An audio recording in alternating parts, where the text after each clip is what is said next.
Understanding China. Liqun Wei Editor. General Theory of Social Governance in China. Funded by Chinese Fund for the Humanities and Social Sciences. Since the epoch of the 18th National Congress of the CPC, socialism with Chinese characteristics has entered the new era. The report of the 19th National Congress of the CPC suggested that social governance should be strengthened and innovated, and a social governance pattern of co-construction, co-governance, and sharing should be built. Social governance is an important domain of national governance, and the social governance of modernized construction is the inherent requirement of the national governance system and the governance capacity for modernized construction. General Secretary Xi Jinping pointed out, social governance is a science. This important conclusion deeply reveals the connotation of social governance and the direction of modernized social governance construction and puts forward specific requirements for the construction of the innovation of the social governance discipline. Contemporary China is experiencing unprecedented, extensive, and profound social changes, and it is carrying on the greatest and unique practical innovation in human history. This great reform and practice provides a powerful impetus and broader space for theoretical innovation, discipline development, and academic prosperity. In the past few decades, the theoretical and practical innovation of social governance in China has been advanced in many ways. While a series of important achievements and rich experiences have been achieved, new contradictions and new problems have emerged in the field of social governance, and it is urgent to deepen the theoretical research of social governance and innovate the discipline's construction of social governance. It is in this historical light and through an in-depth study that we decided to write and present the general theory of social governance in China. There are three main purposes for writing the general theory of social governance in China. The RST is to strengthen the discipline construction of social governance. In his speech at the Symposium on Philosophy and Social Science work held on May 17, 2016, General Secretary Xi Jinping pointed out, the discipline system is inextricably linked to the teaching material system. If the construction of the discipline system does not improve, then the teaching material system will not be v. 6 Preface. Improved either. In turn, the teaching material system does not improve, and the discipline system will have no support. To cultivate good philosophy and social science talents, it is necessary to have good teaching materials. In December 2016, General Secretary Xi Jinping pointed out at the National Conference on Ideological and Political Work at Colleges and Universities, the construction of the discipline system and teaching material system of philosophical social science with Chinese characteristics should be sped up, more high-level teaching materials should be introduced, academic discourse system should be innovated, scientific authority should be established, the evaluation system of philosophical social science achievements should be open and transparent, and an all-round, all-eld, and all-factor system of philosophical social science should be built. These profound conclusions provide guidance for us to carry out social governance research, create social governance disciplines, and strengthen the construction of social governance teaching materials. To build a world-class university and RST class discipline, it is necessary to strengthen both discipline construction and the construction of teaching materials. In recent years, many studies have been exploring extensively the theory and practice of social governance at home and abroad, but there is still a lack of comprehensive and systematic professional books on social governance. There is an urgent need for professional and general professional books in the discipline construction of social governance. Therefore, the organization and writing of the general theories of social governance in China has become an important task to strengthen the discipline's construction of social governance. Second, it is the cultivation of high-quality social governance talent. There is a shortage of social governance talent in our country, so they must be vigorously cultivated. To cultivate high-quality social governance talent, it is necessary to have scientific theory and high-quality professional books. High-quality professional books can shape students' professional values and concepts, provide students with a complete theoretical system and research methods, and guide students to understand reality scientifically, observe society, and help them better participate in the practice of social governance. Third is the construction of the theoretical foundation of cross-disciplinary construction. To promote cross-disciplinary innovation is the request and deployment put forward by the state. Social governance involves multidisciplinary knowledge such as sociology, political science, law, history, and management, which requires multidisciplinary cooperation among sociology, political science, history, and management. Writing of the general theory of social governance in China is an important measure to strengthen the construction of cross-discipline, and it is also an effort to explore the theoretical framework for the construction of cross-discipline of social governance. The general theory, which refers to the theory for general understanding, refers to the discussion of the comprehensiveness and wholeness of the discipline. The book uses general theory mainly for three reasons. First, social governance is a newly emerging cross-discipline with an interdisciplinary nature and scope. As a result, no single discipline is enough to bear the whole knowledge system of social governance. It is necessary to draw multidisciplinary knowledge and rich wisdom from an interdisciplinary perspective. Therefore, we should construct the framework of the disciplinary system of social governance by breaking through the boundaries and 7 barriers of disciplines. Second, knowledge of social governance is a comprehensive product of the evolution of human civilization. The development of human society has accumulated rich experience and wisdom in social governance. The innovation of social governance discipline construction must integrate the past and the present, draw lessons from domestic and foreign social governance knowledge, and enable the past to serve the present and foreign lessons to shape the Chinese. Finally, social governance is a dialectical unity of theory and practice. Social governance is not only a theoretical issue but also a practical issue. Social governance discipline construction must adhere to the organic unity of academic innovation, theoretical innovation, and practical innovation and link up with each other. Those who value mastering of knowledge value the application of what they have learned. The aim of the general theory of social governance in China is to strive to guide academic exploration, theoretical research, and practical innovation. Everything is difficult to start with, and innovation is even more difficult. We are committed to innovating the discipline of social governance in a spirit of unhinging innovation. According to the requirements of discipline construction, the book tries to fully and systematically explain the general knowledge, basic principles, basic rules, and the main methods of social governance, and it tries to expound and analyze the connotation and essence, the theory and experience, the method and perspective, the policy and practice, the institution and system, and the main domain and development trend of social governance from different perspectives such as theory, experience, policy, and practice, which integrate the ideology, the theory, the knowledge, and the practice. The whole book is divided into 12 chapters. Chapter Connotation and Function of Social Governance discusses the connotation and function of social governance. This chapter systematically expounds on the concept of social governance, the determinants of social governance, and the functions and objectives, status, and role of social governance.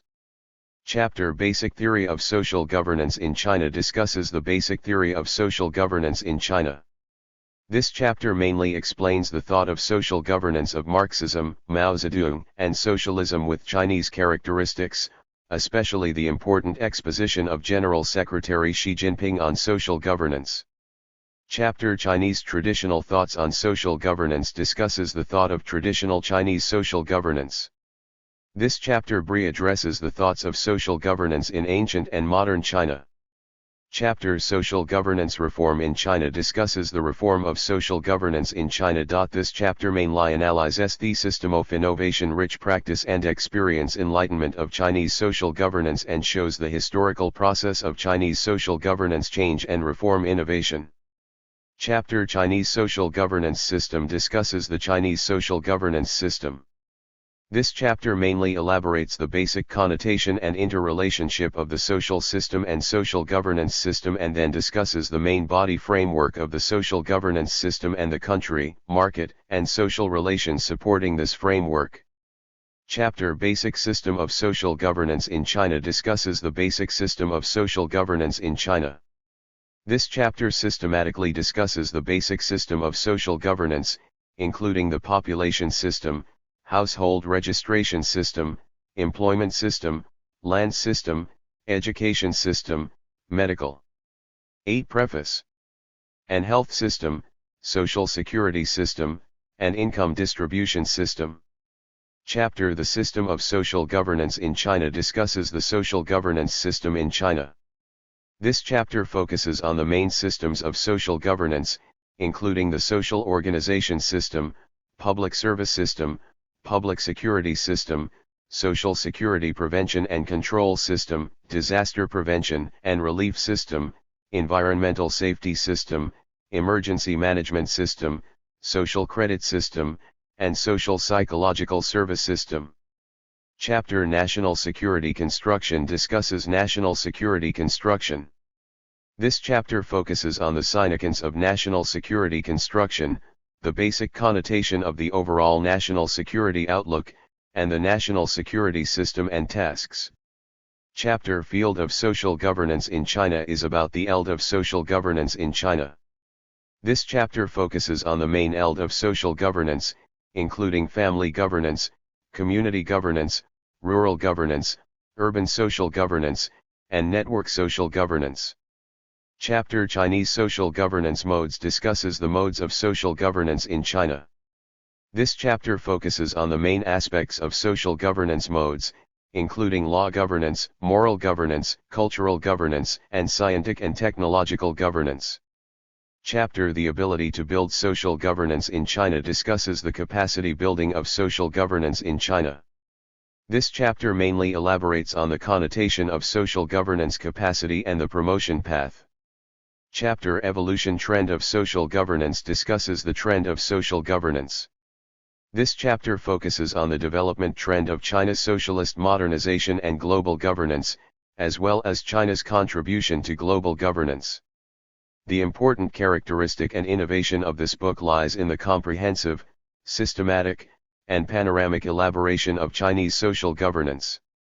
The structural system and the main content of the book revolve around the main strand of promoting the modernization of the social governance system and governance capacity. In turn, it constitutes a construction of the four pillars: theory, experience, policy, and practice. The theory pillar.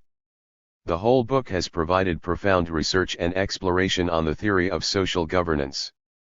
While the discussion of the theory is not limited to the pure deduction and explanation from theory to theory, it is focused on constructing the theory of social governance discipline with Chinese characteristics from the angle of the interrelation among history, ideology, theory, and system. The elaboration of this theory is based on Marxist thought on social governance and its achievements in China. It not only draws lessons from representative theories of social governance abroad but also sums up the theoretical system of social governance that draws lessons from the wisdom of social governance in China in the past to open up the scope and threshold of the theory of social governance both in ancient and modern times, capturing its base at home and abroad. The RST chapter to the third chapter of the book mainly deals with the construction of the theoretical pillars of social governance. The experience pillar. The book has a clear understanding and summary of the experience of social governance. The experience of social governance not only emanates from the reform and innovation practice of social governance but also benefits from the policy, law, and the system design of social governance. There are four main sources of experience in social governance: wisdom and experience in traditional Chinese social governance, practical experience of Chinese contemporary social governance innovation, experience of foreign social governance practices, and experience of social governance shared by human society.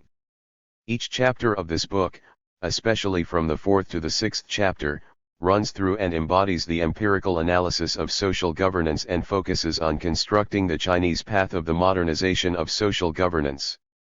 The policy pillar. The whole book has a systematic review and analysis of social governance policies. The key to the modernization of social governance is institutional modernization. This means that the study of social governance is inseparable from the close attention and analysis of the policy system. Both social governance practice innovation and system innovation have direct and close relationships with social governance policy. Chapters National Security Construction, Chinese social governance modes of this book focuses on the study and analysis of Chinese social governance in each system, each ELD, and each way of the policy composition and institutional arrangements. The Practice Pillar. The book has a strong view and interpretation of the practice of social governance. The practice of social governance is not abstract and general but specific and concrete. This kind of practice not only is embedded in China's social development of a specific ELD but also looks at the general trend of the common development of human society. Because of the interrelationship between the theory and practice of social governance in China, social practice itself has become an important source to construct the theory and policy system of social governance in China. Not only in the various ELDs of social governance, such as family governance, community governance, rural governance, urban governance, social network governance, and so on, are constantly emerging a variety of innovative practices in social governance, but also in various systems of social governance, such as social organizations, social work, social credit, social security, emergency management, public services, public security, and national security, are producing a variety of governance skills, strategies, experiences, and wisdom. The FTH chapter and the subsequent chapters discuss the promotion effect of social governance practice on policy evolution and theory development. The whole book outlines the main line of Chinese social governance and surrounds the four pillars, which form a general research pattern and logical system and attempt to answer and address the four basic relationships. The RST is the relationship between theory and practice. This dimension reeks the relationship between social governance theory and social governance practice. Social governance theory both guides and promotes the development of social governance practice, while social governance practice creates and produces new elements of social governance theory. The second is the relationship between policy and experience. This dimension reeks the relationship between social governance policy and social governance experience. Governance policy is not only the manifestation of governance experience but also the result of the sublimation of governance experience. Governance experience is not only the basis of governance policy making but also Preface. The realization process of governance policy. The third is the relationship between history and reality. This dimension reeks the relationship between traditional social governance and modern social governance. Traditional social governance can provide beneficial experiences and wisdom for modern social governance, and modern social governance is the inheritance and development of traditional social governance thought. It is in the connection between tradition and modern that unique contemporary Chinese social governance is nurtured and formed.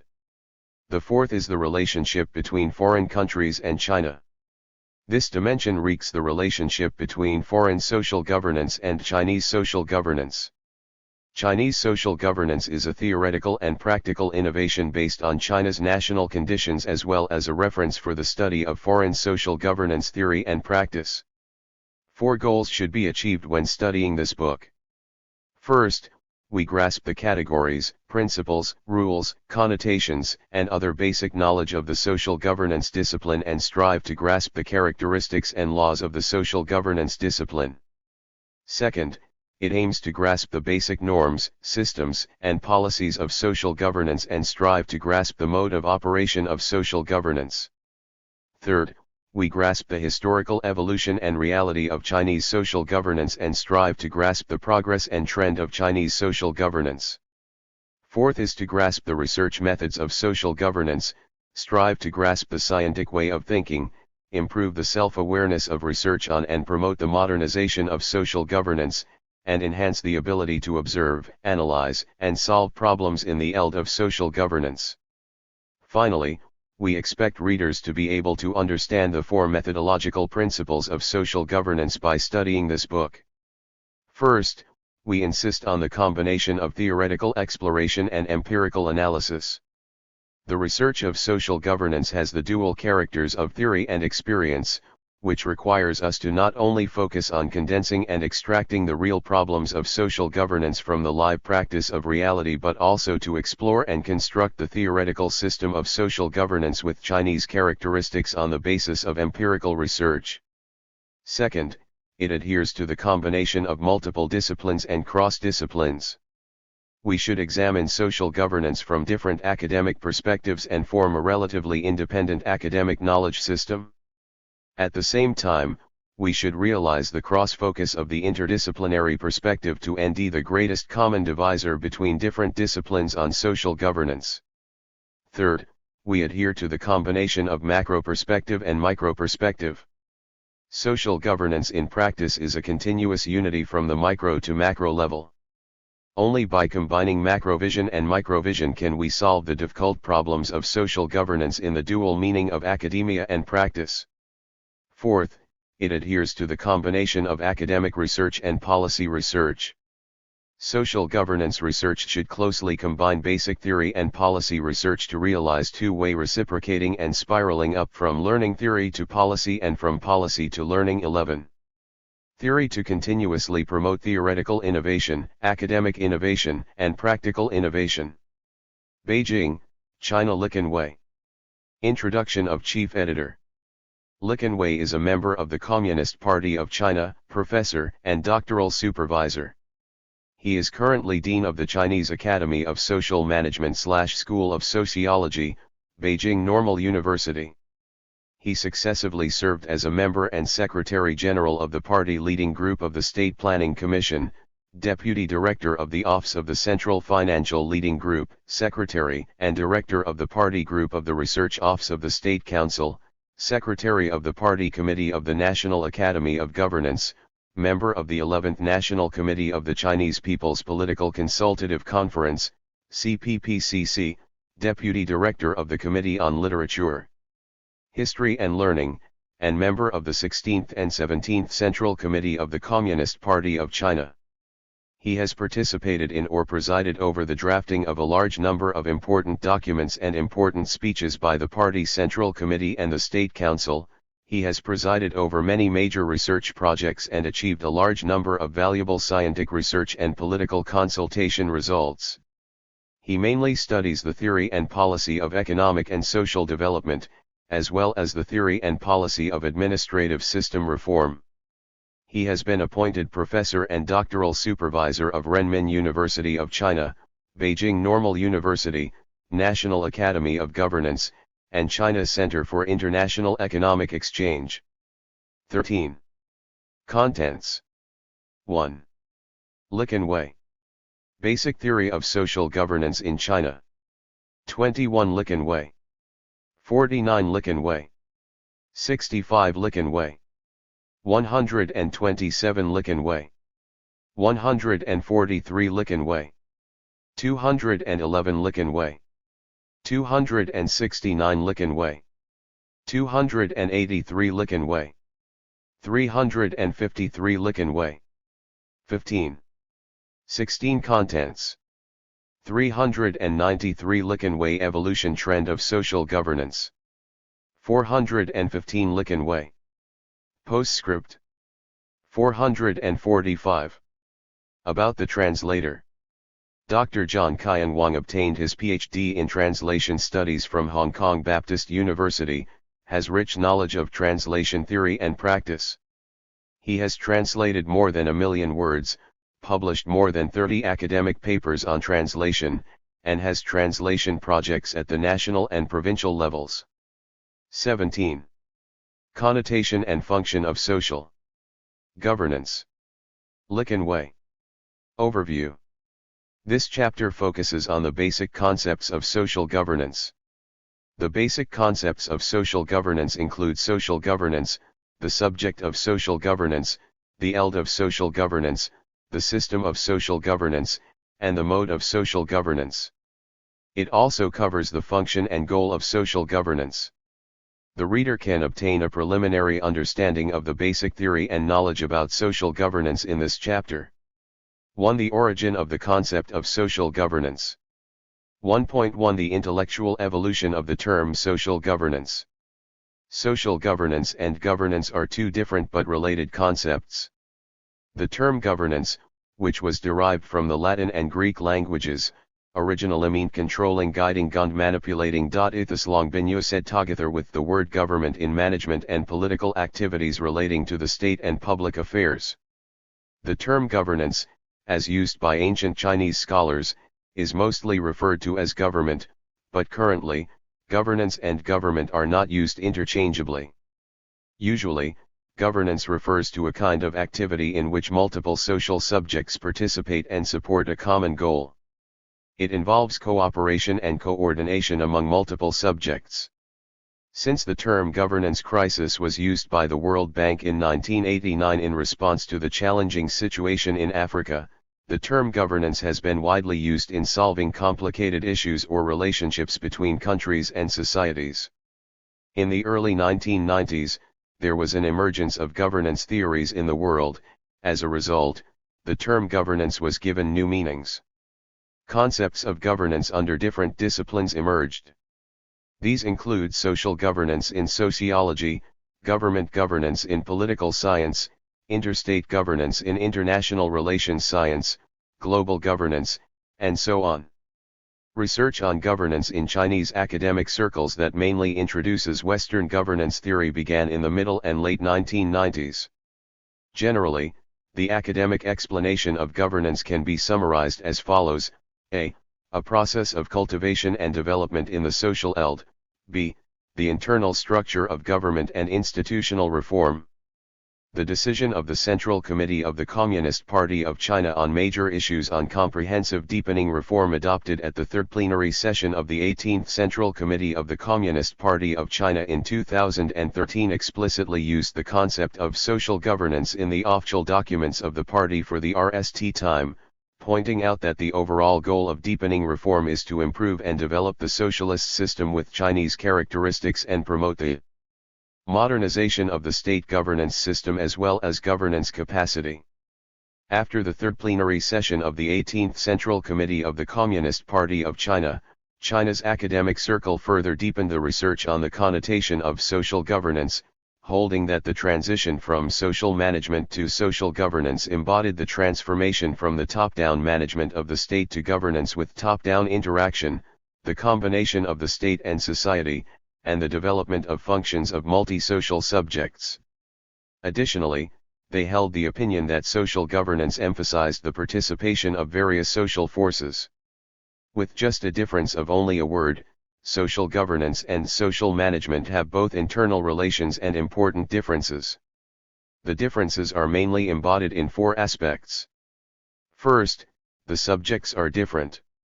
The concept of social management is singular, mainly referring to the party committee, the government, and its functional departments, while that of social governance is pluralistic, including not only the party committee and government but also social organizations, market subjects, and individual citizens.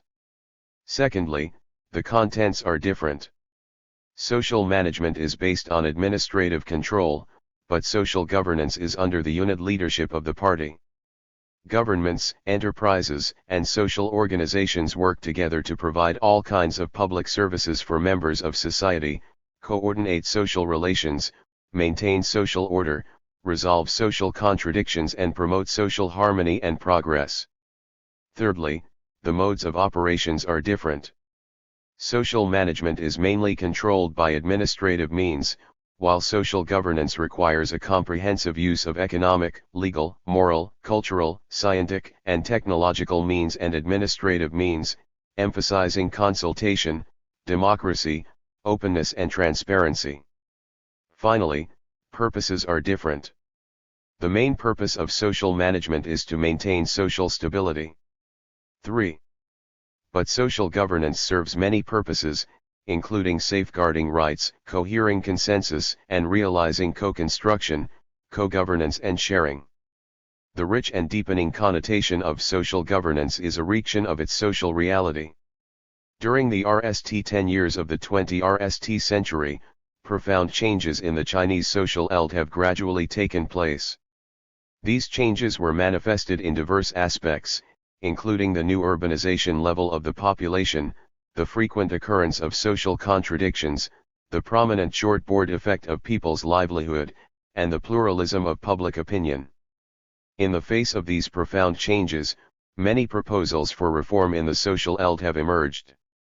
Social reforms such as the economic reform are bound to undergo a difficult and complex game-playing process on the one hand. On the other hand, it will certainly lead to the onward development of Chinese society. It is in this light that the term social governance was adopted authoritatively. In 2015, social governance renminbi was further proposed at the 5th plenary session of the 18th Central Committee by the Communist Party of China.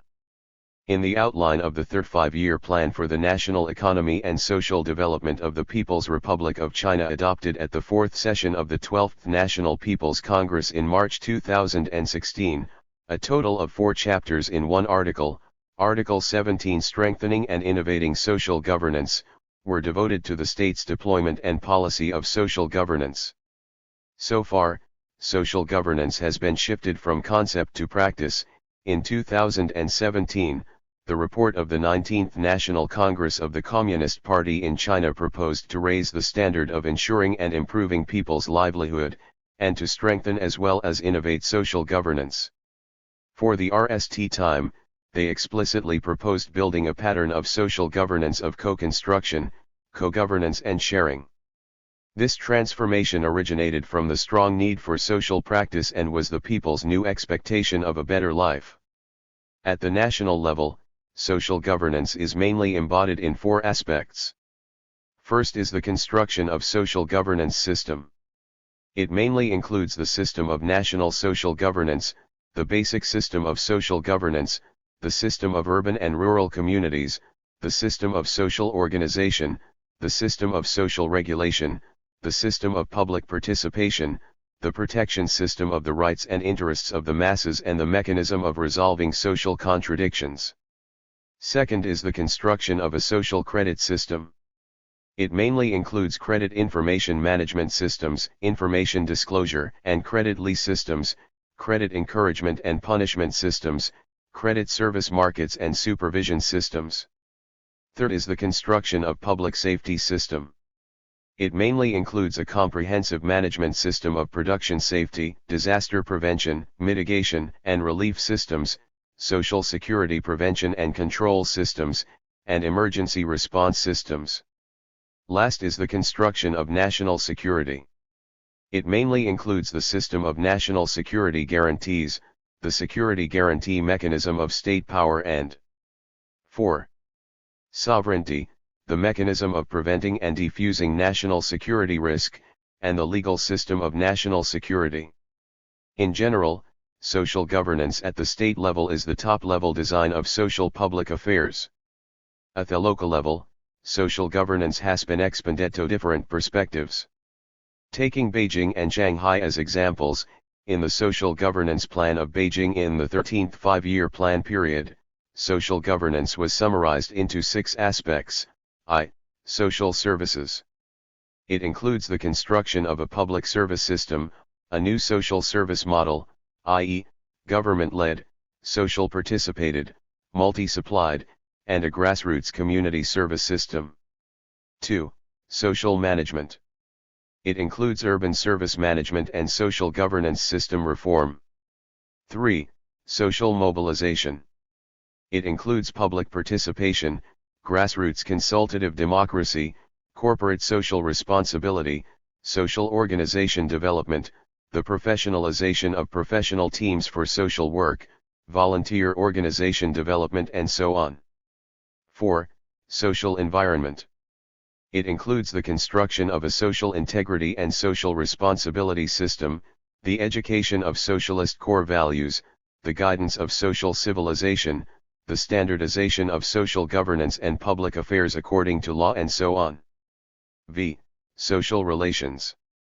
It includes social contradiction mediation mechanisms and social psychological service mechanisms. 6. The party building in the social eld. It includes party building in the community, social organizations, non-public enterprises, and so on. In the social governance plan of Shanghai 13th 5-year plan period, social governance was categorized into VE aspects, each with a corresponding specific indicator, as follows: I. Social vitality. The corresponding indicators include the number of social organizations per 10,000 people, income growth rate of social organizations receiving purchase services from the government, growth rate of 4 categories of organizations in the community, rate of party organizations that should be established and have been established in social organizations, and the number of social work personnel. 2. Urban management. The corresponding indicators include the new illegal construction investigation rate and the completion rate of the 12,345 public service hotline. 3. Social security. The corresponding indicators include the settlement rate of disputes and arbitration in labor and personnel, success rate of people's mediation, and the number of deaths from production safety accidents per unit of total output value. 4. Community building. The specific corresponding indicators are the number of safety demonstration communities, the number of exemplary intelligent. 5. Communities, proportion of the districts with owners' committees to the districts eligible for establishment, the number of streets and towns establishing community funds, foundations, and the completion rate of community representative meetings/community committees in streets and towns. V. Social civilization. The corresponding indicators are the establishment rate of civilized districts and the proportion of registered volunteers to the permanent population. The brief description above shows that the social governance ELD is very broad, and all activities related to public services, social order, norms, relations, and public safety have been incorporated. 1.2 The connotation and denotation of social governance. I. The connotation of social governance.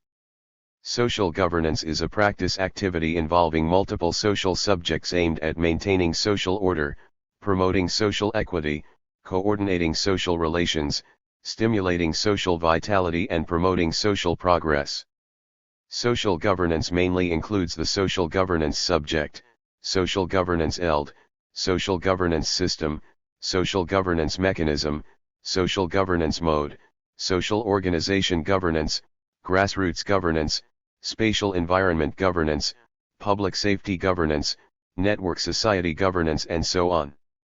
To understand the connotation of social governance, 2 points should be made clear. The RST is the multiple subjects of social governance. This is not just in line with the needs of social practice but also falls in line with the theoretical requirements of governance research. From the perspective of social practice demand, social life is increasingly complex, people's demand is increasingly pluralistic, and social activity is increasingly abundant.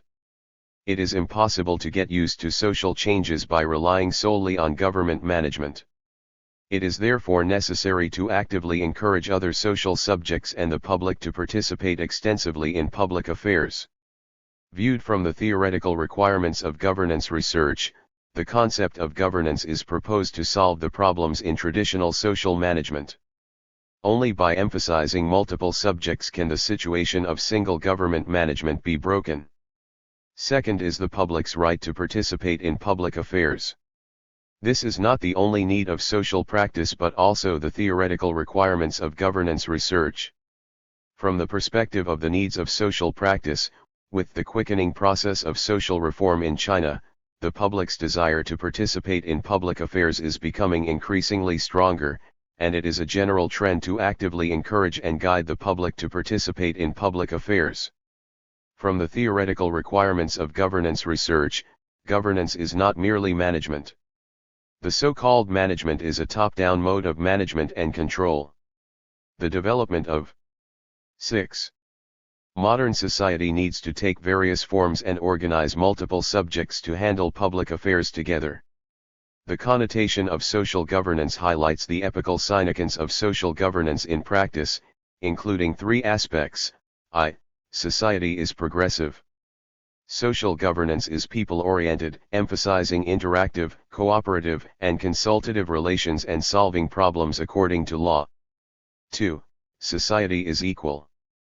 Social governance emphasizes the role of pluralistic subjects and encourages equal dialogue among participants to reach a consensus. In addition to using power, social governance adopts many management methods and techniques, such as market, law, culture, education, custom, and so on. 3. Society is inclusive. Social governance requires a new type of harmonious relationship among the government, society, market, and individual citizens under the unit leadership of the Party Committee. It encourages the public to be active and have a willing spirit to participate in all the state's affairs. It also requires strict adherence to the principles of democracy and rules of the law. The denotation of social governance highlights all-inclusiveness aimed at promoting benign social development as well as improving social relations and lifestyles. In the practice of social governance, different regions and groups have different activities and pursuits for social development. All kinds of practical activities aim at maintaining social order, coordinating social relations and improving lifestyles. This characteristic is embodied at the national level, local level and different group levels. 2. Subjects of social governance. The subject of social governance refers to the organizations, institutions, groups, and individuals that participate in social or public affairs as well as the construction of benign social order, social relations and lifestyles. Looking at the practice of social governance in China, these subjects include party organizations, government, enterprises, and institutions, social organizations, community organizations and urban and rural residents. Among these subjects, the party committee leads, while the government is responsible, and the other subjects participate in social governance under the leadership of the party. Currently, there are two urgent problems to be solved in the practice of social governance in China. First is how to enhance the ability of various social governance subjects, including decision-making, execution, supervision, participation and so on. Second, is how to turn the management to governance for the party committee and the government, especially to correctly ascertain the relationship with other governing subjects. If these problems are not handled properly, it will affect the vitality of other social governance subjects, reduce the efficiency of social governance and increase the cost of social governance. 7. 3. Field and space of social governance. The social governance field is a concept put forward from the level of state governance, referring to the key aspects of national social governance. The following are the basic consensus for the areas of social governance: public services, income distribution, education, employment, medical care, housing, social security, social credit, social psychological services, public safety, social organization, and mediation of social contradiction. Social governance space refers to the space, time scope of social governance, including family, community, rural, urban and network space. Family governance includes the construction of family tradition and care for the aged and the young. Community governance includes community autonomy and community construction. Rural governance includes grassroots organizations, governance subjects, and governance methods. Urban social governance includes the urban layout, form, and organization system, as well as the governance of metropolises and emerging cities. Network social governance includes network security, network order, and network civilization construction. 4. Social governance system. The social governance system refers to the relationship structure of the governance body. The characteristics of China's current social governance system are the party committees leading, the government being responsible, society coordinating, public participation and rule of law guaranteeing. The party committee plays a leading role in the social governance system, such as holding the overall situation and coordinating all parties. The government plays a responsible role in the social governance system, makes plans for social development and governance, provides public services, maintains public safety and constructs related facilities. Social organizations are collaborators in the social governance system and undertake the public service supply and public affairs transferred by the government. The people are the participants in the social governance system who have the right to participate in all social governance activities and conduct self-management, self-service and self-coordination in grassroots autonomy. The rule of law plays a normative and safeguarding role in the social governance system. The composition of these systems is interrelated. V. Modes of social governance. The social governance mode refers to the means and methods of social governance. In China social governance there are mainly administrative, economic, legal, educational, cultural and technological means and the comprehensive use of these means. There are four main aspects of governance: system governance, governance by law, comprehensive governance, and source governance. System governance takes social governance as a system and analyzes the governance system with the system method so that all aspects and links of social governance are interrelated and interact to realize the leading role of the government and benign interaction. Governance. 8. By law is to conduct social governance and deal with social contradictions with the thinking of law, the mode of law and the norm of law. Comprehensive governance relies on the strength of the people and all aspects of society and integrates various means and norms, such as law, politics, economy, administration, education, culture, science, and technology, to regulate interest relations, coordinate social relations and solve social problems. Source governance focuses on preventing and resolving social contradictions, adheres to treating both symptoms and root causes and focuses on treating root causes, satisfies people's interest demands by improving people's livelihood, safeguarding people's rights and interests, increasing social services, and promotes the practice of social governance from the source of people's interest demands so that social governance can take root in the masses, rely on the masses, serve the masses and help the masses, preventing the emergence and intensification of social contradictions. 2 Determinants of social governance. Social governance activity is a complex and huge system. The social governance mode is determined by the basic national conditions of each country.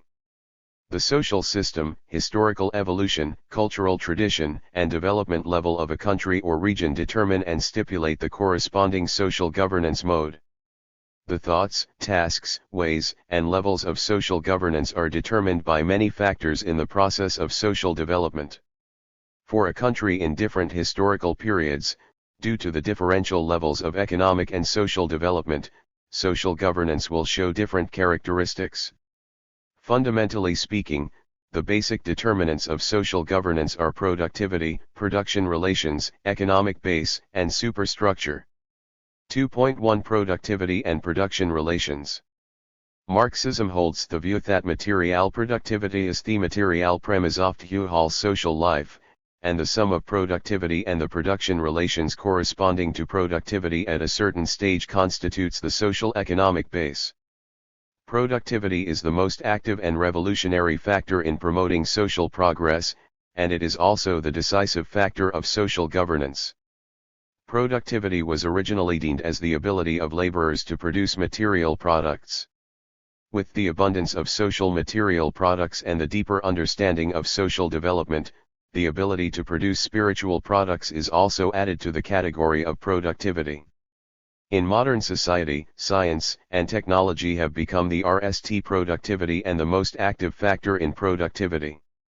The productivity level, including science and technology level, determines not only the general characteristics of social governance but also all aspects of social governance. In the social form with relatively low 9. Productivity, the level of social governance is low, and the method of governance is extensive and simple. With the improvement of productivity, social governance has gradually become specialized, standardized, and informed. The fundamental decisive role of productivity in social governance is mainly embodied in the structure of productivity, the material of productivity and the quantity of productivity, which determine the basic characteristics of social governance.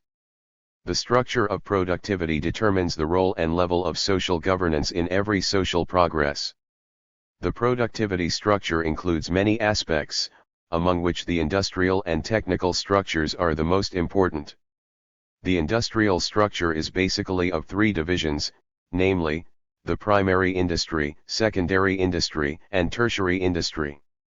In the historical stage where the primary industry was dominant, social governance was low-level, in the historical stage at the dominant position of the second industry, the level of social governance had significantly improved. In the historical stage where the tertiary industry was dominant, social governance played an important role in social progress. The level of modernization of the technical structure of productivity determines the level of modernization of social governance. The technical structure of productivity involves VE aspects: cutting-edge technology, advanced technology, medium technology, primary technology, and original technology. When primary technology and original technology are dominant, the level of social governance must also be basic and primitive. When cutting-edge technology and advanced technology are dominant, social governance must also be advanced and modernized. The material of productivity determines every aspect of social governance. The material of productivity usually refers to the means of labor used for creating both material and spiritual wealth, and the level of production tools is its main symbol. In human history, the development of material of productivity has gone through different stages from lower to higher levels.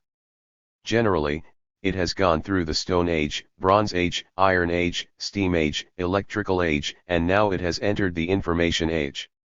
When productivity was in the historical stages with the lower level material, for example, in the Steam Age and its previous stages, the level of social development was relatively low, and the social management idea was relatively extensive.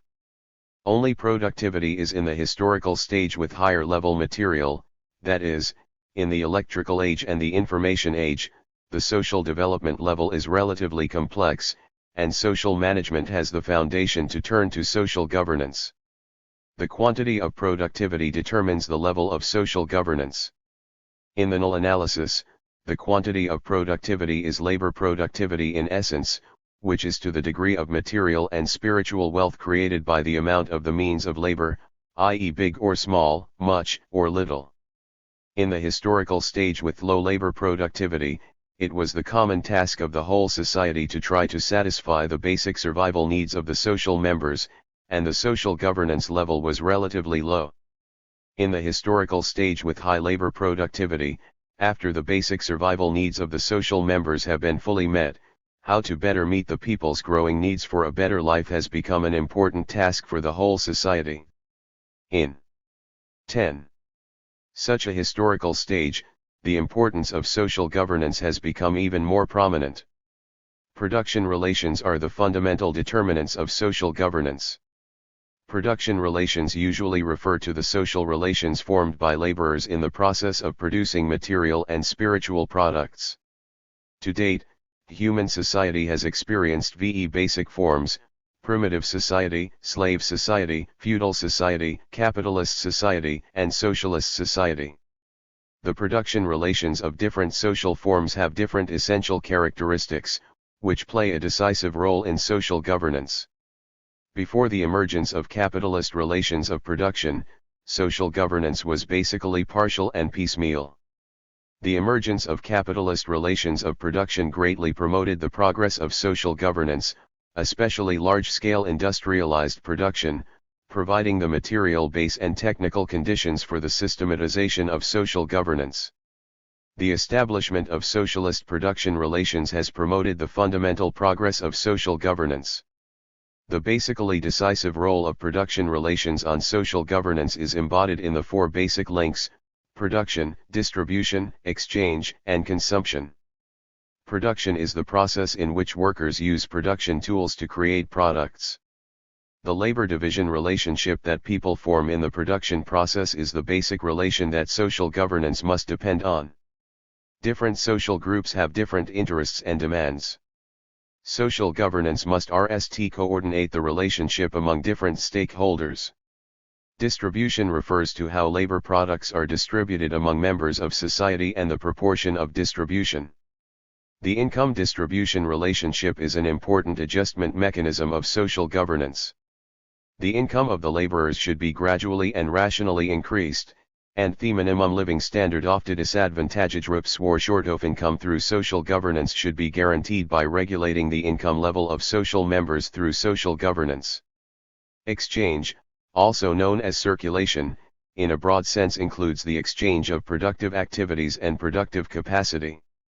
In a narrow sense, it refers to the exchange of labor and labor products. Fair exchange is an important principle in a socialist market economy. It stipulates that the subjects participating in the exchange need to participate in the establishment of exchange rules and supervise the exchange process to maintain the social order of fair exchange. The equal exchange relationship in the market economy determines people's equal status and equal rights in participation in social public affairs. Consumption is an activity where people use social products to meet the needs of survival and development. The social consumption relation in the consumption link is the key element of social governance. The consumption relations among different professions, the relations between social consumption and personal consumption, the consumption relations among different classes, and the relations between current consumption and long-term consumption are all related to social development, social equity, and social members' sense of acquisition. Social governance should coordinate these relations, promote social fairness and justice, and maintain social harmony and stability. 11. 2.2 Economic base and superstructure. The economic base is the main determinant of social governance. The Marxist classical writers deem the economic base as the sum of the dominant production relations within a society. The development of human society is not a simple linear process but tortuous, circuitous, and spiraling. Therefore, it is impossible for any stage of social development or any historical era to present very pure production relations. There is always a main production relation determining the nature and level of social governance. In some capitalist countries, for example, there are still traces of feudalism in certain areas or regions. Similarly, in the primary stage of socialism, different types of production relations will exist in some areas, but the decisive factor is socialist production relations, which determine the basic direction and goal of social development and the nature and characteristics of social governance. Social governance dominated by capitalist production relations and social governance dominated by socialist production relations have definitely different social governance concepts, different social governance systems and different social governance tasks. Superstructure is an important determinant of social governance. The important determinant effect of superstructure on social governance is manifested in many aspects, especially the important role of the social political system, rule of law, culture, and core values of social governance. The political system determines the direction, goal, and path of social governance. When the level of the rule of law is high, all kinds of social subjects will obey laws and regulations voluntarily, and social governance can give full play to the leading and normative role of the rule of law on social behavior. Culture, which can merge social values, is a symbol of social progress and can guide the direction of social development. Through the role of culture, we can encourage social members to practice the core values of society and work together to solve social problems. Through the inculcation and enlightenment of culture, we can improve the degree of social civilization and improve social customs to alleviate social contradictions and reduce social antagonism. The core values are the dominant values with a leading role in society and the indispensable spiritual prop of any society in healthy development. They play an integrated and leading role in social governance. First, the stability, harmony, prosperity and development of society need the guidance of core values. The core values can effectively promote the unity of social thoughts, effectively reach social consensus, and strengthen the ideological foundation for social governance. Second, core values can enhance the sense of identity within society to form a harmonious relationship of mutual respect and understanding among individuals, and groups, and enhance social cohesion and solidarity so that different social governance subjects can trust, support and cooperate with one another. 12. 3. The function and goal of social governance. 3.1 The basic function of social governance. I. Maintaining social order and preventing social crisis. Maintaining social order is one of the basic functions of social governance. The antithesis of social order is social disorder or crisis. By reviewing the history, we found that when the social system is dysfunctional and its scope and intensity have not truly affected the social order, it will not be considered a social crisis. When the scope and intensity of a dysfunctional social system triggers social unrest, it can lead to social crisis. Looking back at the major social crisis events that have taken place around the world since the 19th century, we can see that the social disorder of modern countries consists of two levels. The RST level is that the public loses confidence in the credulity of the state to maintain social order and demands the replacement of some members or key members of the government. The second level is that the public loses trust in the state and destroys the existing systems by violence or revolution. The American social crisis model since the 19th century and the European capitalist countries' social crisis model after the Second World War are all classical examples of the RST level. Additionally, the social crisis models of many countries in Europe before the Second World War and the social crisis models of many countries in Latin America, Africa, and the Middle East after the Second World War are all emphatic examples of the second level. Therefore, the fundamental way of preventing a social crisis is to prevent the crisis caused by public distrust in the government, and an effective way of preventing this crisis is reforming social governance. By adhering to the concept of pluralistic social subjects, strengthening the government's management of society, and actively tapping all kinds of social forces to partake in social affairs as well as public governance, we can avoid government failure caused by the government's monotonous rule. Therefore, the RST basic function of social governance is to maintain social order and prevent social breakdown. 2. Dissolving social contradictions and promoting social harmony. Another basic function of social governance is to coordinate social relations, build social consensus and promote social harmony. Since the reform and opening up, a profound transformation has taken place in China's economy and society, and both economic and social structures have undergone historic changes. In cities, after the disintegration of the unit system, all-round changes have taken place in employment, housing, medical care, and old age care. In the countryside, the original village organizations were weakened, the borders of villages were porous, and a large number of farmers went out to work. The whole society was characterized by distinct stratum and increasing mobility, and there were frequent social contradictions. Therefore, it is necessary to coordinate social relations, resolve public discontent, and promote 13. Mutual understanding and recognition by guiding various social forces to participate in public affairs to resolve social contradictions and maintain socially harmonious relations. 3. Stimulating social vitality and arousing the enthusiasm of all aspects. Another basic function of social governance is to inspire the entrepreneurialism of the social subjects and make society operate with vitality and efficiency.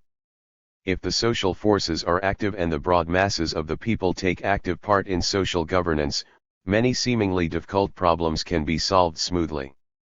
If the whole society is waiting, depending on, asking for, with everyone unwilling to take responsibilities, the society will lack vitality and many things that should be done will be difficult to do, and the government will be overburdened.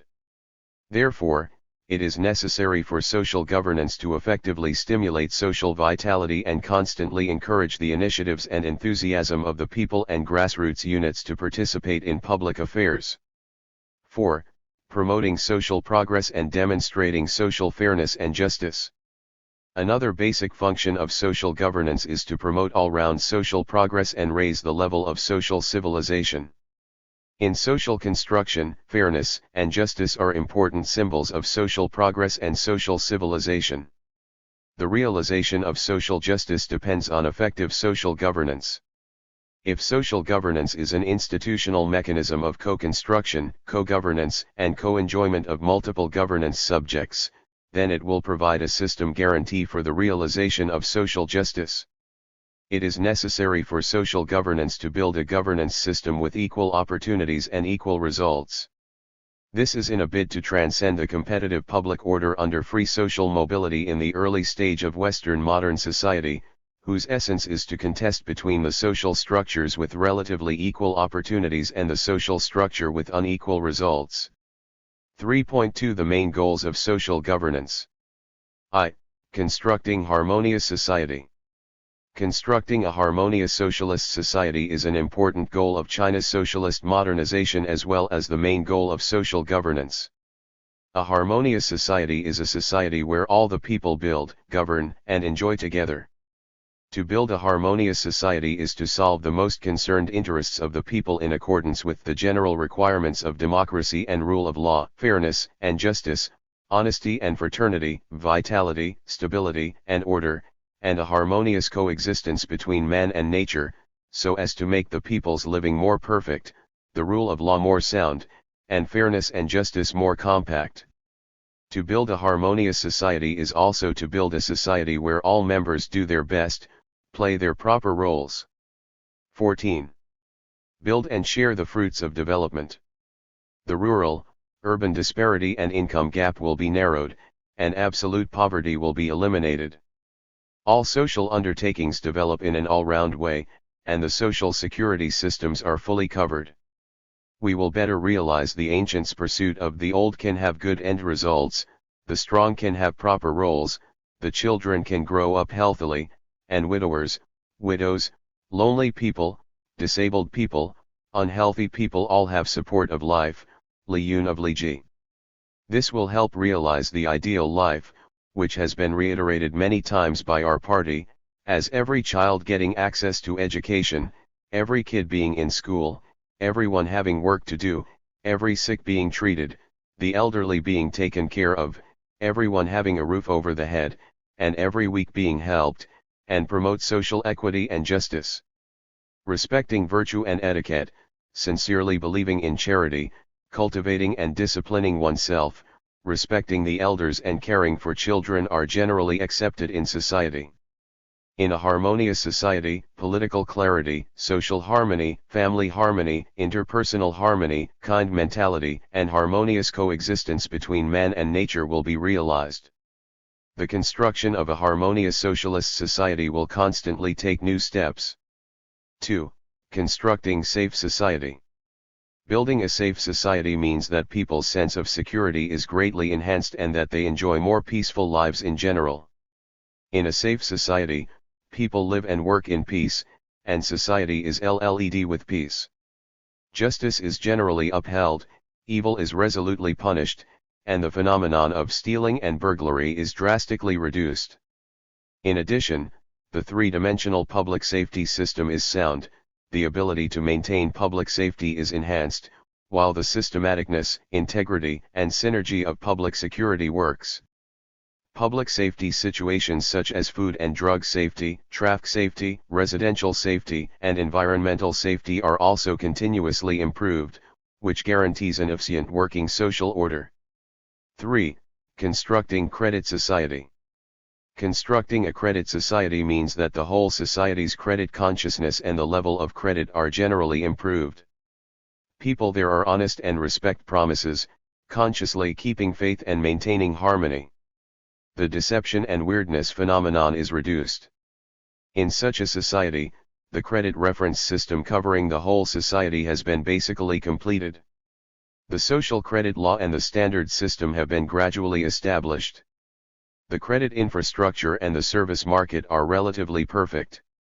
The credit supervision system is unceasingly perfect, and the incentive mechanism for keeping promises and the punishment mechanism for breaking promises have played an all-round role, where significant progress have been recorded in the construction of political, business, social and judicial integrity. Likewise, the social credit environment is obviously improved, and even the credit culture and the credit society also rise magnificently. 15. 4. Constructing society ruled by law. To build a society by law is to implement the rule of law in an all-round way in society. The social life of people should be put into the track of legalization and standardization. Social vitality should be kept advancing and operating in accordance with rules and regulations. The concept and belief of rule of law in society as a whole should be generally strengthened. The constitution and the law should also be better implemented and obeyed. The ability to govern society in accordance with the law needs to be encouraged. The social public legal service system and service guarantee must be gradually perfected, and the whole society has to adopt the habit of respecting the law, learning the law, believing the law and abiding by the law. Living and abiding by the law should be seen as highly respectable, while breakage of the law should equally be seen as a disgrace. V. Constructing healthy society. Building a healthy society means that the health status of the masses is continuously improved, the overall quality of the people is generally enhanced, and the average life expectancy of the people is satisfactorily increased. The basic medical and health care systems covering urban and rural residents have been gradually improved. In addition, a sound public health and medical service system has been generally established, where everyone enjoys basic medical and health services. In addition, the sanitary environment in urban and rural areas has improved, and dirty, disorderly and bad phenomena have been significantly reduced.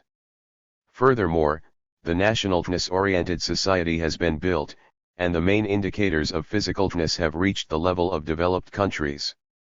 Last but not least, the construction of social morality has been promoted in an all-round way, the mental quality and health of the populace have been fully improved, the social ethos has been obviously poured, and the whole society is duly developing in an all-round and healthy way. 6. Constructing happy society. Building a happy society is to better benefit the people and improve the warmth of society so that the indices of the well-being of urban and rural residents will be raised in an all-round way. This calls for a drastic financial prosperity in the lives of the people, and the quality of life of the people to be significantly improved, family property to be increased, democratic rights to be widely enjoyed, various legitimate rights and interests to be effectively guaranteed, and the spiritual life of the people to be well enriched. Additionally, human dignity should be generally respected, and human freedom and all-round development should be continuously realized, with a sense of gaining and happiness, where the value of life can be better realized. A happy environment will be constructed in an all-round way, and the living, working and ecological environment will be continuously improved. Families are happy and healthy.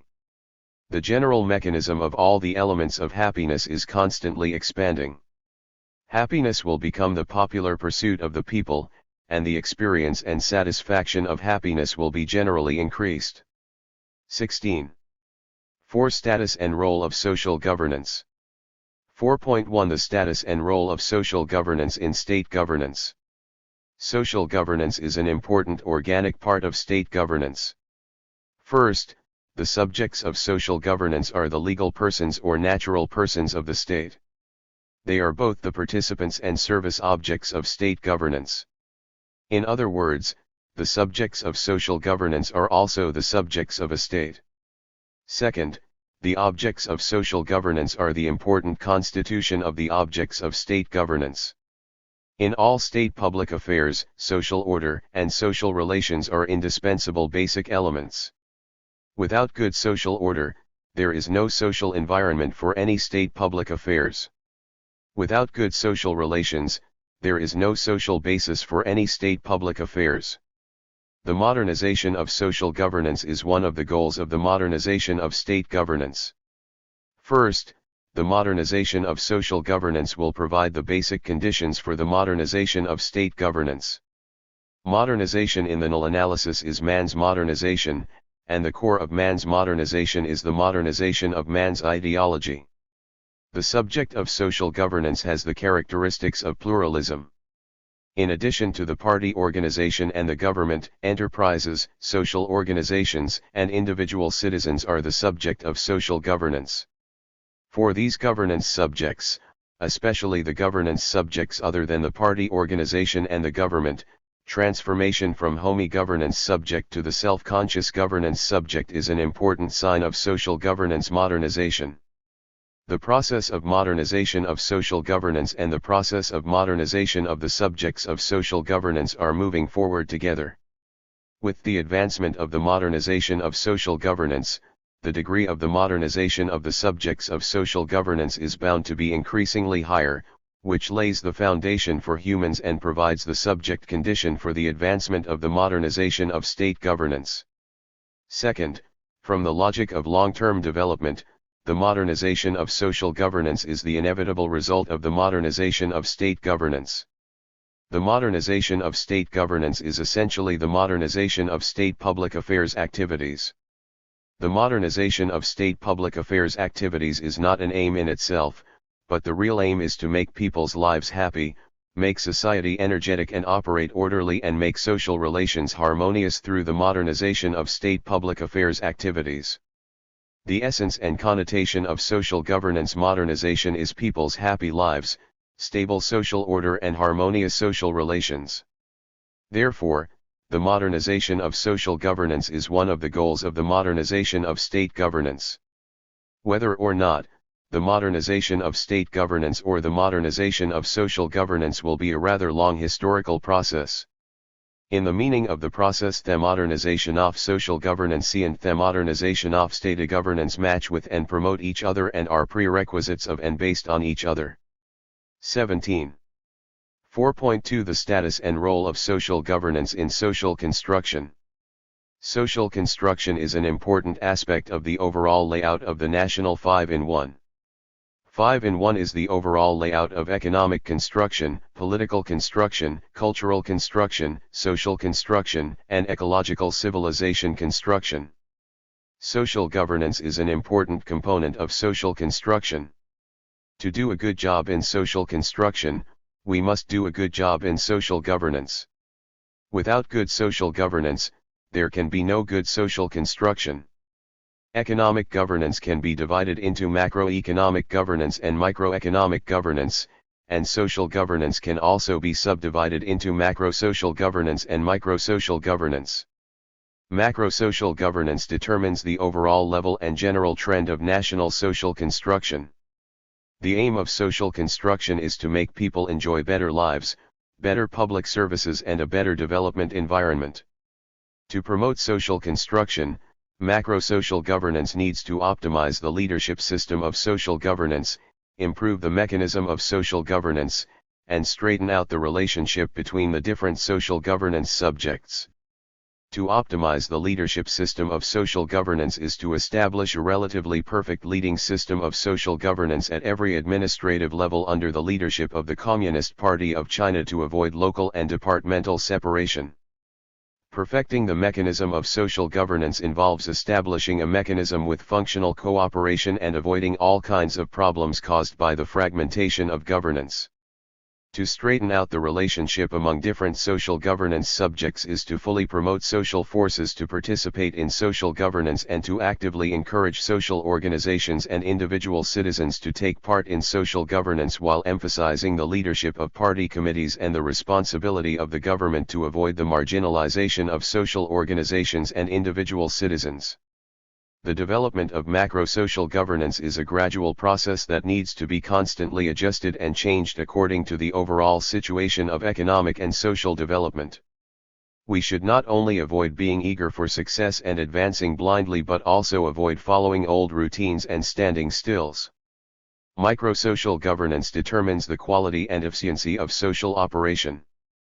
Public services in particular must be implemented in the process of specific services so that the service objects have a real sense of access. To promote social construction, microsocial governance should make great efforts to change the concept and methods of extensive social management. Extensive social management lacks the understanding and respect for the specific needs of the broad masses of the people and the attention paid to the efficiency of public services. To change this situation, standardization and normalization should be emphasized in microsocial governance, and two main aspects of work should be done well. First, we should make full use of scientific and technological means to collect information and feedback. Information. 18. Collection and feedback is the inherent meaning of social governance. Only by understanding people's needs in a timely and accurate manner can we carry out targeted services. Only by giving timely feedback to the people's evaluation and sense of acquisition can we also continuously optimize and perfect the contents, methods, and objects of the services. Second, we should fully rely on professional methods to do well in the last kilometer service transmission. Public service and social service can be truly completed when they are transmitted to specific individuals as service objects. Service transmission can truly play its role only when it adopts specific working methods according to the different objects, different questions, and different demands. Therefore, the specialization of service transmission is very important. 4.3 The promotion role of social governance on economic, political, cultural, and ecological civilization construction. Social governance promotes economic construction. Economic development is the basis of political, social and cultural development, and the modernization of economic construction is the basis of the modernization of state governance. At present and in the coming periods, China's economy is entering the new normal development and is experiencing the process of shifting the speed of growth, adjusting the economic structure and changing the power of economic growth, but will likely face the challenge of crossing the middle income trap. An important issue in the reform and development of the economic system is how to play the decisive role of the market in the allocation of resources and better play the role of the government. Good social governance can effectively solve the problems of non-standard market order, non-uniform operating rules and inadequate competition in economic construction. Promoting the modernization of social governance is conducive to promoting the modernization of economic construction. First, social governance can provide credit support for economic governance. The modern market economy is a kind of economy in which the basis of exchange relationships is by contract. The credit concept and trustworthiness behavior of the subject of economic activity are the basic conditions of the market economy. Without the support of credit, it will be difficult to newly establish a modern market economy. The important goal of social governance is to build a credit society. It is an important task of social governance to establish credit concepts and respect trustworthiness behavior among all people. The construction of a credit society will lay the foundation of credit for the market economy. Social governance can then provide a legal environment for economic construction. The modern market economy is an economic activity system based on modern law. The important guarantee of the market economy's activity and prosperity is a perfect law system. The important goal of social governance is to build a society ruled by law. It is an important task of social governance to establish the concept of rule of law, popularize legal knowledge and form law-abiding behavior among all the people. 19.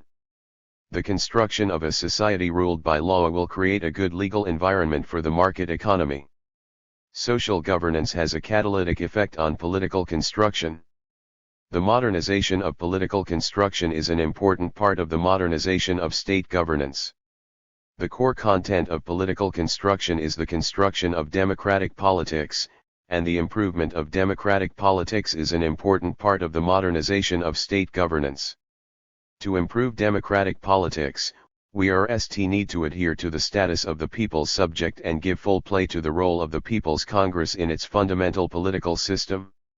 Second, we need to adhere to the institutionalized development of consultative democracy so that people of different strata and groups can have the opportunity to participate in the political process.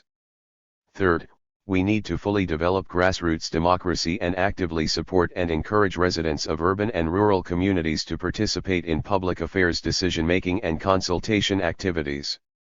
Social governance will be conducive to the modernization of political construction. First, social governance emphasizes multiple subject, that is, encouraging social organizations and individual citizens to play the role of the subject of social governance and actively and responsibly participate in social governance practice. The social organizations and individual citizens' successful practice accumulated in the participation of social governance can be an important embodiment of their participation in the construction of democratic politics. Therefore, social governance provides the subject basis for political construction. Second, social governance emphasizes the equal relationships among the governance subjects, that is, it advocates the development of social governance practice activities through cooperation and negotiation among governance subjects. This subject-relation model of equal participation is a necessary feature of the modernization of political construction. Therefore, social governance provides an interactive basis for political construction. Social governance promotes the construction of culture. Cultural governance, in the null analysis, aims to purify people's minds, create healthy spiritual pillars, improve citizens' ideological accomplishment, and enrich the cultural life of society. The promotion of social governance on the basis of cultural governance is rooted in two aspects. First, the goal of social governance is to build harmonious social relations. The establishment of harmonious social relations helps to eliminate antagonism among people, resolve all kinds of contradictions among people, and ease people's psychological anxiety, which provides a psychological basis for cultural governance.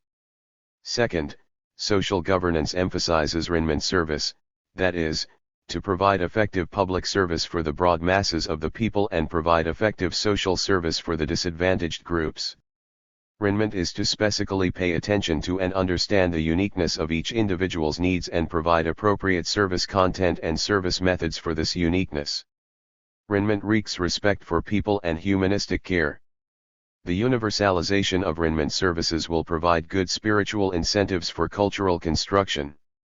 Social governance promotes the construction of ecological civilization. Ecological governance, in the null analysis, is to construct a harmonious relationship between man and nature, create green mountains, green water, blue sky for the sustainable.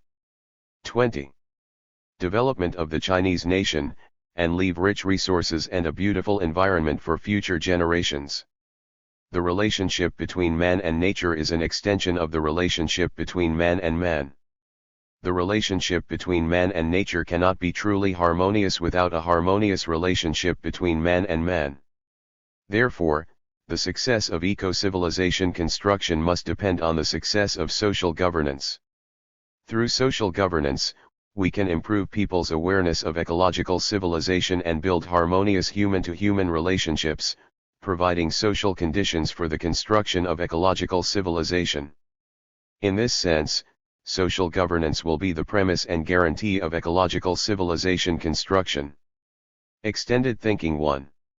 Explain the following concepts: social governance subject. 2. Describe the connotation of social governance. 3. Analyze the function of social governance. 4. Describe the factors that determine social governance. 5. In association with the actual situation, elaborate on the status and function of social governance in state governance. Basic theory of social governance in China. Liqun Way. Overview. This chapter mainly expounds the basic theory of China's social governance, including the social governance thought of Marxism and the development of the social governance thought of Marxism in China. Through the study of this chapter, readers can understand the basic thought and analysis method of social governance of Marxism, which is helpful to form the view of social governance of Marxism. 1. The social governance thought of Marxism. 1.1 The background of the social governance thought of Marxism. From the middle of the 19th century to the beginning of the 20th century, some classical Marxist writers, such as Marx, Engels, and Lenin, in their revolutionary practice and theoretical research, boldly conceived of the future social form, actively explored the new ways of socialist social governance, creatively raised the question about how a socialist society should be managed, and formed rich thoughts of social governance. The theoretical origin of social governance thought of Marxism. The social governance thought of Marxism originated from the discussion of state and social relations by early scholars in Western countries. First, the absolute monarchy, represented by Machiavelli, Hegel, and others, holds that the state is supreme. L. Wei, B. Beijing Normal University, Beijing, China. Email, yangian_work@163.com. Copyright Beijing Normal University Press, Group, Co., Ltd. 2021. L. Wei, ed., General Theory of Social Governance in China, Understanding China, https://doi.org/1007/978-978-5715715-3_2. 21. 22. The state is at the center, and society is on the edge, the state has absolute control over society and does not change with time and place. Second, the confrontation theory of state and society, represented by Locke and Paine, holds that there are qualitative differences between the state and society, which are independent and relatively separate from each other, but society may be swallowed up by the state at any time, so it will take measures to resist. This gradually developed into a struggle for freedom and equality. Third, the relation theory of state and society, represented by Marx and Engels, holds that the state is the product of social development. In the process of development, the two gradually form a relation of competition and interaction, which will completely replace mutual confrontation and eventually achieve great integration. 2. The objective conditions for the emergence of social governance thought of Marxism. The economic development of capitalism provided a realistic condition for the emergence of social governance through Marxism. In the early 19th century, the capitalist economy in the West experienced unprecedented development, but the great progress of productivity also led to overproduction and an economic crisis. The economic crisis exposed the inherent contradiction of the capitalist mode of production and aggravated the conflict between the proletariat and the bourgeoisie under the capitalist system, leading to the outbreak of the social revolution led by the proletariat. The proletariat needed the guidance of scientific theory to fulfill its mission. This promoted the emergence of the classical social governance thought of Marxism. In addition, the development of natural sciences, including cell theory, energy conservation law and Darwinian biological evolutionism, has provided a materialistic view of the social governance thought of Marxism and prompted people to take a dialectical view of the relationship between the state and society. 3. The class basis for the emergence of social governance thought of Marxism. The Industrial Revolution promoted the rapid development of capital. The proletariat was ruthlessly exploited by industrial capitalists, and the basic contradictions of society became increasingly prominent. Since the 1830s, the workers' uprisings in Lyon, the Chartism, and the textile workers' uprising in Silesia have successively broken out. The occurrence of the three workers' movement marked the emergence of the proletariat as an independent political force with workers as its main body on the stage of history. On the one hand, the emergence of the proletariat provided a class basis for the birth of Marxism. On the other hand, the struggle of the early proletariat had a certain degree of spontaneity, and it was difficult to adapt itself to the increasingly intense situation of class struggle. Scientific theoretical guidance and organizational leadership are urgently needed, which provides a practical basis for the emergence of social governance through Marxism. Basic theory of social governance in China 23. 1.2 The main contents of social governance thought of Marxism. Marx and Engels thought of social governance. Marx and Engels hold that social affairs are the affairs of all members, and all members in society should participate in and govern affairs together. Although Marx and Engels did not directly refer to the exact definition of social governance, there was much discussion about how to govern society in the future in their works, such as the Communist Manifesto, Critique of the Gotha Program and Anti-Düring. Marx holds that social governance should take the state, the civil society and the general people as the main body, the development of social productivity, education, and the establishment of social security as the content, and the realization of social fairness and justice and the free and all-round development of human beings as its objectives. In theoretical research and social practice, Engels enriched the thought of socialist social governance based on his long-term observation of the development of socialist society and his profound grasp of the laws of social development. Marx and Engels' important discourse and thoughts on social governance are mainly embodied in 6 aspects. 1. Advocate the generality of social governance main body. Marx thought that the state, civil society, and the people were all the main bodies of social governance, but in societies with different natures and different stages of social development, the structures of the main bodies of social governance would be quite different. Marx analyzed the social governance of 3 social forms in detail. RST, the primitive clan society, the structure of social main body was single, social governance was a kind of spontaneous, loose self-organization and management. After entering the class society, the social main body structure changed profoundly, the state became the important main body of social governance, and the organization degree of social governance increased unceasingly. Society in the future, the community of free people will become the main body of social governance so that the people will truly become the masters of their own affairs. In summing up the governance experience of the Paris Commune, Marx pointed out that the people means the people's class, the peasants, and the middle class, and the so-called people's governance refers to people's sovereignty, people's universal suffrage, people's supervision, people's education, and so on. At the stage of social development to the communist society, coalitions consisting of free developing individuals will carry out the functions of social governance. This not only includes the state service personnel but also involves the masses. That is, in communist society, every member of society will truly become the master of society and participate fully in social governance. 2. Advocate the diversity of social governance content. Essentially, social governance aims to meet people's needs for a better life, that is, people's livelihood. People need basic things in life: rst, to eat, drink, live, wear. 24. And others, one Marx said. After the basic necessities of life are met, other needs at a higher level will naturally arise. To realize the orderly governance of society, we must start from many aspects. First, we should vigorously develop social productivity and promote the improvement of social productivity. The development of productivity is the basic premise and material guarantee of social governance.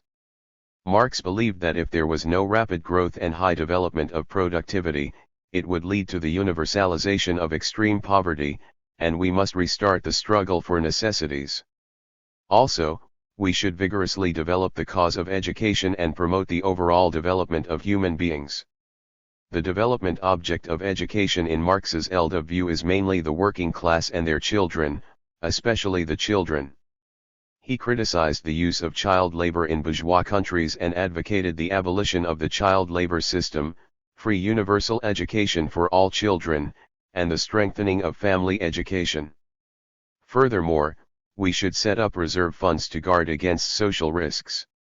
In Marx's opinion, society needs to provide reserve funds to adapt to the risk and uncertainty of social material production and to effectively guarantee the rights and interests of workers. Society needs to provide partial living security to maintain the basic living needs of people who have not reached the legal working age. Society needs to provide safeguard measures to solve the survival and social problems of people unable to participate in productive labor due to old age. Social security, as the common basis of all social production modes, is necessary in economic development as well as in social life and social development. 3. Identify the multiplicity of social governance goals. According to Marx, the goal of social governance includes at least two levels: primary goal and ultimate goal. First and foremost, realizing social fairness and justice is the primary goal of social governance. On the basis of criticizing the justice thought of bourgeois societies, Marx explained the justice view of proletariat. Marx holds that the discussion of social justice should be based on realistic people, rather than on the so-called human rationality, on the basis of which the equality, freedom, and rights of abstract people or ordinary people are the main contents concerned and the main category discussed of social justice theory. He put forward the proposition that social justice can be achieved only in a communist society. In Marx's opinion, only when the public ownership of production means is established and productivity is highly developed could the situation of sacrificing the interests of some people to meet the needs of others be avoided and the broad masses of the people could share the welfare created by social development. Only in this way can we promote the advent of social equity and justice. Second, realizing humans' free and comprehensive development is the ultimate goal of social governance. Marx's thought of social governance starts from the authentic real man, respects man's main body status, and fully demonstrates the people-oriented value theme. The realistic people mentioned here refer to living individuals in society who form certain social relationships with each other and are constantly engaged in practical life. Such a person is deemed by the society he depends on and constructs and actively changes. Society. Thus, in the Communist Manifesto, Marx envisioned the organizational form of the future society, that is, instead of the old bourgeois society where class and class antagonism existed, there would be such a union where the free development of everyone would be the condition for the free development of all people. 2.4. Social governance is the basis of political rule in view of the relationship between social governance and political power. Both Marx and Engels made important remarks. Marx thought, all political power is based at rst on some kind of economic and social function. 3. Engels pointed out that political rule is based on carrying out some kind of social function everywhere, and political rule can last only when it carries out this kind of social function. 4. All these show that social governance lays the social foundation for political rule, and political rule dictates and guarantees the effective implementation of social governance. In the view of Marx and Engels, the function of social governance will always exist along with the existence of the state and will not disappear because of regional difference or the development of times. In other words, social governance has lasting influence and wide coverage. In the process of leading socialist social governance, the proletariat must ensure that achievements are even greater. Otherwise, the failure of social governance will lead to the collapse of political rule, and because of the loss of basic preconditions, social governance will become the water without source and the tree without roots. From this point of view, the relationship between the state and society constitutes the logical starting point of social governance. 5.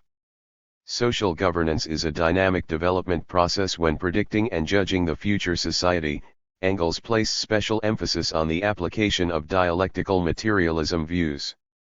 In his view, human society is moving, changing and developing, and its basic and general trend is from low-level to high-level historical processes. He stressed, the so-called socialist society is not an immutable thing, but should be regarded as a society with constant changes and reforms like any social system. 5. He also stressed, we are continuous development theorists, and we do not intend to impose any null laws on mankind. 6. Socialist society is a changing and developing society. When answering how he would govern the future society, he said, my party has not proposed any ready-made solutions once and for all. 7. We can see that Engels believes that measures should be taken flexibly, according to the social reality and development process, and it is not recommended to give specific plans or ready-made plans directly. Therefore, in changing and developing societies, there is no immutable social governance plan. Governance measures must change with the development and change of society. 6. The fundamental task of social governance is to return to society. In Engels' view, participation in social governance is the right enjoyed by every member of society, and the ultimate goal of social development is to return to society, that is, the ownership of social governance rights and production means should be returned to citizens and society. When answering the question of how to govern a socialist society, the answer that Engels talked about repeatedly and considered to be the most important was the realization of public ownership of production means. On the issue of how to embody the social ownership of production means, Engels, taking land as an example, advocated the return to society in the form of collective ownership and state ownership, explained the steps of return in detail, and emphasized the role of this process in social governance. In addition, he pointed out in particular that it is possible for each member to participate not only in the production of social wealth, but also in the distribution and management of social wealth. 8. Engels believed that once the production means were owned by society and all members of society had no difference in their possession of the production means and social wealth, social governance rights would be enjoyed by members of society and naturally equal to each other. 2. Lenin's thought of social governance. Lenin inherited and developed the social governance thoughts of Marx and Engels and formed the ideology of social governance. This ideological system adhered to the leading core status of the party, established the principal role of the people in governance, strengthened the construction of laws and systems, promoted the establishment and development of social undertakings such as social security and basic education, mobilized social forces to participate, and nally realized the all-round development of human beings and social equity and justice. Lenin's thought of social governance is mainly embodied in 7 aspects. 1. Adhere to the party's overall leadership on the basis of summarizing the practical experience of the Russian Socialist Revolution and construction. Lenin proposed correctly handling the relationship between the Communist Party and various other organizations and unswervingly upholding the leading core status of the Proletarian Party. Regarding the modes of leadership, according to Lenin's view, adhering to the party's leadership does not mean that the government is replaced by the party committee to manage specific social affairs. The party's task is to carry out general leadership, political leadership, rather than excessive, abnormal, or trivial interference. Therefore, it is extremely necessary to clearly divide the responsibilities of the party, and its central government, and the Soviet political power. 9. This discussion practically showed that the overall leadership of the party is of great importance to social governance and provide an important theoretical basis for the subsequent leadership of socialist social governance. To establish the main body status of people in governance, Lenin believed that the people were the masters of the state, and all the rights of the state representing and belonging to the people came from people and were vested by the people. After the establishment of Soviet political power, the Proletarian Political Party, when consolidating nascent political power and developing socialism, should attach great importance to attracting the laborer and the poor to participate in the day-to-day work to manage the state. 10. He also pointed out that we should mobilize the broad masses, arouse the people's main body consciousness and give full play to the main body role of the people, not only in the socialist revolution but also in the whole process of building socialism. In addition, Lenin believed that the dictatorship of the proletariat was a complex system composed of a number of gears. Between the engine and the machine, there must be a transmission device. 11. Trade unions, the Communist Youth League, women's federations, and other people's organizations organized in a joint way should give full play to the role of the bridge. 3. Strengthen the construction of legal system. Lenin holds that socialist social governance must establish and perfect laws and systems, regulate the operation of social power and maintain social public order. He stressed, the more stable our political power becomes and the better our civil circulation develops, the more we need to put forward the unswerving slogan of strengthening the revolutionary legal system. 12. Under the leadership of Lenin, Soviet Russia continuously promoted legal system construction and strengthened the normative role of the law and system in state management and social governance. Its concrete measures include, power should be operated within the frameworks of law and system, to institutionalize the supervision power of people, to regulate the relationship between government and market by law. 4. Attach importance to the development of social undertakings. Lenin systematically expounded social security in Russia and advocated the implementation of this social security system. In the process of consolidating the new political power, it is an unshirkable duty of the proletarian regime to provide extensive social security for the broad masses of the people.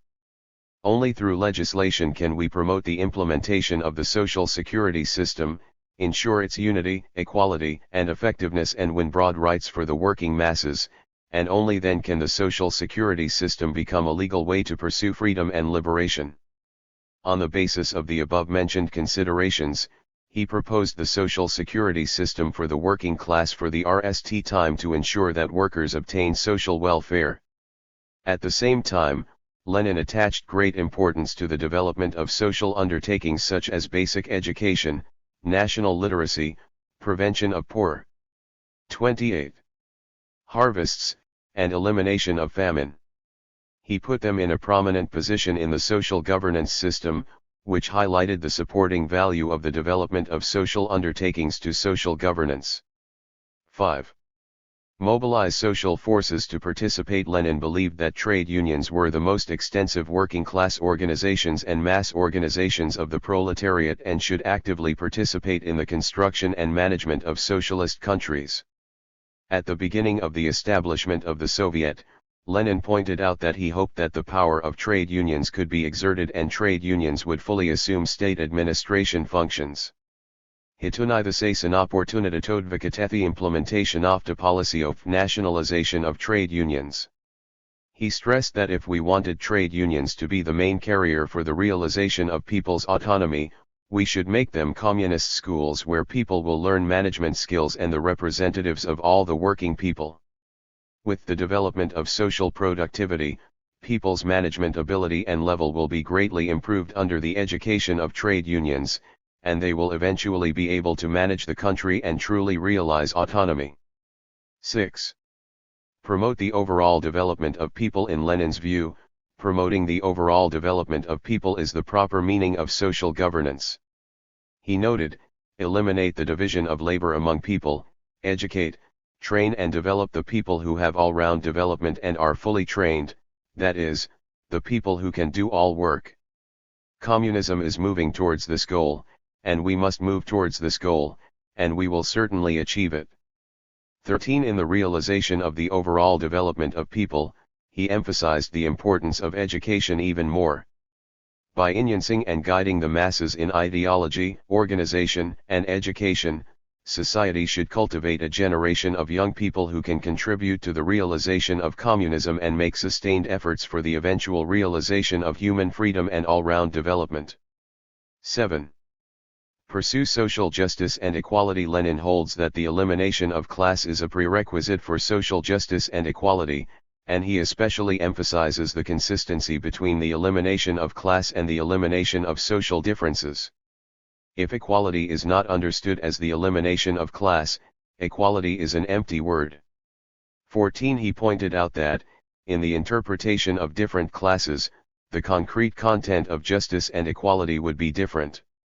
In the class society with private ownership of production means, class inequality persists, and there can be no real equality between the exploiters and the exploited. In society with public ownership of production means, with the complete elimination of private ownership, the high development of productive forces, the disappearance of the opposition between mental and physical labor, and the great abundance of material wealth, it is possible to achieve true justice and equality only when all people do their best and distribute according to their needs. In this sense, justice and equality are social and historical processes that can only be truly realized in a communist society. 1.3 Significance of social governance. Thought of Marxism. Marx, Engels, and Lenin's thought of social governance constitutes the classic social governance thought of Marxism. Based on the reality of the stage of social development, combined with the governance experience of the Paris Commune, Marx and Engels criticized and absorbed the beneficial results of capitalist democracy, followed the law of human social development, envisioned the new characteristics of future social governance, judged the new trend of social development, revealed the law of human social development, and proposed that the people were the creators of history and the theoretical basis of social governance. Thought of Marxism. Although their ideas involve only the most general principles, they can also provide scientific methods and point out forward directions for the innovation of social governance. In the construction and development of Soviet socialism, Lenin persisted and developed the social governance thoughts of Marx and Engels. Combined with the national conditions of the backward economy and culture of Soviet Russia, Lenin creatively proposed the idea of how to develop social governance in socialist countries with backward economies and cultures to further enrich the social governance theory of classic Marxism, which has a certain range of universal significance to the construction of backward countries. The social governance theory of Marxism is a dialectical development process from theory to practice and from practice to theory. As Lenin said, now everything is in practice, and now we have reached such a historical juncture, theory is turning into practice, theory is given vigor by practice, revised by practice, and tested by practice. 15. The theory of Marxist classical writers on social governance is the theoretical development and action guide of social governance in the victory of China's new democratic revolution, the establishment of the people's political power, socialist construction and reform and opening up. At the same time, the rapid development and change of socialist society will further perfect social governance theory, enrich the connotation of social governance, and expand the extension of social governance. The social governance thought of Marxism has an important enlightenment function for Chinese social governance thought and practice development. The report of the 19th National Congress of the Communist Party of China pointed out that socialism with Chinese characteristics has entered a new era, and the major social contradictions in China have been transformed into contradiction between the people's growing needs for a better life and the unbalanced and inadequate development. When people's basic material needs are met, they will pay more attention to enhancing their sense of gain, happiness, and security and pursue the satisfaction of their needs in democracy, rule of law, fairness, justice, security, and environment. This aspect directly reeks the ultimate value goal of social governance of Marxism, i.e., the free and all-round development of human beings. Therefore, to strengthen social governance in the new era, we need to adhere to the principle of taking people as the main body and highlight the people-oriented value orientation. We need to promote the modernization of the social governance system and governance capacity, to stimulate social vitality, to promote the co-establishment and co-governance of multiple main bodies, and form the resultant force of social governance. 2. The development of social governance thought of Marxism in China. 2.1 Mao Zedong's thought of social governance. In the construction of revolutionary base areas in the period of democratic revolution, Mao Zedong made many important comments on social governance.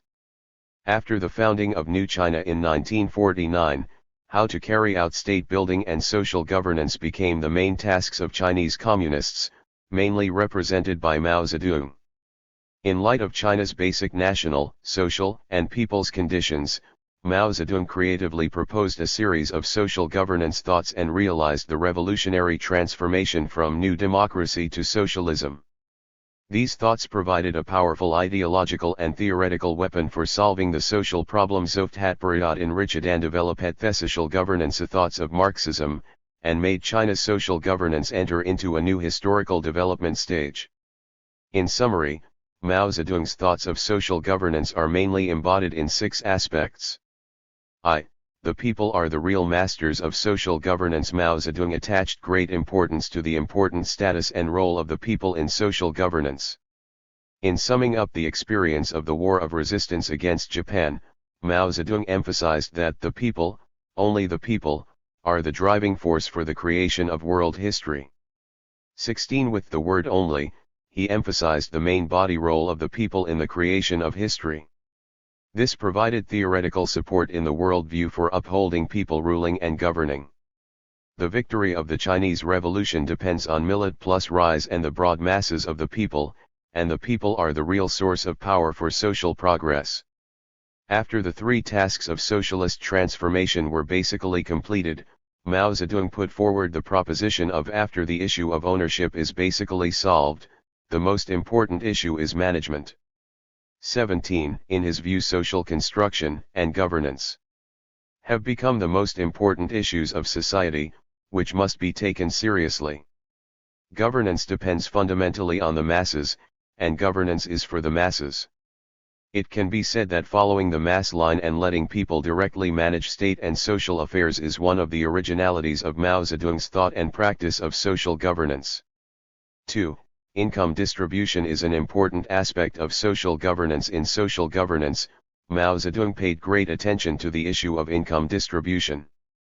On the one hand, he completely abolished the system that people exploit other people, and he established principal distribution according to work. On the other hand, he resolutely opposed equalitarian and polarization. He pointed out, our formulation is to oppose both equalitarian and excessive disparity. 18 The balance point between the two needs to be controlled as well as possible. No matter which side is biased, it will frustrate the enthusiasm and initiative of the people to participate in social governance.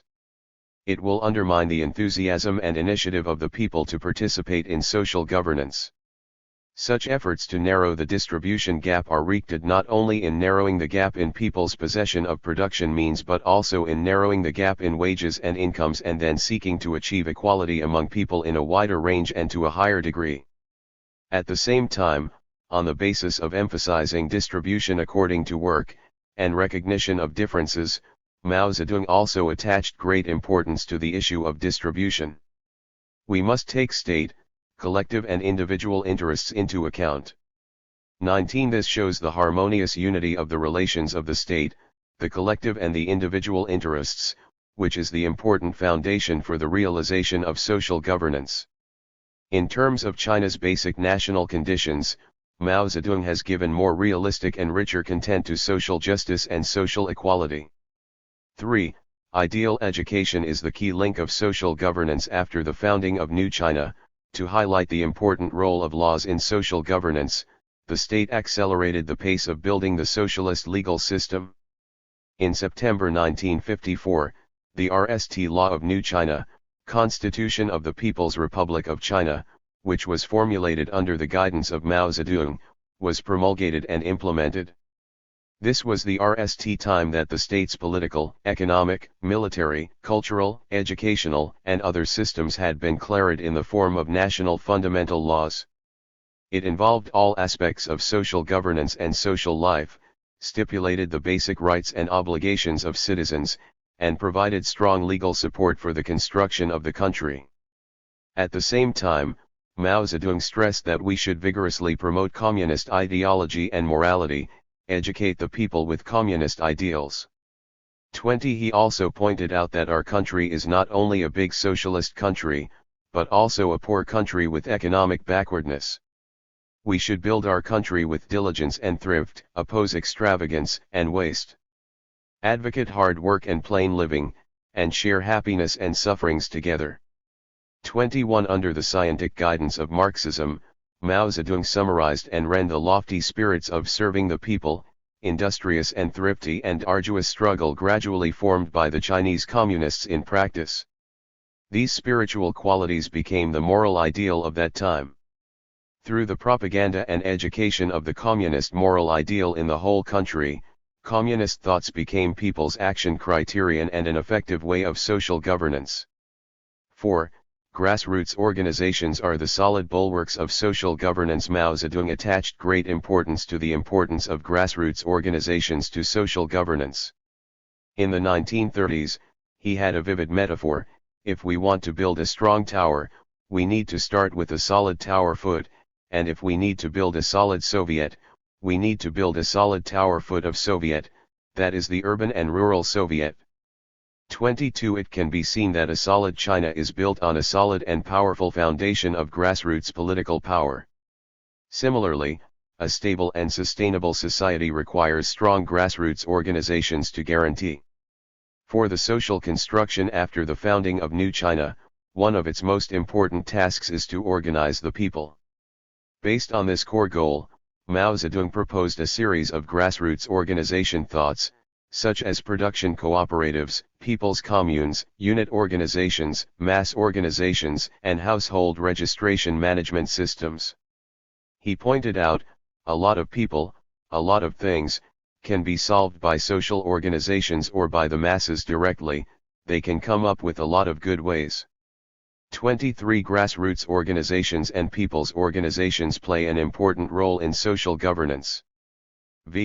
Material welfare is the important content of social governance. Mao Zedong attached great importance to social security and repeatedly emphasized that it should be regarded as a major event in social governance. He not only advocated protecting social security by establishing systems and laws, but also focuses on implementing targeted measures in specific areas to make breakthroughs in key areas. As early as in the late period of the anti-Japanese war, he pointed out, all empty words are useless and we must give visible material benefits to the people. 24. In 1951, the Government Administration Council of the Central People's Government promulgated and implemented the regulations of the People's Republic of China on labor insurance. It provided detailed and clear provisions on the treatment for work-related injuries, old age care, childbearing, death and so on. The basic rights and interests of the laborer were better safeguarded. It was welcomed and supported by the laborer groups. They sang, "Socialism is good, there is labor protection for birth, death, illness, and old age," which showed the feeling of happiness and satisfaction. Subsequently, under the leadership of Mao Zedong, regulations on Social Security for enterprise employees and regulations on Social Security for state organ staff were introduced in succession, which effectively guaranteed the interests of the broad masses of the people. 6. The party's leadership is the fundamental guarantee of social governance. After the founding of New China, rebuilding the basic order of the whole society became an urgent task and an important task of social governance. Mao Zedong pointed out, the Communist Party of China is the leadership core of the whole Chinese people. Without such a core, the cause of socialism cannot be victorious. 25. This shows that social governance, as an important part of the cause of socialist construction, is bound to be inseparable from the leadership of the party, and that the leadership role of the party in social governance must be brought into full play. At the same time, he stressed, the party is in a leading position in these 7 aspects: work, agriculture, business, study, army, politics, and party. 26. It was in the course of socialist construction that Mao Zedong further expounded the party's overall leadership ideology. He stressed that the party's leadership should be strengthened and improved, and that the party's leadership system should be improved so that social governance in this period gradually forms a set of policies and a planning system with its own characteristics. This laid a foundation for the party to enrich the social governance thought in China and provided a fundamental guarantee for the promotion of scientific social governance. 2.2 Socialist social governance thought with Chinese characteristics. In December 1978, the third plenary session of the 11th Central Committee of the party made a great decision to shift the work focus of the party and the state to economic construction and carry out reform and opening up. China entered a new historical period where socialism with Chinese characteristics was initiated and developed. The Chinese Communists represented by Deng Xiaoping, Jiang Zemin, and Hu Jintao made great efforts to explore and build socialism with Chinese characteristics and gradually formed theoretical guiding ideologies, such as Deng Xiaoping theory, the important thought of 3 represents, and the scientific outlook on development, thus pointing out the direction and providing ideological guidance for the development of socialism with Chinese characteristics. Based on the great practice of reform and opening up, Chinese Communists have formed and developed social governance thought corresponding to socialism with Chinese characteristics, which is embodied in the following 7 aspects. I. Adhere to and improve the party's leadership. To strengthen and innovate social governance, we should not only adhere to the party's leadership but also constantly improve the party's leadership. While deciding to implement the policy of reform and opening up, Deng Xiaoping made it clear that we should adhere to the 4 cardinal principles, the core of which was to adhere to the party's leadership. This principle cannot be shaken, and if it is shaken, it will return to division and chaos. Deng Xiaoping also pointed out that in order to uphold the leadership of the party, efforts must be made to improve the leadership of the party. 27. Improving the leadership of the party is not to weaken the leadership of the party but to uphold and strengthen the leadership of the party. Jiang Zemin pointed out, under the new historical conditions, we must adhere to, strengthen and improve the leadership of the party. 28. And if a ruling party is unable to control or manage the leading bodies and cadres well, the consequences cannot be imagined. 29. This shows that to give full play to the leading role of the party in social governance, we must pay special attention to the key minority of leading cadres. Hu Jintao pointed out, under the new situation with profound changes in the world, national conditions, and the party's situation, we should raise the leadership and governance level of the party, improve the ability to resist corruption and risks and prevent changes, and strengthen the construction of the party's governing capability and advanced nature. 30. This requires enhancing its social governance capacity and level through the party's governing capability and advanced nature construction. Thus, it can be seen that only when the party's leadership is strengthened and its methods are appropriate can the governance of a country and society obtain twofold results with half the effort and obtain the desired good results. 2. Attach importance to safeguarding and improving people's livelihood. Safeguarding and improving people's livelihood is the essential strategy of social governance. Deng Xiaoping pointed out, the essence of socialism is to emancipate and develop productivity, eliminate exploitation and polarization, and eventually achieve common prosperity. 31. This requires that social governance adheres to fairness and justice, avoids disparity between the rich and the poor, and takes realization of the common prosperity of all members of society as the ultimate goal. Jiang Zemin put forward the important thought of 3 represents and especially emphasized that the Communist Party of China should always represent the fundamental interests of the overwhelming majority of the Chinese people.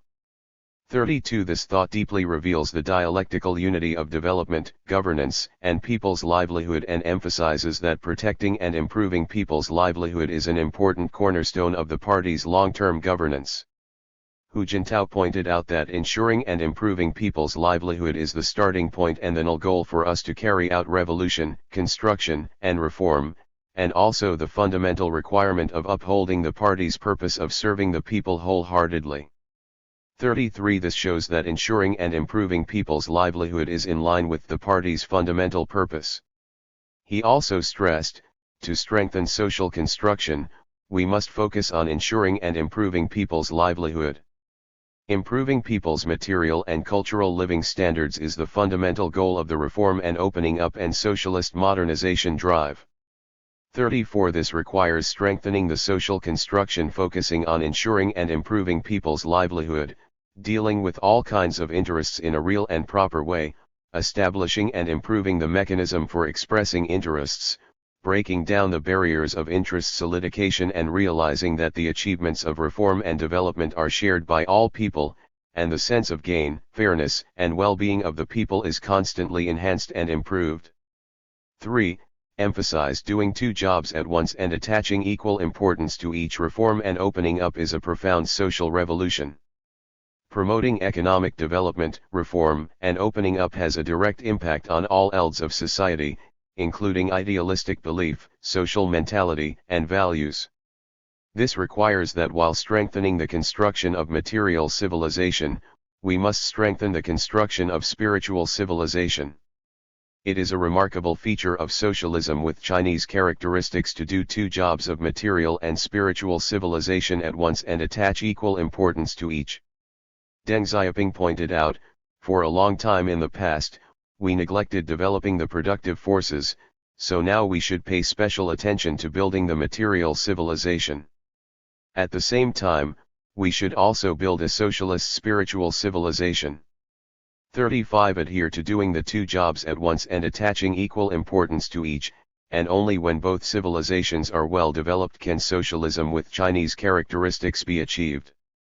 Jiang Zemin stressed, we should take material civilization construction and spiritual civilization construction as the goal of unity. We must adhere to doing 2 jobs at once and attaching equal importance to each. In any case, we must not sacrifice spiritual civilization for temporary economic development. 36. This shows that material civilization and spiritual civilization are inseparable as an organic whole. They are interdependent. They must be organically integrated and interconnected in the process of social governance. Hu Jintao said, socialism with Chinese characteristics is a cause of all-round development and all-round progress, and a cause of mutual complementarity and coordinated development of material and spiritual civilization. Material poverty is not socialism, nor is spiritual emptiness. 37. This shows that the coordinated development of material and spiritual civilization is related to the all-round development and progress of the cause of socialism with Chinese characteristics. They are inseparable and closely linked, and the relationship between them must be properly dealt with in the process of social governance. Thus, it can be seen that the thought of doing 2 jobs at once and attaching equal importance to each provides important ideological guidance for our party to carry out social governance. 4. Strengthen the construction of democracy and the legal system. Persisting in the combination of democracy and legal systems is a basic point of view in the theory of socialism with Chinese characteristics and an indispensable 2 wheels of social governance.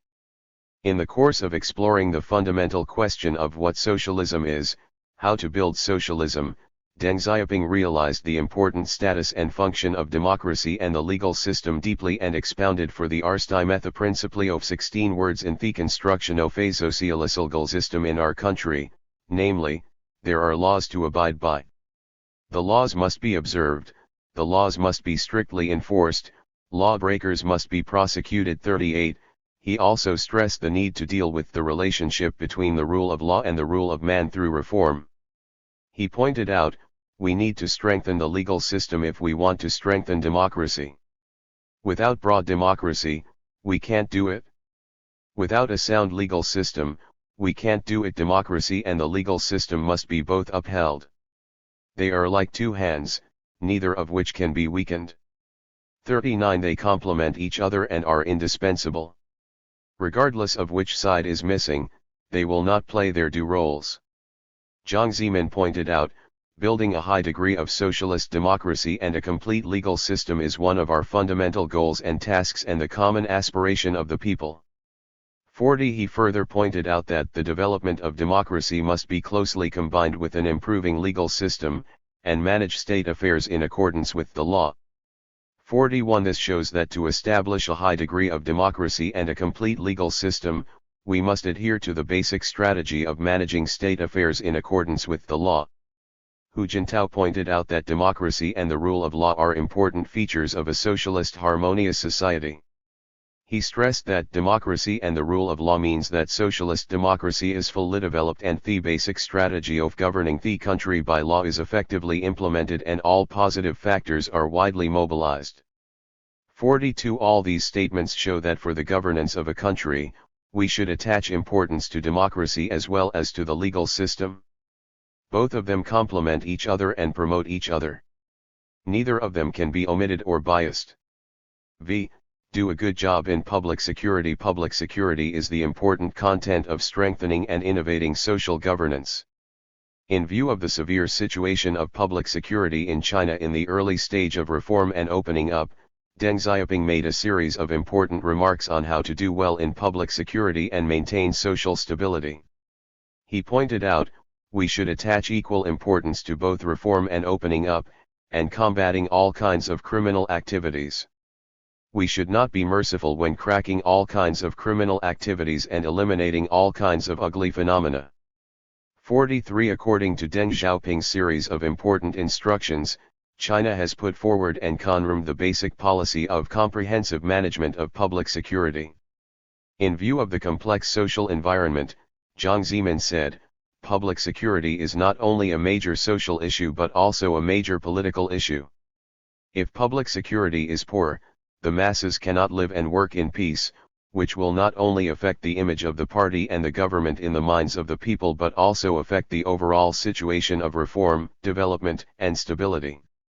44. This fully demonstrates the high importance of public security issues, which must be considered and dealt with as a whole. In the process of strengthening public security, we must adhere to unit leadership, coordination, and linkage. The 9 dragons of water control are likely to lead to the absence of a leader. Hu Jintao attached great importance to the importance of doing a good public security job by building a harmonious socialist society. He pointed out that to realize the fundamental improvement in public security, we should rely on the combination of attack and prevention, the combination of symptoms and root causes, and comprehensive treatment. 45. He also stressed that we should vigorously strengthen public security prevention and control system construction, improve the comprehensive management mechanism of public security, crack down on all kinds of criminal activities in accordance with the law, and effectively ensure the safety of people's lives and property. 46. It can be seen that it is of great significance to do a good job in public security to further promote the construction of a safe China. 6. Take people's satisfaction as the fundamental standard. Whether the people are satisfied or not is the touchstone of social governance. Deng Xiaoping stressed, in addition to mastering the principles and policies and making decisions on the use of important cadres, the party's leading organs should free up their major time and energy to do ideological and political work, and do the work of people and the masses. 47. This means that we should not only pay attention to ideological and political work but also be good at doing the work of the masses in social governance. In the null analysis, it is to do a good job in people's work. Jiang Zemin pointed out, Only when we have done a good job in caring for and serving the masses can we always maintain our flesh and blood ties with the masses and be invincible. 48. This requires that we must always put the people's warmth and cold in mind in social governance and constantly enhance the flesh and blood ties between the party and the people in the process of strengthening and innovating social governance. Who pointed out that we should respect the masses ideologically, be emotionally close to them and rely on them in our work and take the satisfaction and dissatisfaction of the masses as the starting point and null goal for strengthening and innovating social management. 49. This shows that we should not only serve the masses ideologically and emotionally in social governance but also regard people's satisfaction as the basic criterion to judge the effectiveness of social governance.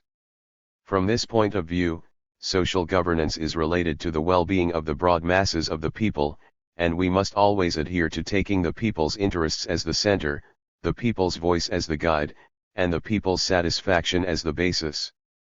7. Correctly handle the relationship between reform, development, and stability. Maintaining social stability is not only the basic task of strengthening and innovating social governance but also the basic premise of the healthy and orderly development of the economy and society. Correctly handling the relationship of reform, development, and stability and realizing the organic unity of reform, development and stability are important guidelines related to the overall situation of China's socialist modernization. Deng Xiaoping pointed out, the overwhelming problem in China is the need for stability. Without a stable environment, nothing can be achieved, and the results achieved will be lost. 50. At the same time, he stressed, there are so many Chinese with such a weak foundation, without a stable and united political environment, without a stable social order, nothing can be done. Stability is overwhelming. 51. All of these show that social stability is the supreme interest of our country and the biggest reason for our country's social governance. Stability is the premise, reform is the motive force, and development is the aim. Jiang Zemin emphasized the dialectical relationship of reform, development, and stability and pointed out, we should be good at looking at the overall situation, planning carefully, grasping the internal relationship of reform, development, and stability as a whole, and achieving mutual coordination and mutual promotion. 52. This call for unifying the strength of reform, the speed of development and the extent to which society can tolerate, carrying out a reform in a steady and orderly manner, and realizing the best interests of the people. Hu Jintao pointed out that development is a crucial principle, and stability is an absolute task. Without stability, nothing can be done, and the results achieved will be lost. This principle should be borne in mind not only by all party members but also by all the people. 53. This constitutes an important guideline for handling the relation of reform, development, and stability in adhering to and developing socialism with Chinese characteristics. 2.3. Important discussion on social governance by General Secretary Xi Jinping. Since the 18th National Congress of the CPC, the Central Committee, with Comrade Xi Jinping as its core, has put forward a series of interrelated and interpenetrated new ideas, new thoughts, and new strategies for governing country and political affairs, and formed systematic and logical thoughts of socialism with Chinese characteristics in the new era of Xi Jinping. This is a new achievement in the treasure house of the theoretical system of socialism with Chinese characteristics and the new development of Marxism in China. Among them are a series of new ideas, views, and assertions put forward by Xi Jinping to strengthen and innovate social governance. These are the most important innovative progress and innovative achievements in the field of social governance since the 18th National Congress of the Communist Party of China, and are an important part of Xi Jinping's thought of socialism with Chinese characteristics in the new era. They are embodied in the following 10 aspects. I. People-centered theory. Adhering to the people-centered theory, we should be people-oriented, put the people in the highest position in the heart, and adhere to serving the people wholeheartedly in social governance. Xi Jinping pointed out that all the ruling activities of the Communist Party of China and all the administrative activities of the People's Republic of China must respect the people's main body status and the people's pioneering spirit, and worship the people as teachers.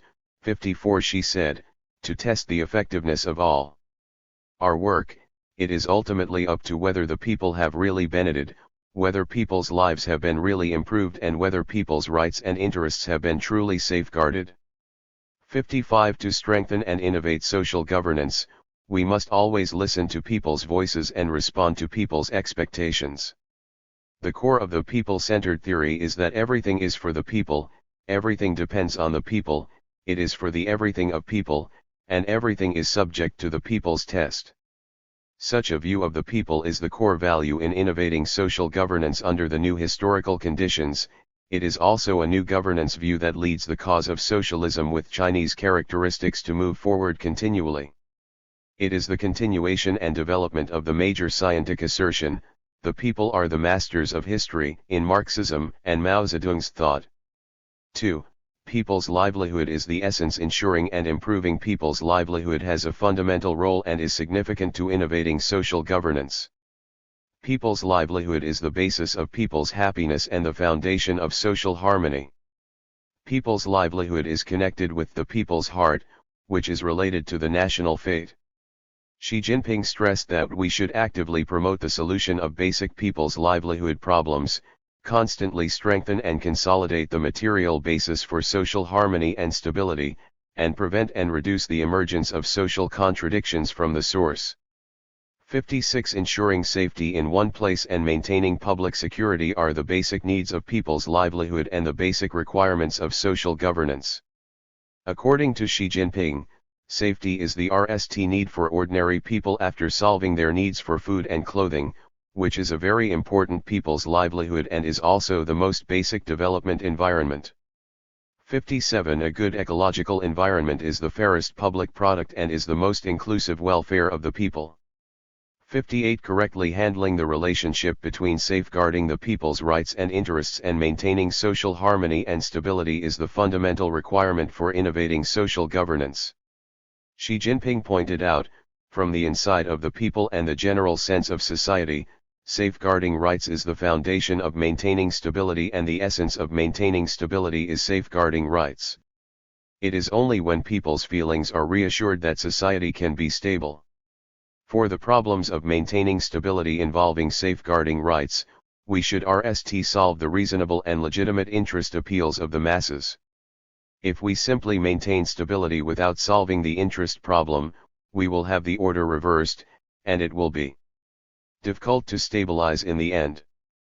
59. This is an important ideological point of view for innovating social governance, which is full of materialistic dialectics. 3. The theory of fairness and justice. Xi Jinping attaches great importance to the central role and status of fairness and justice in social governance. The RST is to emphasize the improvement of the social fairness security system. To realize the fairness of laws, we should treat all people equally before the law. To realize the fairness of opportunity, everyone should be the same before opportunities. To realize the fairness of power, basic citizen rights should be equal. The second is to emphasize the road to common prosperity. We should make steady progress towards common prosperity on the basis of continuous economic and social development. Deal with the relationship between efficiency and fairness. We should not only make the cake bigger but also divide the cake fairly. To deepen the reform of the income distribution system and avoid polarization, there must not be the phenomenon of the rich accumulate huge amounts of money, while the poor eat husks. 60. Pay more attention to precise help for specific groups with special difficulties, so that all people can live a good life. The third is to emphasize the establishment of a co-construction and co-sharing society. A co-sharing society is a society in which all people comprehensively share development achievements and co-construct and share development achievements. Make everyone enjoy the opportunity to make their lives brilliant. The opportunity to realize their dreams and the opportunity to grow and make progress together with them other land and the times. 61. The fourth is to emphasize the problem-oriented approach. Use the promotion of social fairness and justice and the improvement of the well-being of the people as a mirror to examine all aspects of our institutions, mechanisms, and policies, she said. Where there are problems that do not conform to the promotion of social fairness and justice, reform is needed. 62. By establishing a co-constructing and co-sharing society, we should let all people share the sense of gain, security and happiness, and truly let all people feel real social fairness and justice. 4. The theory of co-ruling by law and virtue. Xi Jinping stressed that the rule of law and rule of virtue must be combined to make the rule of law and rule of virtue complement each other, promote each other and supplement each other. 63. We must adhere to both the rule of law and the rule of virtue.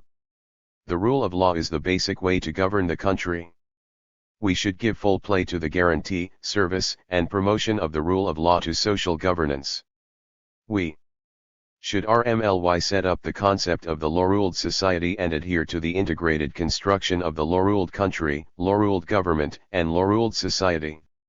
We should be good at thinking about social governance with the spirit of the rule of law, planning social governance with the thinking of the rule of law, solving difficult problems of social governance with the ways of the rule of law, and bringing the whole thoughts and behaviors of social governance into the orbit of the rule of law. Xi Jinping pointed out that cultivating and promoting core values and effectively integrating social consciousness are important ways for social systems to function normally and social order to be effectively maintained. 64. The history of man's social development shows that, for a nation and a country, the most profound and lasting strength is the core value system and core values that the whole society agrees on.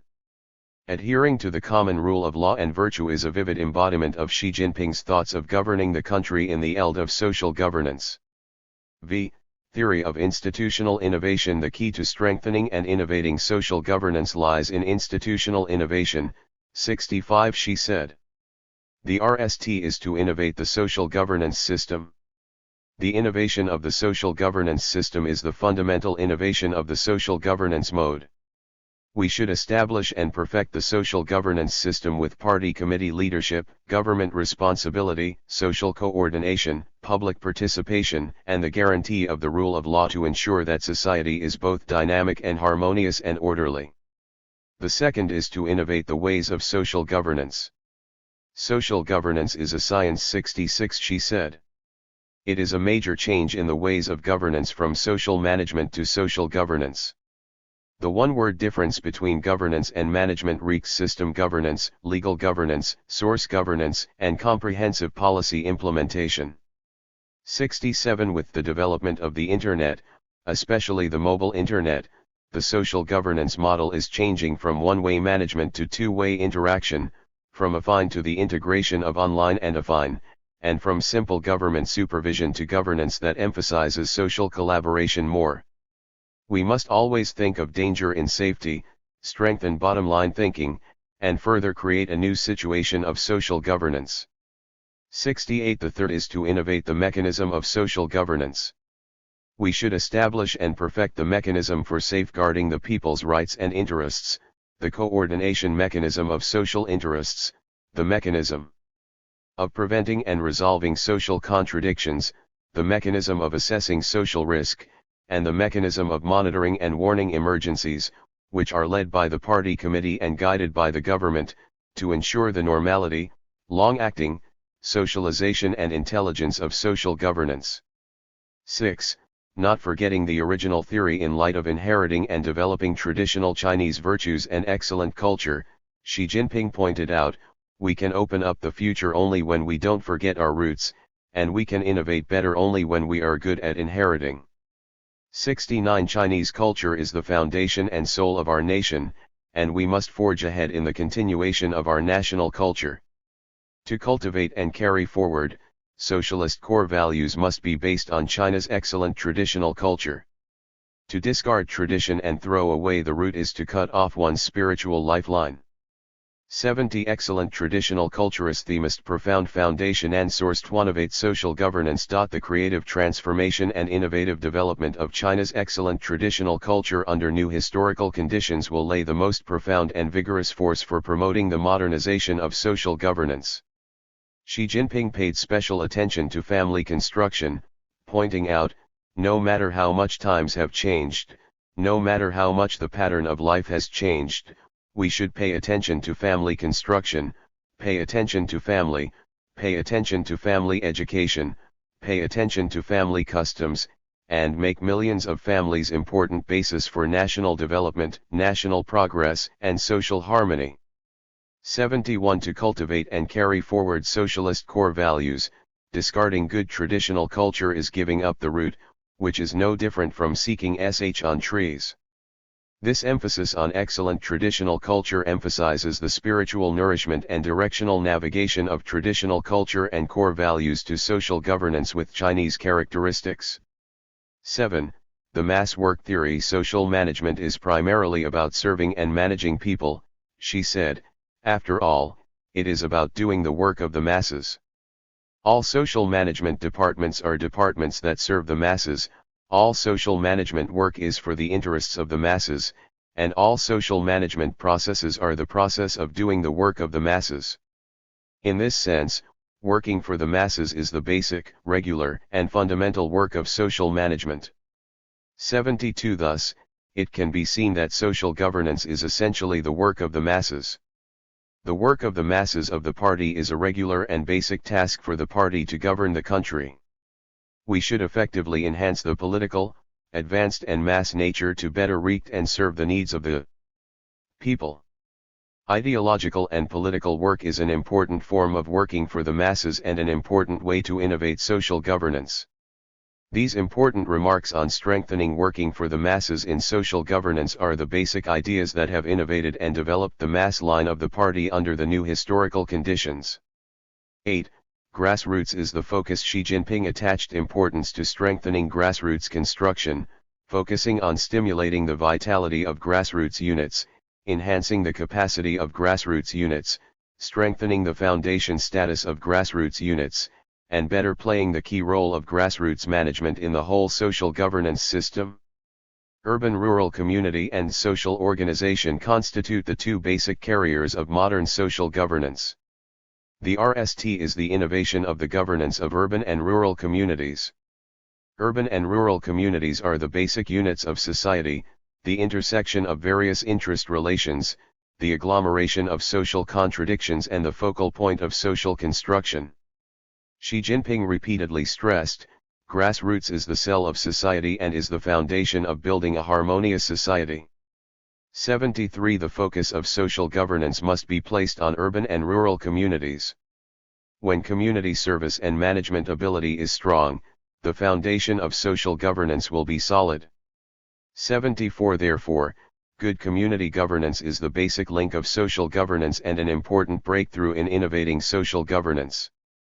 The secondus reform and innovation of social organizations. The basic direction of reform and innovation of social organizations are the withdrawal of government from social organizations, clearly defined rights and responsibilities, and self-government according to law.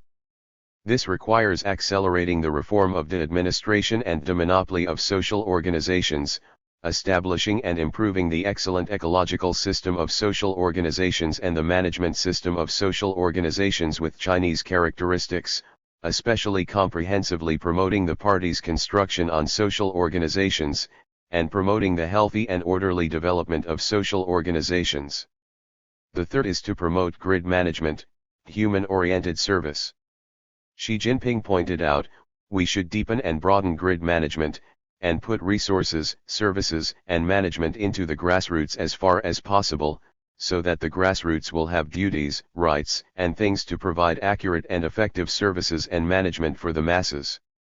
75 In summary, much attention to the grassroots foundation shows that Xi Jinping has a strong sense of problem, a solid foundation of practice and a deep feeling for the people. 11. Theory of general security. Establish an overall safety perspective.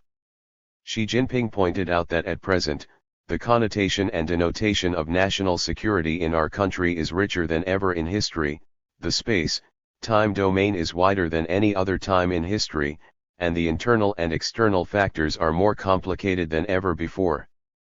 We must adhere to the overall national security concept, taking the people's security as the purpose, taking political security as the foundation, taking economic security as the basis, taking military, cultural and social security as the guarantee, and relying on the promotion of international security, and work out a national security path with Chinese characteristics. 76 The traditional concepts of national security mainly refer to external security or foreign security. The overall security concept emphasizes that we should attach importance to both external and internal security, we should attach importance to both traditional and non-traditional security, and build a complete national security system, especially to prevent and respond to new security forms such as social security, scientific and technological security, and information network security. We should attach importance to both homeland and national security, we should attach importance to state security as well as state development, we should attach importance to our own security as well as common security, build a community of shared future for mankind, and promote all parties to move towards the goal of mutual benefit and common security. X. The leading theory of Party Xi Jinping pointed out that the most essential characteristic of socialism with Chinese characteristics is the leadership of the Communist Party of China. 77. In contemporary China, without the leadership of the Communist Party of China, it is impossible to bring people of all ethnic groups together and manage the state and society well. We should strengthen the party's leadership in an all-round way. First, we should give full play to the leading core role of party in overall leadership and coordination in social governance. The leading core role of the party is mainly embodied in the following aspects: highlighting, strengthening and improving, RMLY grasping the initiative of the party's leadership in social governance, highlighting, leading and grasping the general, RMLY grasping the key link of the party's leadership in social governance, highlighting system and norm, RMLY grasping the party's leadership in social governance. Second, the social atmosphere should be improved with the improvement of party conduct and government style. We should adhere to the party police itself and impose strict discipline on its members and officials, and we should vigorously carry out the construction of an honest administration, purify party conduct and government style, and drive and promote the healthy development of a social atmosphere. Third, the party's ability to lead social governance should be improved. The key to promoting the modernization of social governance is to improve the party's ruling level. The leading core role of the party in social governance needs to be realized through the party's grassroots organizations. Grassroots organizations of the party take root at the grassroots and serve the grassroots, which has the natural advantage of leading social governance. At the same time, we must always strengthen the party's self-construction, consciously improve the party's leadership, constantly enhance the party's political leadership, ideological leadership, mass organization, and social appeal, and constantly improve the party's leadership. This requires promoting social reform and development with the construction of the party's ruling ability and advanced nature, and constantly creating a new situation of social construction and social governance with the high spirit of reform and innovation. It can be said that strengthening the party's leadership in an all-round way is not only the most important feature of social governance with Chinese characteristics in the new era, but also the fundamental guarantee for Chinese social governance civilization to stand RMLY in the national civilization of the world. Extended Thinking 1. Summarize the origin and basis of the social governance thought of Marxism. 2. Summarize Lenin's thought of social governance. 3. Describe Mao Zedong's thoughts on social governance. 4. Discuss the contemporary significance of Marx and Engels' thought of social governance. 5.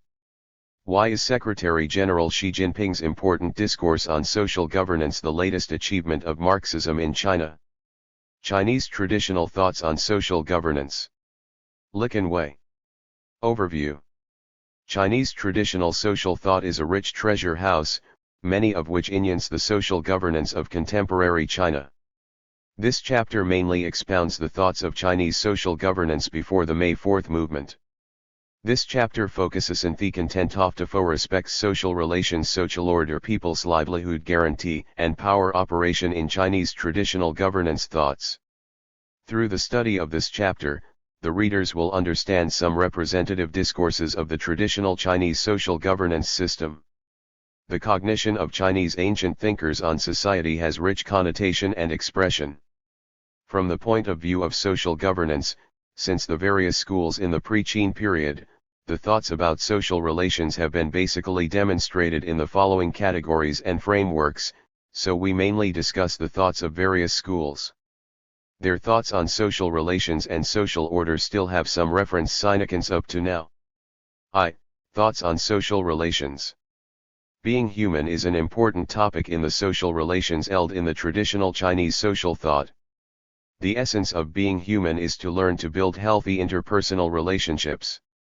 What kind of interpersonal relationship is benign? Confucius used benevolence sum up to benign interpersonal relationships. He said, "It is insignificant for a man without benevolence to abide by etiquette, it is insignificant for a man without benevolence to play music." There are many meanings of the benevolence of Confucius. The RST is to emphasize self-restraint in interpersonal relationships. He said, "Restrain yourself and do everything according to the requirements of etiquette." This is benevolence. Once this is done, everything in the world will be attributed to benevolence. The second is to stress on putting yourself in other people's place. He said, "Don't impose on others what you don't want to accept. No matter where you work, you won't let others complain. Think more about what you don't like and don't do things you don't like to others." The third is to emphasize the closeness to others. It is recorded in the Analects of Confucius. Fan Qi asked what benevolence was, and the Confucius said, "Cherish others." The fourth is to emphasize the need for being educated. It is recorded in the Analects of Confucius. Fan Qi asked what was benevolence, and Confucius said, "Usually being well behaved at home, being serious when dealing with things, treating people with loyalty and sincerity, and you shouldn't betray it even in barbaric lands." In short, it is a kind of good interpersonal relationship to respect others and restrain ourselves in interpersonal relationship. Different from Confucius's discussion on interpersonal relationship, Sun Tzu, based on the hypothesis of evil human nature, emphasized that division was the symbol of benign interpersonal relationship. Because of the evil nature of human, if the division of labor, the distribution of interests, and the social stratification are not appropriate, then the interpersonal relationship will never be peaceful, and will be bound to be a dispute. Mo Tzu's idea is also different from Confucius's. Mo Tzu thinks that people's selfish heart is the enemy of benign interpersonal relationship. He said, "The father loves himself, but he does not love his son, so he damages his son's interests to prod himself. The elder brother loves himself, but he does not love his brother, so he damages his brother's interests to prod himself. The monarch loves himself, but he does not love his ministers, so he damages his ministers' interests to prod himself." Why are they selfish? Mo Tzu thought that they all arise from not loving each other. Because they do not have a heart of loving each other, the behavior of damaging others and prodding themselves appears.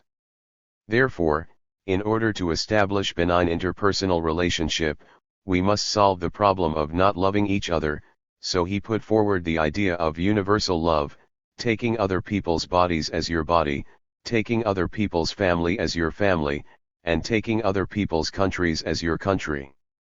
To sum up, Confucius believed that benevolence was the standard of benign interpersonal relationship and the path to realize benign interpersonal relationship. 51. Sun Tzu believed that division was the standard of benign interpersonal relationship and the path to realize benign interpersonal relationship. Mo Tzu believed that universal love was the standard of benign interpersonal relationship and the path to realize benign interpersonal relationship. 2. Thoughts on social order. Lao Tzu's thought of small country with small population is found in the Tao Te Ching. The central description of this ideal is in chapter 80, "Let there be a small country with a small population, where the supply of goods are tenfold or 100-fold, more than they can use. Let the people value their lives and not migrate far. Though there be boats and carriages, none be there to ride them. Though there be armor and weapons, no occasion to display them. Let the people again tie ropes for reckoning, let them enjoy their food, beautify their clothing, be satisfied with their homes, delight in their customs.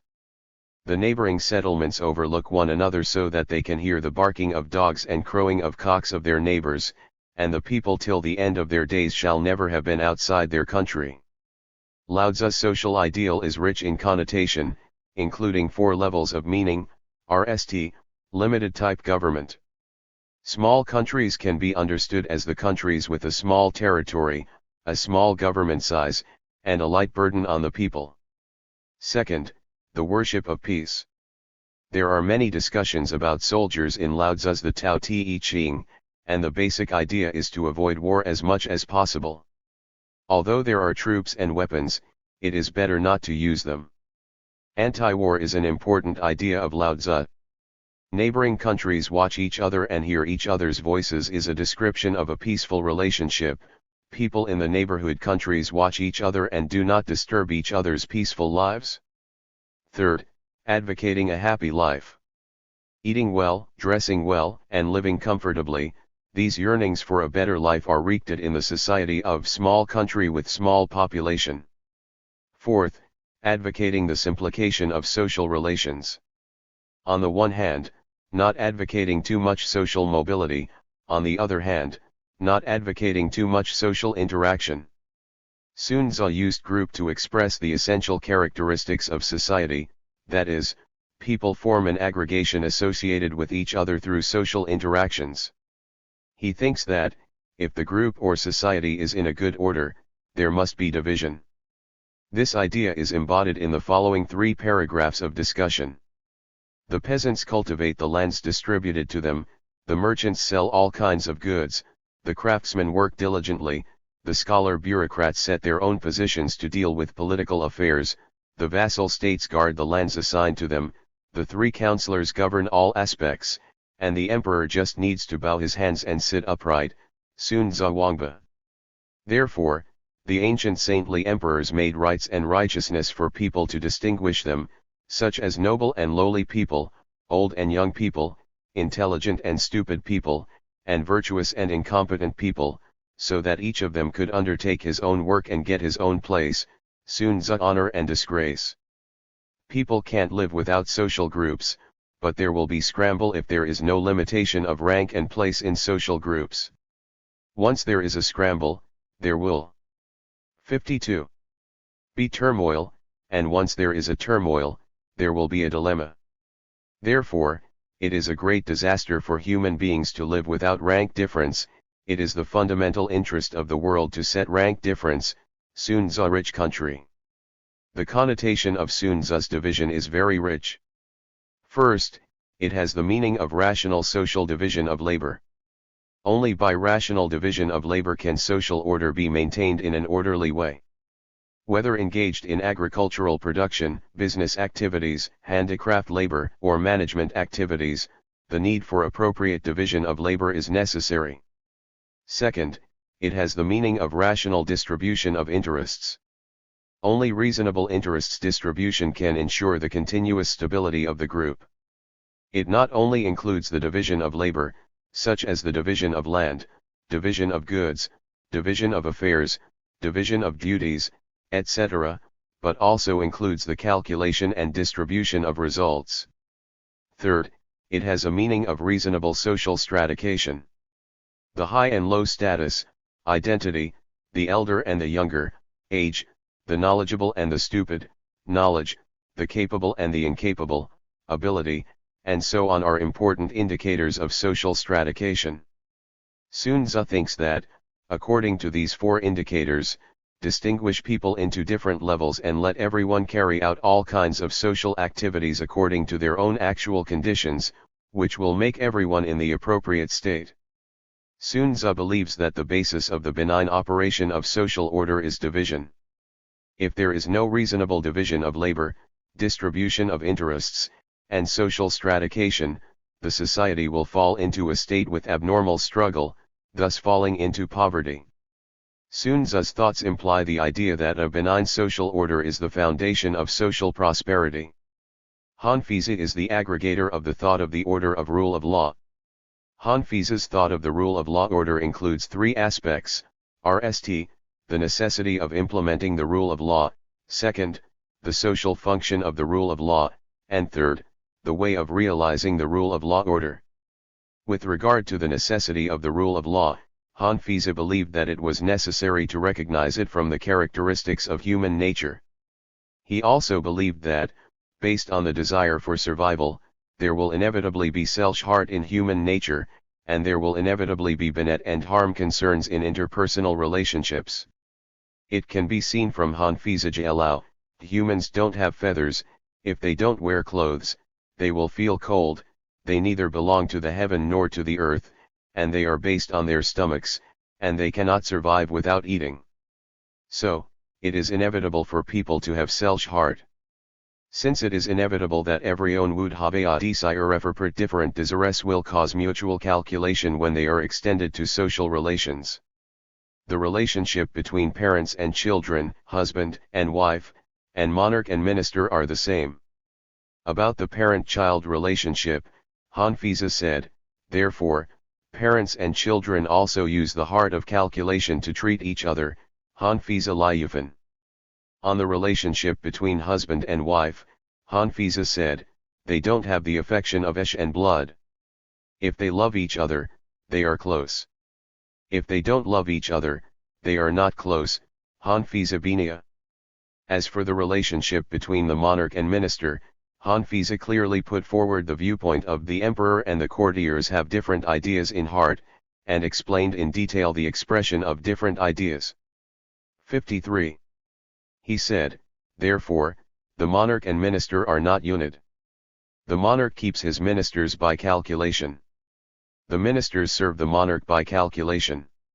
The communication between the monarch and his ministers is calculation.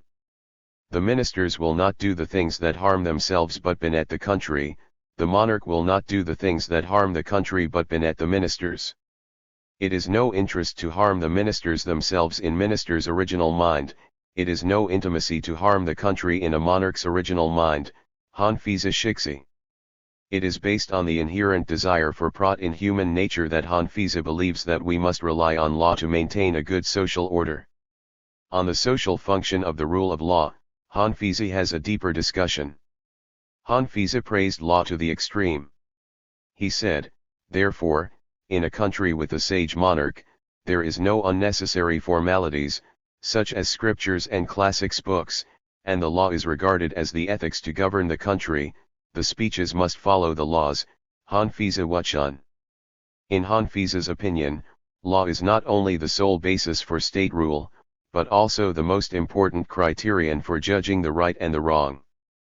Hanfiza believed that only the rule of law could ensure the long-term maintenance of social order, and explain the different functional consequences of rule of law and benevolence governance by taking the governance of family as an example. The functional consequence of the rule of law is hard at the beginning and long-term gains in the future. Now ordinary people manage their family property, encourage each other by enduring hunger and cold, and urge each other by enduring hardship and hard work. Even in the disaster of war and famine, the family must be the people who can still eat and wear well. The functional consequence of benevolence governance is happiness in a moment and hardship in the future. Now ordinary people manage their family property, they love each other by eating well and wearing well, and take care of each other by comfort and enjoyment. In the famine years, it must be this kind of people who sell their wives and children, Hanfiza liqun. Hanfiza concluded, the saints weigh the importance of law and benevolence and choose the party with the greatest benet, so they force each other by law, and abandon the mutual pity of benevolent people, Hanfiza liqun. Hanfiza means that only the rule of law can maximize the benets of society. On the way to realize the rule of law order, Hanfiza's famous viewpoint is the combination of law, tactic, and inyans. The law is the decree. Hanfiza believes that the law must be public, and law enforcement must be fair. Hanfiza said, the rules will be written into coded laws, set by the government and published to the common people, Hanfiza Nanzan. He also said, as to the punishment determined by law, the intelligent people cannot justify and prevaricate by words, and the brave people dare not ght it with force. When punishing faults, powerful ministers cannot be missed, and when rewarding good deeds, ordinary people cannot be missed, Hanfiza Yudu. Tactic is the monarch's governing tactic. Hanfiza learned from the historical lesson of the law without tactic in Shangyang's reform, and proposed that the monarch should have a concrete tactic to rule ministers. Inyans is the monarch's ruling power. Han Fiza thought that, Inyans was equivalent to the horse pulling the carriage, the country was the monarch's carriage. 54. Without Inyans, the monarch cannot lead the country forward. Han Fiza advocated that only combining the law, tactic, and Inyans, we could govern the country well, and, that is, only combining the law and Inyans, the country can be governed well. Han Fiza Nanchi. Using tactics to drive the Inyans, you will be in a state of ease, and you will make the monarch's achievements. Han Fiza Wei Chu Suo Yuxia. 3. Thoughts on the Great Harmony World. The Book of Rites is a work written by Dai Sheng, a scholar of rite in the Western Han Dynasty. The thought of great harmony in this book continues to this day and is still an ideal social blueprint. He said, in the era when the great morality and justice is implemented, the world is shared by all people. People with virtue and talents are elected to govern the world. People pay attention to credit and get along well with each other. Therefore, people not only regard their own relatives and children as their relatives and children, so that the elderly can enjoy their old age, the middle-aged people can have a place to contribute themselves, the young can get a good education, and the old widowers and widows, the orphans, the disabled, and the diseased can be fed. Men do their own duties and women have their own homes. If people don't want to abandon their property in useless places, they do not have to hide it in their own homes. If people worry about not being able to using all the ability, it is uncertainly for themselves. Therefore, intrigue is suppressed and cannot be realized, and the bad things, such as robbing, stealing, and killing, will not appear, so even the door outside the house can be left open. This is the so-called Great Harmony. The Great Harmony world, from the perspective of social governance, can be understood as the social order with good governance. The great morality and justice can be understood as good governance. What is the social order with good governance? First, the logic of social operation is the spirit of contract. The world is public is that the society members have the consciousness of public, and take the public intention as the basic criterion in all things. The emergence of ancient social elites is based on the characteristics of their superior personality and ability, rather than on the characteristics of birth and descent. The society takes the good faith as the basic intercourse criterion, and takes the friendly relation as the basic pattern. Second, social welfare is highly developed. Every member of the society can receive basic respect and protection, the labor force can be fully employed, and the vulnerable groups can get adequate living security. Both the male and female society members can get respect. Third, social values are highly recognized. People both oppose extravagance and waste and self-interest, they abhor both indolence and being addicted to ease. Fourth, the social environment is good. The society is in a good environment with security and mutual trust. 4. Thought on the patriarchal relationship. The patriarchal relationship is the most basic social relation in Chinese traditional society. What is the benign patriarchal relationship like? What is the point? It can be seen from the Book of Rites Daswen. The reason is that, all human beings are close to their own relatives, so they respect their ancestors and then they 55. Respect their forefathers.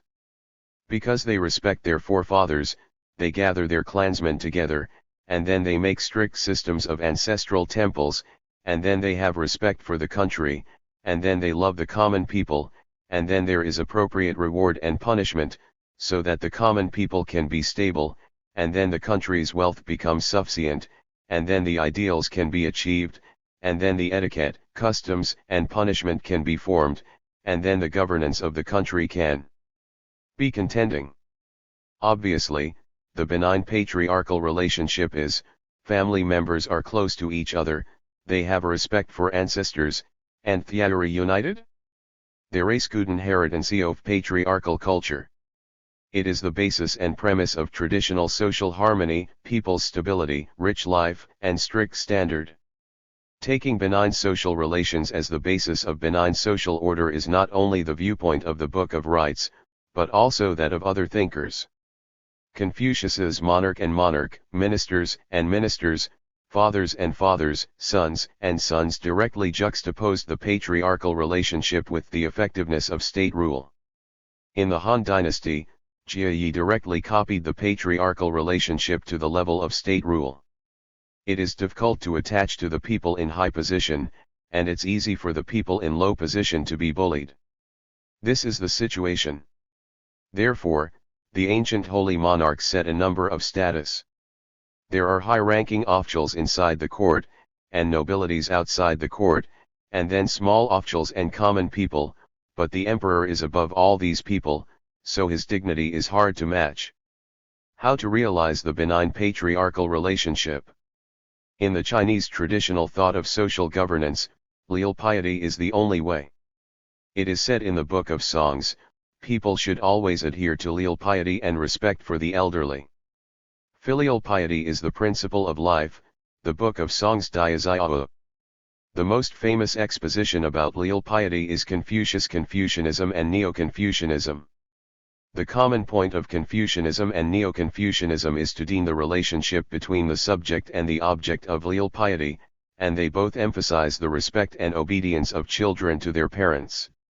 There is rational component in Confucius' filial piety, which emphasizes heart, that is, to respect parents in concept. But the filial piety in Neo-Confucianism was pushed to the extreme state, and the view of there is no wrong parent in the world was put forward, which made filial piety go to the irrational end. 1.2 People's livelihood, security and power operation. Paying attention to people's livelihood was a valuable spiritual wealth in the ancient Chinese traditional management thoughts. Almost all social thinkers had relevant discourse.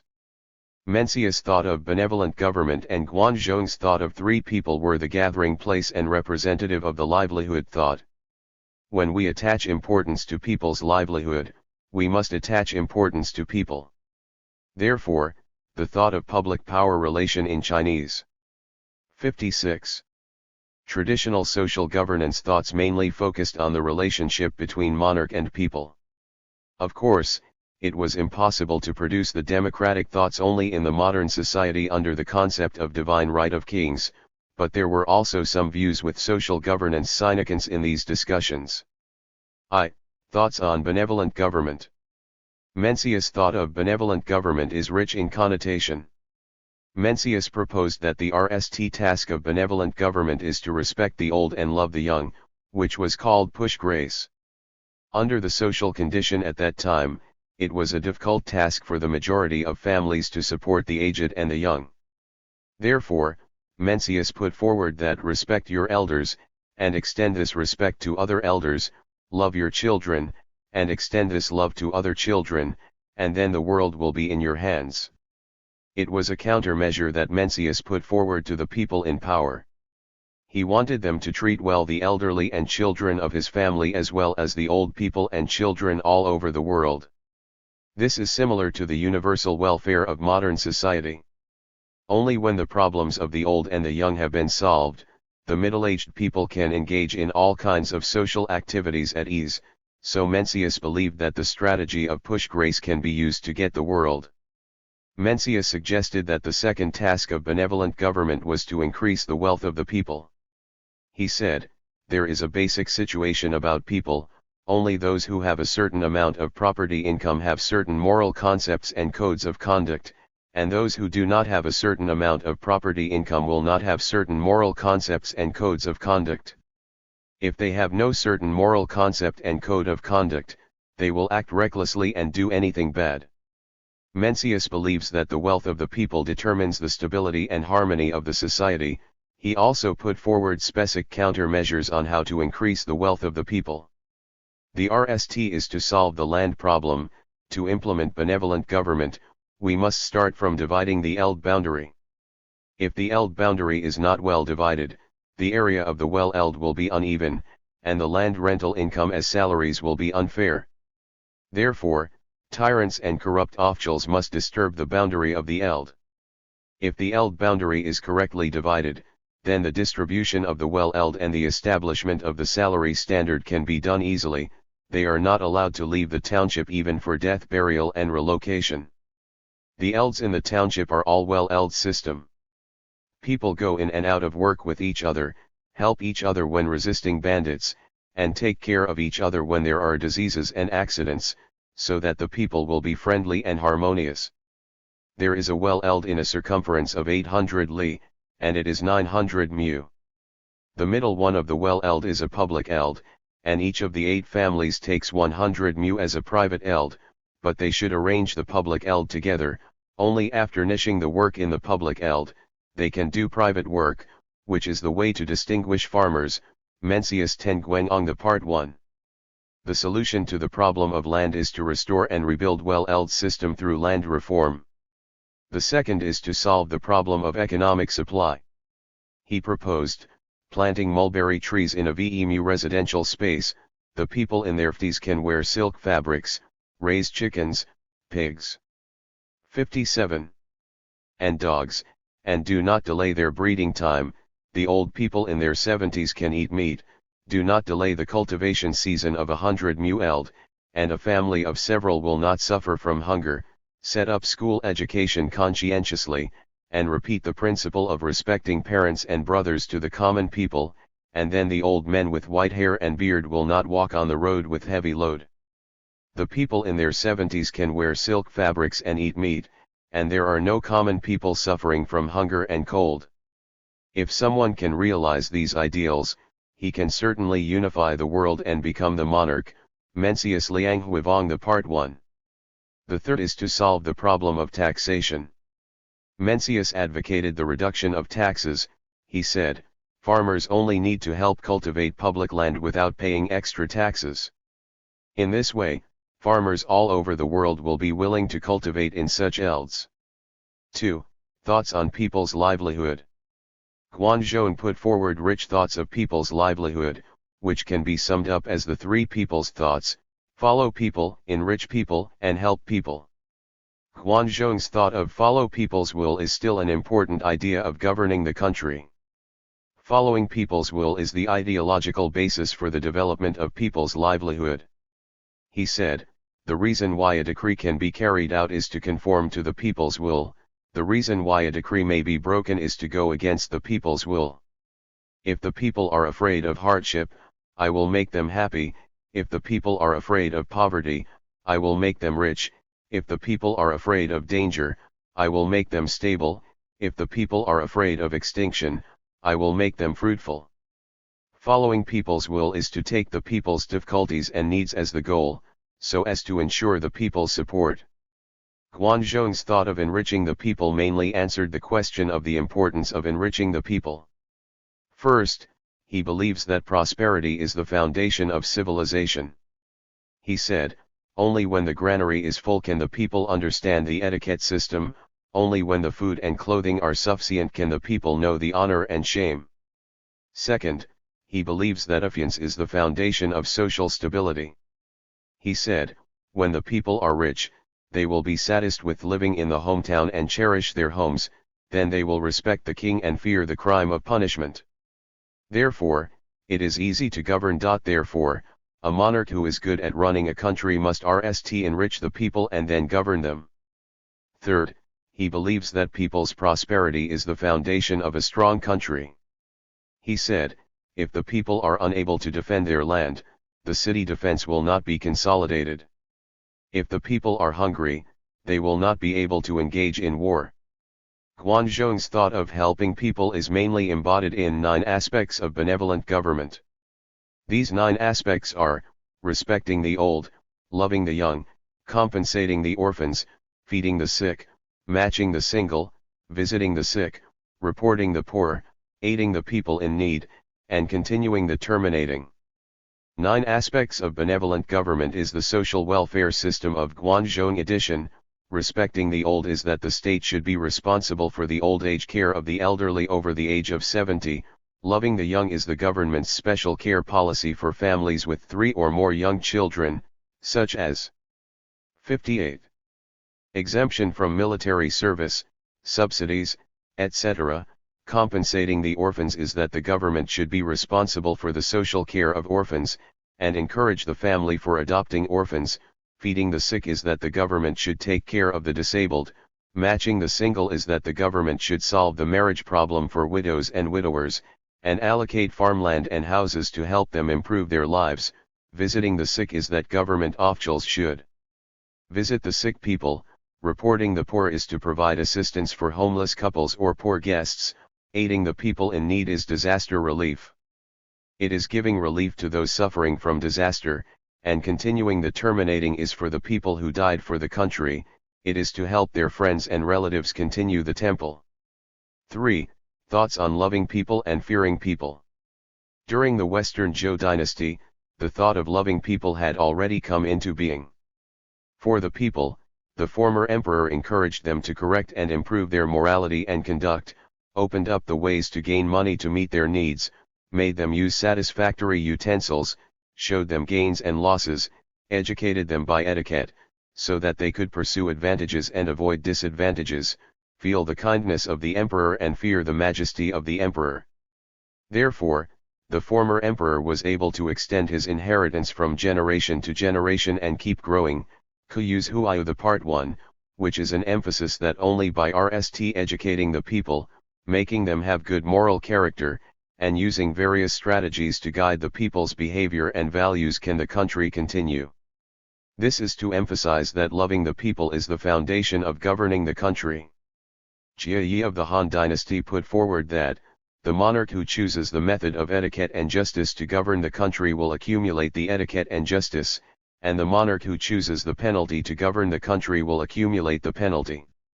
When punishment is accumulated to a certain extent, the people will complain and betray the monarch. When the etiquette is accumulated to a certain extent, the people will be harmonious and close to the court. Therefore, the monarchs desire for the people to become docilist hisami, but the methods to make the people kind and docile are different. Some monarchs guide the people with morality and enlightenment, and some monarchs punish them with decrees. With the guidance of morality and enlightenment, people will be happy with the popularity of morality and enlightenment. With the punishment of law, people will be sad when the law is used to the extreme. The feeling of sadness and happiness is the thing to achieve misfortune. On the surface, this was to propose the strategy of governing the country for the people in power.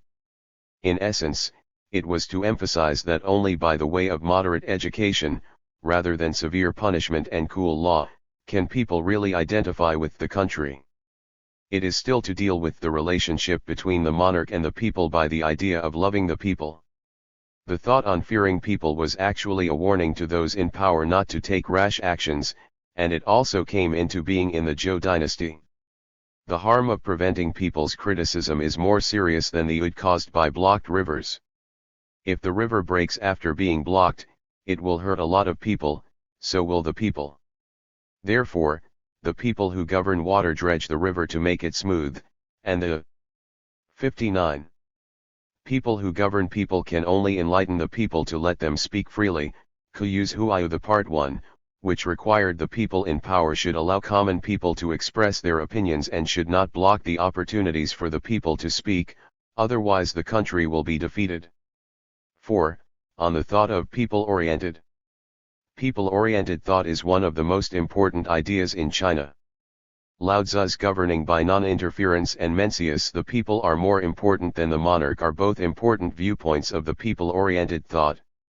Lao Tzu's inaction thought put forward in Tao Te Ching has for reaching genuence. If I do nothing, the people will cultivate themselves. If I am calm, the people will be right by themselves. If I have nothing to do, the people will be rich naturally. If I have no desire, the people will be simple naturally. It emphasized that the less the government interferes with the people, the more the people can achieve progress and development. The essence of governing by non-interference is to respect the people's rights for self-education, self-development, self-progress, and self-growth. Inaction is stopping the monarch doing evil. This is the first time that the idea of social governance in China has been put forward from the perspective of restraining the monarch's power. Mencius thought of the people are more important than the monarch also had a wide and far influence in China. He said, the people are the most important, the country is the second, and the monarch is the last one.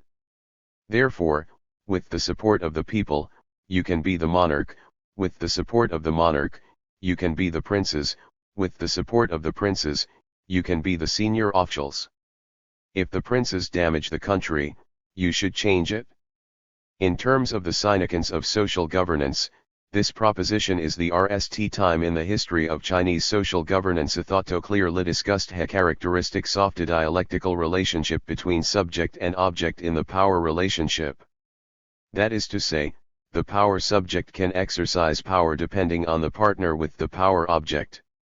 When the power object refuses to cooperate, the status of the power subject will no longer exist. 2. The social governance thoughts in modern China. After the Opium War in 1840, China entered a semi-colonial and semi-feudal society. With stagnant economic development, social disintegration, and the loss of national sovereignty, many thinkers were worried and put forward many ideas of reforming the society, and the representative of which ones included Kang Youwei, Liang Qiqiao, Tan Sitong, Yan Fu, Sun Zhongshan, etc. From the perspective of social governance thought, compared with the ancient social thinkers, the modern social thinkers had begun to transform the traditional Chinese society with modern social concepts, such as evolution theory, equality, and democratic thought. The views put forward in the aspects of social order, social relations, people's livelihood guarantee, and power operation are quite different from those of the ancient representatives. 60. 2.1 The evolutionary view on social order and the equality view on social relations. The evolutionary view on social order. Kang Youwei broke the theory of social order circulation in ancient Chinese social thoughts, and formed the evolutionary view on social order through the transformation of the theory of Gongyang 3 times. The male sheep 3 times itself is a point of view put forward by Dong Zhongshu, He Xiu, and other scholars of the Han Dynasty in their interpretation of the Spring and Autumn Annals and the commentary of Gongyang. They thought that the Confucius history about the Spring and Autumn period could be divided into 3 historical stages: time of separation and war chaos, time of celebrating peace, and the time of peace.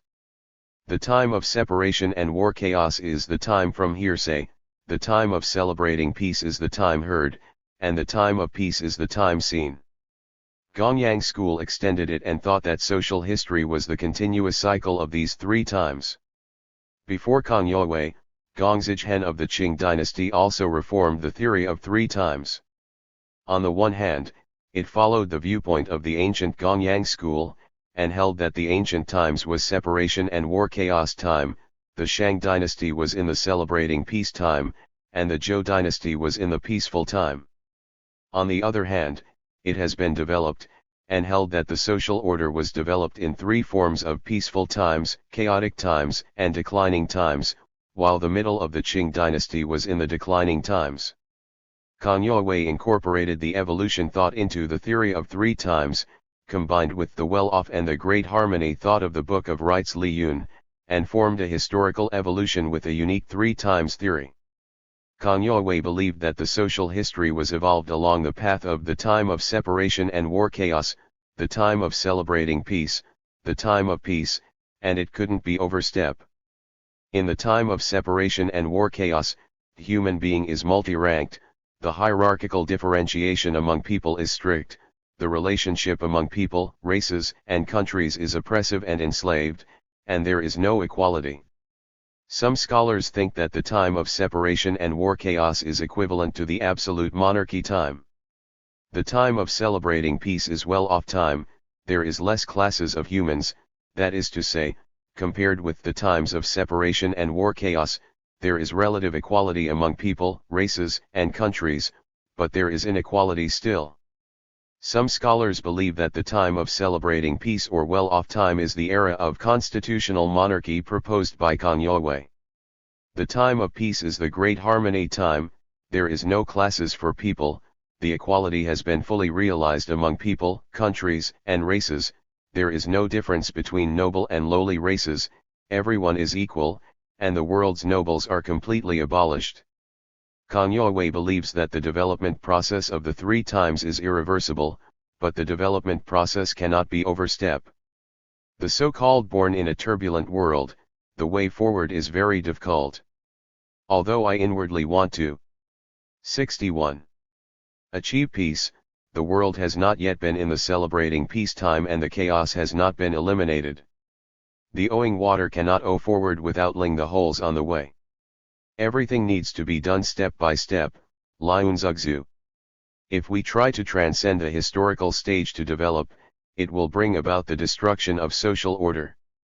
The most prominent feature of Kang Youwei's The Theory of Three Times is to jump out of the thinking mode of circulation theory, insists on understanding the development of social order with the thought of evolution theory, and to RMLY believe that the social order must develop toward the direction of the Great Harmony world. This optimistic evolutionary thought has important progressive significance in the history of Chinese social governance thought. 2. View of equal social relations. Compared with the ancient Chinese social thinkers who sanctioned ethical-based social relations, the most classic description is that the monarch is the ruler of ministers, the father is the ruler of the son, the husband is the ruler of the wife. The modern social thinkers all emphasize the importance of equality of social relations.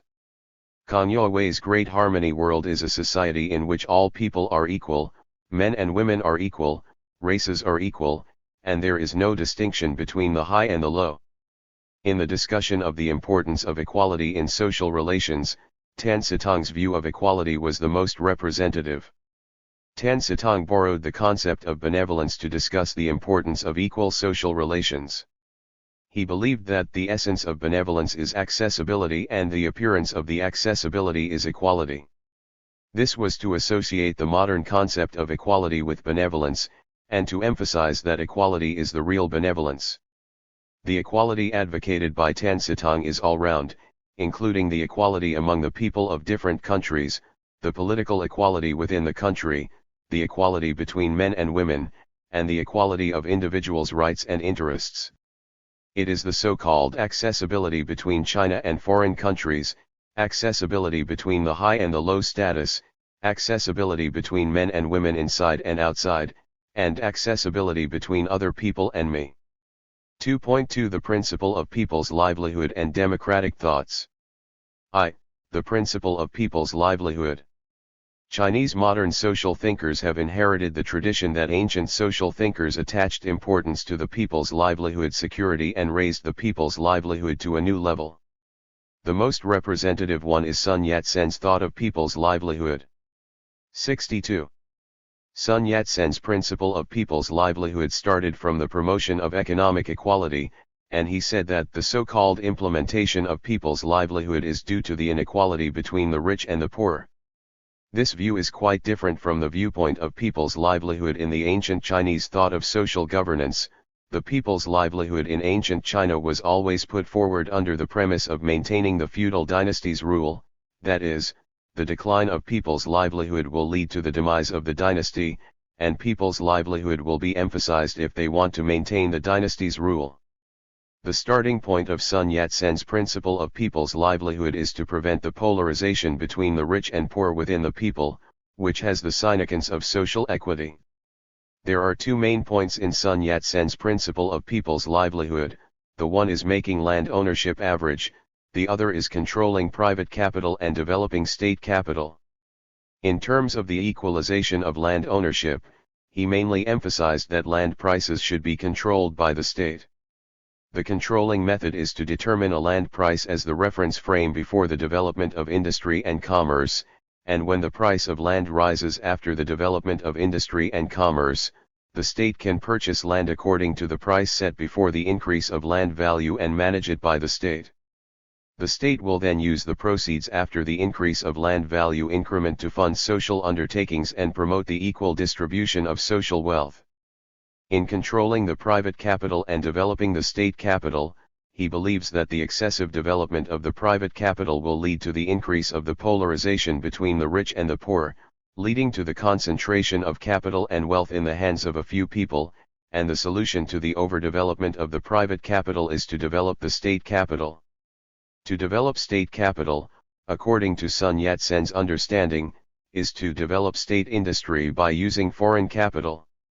We should take the capital that foreign countries have already made to create China's future communist world. If we can do this, we will get twice the result with half the effort. Sun Yat-sen is a trans-rigueur among modern social thinkers. He realized that the development of China's people's livelihood must be in line with the world and must be related to capital. This level is not special today, but it was a breakthrough before and after the 1911 revolution. 2. Democratic thought. Compared with the people-oriented thought of ancient Chinese social governance thoughts, the modern social thinkers have made revolutionary progress, fully aware that democracy is the most advanced discovery of the operation of power, and they consciously develop the people-oriented thought into democratic thought. Yan Fu deeply criticized the feudal monarch autocracy system in China and put forward a preliminary democratic thought. Yan Fu believed that, since the Qin dynasty, there had been no world and no state, but all were the families. When one surname rules the world, all the people will become his servants. The prosperity of the country is the family's prosperity. The decline of the country is the family's decline. He thought that autocratic monarchs regarded the world as their own private interests, with the three major things of constitution, the state, and the king, and 63. Disregarded the public opinions. If the monarch is angry, he will threaten people with punishment. If he is happy, he will bless people. The fate of the people in the country is all determined by me, so the shock and terror to people is more and more serious. Yan Fu believed that the monarchy violated the should-be relationship between the monarch and the people. He pointed out that, in the relationship of the monarch and people, the people should be engaged in production, and the monarch should be responsible for defense, and the relationship between the monarch and the people was not slavery relationship or master-servant relationship.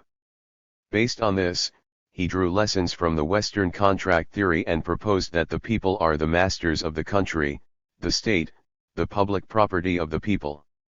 In order to respect people and be close to people, it is necessary to give people freedom, strengthen people's strength, enlighten people's wisdom, and encourage people's morality. Sun Yat-sen put forward the democracy and systematically established the democratic thought of power operation. The reason why Sun Yat-sen's democracy is democratic thought is that he clearly put forward that revolution should aim at civil rights, which is actually democratic teleology, which is the fundamental difference between democratic thought and people-oriented thought. In the ancient people-oriented thoughts, the people are the most important was also emphasized, but the people are important was in lia means of consolidating the feudal autocratic rule, not an aim. Sun Yat-sen's democracy already had many elements of modern democratic thoughts. He argued that to prevent the emergence of a new dictatorship of minorities after the revolution, democratic rights must be shared by all the people. He thought that there were direct civil rights and indirect civil rights in civil rights, and the democracy should give people the four direct civil rights, such as the right to vote, the right of recall, the right of initiative, and the right of referendum, and avoid the situation that people cannot enjoy direct civil rights caused by the representative system of Britain, France, the United States, and other countries. He also proposed a new design on the relationship between the people and the government under the democratic system. He advocated that the people should have the rights, the government should have the power and the right should be separated, that is, the people have four kinds of direct rights, and the government should become an all-powerful government with administrative, legislative, judicial, examination, and supervision ability. Yan Fu's criticism of the feudal autocracy and the proposal of Sun Yat-sen's democracy indicated that the democratic idea that power belongs to the people had initially formed among the thinkers of modern Chinese society. Extended Thinking 1. A brief analysis of Lao Tzu's thought of small country with small population. 2. What is the enlightenment of Mencius' thought of benevolent government? 3. What is the difference between Guanzhong's three people thought and Sun Yat-sen's three people's principles? 4. What is the practical significance of Sun Tzu's group and division theory? 64. 5. Expound the contemporary value of Chinese traditional social governance thoughts.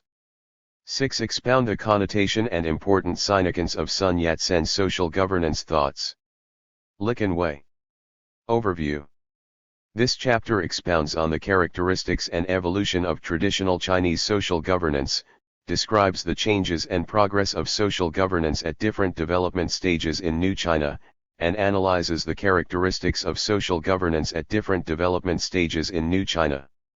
Through the study of this chapter, readers can grasp the historical reform of Chinese social governance and form a general acknowledgement and understanding of Chinese social governance. 1. 1.1 Ways of social governance in traditional society. I.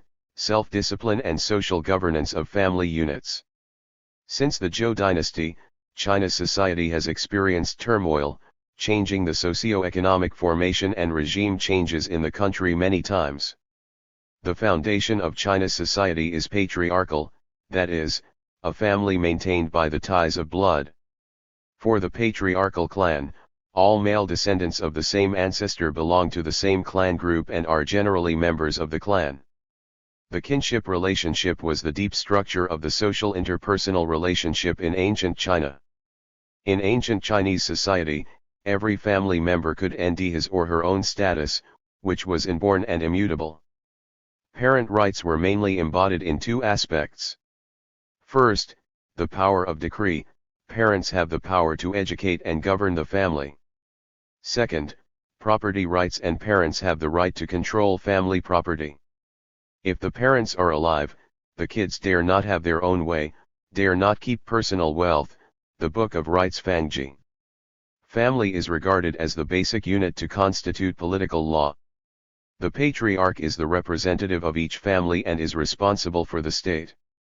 China's social relations are the VE cardinal relationships, the so-called ruler and subject, father and son, brothers, husband and wife, and friends. Among them, the relationships between ruler and subject and father and son are the most basic ethics. The Book of Filial Piety emphasizes serving the ruler with filial piety, which embodies the unity of family ethics and social ethics. The family is both a social unit and a political unit, which also becomes the basic unit of social governance. Ancient China paid attention to not only cohabitation and coexistence, one family through the family ritual and patriarchal temple and other social organizations to build a common residence and living together, but also through the establishment of public granaries, public communities, public farms, public schools, public wells, etc. to establish shared family economic relations. From the Chun-Kaiu period to the Ming and Qing dynasties, the family had significant social existence, which was also the main object to realize grassroots management and social governance. The basis of China's traditional society is rural society, and the state's ruling power generally extends only to the county level. People may have the chance to interact with state power only when they pay for food and rent, enlist for army, manage water, relieve disasters or take legal action. Even so, the common people cannot deal directly with the state but complete the state's expropriation, apportionment and distribution of public affairs through groups such as patriarchs, squires, and gentry of a certain class in the villages. Villages are self-managed and self-supervised. State governance as far as possible does not interfere with villages' autonomy and public order. The key to the grassroots governance of traditional rural society is the clan and the family. To realize the governance of rural society, we must start from the patriarchal clan relationship. Family instructions, clan rules, and village regulations have played a very important role in social governance at the grassroots level. They are an easy-to-accept way of rural social governance and play an important role in maintaining the autonomy of social order. Village regulations, township rules, family instructions, and folk customs all play an important role in rural social governance, which together regulate the behavior of villagers, regulate the relationship of villagers and the relationship between villagers and grassroots organizations, and dissolve disputes at the grassroots level in villages. It maintains the stability of the rural social order, therefore, and forms a unique governance mechanism in traditional China. 2. household registration system and social governance. The household registration system appeared very early in our country. According to the records of Oracle bone inscriptions, the Shang dynasty has begun to implement the population registration system, with the records of enrolling one person or enrolling on a group that is temporarily recorded for recruiting soldiers. Household registration in ancient China is the account book of households in the literal sense, which is the basis for mastering the family as the object of taxation and expropriation. 67. Therefore, Tang law often explains the family as a household and vice versa. Saiyuan household department explains household means, one family is one household. There were different political and social situations in the past dynasties in China, which caused the alternation of prosperous and turbulent times and the frequent occurrence of refugee problems from time to time, which resulted in the phenomenon of separation of people and households. To solve this problem, the household registration system has been continuously reformed. In general, it went through 3 stages of development: the Shangzhou period, which is the RST stage of the development of China's household registration system. It is the shaping period of the household registration system, which is mainly characterized by the establishment of a household registration system combining people with land. During the period of the Qin, Han, Wei, and Jin and southern and northern dynasties, it was the second stage of the development of China's household registration system, which formed a household registration system through keeping records and accounting for the people's numbers, which is characterized by making up the household for the whole people and laid the foundation of China's ancient household registration system. The period of the Sui, Tang, and Ming and Qing dynasties is a mature period of the household registration system in China that is characterized by the combination of the household registration system and Baijia system, which has enhanced the effect on population mobility and promoted the growth of the population and social stability. The reform of the household registration system in ancient China was generally aimed at limiting the population to the land, at the same time appeasing the refugees and stabilizing the social order. 1. Strict household registration management. According to the Book of Lord Shang Kenling, the household registration system makes people not to have the right to move. The Qin and Han dynasties carried out the Shangji system, which took the county as a unit and was reported annually by the county magistrate to the ruler, in which the increase and decrease of household registration were the main contents of the Shangji system. The government accordingly tested the local officials. In the period of the Wei, Jin, and northern and southern dynasties, the Shangji system was inherited from the Qin dynasty. Each autumn, the county magistrates compared cases according to the original household registration.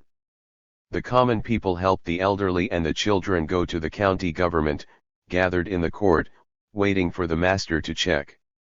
During the Sui and Tang dynasties, this system developed into appearance reading. Tang household registration for secondary schools had a special item of shape of the appearance, which records the features of the person's faces through verification, whose household will be kept in the registration system, in case of counterfeiting, and his/her family to use as catching clues. After the comparison of the case, the official registration was made, which continued to apply until the Ming and Qing dynasties. 68. 2. To appease the refugees. The most typical systems were the overseas Chinese county system, Huangbai nationality system, and local residence area system during the East and West Jin dynasties. During the Tang and Song dynasties, the city's commodity economy flourished, the population increased sharply, and the Oding population also increased dramatically. By the time of the Song dynasty, the Oding population was less than 1,000 people and more than 100,000 people. The government of the Song dynasty set up temporary household for these people and strengthened the registration process. In addition, the Oding population with strong assets can be transferred to urban household registration. After the rich families of the Oding population were recorded in the household registration system, they ran businesses with their original capital, and many of them made their fortune again. In addition to taking measures to absorb the Oding population, previous governments adopted measures to record the voting population at the local household registration system to solve the problem. In the period of Emperor Xianzong of the Tang dynasty, aiming at the problem of escaping households later in Empress Wu, he ordered Yuan Rong to integrate the households and allowed the voting population to enroll in the local household registration. Later, the government of the Yuan dynasty issued a similar decree: the vagrants who cannot return their business while they are living in other places, they are often given a preferential pension by the local government, and those who wish to plant elds will be granted from then on, and they will be exempted from tax for VE years. 1. The Qing dynasty allowed the northeast refugees to register in the local areas, which made a great contribution to the development of border areas and the promotion of friendly exchanges among ethnic groups. 3. Autonomy of rural community and social governance. Generally, the ancient rural system in China has strengthened the management of villagers in the land, taking the traditional village organization form and the Beijia system of Shiwu mutual protection as the basic organizational principles. 2. However, the situation is different in every historical period. Before the middle of the Tang dynasty, the old patriarchal clan power was still strong, and there were signs of weakening the rural system. The popular folk associations in Dunhuang, in the late Tang and early Song dynasties, are the most basic social organizations with the function of social management.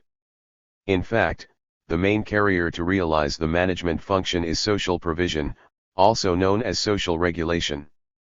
Social regulation is the stipulation of the private organization and activities, which is similar to the constitution. Its contents are binding to the members of the private association, and it is the criterion of the activities of the private organization and punishment of the members. During the Tang and Five dynasties, Dunhuang, private associations, whose members were a kind of grassroots non-governmental self-governing organization, voluntarily formed with the internal drive of preserving ethics and then realizing self-education and the external drive of mutual aid activities such as funeral mutual aid and collective anti-disaster. 3. In the 9th year of Song Xining, 1076, Liu Dajian, named Heshu, a Confucian scholar at Lanshan in Beijing, and his brothers carried out a new kind of local political system in their native town, that is, Liu's Convention.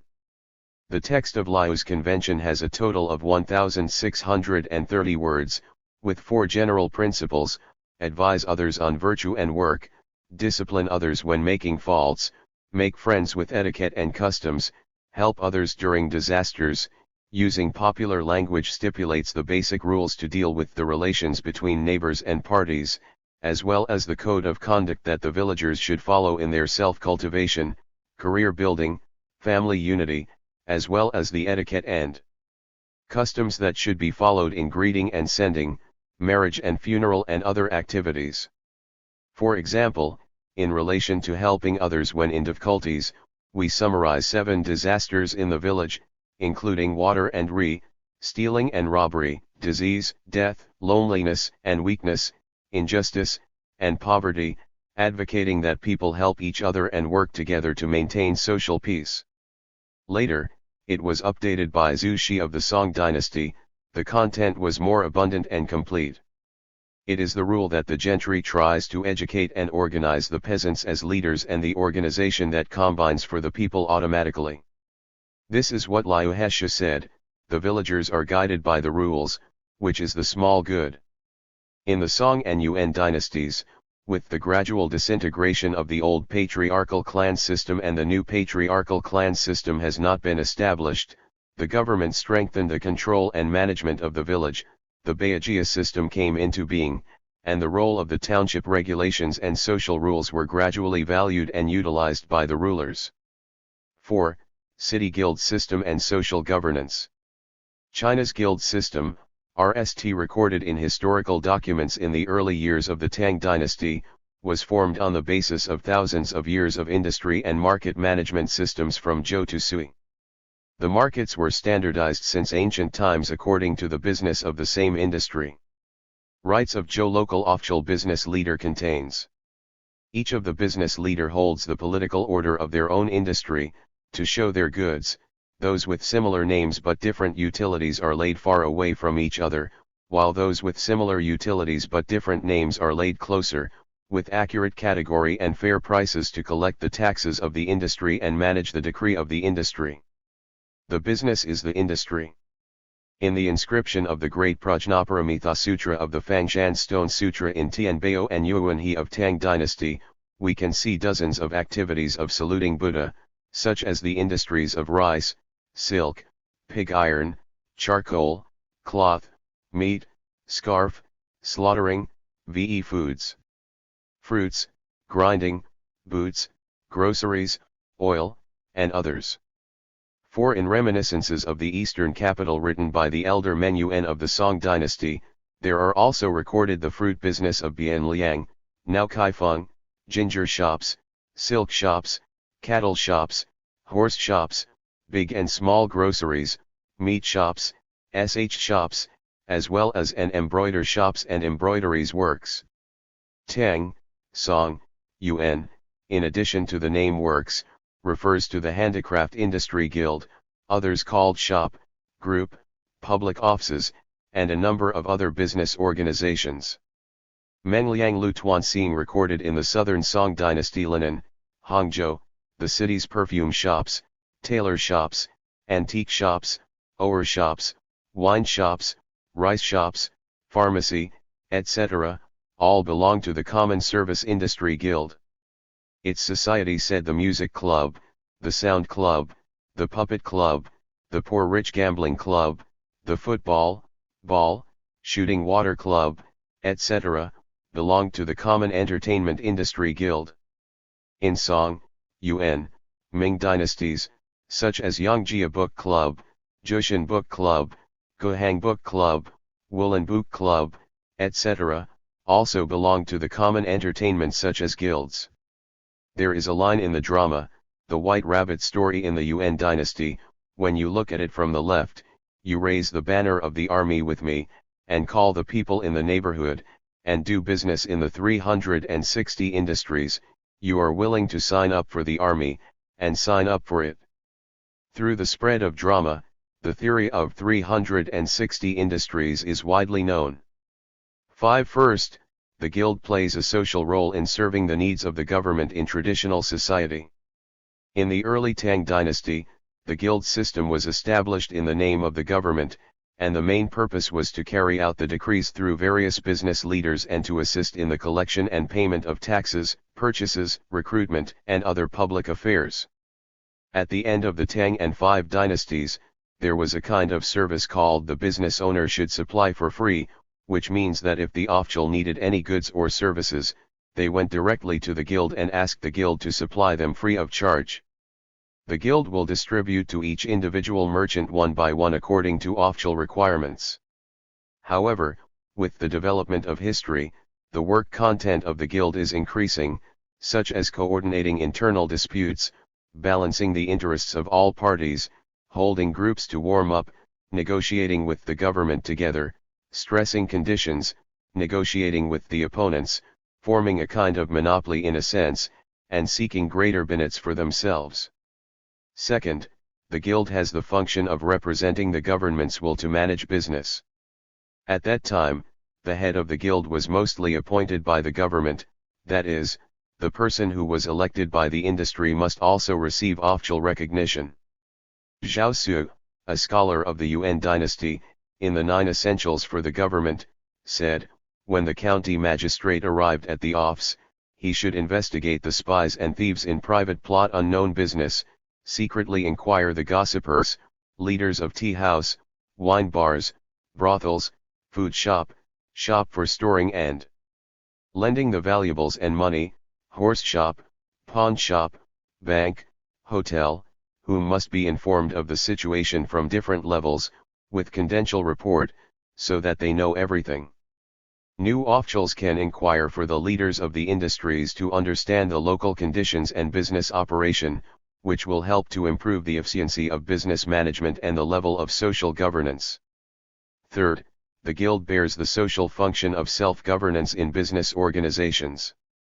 For example, as recorded in Volume VE Folk Custom of the Tokyo Dream of China Record, all the people who sell food and drink, packed with fresh and clean dishes, make the eaves of the car move so skillfully, lovely food and soup, dare not to skim.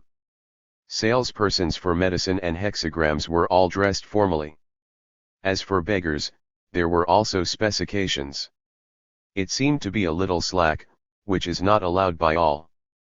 People of different industries, such as scholars, farmers, workers, and officials, were dressed in their typical outs and colors. No one dared to violate the rules. That is, if the incense shop was wrapped in incense, that is, a hat on the back, the head of the quality bank, that is, the corner of the soap shirt with no hat, and so on, the street pedestrian, then recognizes what color. The Beijing teacher is the political and cultural center of a country, is also the center of trade and business and all around the place. The lines were complicated but not chaotic, they had their own rules and customs, and they had their own rules and customs, which made them orderly. Obviously, guild plays an organizational and management role in one. As the saying goes, the state-owned law, family rules, no rules and regulations and no fairness. The industry code is an important part of the guild system folk customs. It was the purpose of the guild, the principle of organization, the rules of employment, and the professional ethics, the belief of the patriarch, the mode of activities, financial management, members' rights and obligations, as well as the methods of punishment, such as coordination of internal and external competition. It was also an important means and way for guild organizations to realize internal governance to safeguard the mutual aid function of members' interests. Finally, the guild achieved a modern transformation from guild to chamber of commerce in the Ming and Qing dynasties, which strongly promoted the development of Chinese industry and commerce. Before the Ming dynasty, the traditional guild was a loose industry association. From the mid-Ming dynasty to the end of the Qing dynasty, there were commercial guilds and public offices. Compared with guilds, these guilds and public offices had more strong color of community. Whether they were businessmen of the same hometown or the same industry, they can maintain the feelings of fellow townspeople or peers through guilds and public offices, coordinate internal affairs and facilitate the development of commercial interests. At the same time, due to the presence of guilds and public offices, merchants could strengthen their contacts with their fellow townspeople or peers through group worship, sacras, meeting, etc., and could make use of the strength of the group to engage in some constructive activities such as charity or social welfare, such as setting up charity garden and charity hall. Organizing charity was also a social affair of traditional public offices and guild halls. By the end of the Qing dynasty, the modern Chamber of Commerce appeared, most of which were issued by the Ministry of Commerce and enjoyed the status of legal person of the community. 72. Since its establishment, the various industries and regions had formed a relatively unit whole for the RST time and had begun to take a new attitude of legal person as an independent community and stepped on the social stage of modern China, which has greatly promoted the development of modern industry and commerce. 6. V. Assistance mechanism and social governance. China's social assistance has a long history. Disaster relief and famine relief, and benevolence politics were social ideals throughout the ages. In China's ancient society, the government's social assistance was mainly aimed at the large-scale poverty phenomenon that appeared suddenly during the famine, which generally did not involve people's normal life. Social assistance is mainly achieved through social and clan assistance. The main forms of social assistance included merchants and squires' social assistance, social group assistance, clan assistance, and so on. Businessmen's participation in poverty relief is mainly wreaked in the event of large-scale disasters. Such relief was sometimes funded at the request of the government, but many businessmen's social assistance was a personal act. Records of merchant relief in the early history of China are relatively rare, but there are many records since the Ming and Qing dynasties. For example, in the Ming dynasty 3 years, 1438, Hongyang grain merchant Zhou Cheng passed through Zhejiang, Anqing, experienced a starving disaster, so he sent 7,500 dan rice to all the victims. The most concentrated records of merchant relief in the Qing dynasty were Zhonghui salt merchants. Wang Yinggang, a large salt merchant who had presided over the salt business of the Huihe South and Huihe North provinces in 9 years, 1731, 10 years, 1732, 11 years, 1733, and 12 years, 1734, of Yongzheng, continuously contributed to the relief of tsunamis, river tides, and other disasters, especially during the third year of Qianlong's famine. He contributed 10,000 to establishing 8 porridge factories to relieve the hungry people in January, with a relief population of more than 900,000.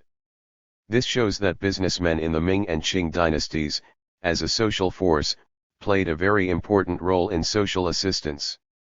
The squire is the most representative local social governance force in the ancient society of China. The main form of squire relief activities is to hold social warehouses or porridge factories. Social warehouses were originally proposed by Zhu Shi of the southern Song dynasty. In the 4 years of Qiandao, 1168, in Qiao Township, Kong'an County, Fujian Province, Zhu Shi experienced famine, and Zhu Shi borrowed 600 dan grain from the county government to the victims. The victims returned the same weight of grain in winter. Zhu Shi stored the grain among the people, and every community, 25 households as for one community, set up a warehouse, for a total of 3 granaries. The social warehouse was jointly managed by the government and the people. They lend the grain to the villagers once a year at a 20% interest. If there is a small scale of hunger, the villagers are allowed to pay half of the interest. If there is a great scale of hunger, the interest will be completely free. This is the so-called warehouse. 73. Loan relief.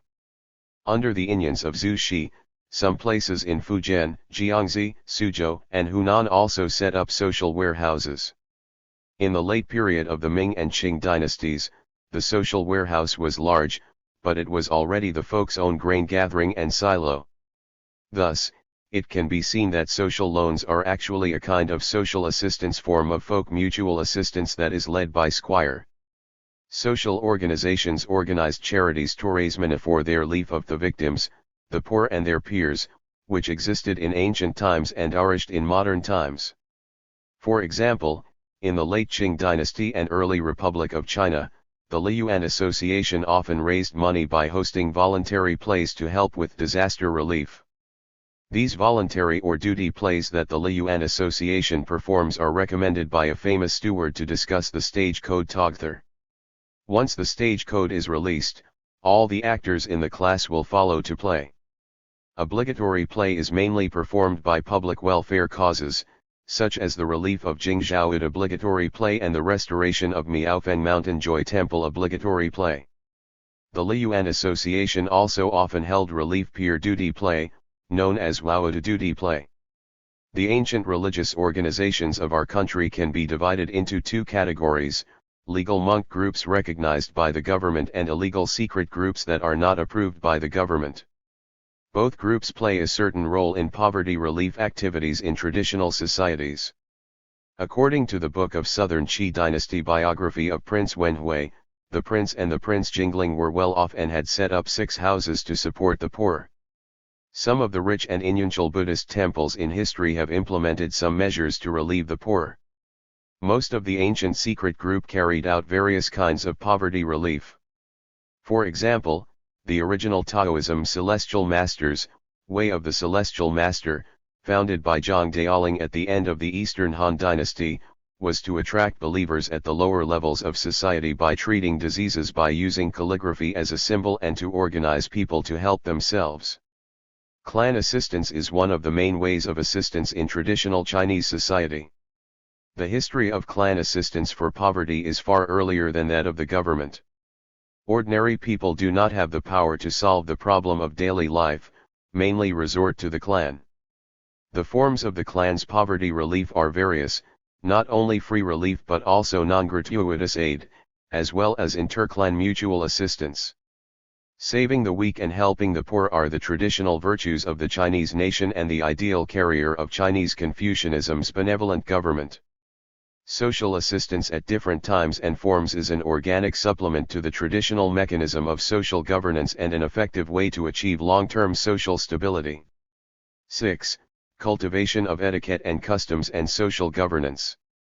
Etiquette and customs is one of the major propositions of Chinese classical thought. For example, to rule with 8 principles is contemptible. 6 terms of etiquette and customs, rites of Zhou Dazai, etiquette and customs, bereavement, sacrus, all in accordance with the law of the earth's beauty and evil for the light of the law, rites of Zhou Dai Guanzi to Swiren to Jun, when he was years old. 74. The party thought that the pilgrimage, the appointment, the exchange of joy, to shoot the township, to feed, together with the people to do things as shishan, school, down to limamu, good luck morning, all the people, do not be out of courtesy, from which to teach their people filial piety, friendship, loyalty, benevolence, often not out of the place, movement, clothing, food, etiquette township drinking, virtue and morality, non-ceremony cannot, teaching into the vulgar, non-ceremony is not prepared, the Book of Rites Kulai, and so on. As far as the Han dynasty, there were still rumors of the day, to seek Zuyi by courtesy, the history of the Han dynasty Yi Wenzi. Under the trend of increasing institutionalization of rites, customs are becoming increasingly latent and continuing to participate in the political operation of the country. The interaction of etiquette and customs and the transformation of people into customs is an effective way of social governance in ancient China. First of all, from the historical origin of the main ceremonies in the rural society, as a cultural tradition, ceremony etiquette is a kind of inheritance of etiquette and customs. In terms of its relationship with etiquette, there is also the basis of the text, because as one of the main texts of ritual culture, etiquette is a detailed record of the crown, marriage, funeral, employment, and village ritual festival, although the etiquette changes, the form changes, but still has the relatively systematic preservation and the development in the native society. Second, these etiquettes become not only the criterion for people to deal with these events but also the key to maintaining the local social order. Etiquette and customs are forms of villagers' mutual assistance. Whether wedding or funeral will spend a lot of money, need a lot of manpower, material resources, which are often beyond the ordinary farmer's ability to afford. However, people rely on traditional etiquette and customs in the way of relatives and friends to help each other, cleverly avoiding the occurrence of this situation. On the one hand, these ceremonies go with the ceremony etiquette, that is, the guests to attend these ceremonies will send some gift money of different amounts. The cost of the ceremony is actually shared by the people or relatives. On the other hand, carrying out the ceremony requires considerable manpower, and the members of the family or the neighbors who are closer to each other will take part in the work of the ceremony according to the etiquette and customs, such as providing food and accommodation for the guests, transporting the guests, collecting, purchasing, and managing the items needed for the ceremony to make the ceremony go smoothly. In such a ceremony, the villagers' mutual assistance was the key. These originated from the traditional form of etiquette and customs of mutual assistance but were also wreaked in the villagers' daily lives. For example, during the busy farming season, villagers will voluntarily help each other so that crops can be harvested or cultivated in time. Those who encounter bad harvests, accidents or children go to school, and other villagers will take the initiative to help to tide over difficulties. Finally, as far as the essence of folk culture is concerned, it is the spirit, language, and behavior pattern that people create in long-term production practice and social practice, or it is the behavioral rule that people create and abide by together. This model and rule have great adaptability to an objective environment, including natural. 75. Environment and social environment. It is the characteristics of observing the collective psychology of the people and the need for survival. Various patterns of behavior in folk culture are established in people's lives, therefore, they are considerably stable. The most common is the unwritten law or customary law in folk society, which exerts a strong constraint on the thoughts and lives of the people and forces people to act within certain moral and customary norms in order to achieve coordination and balance between the mind and the environment. 7. In Chinese history, the folk culture is rich and colorful. Life etiquette and customs, festival etiquette and customs, production folk custom, belief folk custom all have important influence on people's daily lives and social behavior. Below are two thematic areas to note. I. Characteristics of social governance in traditional society. 2. The concept of governance of family-state integration. Traditional social governance in ancient China is closely related to the social characteristics of family-state integration and the distribution of the urban-rural dualistic structure. The social characteristics of the integration of family and country determine that the governance of ancient Chinese society pays more attention to the factors of the poor order pattern of the blood-related clans and pays more attention to the elements of the ritual law and the moral force of the traditional ethics. The distribution characteristics of the dual structure of urban and rural areas determine the different governance modes of the urban and rural civil society. As an ancient mainstream social consciousness, family-state integration came into being in the early Western Zhou dynasty. The essence is the patriarchal clan relationship of family to the patriarchal clan system and the ruling policy of the country. The ancient society took the small-scale peasant economy as the economic foundation, which takes the family and the family clan as the basic production and the distribution unit, along with the economic development, the wealth accumulated, the blood inheritance. The patriarchal system that was established in the family blood relation became the social basic law. Its essence was to establish political relations according to the distance of consanguinity, to analogy the relationship between rulers and courtiers with the relationship between father and son, and to equate the rule of family with the rule of state. Mencius said, "The foundation of the world is in the country, the foundation of the country is the family, and the foundation of the family is the individual." Mencius Lila Shang, Chinese Confucianism advocates the integration of the family and the state, that is, it emphasizes the family and the state in the internal structure of the mechanism of homogeneity and emphasizes the importance of the family in the social organization. Hanfi's Loyalty and Filial Piety said, "The courtier serves the emperor, the son serves the father, the wife serves the husband. If the three relations are in order, the country is well ruled. If the three relations are in disorder, the country is in chaos."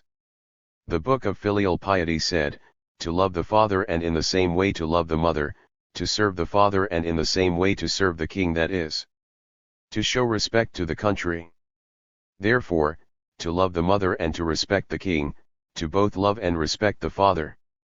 The family is the cell of society, the family is the foundation of social stability, and the family order is the guarantee of the national order. When the family is in order, the country can be stable, and when the family is in harmony, the country can flourish. Managing the family is the starting point of governing the country. There is a close logical relationship in traditional social governance in China. 2. Governance system supplemented by state-led and grassroots social autonomy. First, state-led social governance is the premise and key to the stability of the whole society. Since the establishment of the unit centralized power in the Qin dynasty, the idea of great unity has been deeply rooted in the people's hearts, and the concept of the supremacy of the throne, the unification of the country and the unification of the whole world has become the mainstream trend of thought in Chinese society. Maintaining high-efficiency centralization waste social governance in ancient China.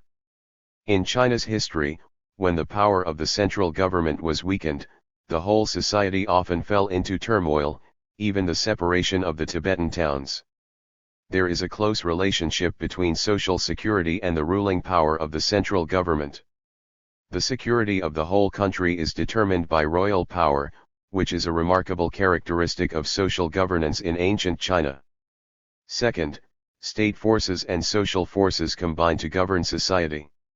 In ancient China, the scope of state control over society was very limited. Central political power is mainly limited to ideological propaganda, civil disorder, and maintenance of national defense to support the government's tax revenue and to choose a successor in new public works.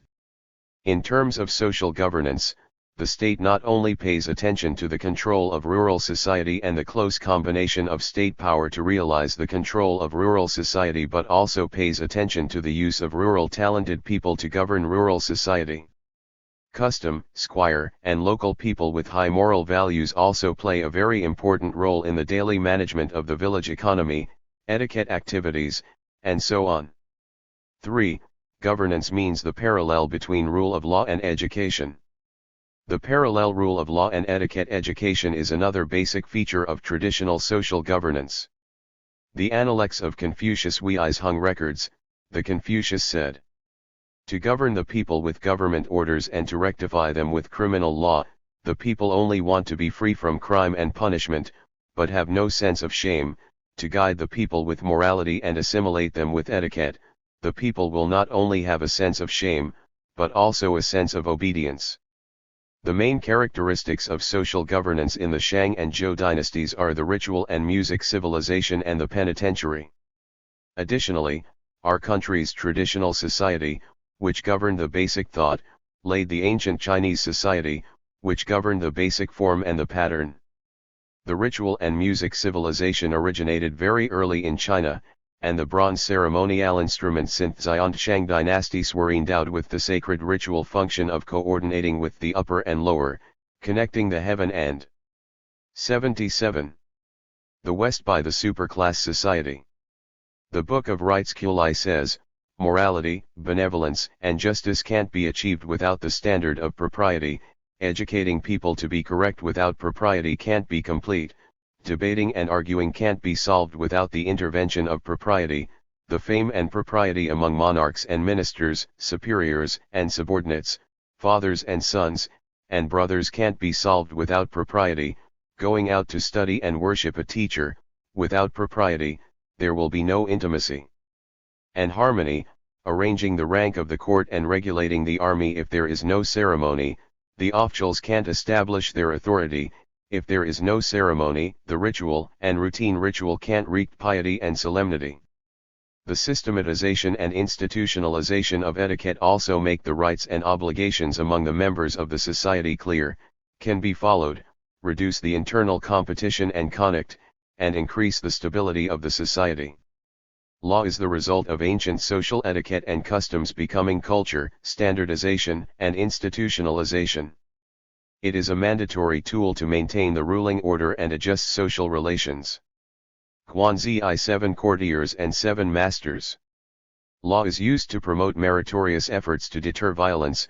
Law is used to make clear its duty to stop disputes. Punishment and courtesy are opposite. The former was specially set up for the lower strata of society. The Book of Rights Quli said, etiquette can't be used for common people, and punishment can't be added to bureaucrats and nobles. The Shang dynasty established Tom punishment, the Zhou dynasty established Liu punishment in the spring and autumn periods, and there was a book of punishments about the collection of legal provisions. In the spring and autumn period, Zikan, the ruler of the state of Zheng, cast the book of punishment on the tripod and made it public, which was historically known as the Book of Punishment cast by the king of Zheng. The Zhou dynasty discovered the truth that justice and selflessness always helped people of high moral character, put forward for the rest time the political thought of respecting morality and protecting the people and the legal thought of being virtuous and careful in punishing, established the applicable principle of criminal law of punishing the world lightly and paying attention to the world, and put forward the legal guiding ideology of punishing the new country with light penalty, punishing the normal country with medium penalty, and punishing the disordered country with heavy penalty. Thus, the combination of do more favors and use less punishment and the whoever violates the monarch shall be punished with the most severe punishment constitutes a dialectical unit ideological system, which lays the foundation for the social governance thought of using moral education as the main means of supplement subjects, criminal law as the necessary and assistance. Traditional social governance embodies the great unions of monarchical politics, and all governance takes the country's social and political stability as its greatest goal. The essence is two aspects, one is the cause of the disorder and the other is the policy of governance. The ultimate purpose of exploring the cause of the disorder is to end the policy to seek governance. The most famous policy to seek governance in Chinese history belongs to Jie Yi's policy for governance in the Western Han Dynasty. Jie Yi perceived the hidden contradictions and crises in society. 78. Through the peaceful scene of the early Han Dynasty.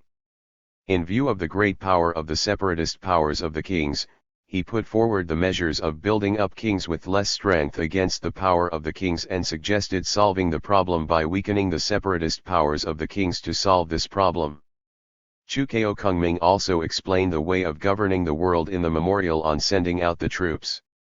He put forward, the emperors of the Western Han chose their courtiers wisely, and their dynasty flourished. The emperors of the Eastern Han chose poorly, and they doomed the empire to ruin, but also put forward the rewarding and punishing, good or bad, should not be different, seek out good advice and other political advice. Guyan Wu, Wang Fuzi, and so on also put forward the thought of the practical application. These thoughts are the sublimation of the experience of social governance in ancient China. 230 years of social governance after the founding of New China, 1949 to 1978. From the late Qing dynasty to the early Republic of China, the way social governance in China began to change greatly. With the overthrow of the imperial system and the development of the new and old democratic revolution, the old system collapsed in an all-round way, and various social experiments began to emerge. After the revolution of 1911, the local self-government movement in various parts of China included the content of social governance, such as school affairs, public health, charity, and public welfare. In particular, the rural construction movement at the beginning of the 20th century has accumulated experience for subsequent rural social governance.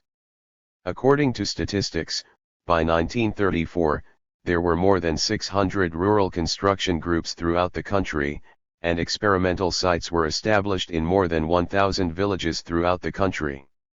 8. For the RST time in Chinese history, it is the RST large-scale and bottom-up movement of social governance and social construction that there are three different rural construction modes: civilian education, cultural rehabilitation, and the development of the people's livelihood. When the Communist Party of China was founded in 1921, it began to explore social governance under the guidance of Marxist ideology. After the failure of the Great Revolution in 1927, the Communist Party gradually shifted its focus of work from cities to the countryside and made great efforts to develop revolutionary base areas in the countryside. The practice of social governance carried out by the Chinese Communist Party in these areas has accumulated experience for subsequent comprehensive governance and socialist social governance. First, overthrow the local tyrants and evil gentry, carry out the land reform and abolish the patriarchal clan system and implement the ownership of small-scale peasants. A series of land decrees promulgated by the Central Committee of the Party, such as the Land Law of Jinggangshan and the Land Law of the Soviet Republic of China, took the settlement of the land problem as the basis of social governance, fundamental changing the social structure of the areas and the living conditions of the farmers. Second, we should set up grassroots organizations with farmers as the main body and establish the political power of workers and farmers in the base areas on the basis of social organizations. A large number of social organizations were set up in the Soviet area to cover all aspects of social elds and social strata, such as trade union organizations, poor peasant groups, youth groups, women's associations, etc. The party and the border region government in the Yan'an period paid equal attention to all kinds of social organizations and mass organizations. The people are well organized to form an integrated social force through a vertical organizational system from the central government to the countryside. What's more, these social organizations exclude the landlord class and the squire class, which not only establishes the master status of the masses of the workers and peasants but also forms full social governance with their different functions. Third, Taking the publicly owned industry and commerce as the leading role, collective cooperatives should be established and developed to restore and rebuild the rural market system. In the early days of the Soviet era, various localities began to set up economic communes, that is, public shops and township agencies. By 1933, various localities had basically formed a public business system covering the Soviet area. At the same time, collectively owned cooperatives have changed the traditional pattern and mode of rural commerce, which plays an important role in maintaining the economic stability of revolutionary base areas and maintaining the stability of the people. Fourth, establish a unit tax and monetary system. During the period of the Central Soviet period, the Communist Party of China established a unit national revenue and expenditure system based on the progressive tax system. During the Yan'an period, each base area and liberated area set up their own banks to issue their own currencies, which laid a solid foundation for the revolutionary struggle. Fifth, we should actively carry out literacy education, national education, and rural cultural construction in the base areas, change customs, and promote changes in social ethos. Advocate science and oppose superstition, protect women's rights and interests, promote equality between men and women, transform hooligans and purify the atmosphere, carry out primary medical treatment and prevent and manage infectious diseases, carry out social assistance and disaster relief and rescue, develop folk literature and art, and encourage and mobilize the public. The valuable exploration made by the Chinese Communist Party in social governance during the period of the New Democratic Revolution laid the foundation for social policy after the founding of the People's Republic of China. The new practice of social governance after the founding of the People's Republic of China has laid a solid social foundation for socialist construction. Generally, the basic characteristics of social governance from 1949 to 1978 were to lay the foundation for a new social governance structure by energetically eliminating the old social disadvantages, to establish a grassroots social governance system, to focus on people's livelihood and 80. Pay attention to social equity, to set up a highly organized and state-led social governance model, and to concentrate resources on socialist construction in an all-round way. 2.1 Strive to rid the old society of its ills and build new social foundations. At the beginning of the founding of the People's Republic of China, under the leadership of the Communist Party of China, bad social habits such as smoking, drugs, and prostitution were abolished, the landlord class, bureaucratic capital, and the patriarchal system were toppled, and a new social order was gradually established. Anti-smoking and avoidance of socially vulnerable habits such as prostitution. On February 24, 1950, the General Order of the Government Council on the Prohibition of Opium Smoking and Poisoning was issued. It is pointed out that in order to protect people's health, recover and develop production, now the whole nation has been liberated, the following measures are specially formulated to prohibit opium and other narcotic drugs. In accordance with the requirements of the General Order, the People's Government at all levels has established a committee on anti-smoking and drug control, and the work of getting rid of tobacco and drugs throughout the country has begun to commence step by step.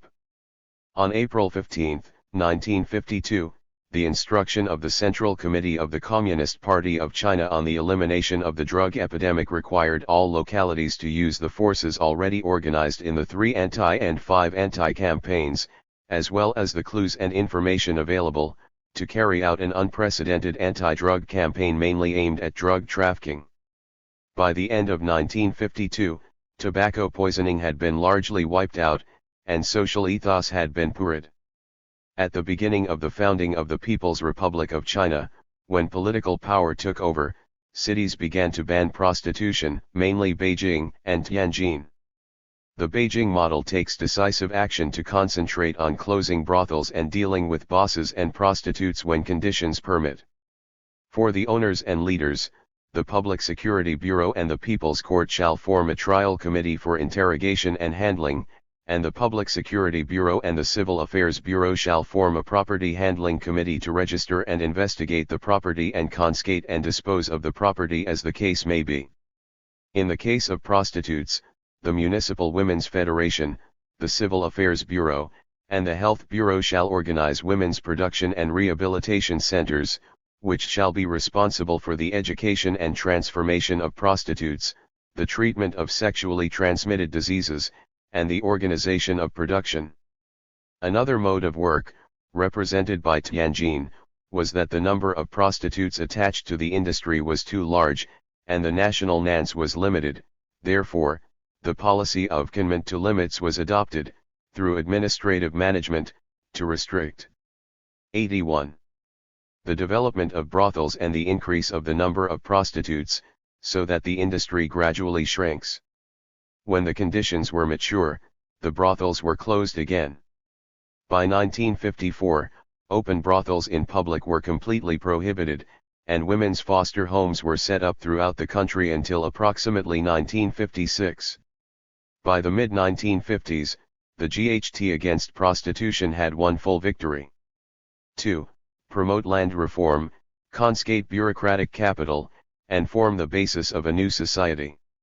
From the beginning of the Revolutionary War, the Communist Party of China, CPC, through launching and organizing land reform in the vast rural areas, broke the rule of the original theocracy, gentry powers and clan powers in the rural areas, thus laying the foundation for the cooperative movement of land public ownership and the establishment of the People's Commune system in the later period.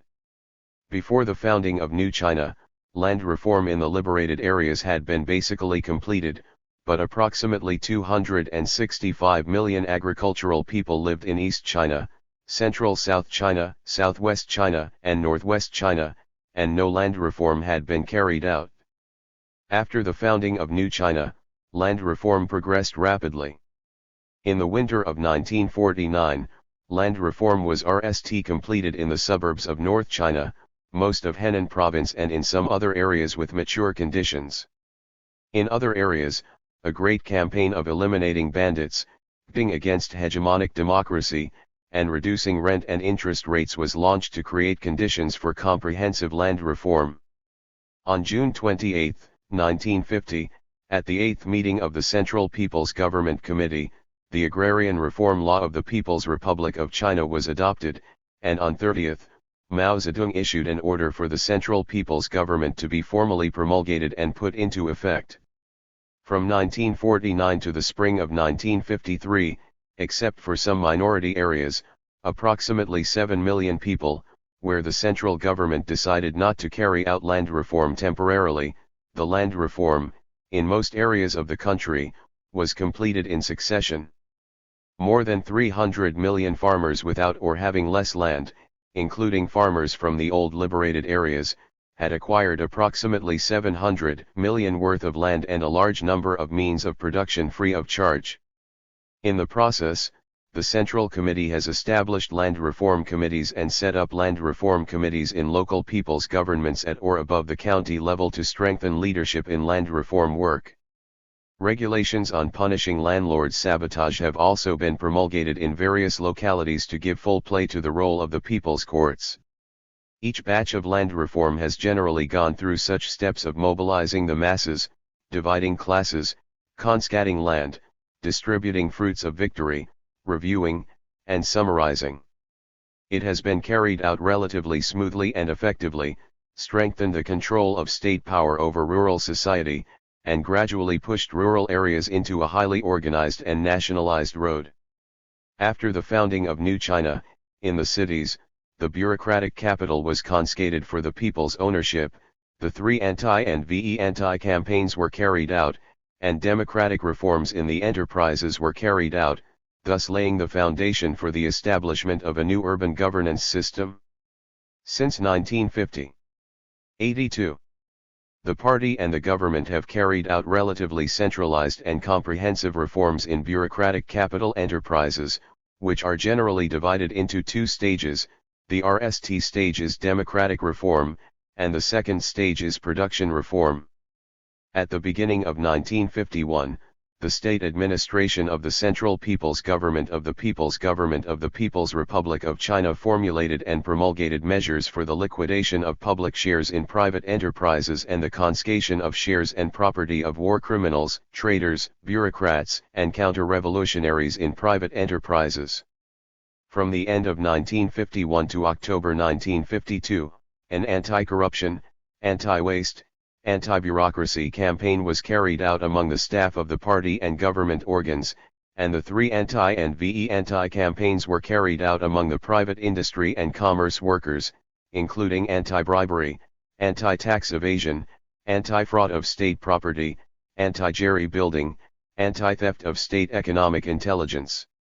By the end of 1952, the large-scale democratic reforms in state-owned enterprises all over the country had basically ended, the socialist state-owned economy had been established and developed, and the major economic lifeline of the country had been controlled. This provided a material basis for the unification of finance and economics, the stabilization of prices and the rapid recovery of the national economy and the planned economic and social construction in the early days of the founding of New China. At the same time, social life is also brought into the state plan along with political economy. While the party and the government are centralized in controlling the economic lifeline, they are also responsible for allocating social resources and organizing the supply of public service products. 3. Establishing a new social order for equality between men and women. The most striking practice of social governance in the early days of the founding of New China was to break the feudal patriarchal system, improve the status of women, and make China one of the advocates of gender equality in the world at the time. In September 1949, the RST plenary session of the Chinese People's Political Consultative Conference elected the Central People's Government Committee and adopted the common program of the Chinese People's Political Consultative Conference, which stipulated, the People's Republic of China abolished the feudal system that bound women. Women have equal rights with men in political, economic, cultural, educational, and social life. This fundamentally defines the political concept of equality between men and women in New China. Subsequently, the Communist Party adopted a series of measures to improve the status of women, protect women's rights, and realize gender equality. The most important of these measures was to protect women's rights in marriage and family, protect women's land ownership, protect women's labor rights, and encourage women to participate in political affairs. These measures have fundamentally broken the social tradition of men's superiority over women's inferiority, practiced the socialist gender ideal, and laid the foundation for the social governance mode of cooperation between men and women. Freedom of marriage is the RST step of women's liberation. The marriage law of the People's Republic of China, promulgated in 1950, clearly stipulates that the 83. Feudal marriage system with coercion, inferiority of men and women, and disregard of the interests of children should be abolished. We will implement a new democratic marriage system in which men and women have freedom of marriage, monogamy, equal rights between men and women, and the legitimate interests of women and children are protected. No bigamy, no concubines. Children and foster daughters-in-law are prohibited. It is forbidden to interfere with the widow's freedom of marriage. No one is allowed to solicit property through marriage. To ensure women's ability to extricate themselves from male rule and realize their own value, New China has adopted a series of measures on the distribution of means of production, economy, and social system. The Agrarian Reform Law of the People's Republic of China, promulgated on June 30, 1950, stipulates that distribution according to population allows both unmarried women and married women and widows to have their own land. Women have not only the right to ownership of land but also the right to dispose of it. In September, the RST3 sessions of the All China Women's Federation at the expansion of the meeting proposed changing the idea of dividing the land regardless of the women's land according to the population unit to distribute land.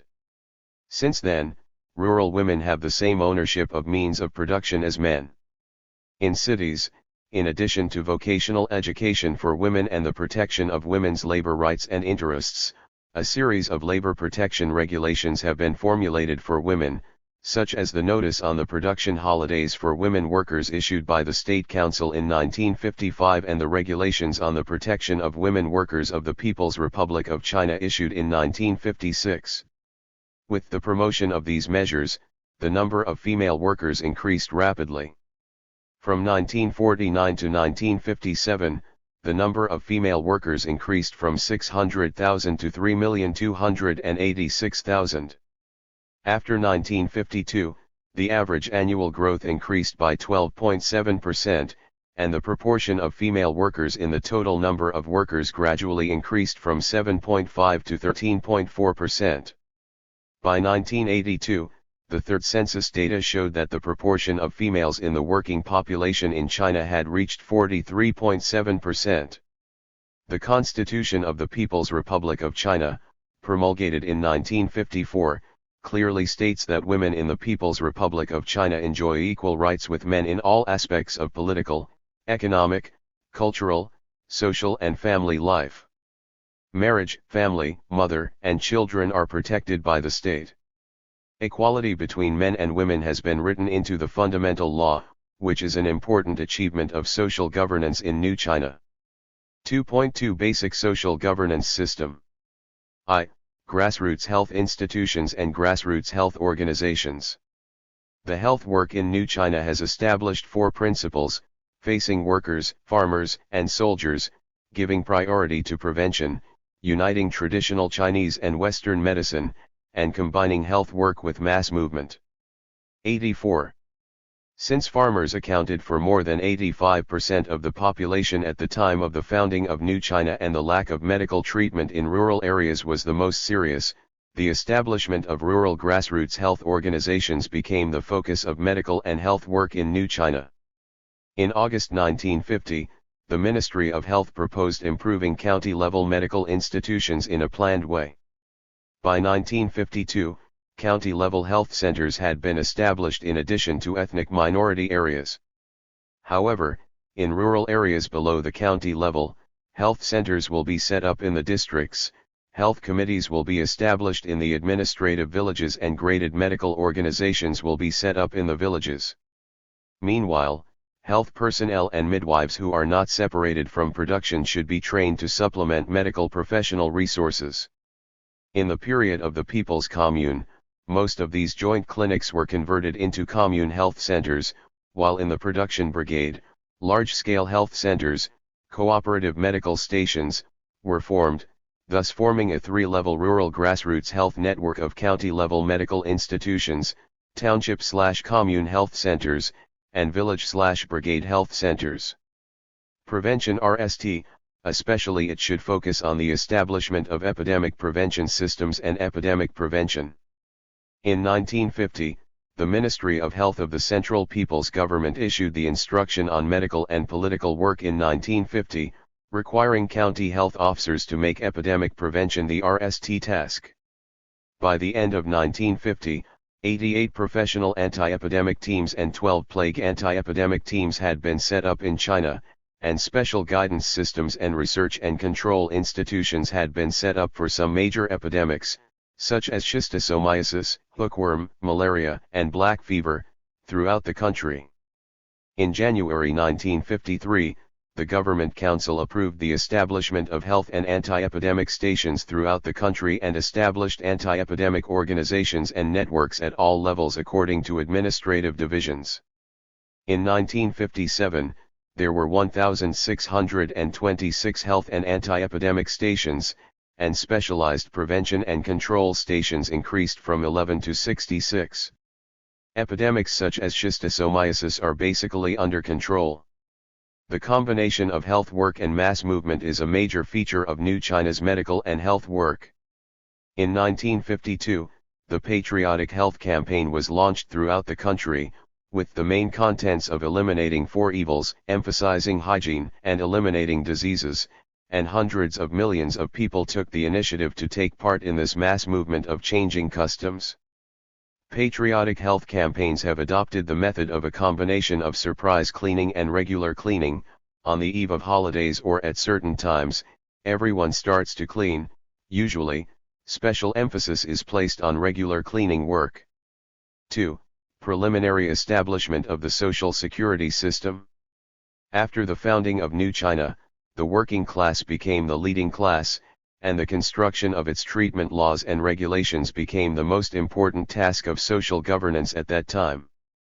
On June 29, 1950, the Central People's Government promulgated and implemented the Trade Union Law of the People's Republic of China, hereinafter referred to as the Trade Union Law, which clearly stipulated the 85.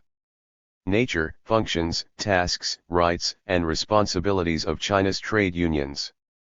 Under the promotion of the trade union law, trade unions at all levels of the country have quickly organized and assumed the responsibility of improving the material and cultural life of the workers. In 1953, the Central People's Government and the Government Council issued the Labor Insurance Regulations of the People's Republic of China, hereinafter referred to as the Labor Insurance Regulations. In the same year, the Labor Department of the Central People's Government formulated the draft amendment to the detailed rules for the Labor Insurance Regulations of the People's Republic of China. In January 1953, the Government Council published the decision on several amendments to the Labor Insurance Regulations of the People's Republic of China. At the same time, the revised Labor Insurance Regulations, which further expanded the scope of implementation of labor insurance, also raised the existing standards on insurance treatment. By 1956, the socialist transformation had been basically completed, and 94% of the employees of the state-owned, public, private joint ventures, and private enterprises in China had been covered under the social insurance system. With the family members of the employees enjoying the relevant insurance benefits, the number of people covered by the social insurance system had reached 60 million. At the same time as the establishment of the labor insurance system, the system of medical insurance for urban workers and rural farmers was advancing at the same time. On June 27, 1952, the Instruction on the Prevention of Public Expensive Medical Care for the State Staff of the People's Governments, Parties, Organizations, and the state functionaries affiliated with the state government of the People's Republic of China decided to carry out public medical care for state functionaries and revolutionarily disabled soldiers since 1952. In August of the same year, the Government Council further promulgated the measures for the implementation of public medical preventive of state staff, which clearly stipulated that public medical preventive funds were included in the national budget. In view of unemployed workers and affected people, New China has gradually established a social security and relief system. In the aspect of unemployment insurance, in the Instruction on the Relief of Unemployed Workers issued by the Government Council in 1950, the relief principle of giving priority to work-related relief, providing relief to the unemployed through production and self-help, job transfer training, return to the rural areas for production and grant of relief fund was stipulated, and organizing the unemployed to participate in municipal engineering or other state construction has become the main method to help the unemployed workers. In terms of disaster relief, in December 1949, the Government Council issued the Instruction on Production and Disaster Relief, which identified disaster relief as a serious political task and encouraged people affected by the disaster to take measures according to local conditions to help them through production and self-rescue by developing sideline and handicraft industries, saving the whole people for the famine, social cooperation, and local governments to provide loans or relief grain to help them through difficult times. By 1952, the social relief problem left over from the old society had been basically solved. 86. 3. The basic education system covers the whole country. After the founding of New China, one of the best achievements of social governance was the establishment and improvement of the basic education system covering the whole country. In December 1949, the First National Conference on Educational Work emphasized that the purpose of education was to serve the people, to serve the workers and peasants RST, and to serve the current revolutionary struggle and construction. Under the guidance of this thought, New China quickly established a complete education system and a school system and made great efforts to develop education for workers and farmers, and the literacy rate among workers and farmers increased greatly. In terms of school system construction, on October 1, 1951, the Government Council promulgated the decision on the reform of the school system, established a teaching system including kindergarten, primary school and secondary education, higher education, and special schools, adjusted the educational institutions, years, and regulations at different stages, and formed a perfect school education system in New China. The education of workers and farmers is the key direction of New China's education reform. Its main contents include a vigorously developing education of farmers, the education of workers, and organizing quick learning classes, and cultural supplementary schools. In December 1949, the Ministry of Education issued an instruction on carrying out the work of winter studies in 1949, which pointed out that the rural winter school movement is one of the powerful weapons to unite and educate the broad masses of peasants. Winter school, this way of education, which is closely combined with practical work to meet the needs of the broad masses of the people, should be carried out in rural areas throughout the country in the future. Due to the call of the Ministry of Education, winter education has developed very rapidly. From 1949 to 1953, the number of farmers participating in winter education was 13 million, 25 million, 35 million, 48.85 million, and 19 million, respectively.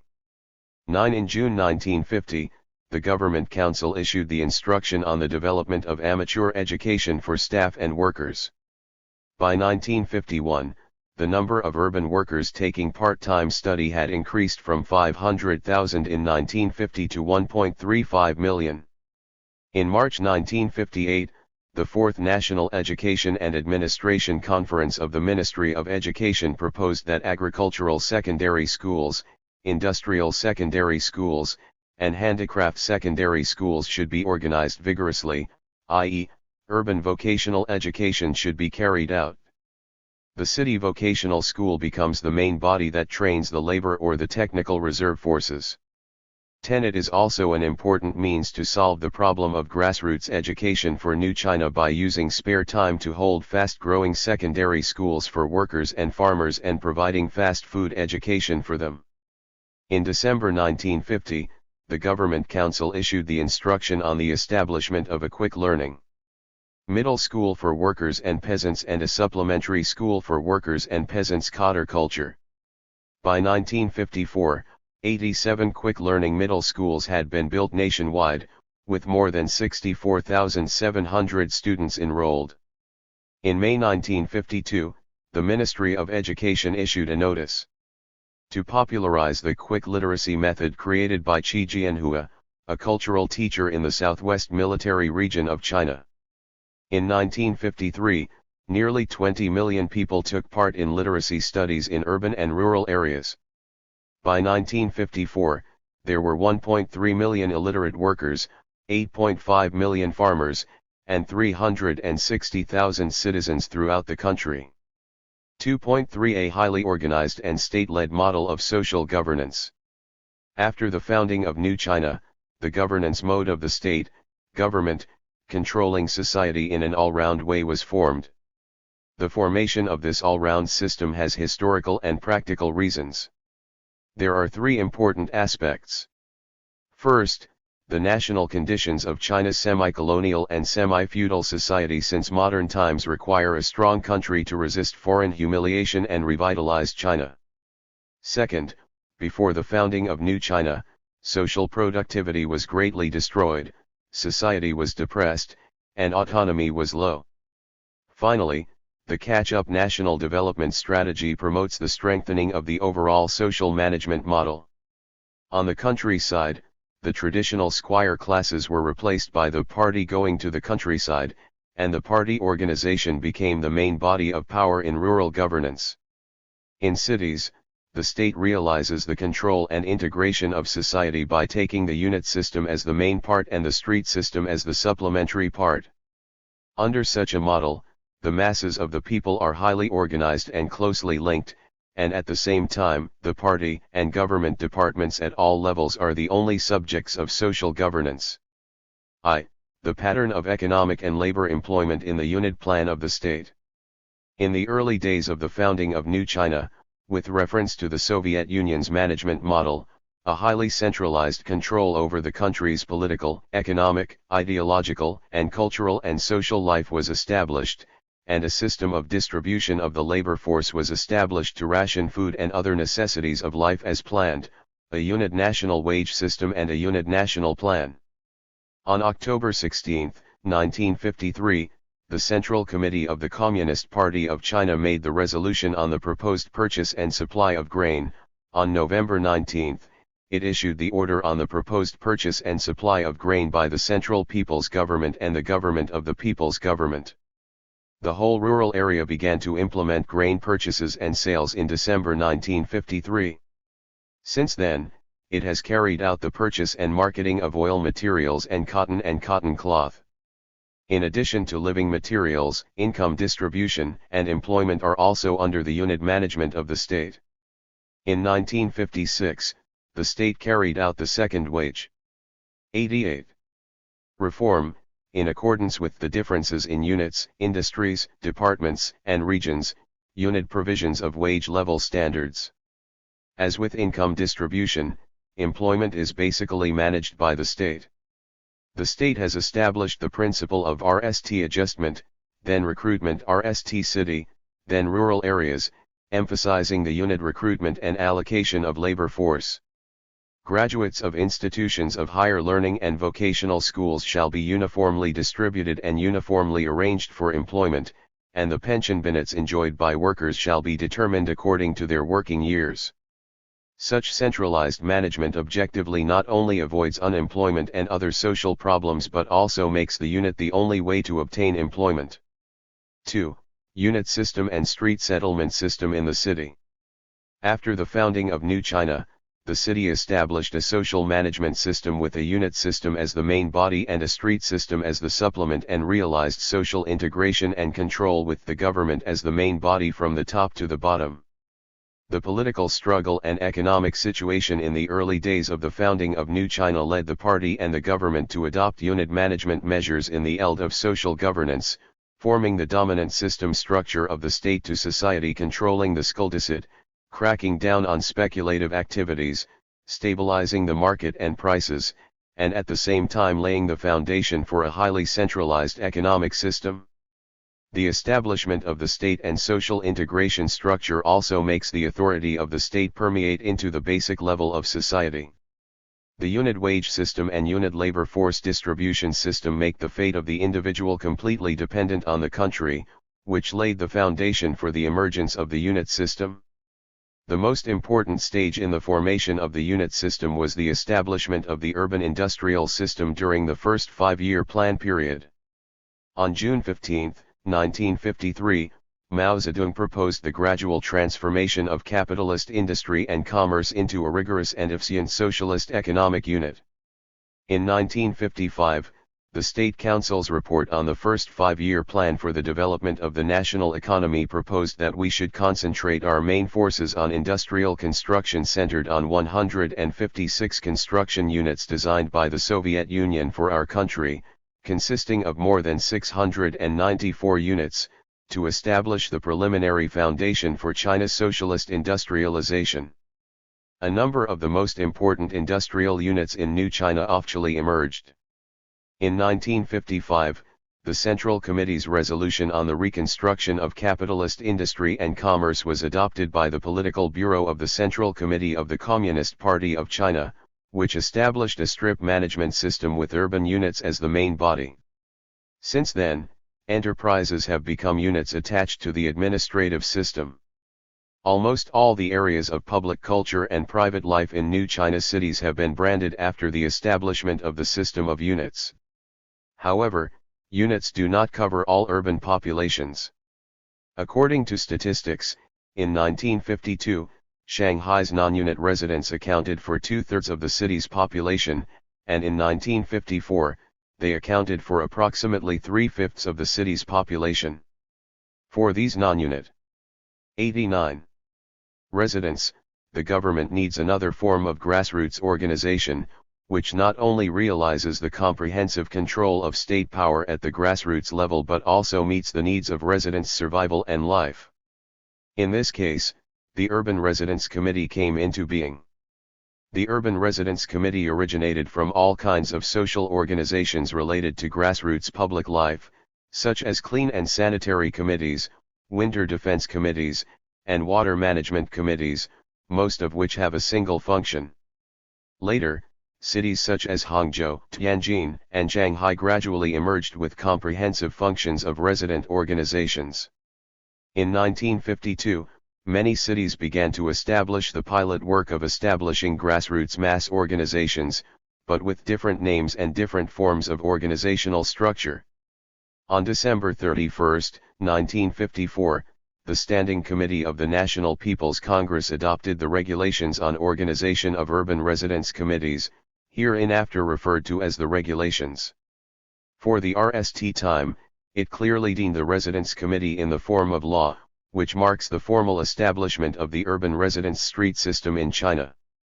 According to the regulations, it stipulates that residence committees are self-governing organizations of the masses and that there are groups of residents, usually composed of 15 to 40 households, and that the number of residence committees shall not exceed 17. The Residence Committee has VE main tasks: to deal with the public welfare of the residents concerned, to reach the residents' opinions and demands to the local People's Committee or its agency, to mobilize the residents to respond to the government's call and abide by the law, to lead the public security work of the masses, and to regulate the residents' disputes. The promulgation and implementation of the regulations have greatly promoted the full implementation of the organization and construction of the residence committees throughout the country. By 1956, residence committees had been established and started to work in cities all over the country. After 1958, people's communes began to carry out pilot projects in cities, which had a great impact on the system of residence committees. In 1960, the instruction of the Central Committee of the Communist Party of China on the question of urban people's communes was issued. The autonomous organizations of urban residents have been gradually replaced by the people's communes of the unity of government and society and the VE-known system of workers, farmers, businessmen, students, and soldiers. Most of the residence committees have become subordinate organizations of the urban people's communes. Due to the change in the nature of the neighborhood committee, its function changed, and the function of autonomy began to shrink and change to economic organization and quasi-administrative organization. On the one hand, the residence committees began to set up various service-oriented and productive entities. On the other hand, the administrative affairs of the residence committees also increased day by day and became the police agency of the sub-district offices. 3. The system of people's communes in rural areas. Mao Zedong put forward in 1958, "It is better to run a people's commune. Its advantage is that it can bring together workers, farmers, businessmen, students, and soldiers." 90. To facilitate leadership. 11. With the call of the party leaders and the direct impetus of them, the people's commune system has been established throughout the country. Under this system, production management and political power management are integrated, and state power penetrates into rural society in an all-round way. After 1962, the People's Commune was readjusted and determined as a three-level organization of commune, production brigades, and production team. The collective means of production of the commune were jointly owned by communes, production brigades, and production teams, which were the basic units for organizing production, labor, and income distribution. The party committee and the team branch of the commune were the leaders and decision-making organs of their respective regions. All administrative powers belong to the party organization. The commune has a party committee, the brigade generally has a party branch, and the production team has a party group. The Constitution of the People's Republic of China, which was formulated in 1982, established the mode of township government and village governance, and the mode of social and political integration of the people's commune was newly put to an end. Before the rural land reform and the establishment of the people's commune system, China's traditional countryside was a relatively slow-changing and stable society, and the successive vicissitudes of feudal dynasties never fundamentally destroyed the basis of this social structure.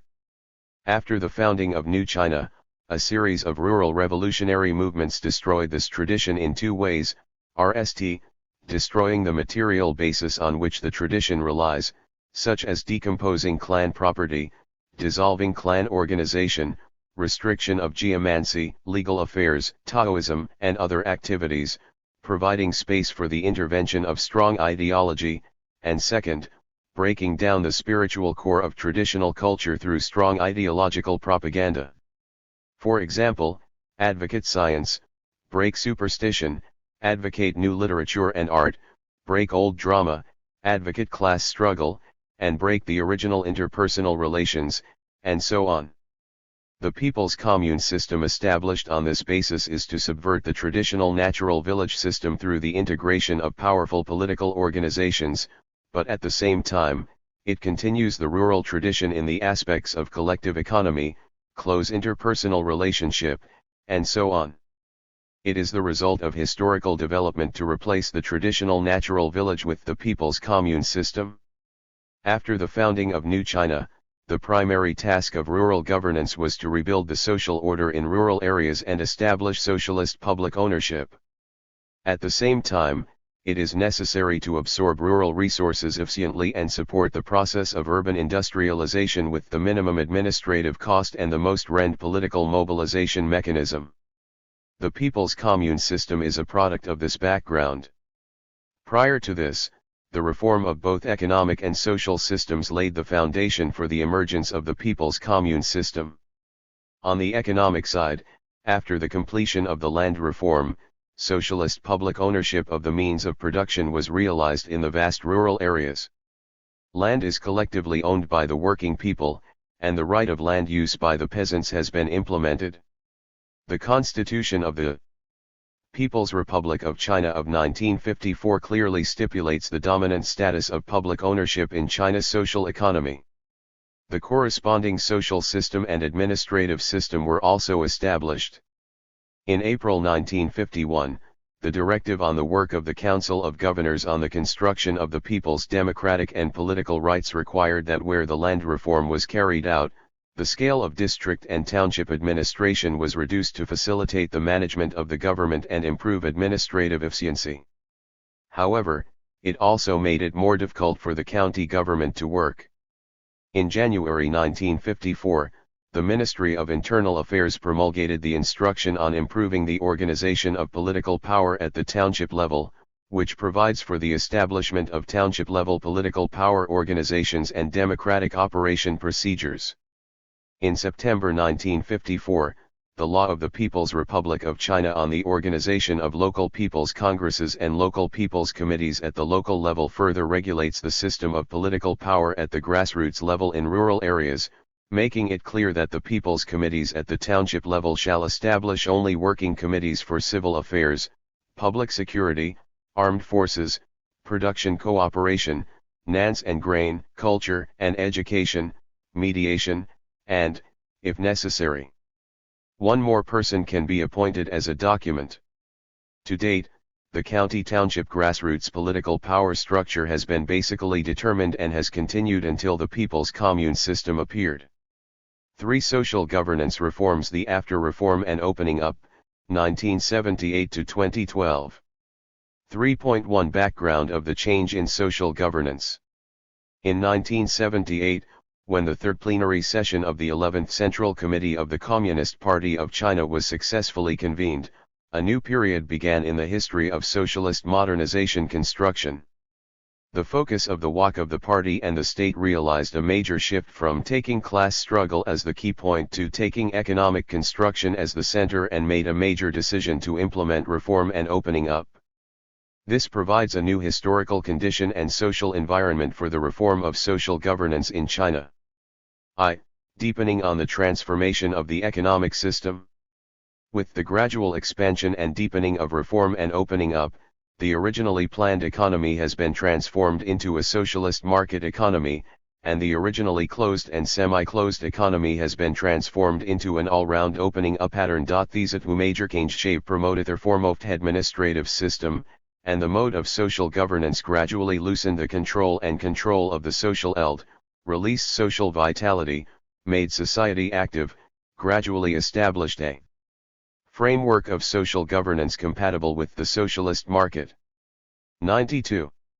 Economy and explored a new way of social governance. On December 4, 1982, the fifth session of the Fifth National People's Congress adopted the new Constitution of the People's Republic of China and made new provisions on the country's basic system, basic tasks, governance structure, and main principles, including the principle of the rule of law, respect and protection of human rights, and the change of the unity system of political communities of the People's Commune, and the relaxation of the management of the city's unit system and street residence system. 12. In October 1983, the Central Committee of the Communist Party of China and the State Council issued the notice on separating the real administration and establishing the township government, which began to abolish the establishment of the People's Commune nationwide, and the People's Commune system withdrew from the historical stage. With the development of the market economy and the diversification of forms of ownership, a large number of social members begin to work in enterprises. The dominant position of the unit system is obviously weakened. Private enterprises, foreign enterprises, and social organizations absorb an increasing labor force, and the vitality and efficiency of society as a whole are increasingly apparent. In 1992, the 14th National Congress of the Communist Party of China made it clear that the goal of economic reform was to establish a socialist market economy. In 2001, China successfully joined the World Trade Organization, which indicates that China has further strengthened its ties with the world economy. Under the background of the deepening development of the market economy, the mobility of the whole society is increasing. 2. Great emancipation and development of social productive forces. Since the reform and opening up, with the deepening of ideological emancipation, China's socially productive forces have been greatly liberated. Deng Xiaoping pointed out in the South in 1992 that whether the reform and opening up were successful, the criterion of judgment should mainly depend on whether it is conducive to the development of the productive forces of socialist society, whether it is conducive to the enhancement of the overall national strength of a socialist country, and whether it is conducive to the improvement of the people's living standards. 13. As a result, 3 minutes have become an important value orientation and standard for the development of China's socialist market economy since the mid-1990s. Under the guidance of this value standard, China's economic construction has continued to develop rapidly and created a remarkable economic miracle that attracts the world's attention. In 1978, China's total economic output ranked number 10 in the world. By 2010, China's total economic output surpassed that of Japan and jumped to the second place in the world. In 2017, China's total economic output exceeded 80 trillion yuan, an increase of 33.5 times over 1978 at constant price. China's per capita disposable income reached 25,974 yuan, a real increase of 22.8 times over 1978, with an average annual growth rate of 8.5% after deducting price factor. 14. All these provide a solid material foundation for strengthening the social construction, focusing on ensuring and improving people's livelihood. 3. The trend of social pluralism is becoming increasingly obvious. Since the reform and opening up, with the deepening of the social division of labor and social mobility, the trend of social diversification in China has become increasingly obvious. From the perspective of social structure, the development of the market economy leads to the continuous differentiation of social interests, and Chinese society has undergone profound changes in class structure, employment structure, population structure, and urban, rural structure. The stratum of 2 classes, one stratum, working class, peasant class, and intellectual class, before the reform and opening up divided markedly, and new social strata appeared, such as private scientific technological entrepreneurs, foreign enterprise management technicians, self-employed individuals, private business owners, freelance workers, and middle-income groups, which gradually developed and grew up. In 2002, the report of the 16th CPC National Congress clearly states that these new social strata are the builders of socialism with Chinese characteristics. From the point of view of social subjects, with the increasing diversification of economic composition, employment, and distribution, all kinds of new interest groups and social organizations in our country are developing vigorously. Social organization is increasingly becoming an indispensable and important force in China's economic and social development. From the perspective of social value, the full development of the market economy has promoted the coexistence of multiple economic forms and cultures, and the value diversity of the members of our society has been greatly enhanced. Thus, the emergence of multi-interest, price, value, and organization will inevitably require the diversification of the way of social governance. 4. Increasing disputes and disputes in social conduct. With the deepening of reform and opening up, the deepening of market economic system reform, people's interest consciousness is increasing day by day, multi-interest subjects are growing, social structure is deeply and continuously divided, and the income gap between urban and rural areas, regions, and different social groups is expanding. Rich and common rich, efficiency and equity become important social issues. The laws of social development in the world show that in the period of per capita GDP reaching $1,000 $3,000, it is not only the golden period of economic development but also the highlight period of various social contradictions.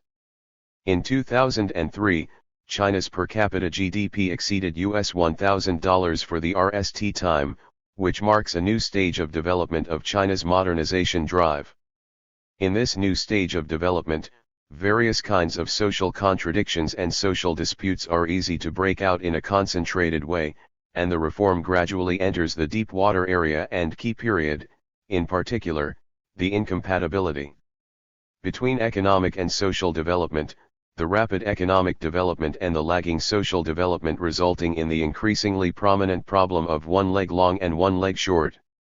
In the process of rapid economic development, problems such as the gap between rich and poor, environmental pollution, food safety, land demolition, contradictions between doctors and patients and property disputes have become increasingly prominent and have caused extensive social concern.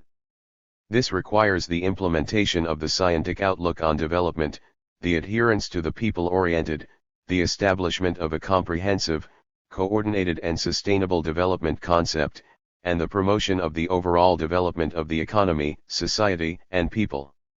In the face of increasing social contradictions and social conflicts, China's traditional administrative and social management systems have shown obvious unsuitability.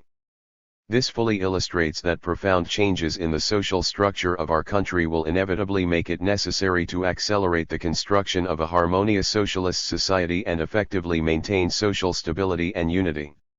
The government's social management functions are more clearly defined. After the reform and opening up, with the development of the market economy, various social affairs and social problems are increasing daily, and the social management function of the government gradually develops and improves. After the 14th National Congress of the Communist Party of China in 1992, it became an urgent task to speed up the transformation of government function. Under the background of the establishment of a socialist market economy system, the government's social management functions have been strengthened. In the institutional reform of the State Council carried out in 1998, it was clearly put forward for the RST time that governments at all levels should assume a social management function and that government functions should be effectively transformed into macro control, social management, and public services and truly give the power of production and operation to enterprises. In 2003, the outbreak of the SARS event played an important role in promoting the reform of government functions. The third plenary session of the 16th Central Committee of the Communist Party of China clearly proposed that the government should pay more attention to performing the functions of social management and public service while continuing to improve economic regulation and strengthen market supervision. As a result, social management and public service, as the basic functions of the government, are increasingly valued and further recognized and strengthened at subsequent central meetings. 3.2 Major advances in social governance change. Grassroots self-government and community organizations have been constantly improved. With the gradual collapse of the people's commune system and unit system, the grassroots mass autonomy system has gradually become a new type of grassroots. 95. Social management. In 1979, the villagers of the Hezai group in Yishan County in Guangxi took the lead in spontaneously setting up the Villagers Committee. This mass creation has been recognized and valued and has been widely studied for reference and promotion. In 1980, the Standing Committee of the National People's Congress promulgated the Regulations on Organization of Urban Street Offices and the Regulations on Organization of Urban-Suburban Committees. The system of residence committees established in the city has been restored, and together with the sub-district offices, a street system has been established. The Constitution of the People's Republic of China, amended in 1982, clearly stipulated that the residence committees or villagers committees established in the urban and rural areas according to the residence area is a grassroots mass autonomous organization. This laid a solid constitutional foundation for people's autonomy at the grassroots level.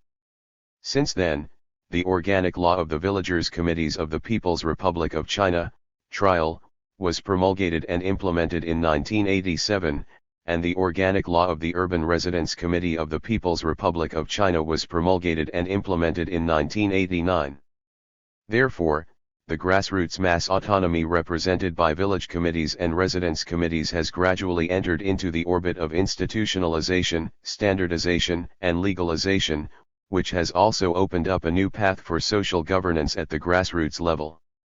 The interest differentiation brought by the development of the market economy has brought profound change to social governance patterns at the grassroots level. The status and function of urban and rural communities have become increasingly important, and the construction and autonomy of urban and rural communities have opened a new agenda.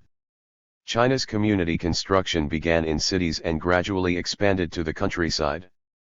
In the aspect of urban community construction, in 1992, the concept of community service was proposed. On this basis, it was extended, expanded, and upgraded to community construction. An important development turning point during this period is the institutional reform of the State Council in 1998, which made important adjustments to the functions of the Ministry of Civil Affairs and the internal institutions and gave it a clear function of guiding community service and promoting community construction. As a result, community building has become a national-level policy concept.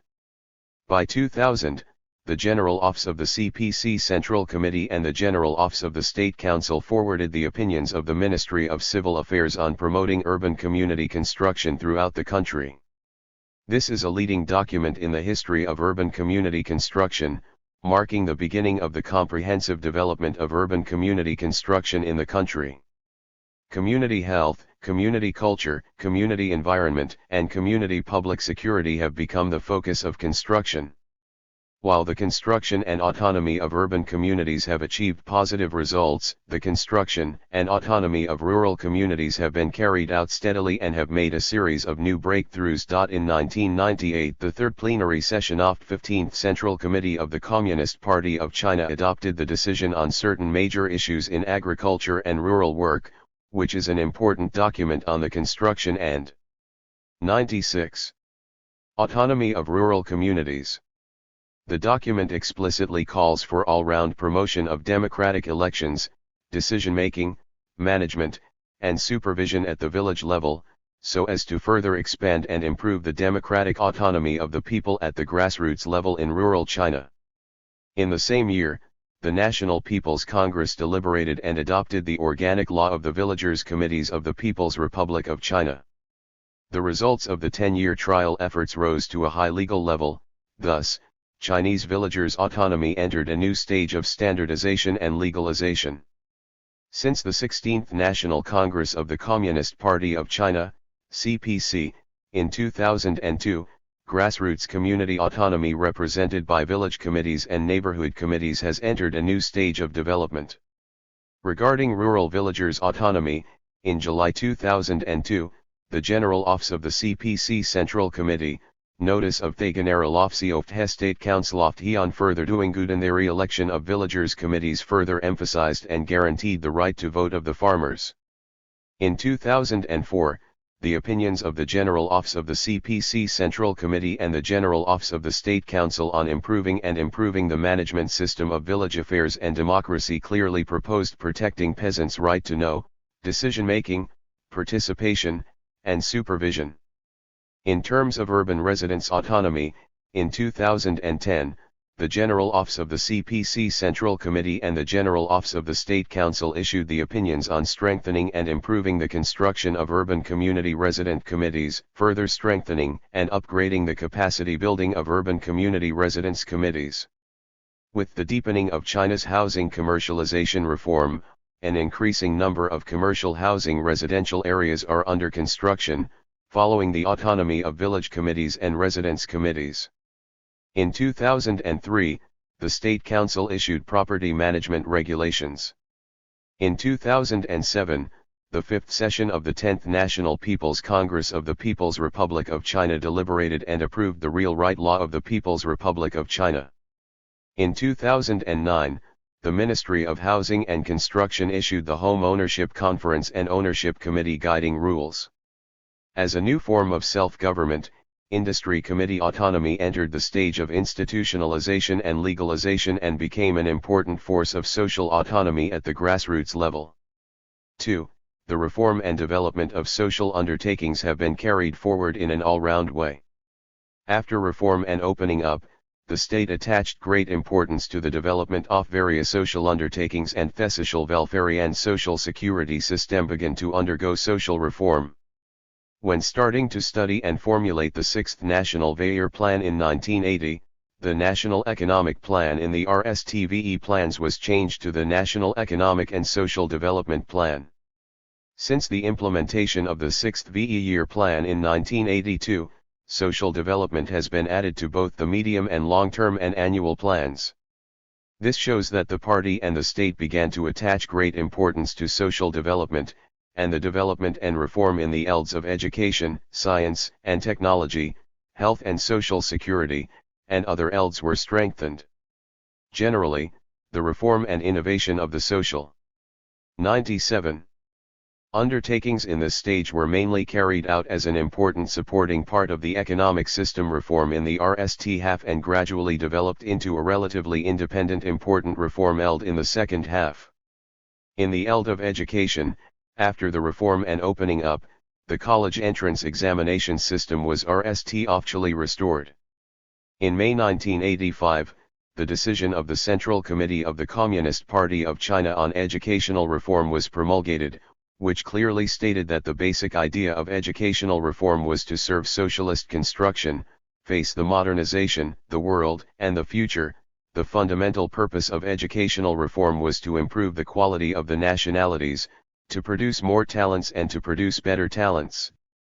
In 1993, the Central Committee of the Communist Party of China, the State Council issued the outline of China's educational reform and development and the outline of China's educational reform and development, which clearly defined the goals and tasks of China's education reform and development. In 2002, the Law of the People's Republic of China on the promotion of private education was promulgated, laying the legal foundation for the development of private education.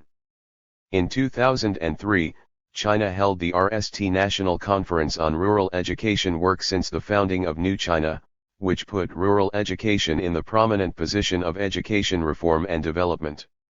In 2006, the revised Law of Compulsory Education of the People's Republic of China was promulgated and implemented, which is a milestone in the history of the development of basic education in China. Therefore, the funding guarantee mechanism of compulsory education is XED in the form of law. Since 2006, in a few short years, China has basically implemented the two basics goals of 9-year compulsory education and basically eradication of illiteracy among young and middle-aged adults. In 2010, the CPC Central Committee and the State Council promulgated the outline of the National Plan for Long and Long-Term Education Reform and Development, 2010 to 2020, which clearly sets forth the 20-word guideline for China's education reform and development in the next decade. That is, give priority to development, educate people, reform and innovate, promote fairness and improve quality. In the field of healthcare, after the reform and opening up, the RST focus was on the recovery and construction of the health system, emphasizing the use of economic means to manage health services. In 1981, the Ministry of Health issued the interim measures on hospital economic management and the opinions on strengthening the economic management of health institutions. In 1982, the regulations on the work of national hospitals were further promulgated. In September 1992, the State Council issued several opinions on deepening the reform of healthcare system, which marked the official start of the reform of the healthcare system in China. In 1997, the decision of the Central Committee of the Communist Party of China and the State Council on Healthcare Reform and Development were promulgated, which became an important guiding document for the reform of healthcare in this period. In 2003, the program of a new type of rural cooperative medical system began to be piloted in the country. In March of the same year, the State Council issued the key implementation plan for the recent reform of medicine and healthcare system, 2009 to 2011, which clearly proposed VE reforms, namely, the construction of the Basic Medical Security System, the National Basic Medicine System, the Basic 98 Medical and Health Service System, the equalization of basic public health services, and the pilot reform of public hospitals. In 2009, the Central Committee of the Communist Party of China and the State Council issued the opinions on deepening the reform of medical and health system, marking the official start of the new medical reform. Thus, medical and health reform in China has been deepening. In the field of housing, important progress has been made in the reform of the housing system, and significant improvements have been made in the living conditions and environment of urban and rural residents. At the beginning of reform and opening up, China began the reform of the housing system with public housing sales as the main content. In 1980, the outline of the report of the National Conference on Capital Construction was issued to explore ways of enterprises, individuals, and the government each bearing one-third of the house price, and encouraging employees to buy houses on their own. In 1988, the leading group of housing system reform of the State Council on the implementation plan of housing system reform in cities and towns nationwide by stages and batches was issued. The reform idea is to encourage workers to buy houses independently by raising rent and wages. In 1991, the Housing Accumulation Fund system began to be tried out in Shanghai and then popularized throughout the country. In 1994, the decision of the State Council on deepening the reform of urban housing system was issued, which marked the official launch of the reform of the housing system market-oriented. In 1998, the notice of the State Council on further deepening the reform of urban housing system and accelerating housing construction clearly proposed stopping the distribution of housing and fully implementing the monetization of housing, which marked the end of the welfare housing system in China. In 2007, the State Council's several opinions on solving the housing difficulties of urban low-income families was issued, which clearly proposed to further establish and improve the urban low-rent housing system, improve and standardize the affordable housing system, and laid an important institutional foundation for urban low-income groups to realize living with housing. In the Social Security field, after the reform and opening up, the reform of the endowment insurance system took the lead. In 1984, Guangdong, Jiangsu and other places carried out a pilot project of social coordination for the retirement expenses of employees of state-owned enterprises. In 1986, the social coordination of the Endowment Insurance Society was carried out all over the country. As a result, the cost of endowment insurance for employees in state-owned enterprises has changed from enterprise insurance to social insurance. After entering the 1990s, the reform of endowment insurance was further deepened. In 1991, the decision of the State Council on the reform of the endowment insurance system for enterprise employees was released, and it was clearly proposed to start the implementation of the endowment insurance scheme combining social planning with individual accounts. In 2003, the new rural cooperative medical system was implemented, and in 2009, the new rural insurance was established, which basically covered almost the entire rural population. In 2006, the regulations for the agricultural tax of the People's Republic of China was officially abolished, and the agricultural tax was cancelled nationwide. For the RST time, Chinese farmers said goodbye to the history of paying 99. The state tax on grain for thousands of years. In 2007, the basic medical insurance for urban residents began on a pilot basis. In 2011, the social endowment insurance system for urban residents was established. In particular, the promulgation and implementation of the social insurance law of the People's Republic of China in 2010 are of great significance to protect and improve people's livelihoods. 3. Social organization develops and gradually strengthens. Before the reform and opening up, there were no real civil society organizations in China. The nominally social organizations were mainly people's organizations represented by workers, youth, and women, which were essentially the extension of state power. After the third plenary session of the 11th Central Committee of the Communist Party of China, with the gradual progress of the reform of the economic system, social organizations, as an important social force, have been developing and emerging and have gradually gained a relatively loose and rapid development environment. Due to the lack of management system for non-governmental organizations, the decade from 1978 to 1988 was a decade of wild growth of non-governmental organizations, especially the rapid growth of various academic social organizations. In July 1988, the Ministry of Civil Affairs established the Department of Social Organization Management, which was especially responsible for the registration and management of social organizations. This marks the beginning of China's development of non-governmental organizations to standardize and manage. In September 1988, the State Council issued the measures on the administration of foundations. In June 1989, the State Council promulgated the provisional regulations for the administration of foreign chambers of commerce. In China, in October of the same year, the regulations on the administration of registration of social organizations were promulgated, thus forming and establishing a dual management system for the registration and management departments of non-governmental organizations and the main business units.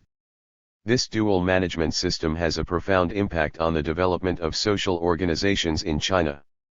After Deng Xiaoping's Southern Talk in 1992, the development of non-governmental organizations emerged as a number of new scenes, which resulted in some important milestone events. For example, in 1992, the Ministry of Civil Affairs convened the RST National Conference on the Management of Social Organizations. In September 1995, the Fourth United Nations World Conference on Women was held in Beijing, and the Forum on Non-Governmental Organizations especially set up by the conference had an important social impact on the development of Chinese non-governmental organizations. In 1997, the report of the 15th National Congress of the Communist Party of China, CPC, proposed that social intermediary organizations should be cultivated and developed. In June 1998, during the institutional reform of the State Council, the Administration of Social Organizations of the Ministry of Civil Affairs was renamed the Administration of Civil Organizations. In October of the same year, the newly revised and improved regulations on the administration of registration of social organizations and the newly formulated interim regulations on registration administration of private non-enterprise units were promulgated and implemented. 100. As a result, the management of non-governmental organizations is more systematic, standardized, and legal. Before 1999, all non-governmental organizations were collectively called social organizations.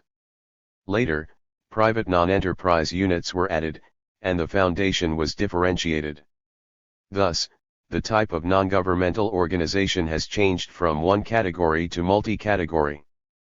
As this stage is in an important period of market economy in-depth development, the needs of various trade associations, social intermediary organizations, and private non-enterprise units are obviously released, thus obtaining rapid growth and development. According to the relevant data, during the two reforms of government institutions in 1993 and 1998, nearly 40,000 trade associations were formed from the adjustment and transformation of the functions of government departments. There were more than 6,000 private non-enterprise units in 1999 and more than 80,000 in 2001. 15 After the 16th National Congress of the Communist Party of China, CPC, in 2002, all kinds of social organizations in our country developed steadily and gradually entered a period of stable development.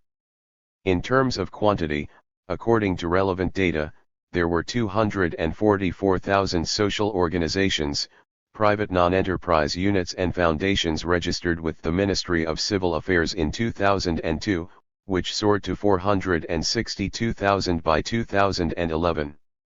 16 In addition, there were a large number of grassroots social organizations in civil society. In terms of the reform system, in 2006, Guangdong Province took the lead in carrying out the reform of VE by oneself and for none in the management system of the trade association, which played an important role in promoting the privatization and socialization of the trade association. Shenzhen, Guangzhou, and other places began to actively explore non-executive direct registration of non-governmental organizations such as public welfare charities and dual management system reform at the local level, which has made new breakthroughs. In addition to the implementation of the registration system, community social organizations to implement the Ling system have also been widely implemented. In 2008, the Enterprise Income Tax Law of the People's Republic of China was promulgated, which raised the pre-tax deduction proportion of public welfare donation expenditure from 3 to 12%, which is a higher level in the world, fully reacting the preferential nature of fiscal and tax policies for public welfare donation. In 2010, the National Medium and Long-Term Talent Development Plan Outline, 2010 to 2020, was issued, and social organizational talents were included as an important talent type. Since then, social organizations have developed rapidly and played an important and active role in social management and public services. In particular, a large number of voluntary service-oriented social organizations have played an important role in earthquake relief work, such as Wenchuan Earthquake Relief, Yushu Strong Earthquake, Zhuke Huge Mountain Debris, Beijing Olympic Games, Shanghai World Expo, Guangzhou Asian Games, and other major activities. 4. Significant achievements have been made in the construction of public security. After the reform and opening up, under the new situation of social transformation, China's crime rate, especially the juvenile delinquency in large and medium-sized cities, has increased dramatically, which has become a prominent problem affecting and endangering social stability. This has resulted in insecurity among the people. The social security situation has become quite severe. Due to this social situation and the background, in 1981, the Central Political and Legal Commission held the Forum on Public Security in VE major cities. The Central Committee in the transfer of the Forum minutes clearly stated, to strive for the fundamental improvement of public security, party committees must pay attention to all levels, to grasp the whole party hands-in and the implementation of comprehensive management. Therefore, the strategic policy of comprehensive management of public security has been formally established. Since then, the Central Committee has continuously emphasized and deepened this policy. In February 1991, the decision of the Central Committee of the Communist Party of China and the State Council on strengthening the comprehensive management of public security was issued. The Central Commission for the Comprehensive Administration of Public Security, hereinafter referred to as the Central Committee, was established, and the comprehensive administration of public security at all levels from the central to the local level was established, thus greatly enhancing the organizational leadership of the comprehensive management of public security. At the same time, we have formulated and established the basic principle of comprehensive management of public security, which is both preventing and defending, treating both symptoms and root causes, focusing on the root cause. We have made it clear that the scope of work of the comprehensive management of social security mainly includes the following 6 aspects: attack, prevention, education, management, construction, and transformation. In December 1991, the regulations of the Central Commission for the Comprehensive Administration of Public Security on the implementation of the principle of dependent management, trial implementation, and the regulations of the Central Commission for the Comprehensive Administration of Public Security on the implementation of the one-vote veto system for the comprehensive management of public security were issued, which resulted in the strengthening and improvement of the normative policy system for the comprehensive management of public security. Dependency management and the one-vote veto system have become important principles of the comprehensive management of social security and have an important impact on the reform and development of social governance in China. In 1992, the 14th National Congress of the Communist Party of China put strengthening comprehensive management of social security and maintaining social stability as a key task into the party constitution. In 1993, VE ministries, including the Central Committee for Comprehensive Control of Public Security, issued the several provisions on the implementation of the Leadership Responsibility System for Comprehensive Management of Public Security, which further emphasized the one-vote veto power for comprehensive management of public security. 102. In 1997, the Central Commission for Comprehensive Management issued the opinion on further initiation of grassroots security creation activities, comprehensively deploying and promoting the creation of peace at the grassroots level. In 2001, the Central Committee of the Communist Party of China and the State Council issued the decision on further strengthening the comprehensive management of public security, which called for adhering to the principle of combining attack with prevention and focusing on prevention, and emphasized that acting against illegal crimes is the primary link in the comprehensive management of social security.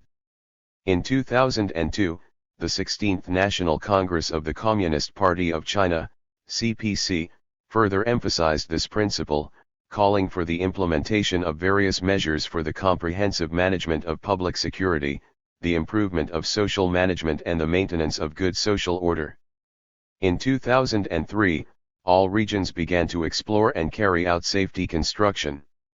In December 2005, the circular of the General Office of the CPC Central Committee and the General Office of the State Council on the opinions of the Central Political and Law Commission and the Central Commission for the Comprehensive Administration of Social Security on deepening the construction of peace emphasize that the construction of safety is a new measure to strengthen the comprehensive management of public security under the new situation and is of great significance to the construction of a harmonious socialist society. Subsequently, the construction of safety was carried out in all cities across the country. In November 2006, the opinions of the Central Committee for the Comprehensive Administration of Public Security on the in-depth development of rural safety construction was printed and distributed, so safety construction began to expand from the city to the countryside. Since then, under the background of vigorously promoting the construction of Safe China, China's social security work has made positive progress, and the overall social situation has remained stable. Innovation in social management has been strengthened. After the 16th National Congress of the Communist Party of China, CPC, strengthening and innovating social management gradually became an important task in our country and gradually rose from the functional element of the government to the party's general strategy and strategic tasks. In September 2004, the fourth plenary session of the 16th Central Committee of the CPC clearly proposed strengthening social construction and management and promoting the innovation of the social management system. It also called for the establishment of the leadership of the party committee, the responsibility of the government, the coordination of society and the participation of the public. This has become an important guiding principle for strengthening and innovating social management in this period.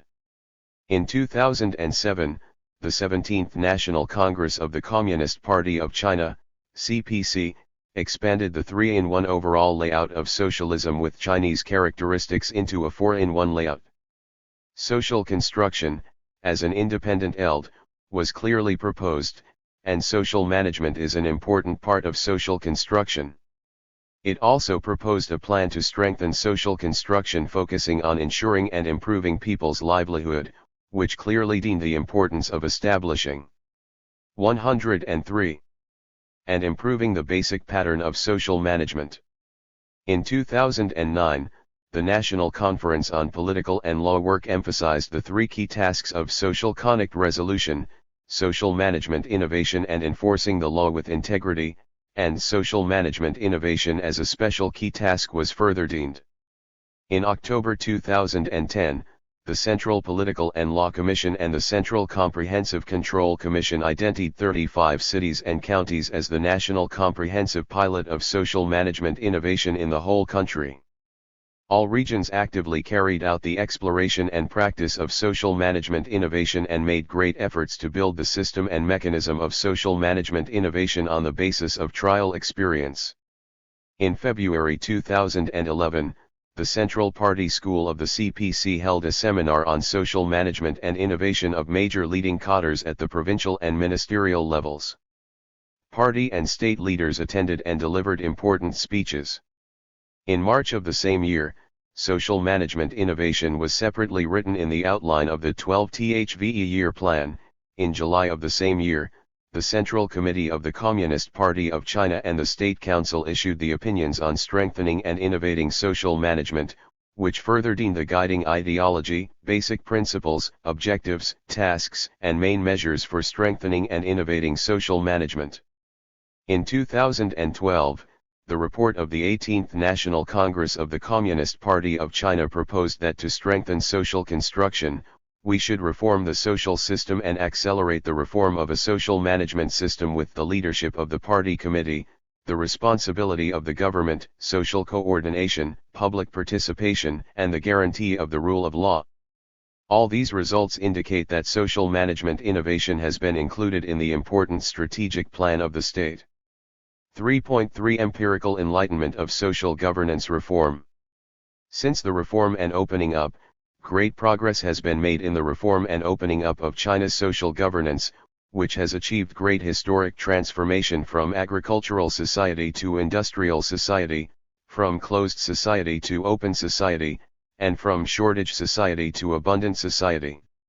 The vitality and energy of the whole society have been stimulated and released unprecedented. In this process, China's social governance actively explores, keeps moving forward, accumulates valuable experience, and concentrates on the following VE aspects. I. Persisting in emancipating the mind. After the reform and opening up, with the discussion of practice is the sole criterion for testing truth and the discussion of planned economy and market economy and social category or capital category, the minds of the party and the government and the people were emancipated unprecedentedly. Under this background, the ideological emancipation in the social eld of our country has been gradually carried out, especially for a series of problems, such as how to correctly understand and treat the 104. Status and function of social organization, how to correctly understand and deal with maintaining social stability, which have made a great breakthrough in both theoretical cognition and ideological conception, thus laying the ideological and theoretical foundation for the reform of social governance. In this period, China's social organizations achieved rapid development and expansion. The overall social situation can remain stable for a long time. Due to the great liberation and development of social productivity in China during this period, it has laid a solid material foundation for guaranteeing and improving people's livelihood and innovating social management. 2. Adhere to the basic national conditions. Each country has its own history, culture, and traditions. This means that social governance has its own characteristics and relative independence for each country. Throughout this period of social governance reform, it is an important basic experience to adhere to the basic national conditions, proceed from the objective reality, and carry out social construction and social reform. After reform and opening up, China established the basic policy of taking economic construction as the center, and social construction and social management were strengthened accordingly. With the development of the market economy, especially the reform of state-owned enterprises, the reform of social security and social welfare has become an important direction. At the same time, the transformation from unit person to social person also makes the traditional grassroots management system face severe challenges, which makes the community occupy an increasingly important status and plays an increasingly important role in the whole grassroots society. Under this background, social construction and social management, as independent ELDs, have been proposed, and their status and role in coordinated development with economic construction are increasingly clear and established. With the different development stages of China's economic and social development, the status and role of social construction and social management are different, and the manifestation of its own subjectivity and independence is a process of historical construction. This process has always been closely linked with China's national conditions and national strength, which has realized its own creative transformation on the basis of learning and studying from foreign advanced social management experience, opening up, and walking out of a road of socialist social governance with Chinese characteristics. 3. Adhere to people-oriented. People-oriented development is the core of the scientific concept of development, as well as the basic value concept that social construction and social governance must uphold. Social construction and social governance, after all, are the service and management of people. This requires that the relationship between service and governance be handled well, adhere to governance in the service, realize governance in the service, and reap the service in governance.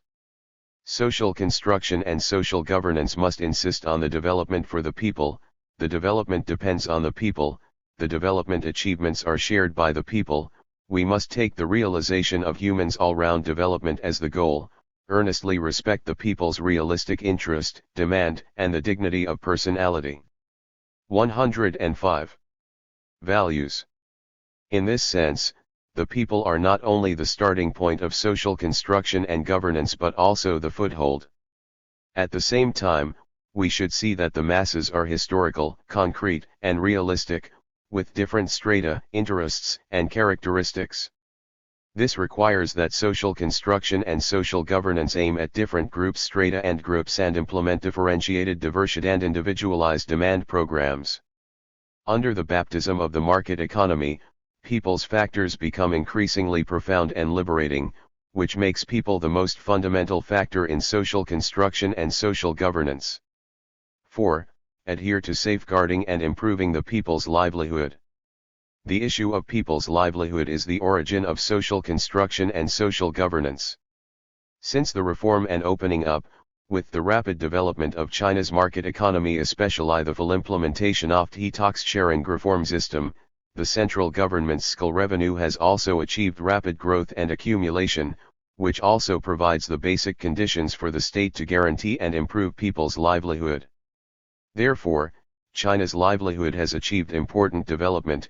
People's livelihood expenditure has gradually increased, initially forming a relatively clear livelihood public finance system, and the people's livelihood connotation system has been constantly enriched and expanded. In this process, because of the need to ensure the improvement of people's livelihood and the coordination of interests, the state attaches great importance to social construction and coordinates the relationship between economic policy and social policy. Positive progress has also been made in basic legislation in the social ELD.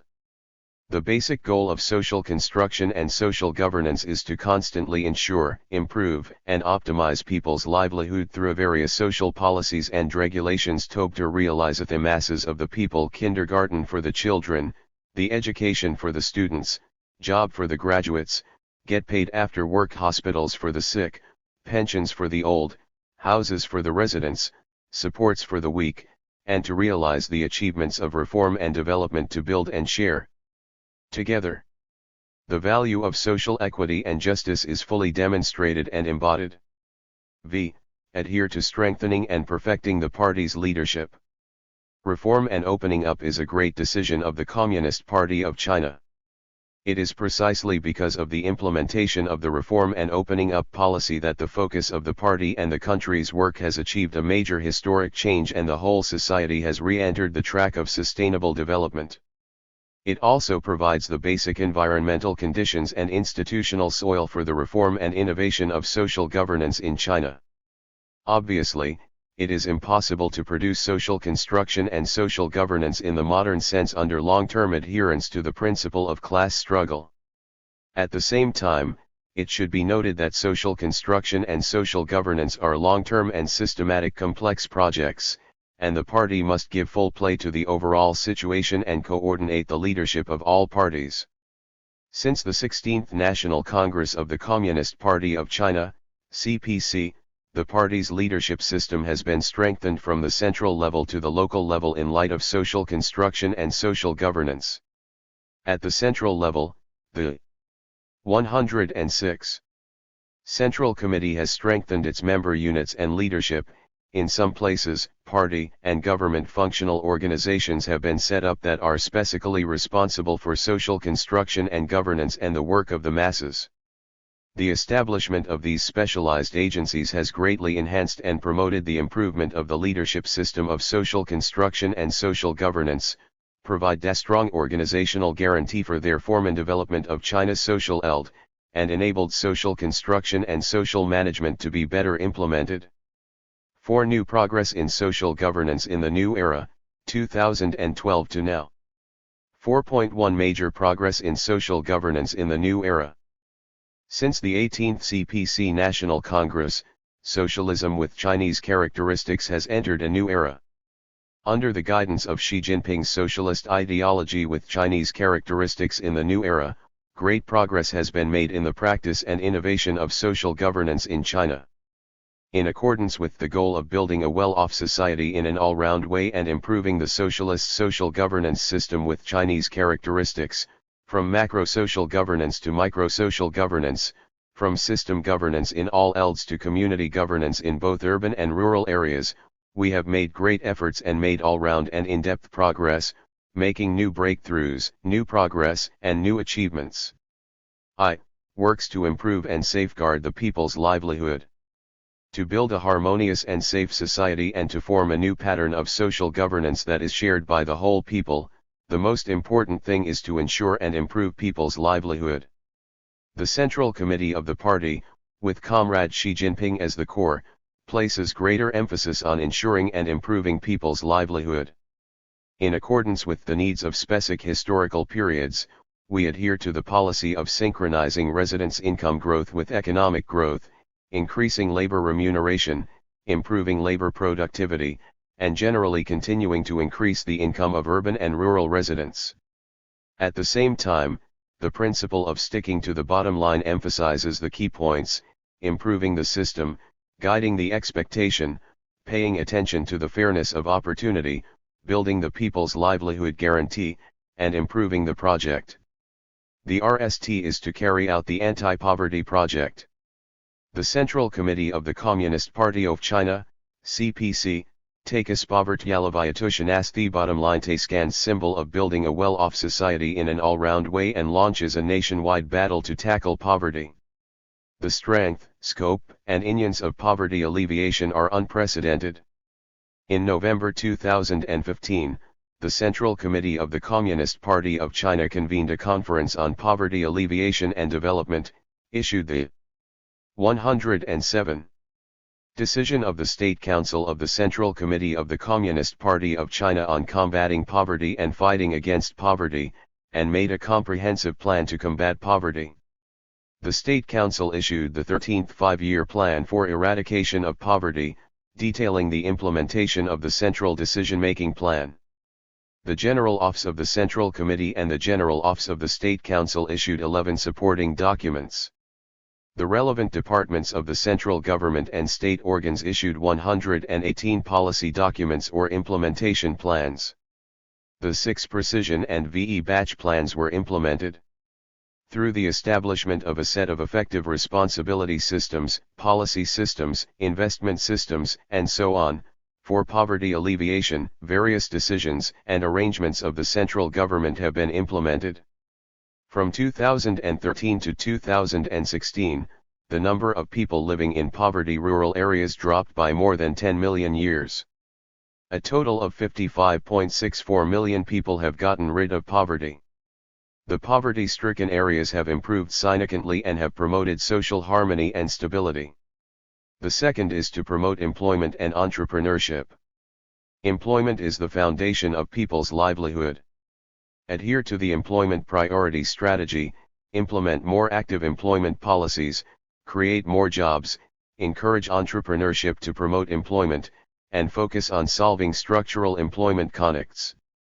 With economic development entering the new normal and the growth rate slowing down, through the implementation of supporting employment policy, the implementation of mass entrepreneurship, mass innovation, and the continuous promotion of the reform of management service effectively stimulated social creativity and steadily increased the number of employment and entrepreneurship personnel. In recent years, more than 13 million new employment opportunities have been created each year, which has played an important role in improving people's livelihood and maintaining social stability. The third is to deepen the reform of the distribution system. To promote the sharing of development achievements by all the people, a series of policies will be adopted to narrow the income gap, and minimum wage standards will be generally raised everywhere. At the same time, we will reform the income distribution system, improve the primary distribution mechanism, improve the redistribution adjustment mechanism, establish a long-term mechanism to promote the rapid growth of residents' income, promote the formation of an open, transparent, fair, and rational income distribution order, obviously increase the income of low-income workers, expand the proportion of middle-income earners, increase the property income of residents through multiple channels, and strive to build an embodiment of skills, income distribution mechanism of knowledge value. The fourth is to improve the social security system. Based on the framework of broad coverage, basic protection, and sustainable development, China's social security system has further broken the ice of urban, rural division and Unit 2 track, which embodies the principle of fairness and justice. First, a unit national basic endowment insurance system for urban and rural residents was established. Combine the new rural social endowment insurance and urban residents social endowment insurance.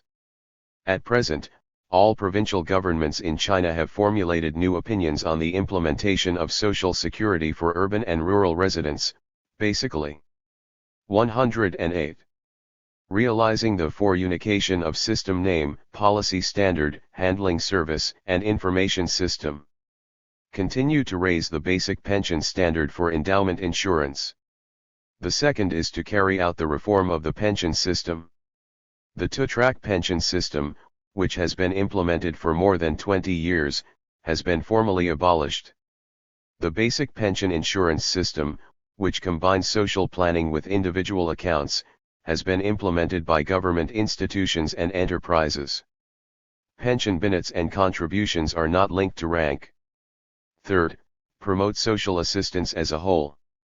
The State Council has promulgated the interim measures of social assistance, which, for the RST time, has incorporated the principles and policies of emergency rescue, disease emergency rescue, and temporary assistance into the legal system, which is the symbol of China's overall construction of the social assistance system. At the same time, we will support the development of charities and mobilize social forces to carry out social relief and social mutual assistance and voluntary service activities. In particular, the promulgation and implementation of the Charity Law of the People's Republic of China, hereinafter referred to as the Charity Law, is a milestone event in the construction of China's social security system and will usher in a new era of modern philanthropy in China. The FTH is to improve housing security. A series of policies and measures should be taken to guide the sustained and healthy development of the real estate industry and curb the excessive rise in housing prices. Accelerate the renovation of shanty towns and dilapidated houses in urban and rural areas. The housing security system, including public rental housing, shanty town reconstruction, rural dilapidated housing reconstruction, housing provident funds, and so on, has been established. Implement the public rental housing system.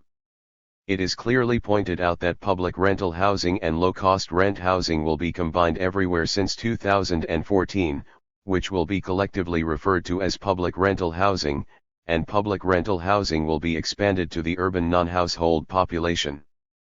Promote the legalization of housing in cities and towns and standardize the work of housing security in cities and towns. 2. Promoting the reform and innovation of the basic system of social governance. The systems of education, health, population, and household registration management, etc. are important basic systems of social governance that are closely related to the interests of the people and are important aspects of the social governance system and the progress of social civilization.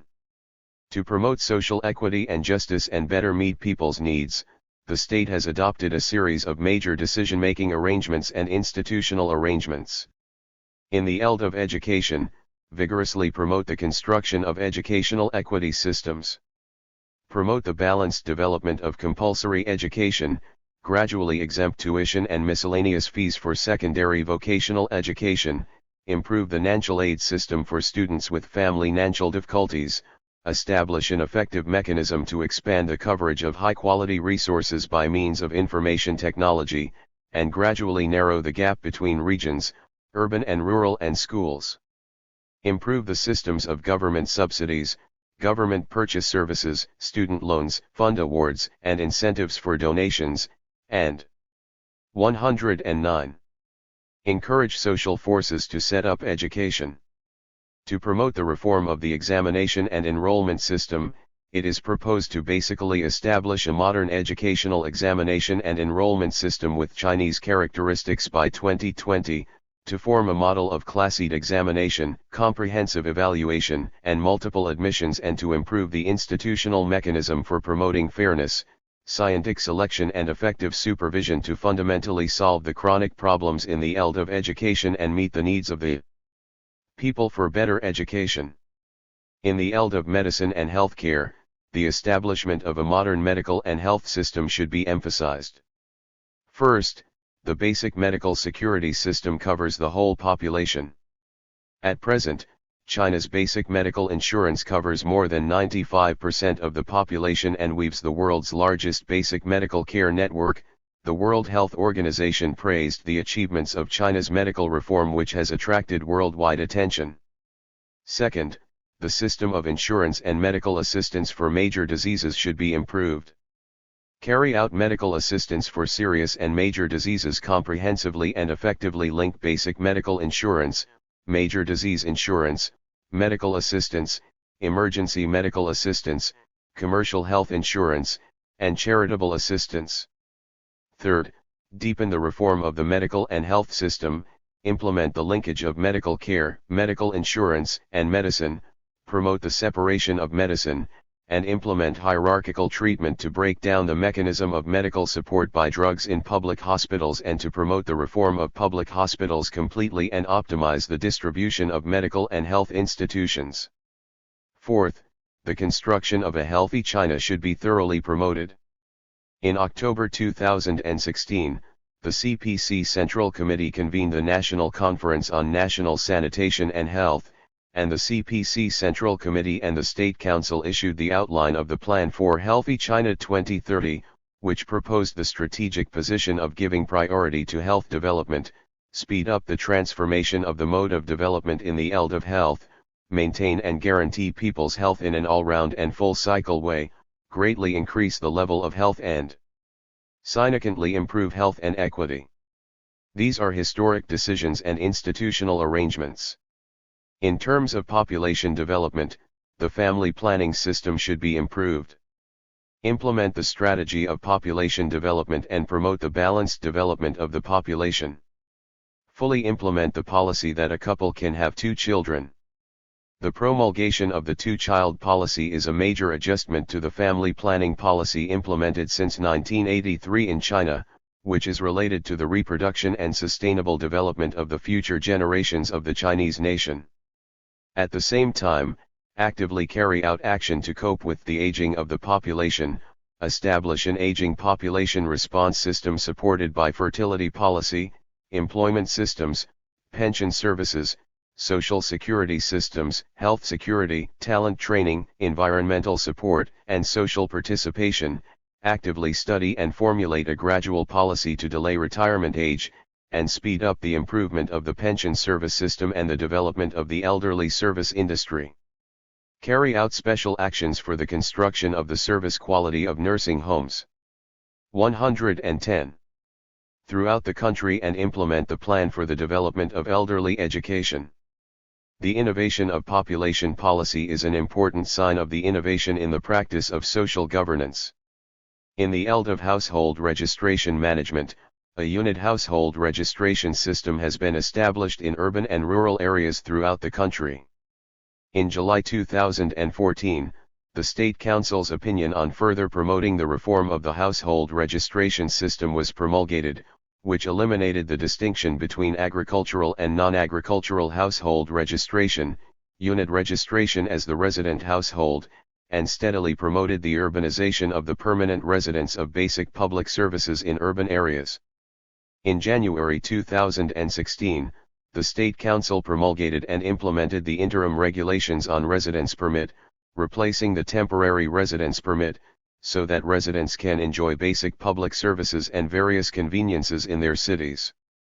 In September 2016, the State Council issued the program for promoting the settlement of 100 million non-resident persons in cities, and the relevant departments of the State Council issued a series of supporting policies and measures to solve the practical problems of education, employment, medical care, pension, housing security, and the 3 rights in rural areas, which are the most important concerns of the agricultural transfer population.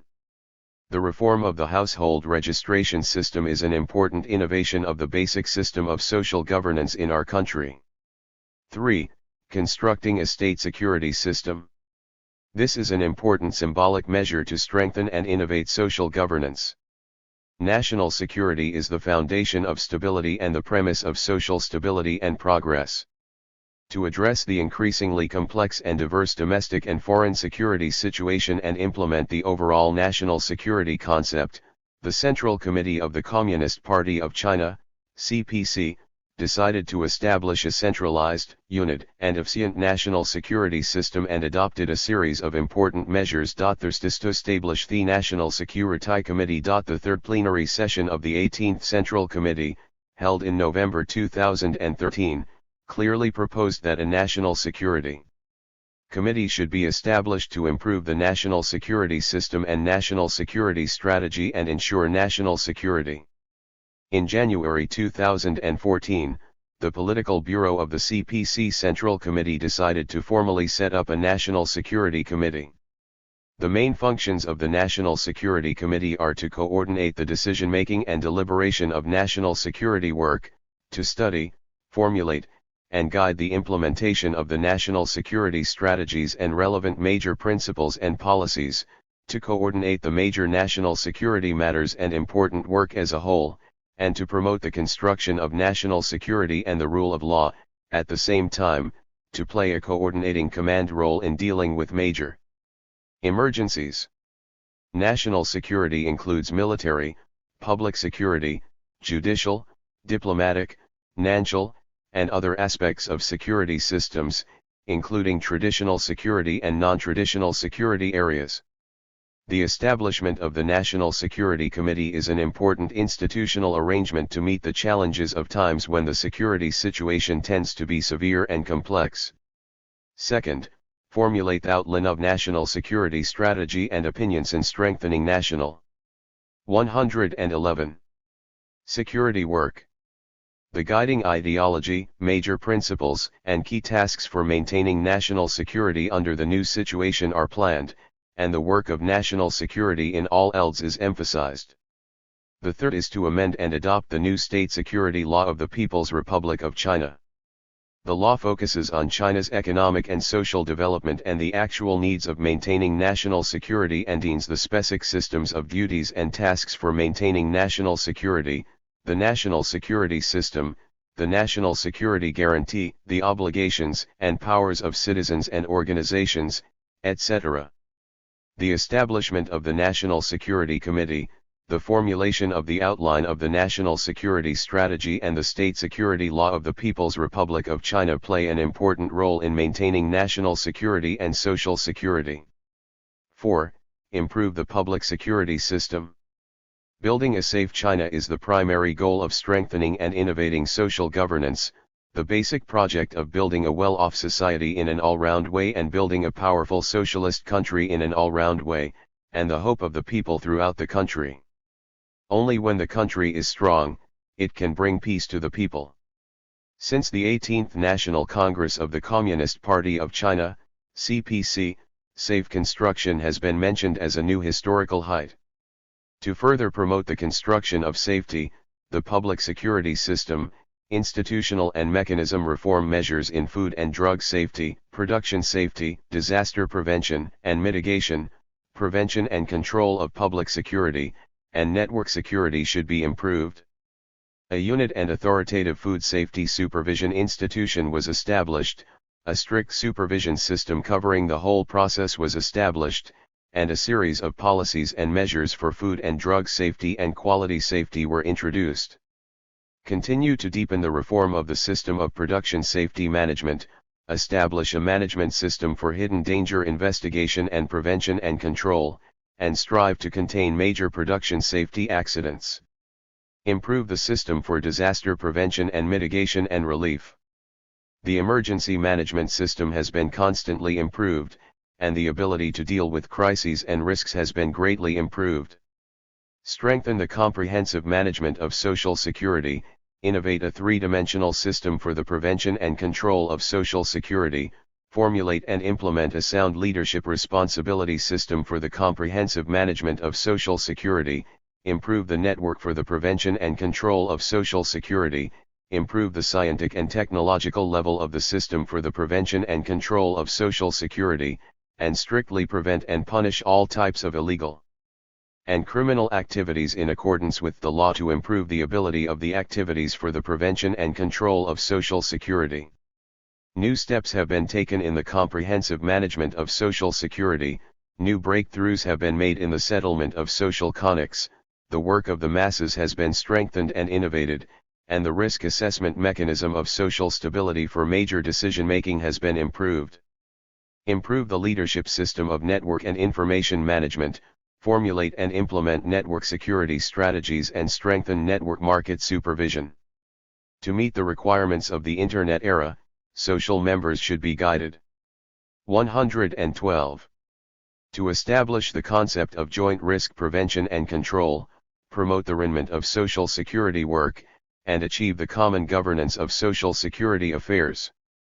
In the face of the general situation that social security incidents are prone to occur frequently in our country, we've a completed and three-dimensional public safety net, and pay more attention to the use of legal norms, moral education, psychological guidance, and other means to improve the effectiveness of maintaining social security and make important new progress in the construction of safe China. V. Accelerating the construction of social integrity system. Promoting the construction of credit systems is not only an important task to build a harmonious society but also an inevitable requirement to promote the modernization of social governance. Since the 18th National Congress of the party and the state have made a series of important arrangements for the construction of social integrity. The State Council issued the outline of the program for the construction of the social credit system, 2014 to 2020, and the Central Civilization Commission issued the opinion on promoting the institutionalization of the credit construction, stressing efforts to promote the construction of the credit system. The Central Committee of the Communist Youth League, the National Development and Reform Commission and the People's Bank of China jointly formulated the program for the construction of the Young People's Credit System, 2016 to 2020. 50 departments and a large number of enterprises jointly implemented the Joint Action Plan for the credibility of outstanding young volunteers. In April 2018, the Central Committee of the Communist Party of China and the State Council promulgated the Program for the Development of Middle and Long-Term Youth, 2016 to 2025, which will promote the construction of the young people's credit system. Advocate and cultivate the integrity of young people into the overall layout of the cause of youth development. Emphasize on strengthening the construction of social information infrastructure, basic systems, and basic capabilities, speed up the promotion of a unit social credit code system, establish a national population-based information database with citizenship numbers as the only code and unit sharing, and improve the supporting systems in relevant aspects. Establish a unit social credit code system for citizens and a unit social credit code system for legal persons and other organizations. Social credit management should be strengthened. A unit credit information sharing and exchange platform across the country should be built, and the Credit China website should be launched online to provide channels for the public to inquire about and understand social credit information and the dynamics of the construction of a social credit system. Actively explore and improve the system of joint incentives and punishment for breach of trust. 6. Strengthen community governance in urban and rural areas. The urban-rural community is the basic unit of social governance and the basic part of the social governance system. The party and the government paid more attention to the important role of urban and rural communities in social governance and carried out a series of reform and innovation measures to improve the level of urban and rural community governance in China. Improve the system of community governance in 113 urban and rural areas.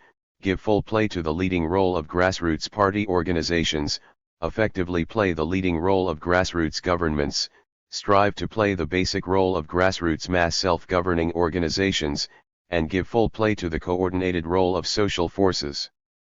This is to improve the level of community governance in urban and rural areas, improve the ability of community service supply, enhance the ability of community conflict prevention and resolution, and enhance the ability of community information application. Democratizing, networking grids, and good management and innovation of a new model of comprehensive service management for urban and rural residents. Open democratic channels, conduct grassroots consultations and promote the institutionalization, standardization, and procedures of community consultations in urban and rural areas. Adhere to the principle of adjusting measures to local conditions, highlighting the characteristics, promote each region to improve the community governance mode based on their own resources, conditions, cultural characteristics, and other realities. Improve the code of conduct, such as citizens' conventions, township rules, and regulations.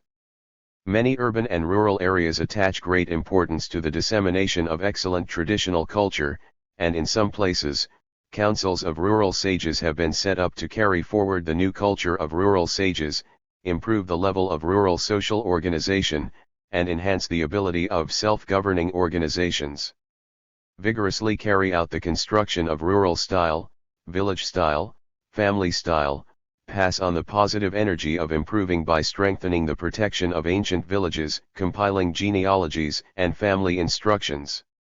The relevant departments of the central government have formulated and implemented a series of protection measures for famous towns and traditional villages in famous historical and cultural cities, which have greatly promoted the protection and innovative development of China's excellent traditional virtues and culture, as well as the construction of a safe society and a harmonious society. 7. Promoting the healthy development of social organizations. Social organizations are an indispensable important force in social governance, an important carrier for the public and social forces to participate in social governance, and a shortcoming and difficulty in social governance in China. In view of the problems in the development of China's social organizations, the third plenary session of the 18th Central Committee of the Communist Party of China proposed that correctly handle the government and social relations, accelerate the implementation of the separation of political and social organizations, promote social organizations to clarify their rights and responsibilities, exercise self-governance in accordance with the law, and play a role. Public services and issues suitable for social organizations to provide and solve shall be entrusted to social organizations. Support and develop voluntary service organizations. In recent years, the relevant departments of the central government have formulated and implemented a series of measures to clean up, standardize and support the development of social organizations, promote the genuine decoupling of trade associations, chambers of commerce and administrative organs, and devote themselves to establishing a new management system and operating mechanism for trade associations to promote and guide the independent operation, orderly competition, and optimized development of 114 trade associations. Significant progress has been made in this regard. At the end of 2016, 132 national trade associations and chambers of commerce in the RST batch of decoupling trials achieved the reform objectives of decoupling from administrative organs. In June 2016, the second batch of national trade associations and chambers of commerce, 144, published the pilot list of decoupling, and the second batch is being carried out in an orderly progress. In December 2016, the Comprehensive Regulation of Trade Association Chamber of Commerce, for trial implementation, all 10 supporting documents stipulated in the overall plan were issued, and a complete policy system framework was formed. The General Office of the CPC Central Committee and the General Office of the State Council issued the opinion on reforming the management system of social organizations and promoting the healthy and orderly development of social organizations. It is proposed that by 2020, establish and improve the management system for the development of social organizations with unit registration, each performing its own duties, coordination and cooperation, hierarchical responsibility, and supervision according to law, create a sound legal system, sound policies, and fair treatment. Establish a social organization development pattern with reasonable structure, perfect function, integrity, and self-discipline and orderly competition, and form the modern social organization system with separation of government and society, clear rights and responsibility, and self-governance according to law. In recent years, governments at all levels from the central government to the local government have actively explored the implementation of the purchase service mechanism, attached great importance to the role of social organizations in guiding social members to participate in risk assessment, conflict mediation, community correction, youth education management and so on, and achieved positive results. 8. Innovating the way of social governance. According to the requirement of promoting the modernization of social governance, actively exploring the innovation of social governance is an important feature of the new practice of social governance in China. First, on the basis of information construction, the network and intelligence of social governance should be constantly enhanced. In today's world, the information tide characterized by digitalization, networking, and intelligence is booming. Without information, there will be no modernization of state and social governance. In recent years, the state has promoted the informatization of social governance in an all-round way. In February 2014, the Central Leading Group on Network Security and Information Technology was set up to promote the construction of national network security and information technology. Subsequently, the outline of National Informatization Development Strategy was issued to standardize and guide the country's informatization development in the next 10 years.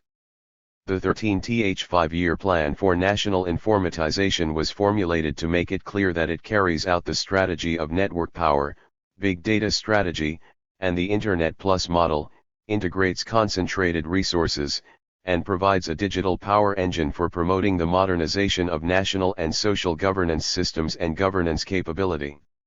Major cities such as Beijing, Shanghai, and 115 Shenzhen actively explore new ways of social governance that conform to the characteristics and laws of megacities, strengthen networks, intelligent management, and improve the standards of urban management. Many cities widely use information technology such as the Internet and big data in social governance, vigorously promote informatization of grassroots governance, create smart communities, and constantly improve the science of urban social governance. Second, taking the opportunity of running the country according to law completely as an opportunity to push forward the legalization of social governance. Since the 18th National Congress of the Communist Party of China, China has created a new situation of governing the country by law completely and building a society under the rule of law. From 2013 to 2017, China formulated and revised 48 laws, 42 administrative regulations, 2,926 local regulations, and 3,162 rules. At the same time, 57 laws and 130 administrative rules and regulations were successfully revised in a package way. The Civil Code of the People's Republic of China has been codified and promulgated, and the general part of the Civil Code of the People's Republic of China, the socialist legal system with Chinese characteristics, is becoming more and more complete. The effective implementation system of the rule of law, the strict supervision system of the rule of law, and the strong guarantee system of the rule of law have achieved remarkable results, which have played an important role in promoting the overall rule of law and governing society in accordance with the law. The State Council has formulated the goal and program of action for basically building a government under the rule of law by 2020. 618 items of administrative examination and approval have been abolished and decentralized successively, and the examination and approval of non-administrative permission have been completely terminated, which has stimulated the vitality of the market and society. The reform of the administrative law enforcement system has been further promoted, and the level of fair and civilized law enforcement has been improved. The main framework of the new judicial system reform is basically established. The reform of the judicial responsibility system has been carried out in an all-round way. The reform of the criminal procedure system centered on trial has been carried out in depth, and the unit management of people and property of the local courts and procuratorates below the provincial level has been carried out step by step. Formulate and implement systems for intervening in judicial records, circular accountability, establish intellectual property courts, circuit courts of the Supreme People's Court and procuratorates of cross-administrative divisions, implement a system of ling and registration, abolish the system of re-education through labor, resolutely correct a number of major wrongful acts, optimize the allocation of judicial functions and powers, and further strengthen the standardization of law enforcement. The quality, efficiency, and credibility of justice have been greatly improved, and people's sense of fairness and justice has been greatly enhanced. New steps have been taken in building a law-abiding society for all and the rule of law. On the establishment of the National Constitution Day, the Constitution oath system has been widely implemented. More attention has been paid to the mediation and resolution of social contradiction disputes, and the diversion dispute settlement system has become increasingly perfect. The leading cadres have taken the lead in respecting 116. The law and abiding by the law, and their ability and level of applying the thinking and way of the rule of law are greatly improved. 9. Intensifying environmental protection and governance. It is an important task to strengthen innovative social governance to control environmental pollution and improve environmental quality, which is related to people's life safety and social stability.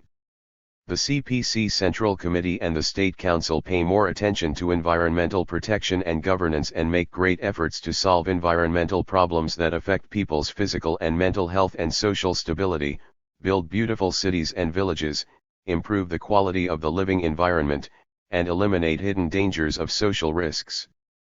At the third plenary session of the 18th Central Committee of the Communist Party of China, the decision of the Central Committee of the Communist Party of China on several important issues of deepening reform in an all-round way was made clear.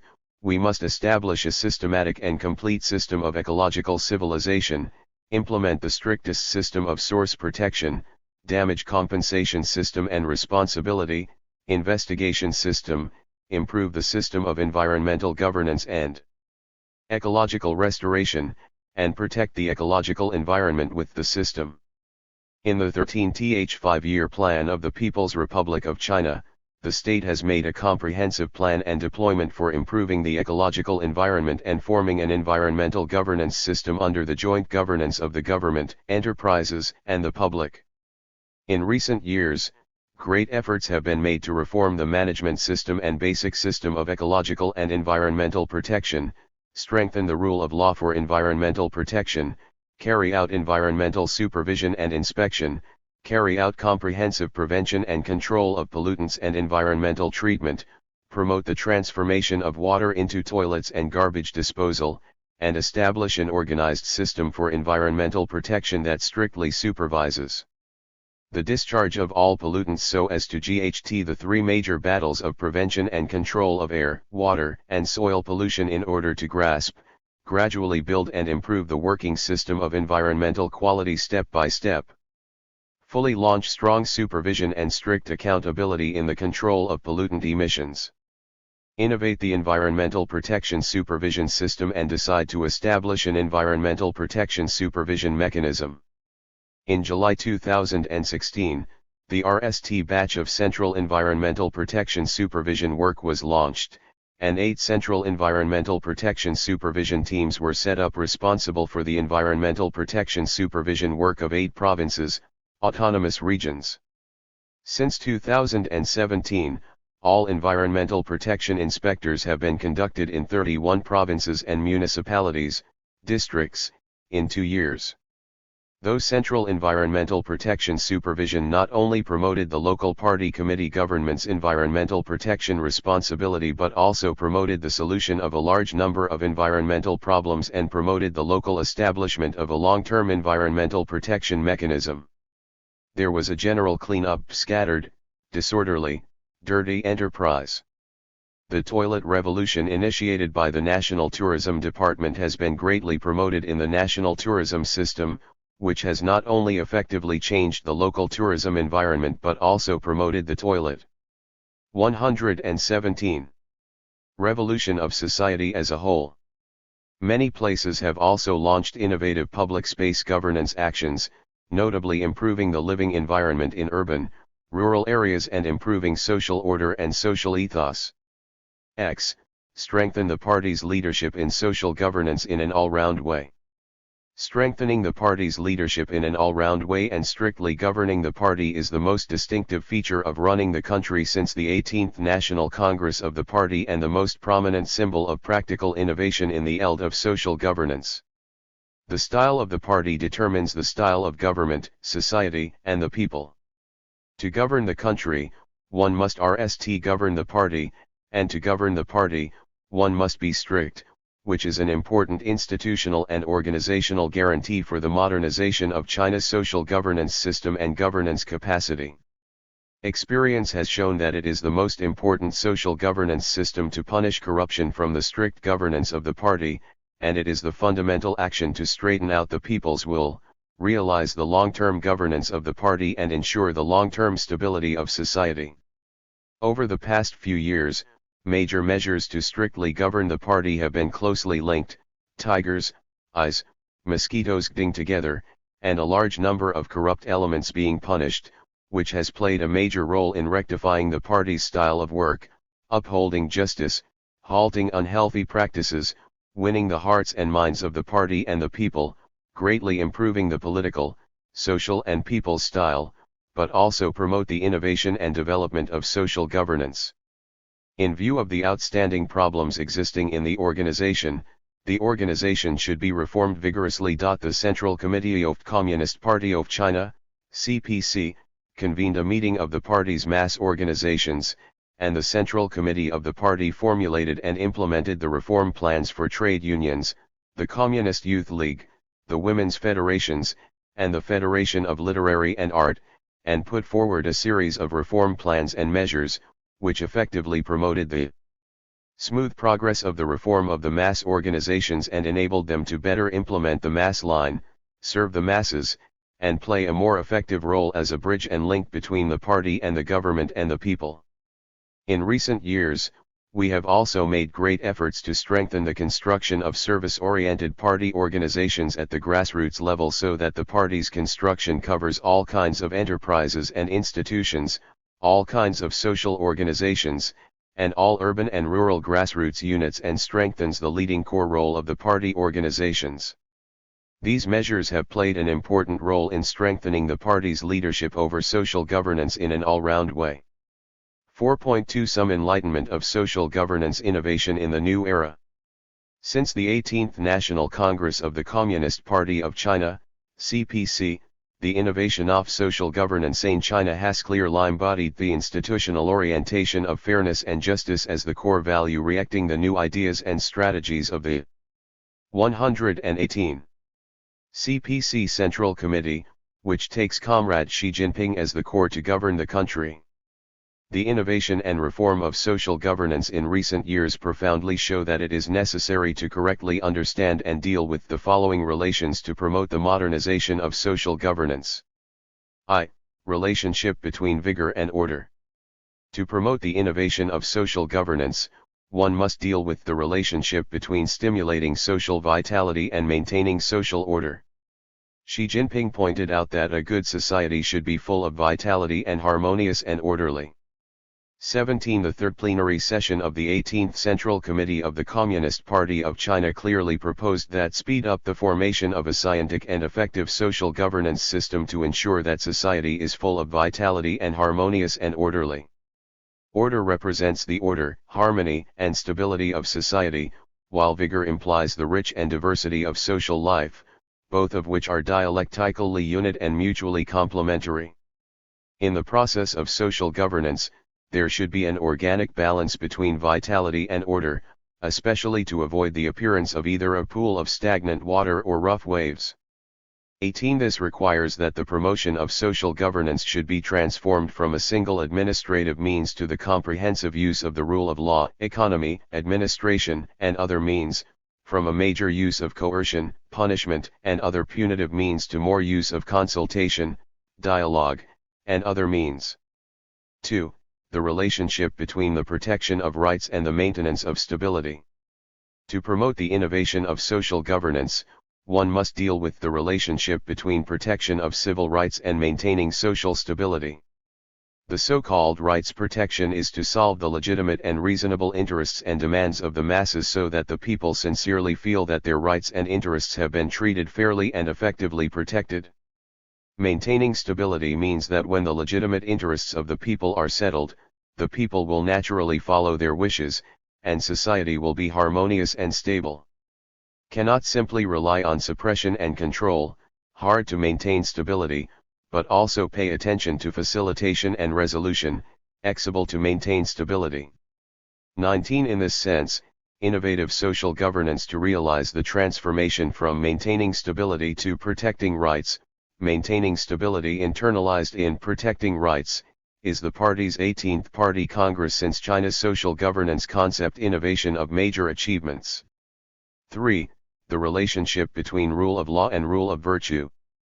To promote the innovation of social governance, the relationship between the rule of law and the rule of virtue must be addressed. Rule of law is the rule of law. And rule of regulation, rule of virtue is the rule of rights and customs and the rule of education.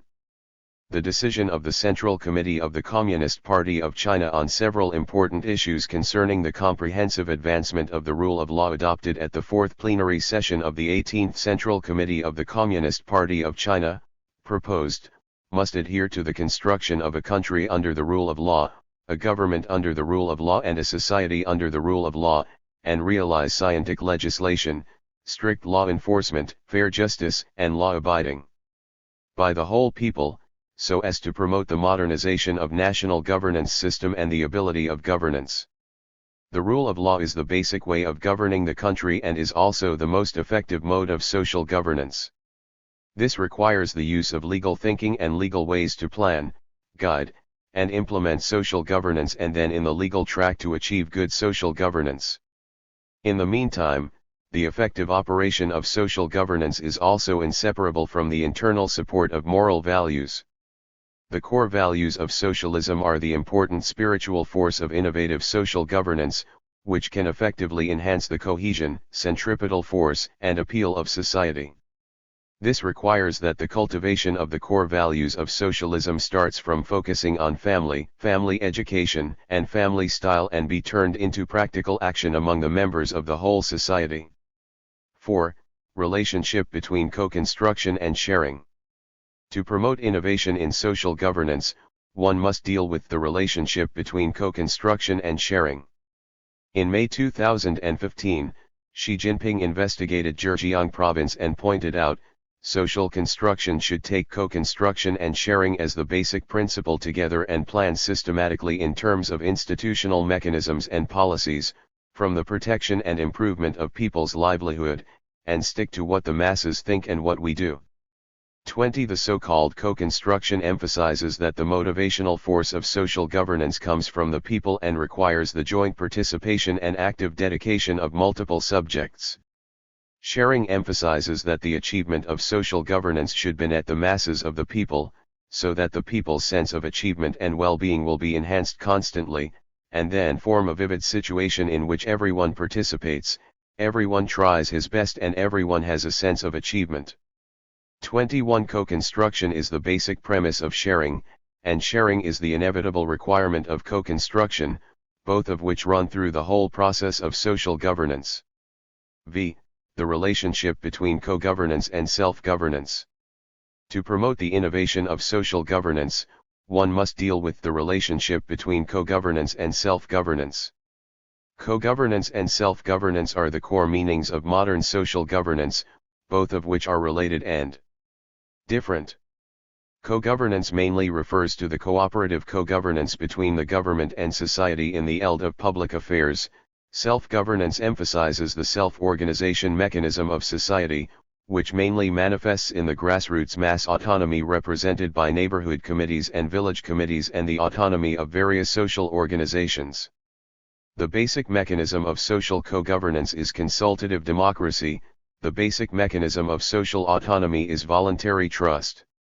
Good social co-governance is inseparable from mature social autonomy. In the system of social governance, the division of the responsibilities and authorities of the three main bodies of the government, the market, and society in social public affairs is the key link and difficulty to effectively promote social co-governance and social self-governance. 6. The relationship between governance and people's livelihood. To promote social governance innovation, one must deal with the relationship between governance innovation and people's livelihood security. The report of the 19th National Congress of the Communist Party of China, CPC, pointed out that improve security and improve the level of people's livelihood, strengthen and innovate social governance. Xi Jinping pointed out, in the policy of improving people's livelihood, we should grasp a good principle, that is, we should do more work to offer timely help, and do less work that is icing on the cake. 22. This requires that in the work of people's livelihood, focus on making up for the shortcomings of people's livelihood and maintaining the bottom line of people's livelihood. We should not only do our best but also do what we can do to ensure and improve people's livelihood in the course of development. At the same time, to strengthen and bring out innovative social governance, one must create a pattern of social governance that is shared by the people so that the people feel a sense of well-being, happiness, and security and strive to achieve common prosperity of all the people. This shows that ensuring and improving people's livelihood are not only the basic way to strengthen and innovate social governance but also the fundamental basis for strengthening and innovating social governance. 5. The main experience of social governance reform since the reform and opening up. Since the reform and opening up, our party has made unremitting exploration and practice for the formation and development of the theory and system of social governance suited to China's national conditions, made great progress and achievements, and at the same time accumulated valuable and rich experience. These experiences have important implications for continuing to push forward reform and development in the social field. 5.1 Persisting in emancipating the mind and promoting the innovation of the theory of social governance. Every historical progress in the practice of socialism with Chinese characteristics is the result of emancipating the mind, seeking truth from facts, and keeping pace with the times. It is also the result of theoretical innovation by combining the basic principles of Marxism with the specific practice of China. From Deng Xiaoping's creation of the theory of socialism with Chinese characteristics to the formation of the important thought of three represents and the scientific concept of development, especially Xi Jinping's thought of socialism with Chinese characteristics in the new era, all these have provided a powerful ideological weapon and action guide for the development and improvement of socialism with Chinese characteristics. Since the reform and opening up, China's social governance reform has made remarkable achievements and also benefited from the constant emancipation of the mind, adhere to promoting the party's social governance theoretical innovation, in particular, to get rid of many untimely traditional ideas and concepts, including constantly correcting the problems of economic construction. One hand is hard, social construction one hand is soft. It puts forward the important thought of building a socialist harmonious society and the deployment of social system reform. The relevant theory of social governance has gone through the process of deepening and advancing step by step, that is, from the comprehensive governance of social security to the management of society, and then to the modernization of social governance. Our party has the courage to examine the current situation in the social eld with the world's vision and the development of the times, constantly promote the theoretical innovation of social construction and social governance, persist in solving new problems in the reform and opening up and modernization construction with new theories, new ideas, and new methods, and strive to make the reform of social governance wreak the characteristics of the times, conform to the laws and be innovative. This is the most fundamental experience. 5.2 Adhere to the right political direction and develop the way of social governance with Chinese characteristics. The direction of reform is related to the success or failure of China's modernization drive, the fate of the country, and the well-being of the people. The ag determines the direction, the road determines the fate. What kind of ag to hold determines the direction to go.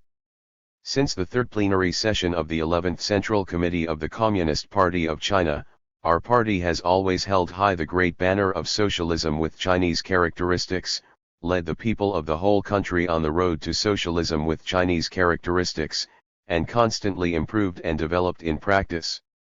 The course of development since the reform and opening up is 122.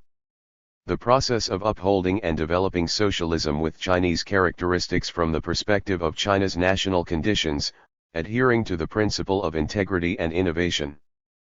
Fundamentally speaking, social construction and social governance reform, like other reforms such as economic construction and economic governance reform, are the self-improvement and development of the socialist system, not the reform of the socialist system. We must always maintain political stability, neither follows the old closed and rigid road nor follows the evil road of changing the ag. We should study and learn from all the beneficial practices of foreign countries in social construction and social governance with a broad mind, but we must not copy the experiences and models of other countries. We must conscientiously resist the influence of all kinds of erroneous ideas and propositions and ensure that the reform and development of social governance always follow the path of socialism with Chinese characteristics. 5.3 Persisting in taking the people as the center and relying on the masses to innovate social governance. Always adhering to people-centered governance is China's social governance since the reform and opening up of the source of power.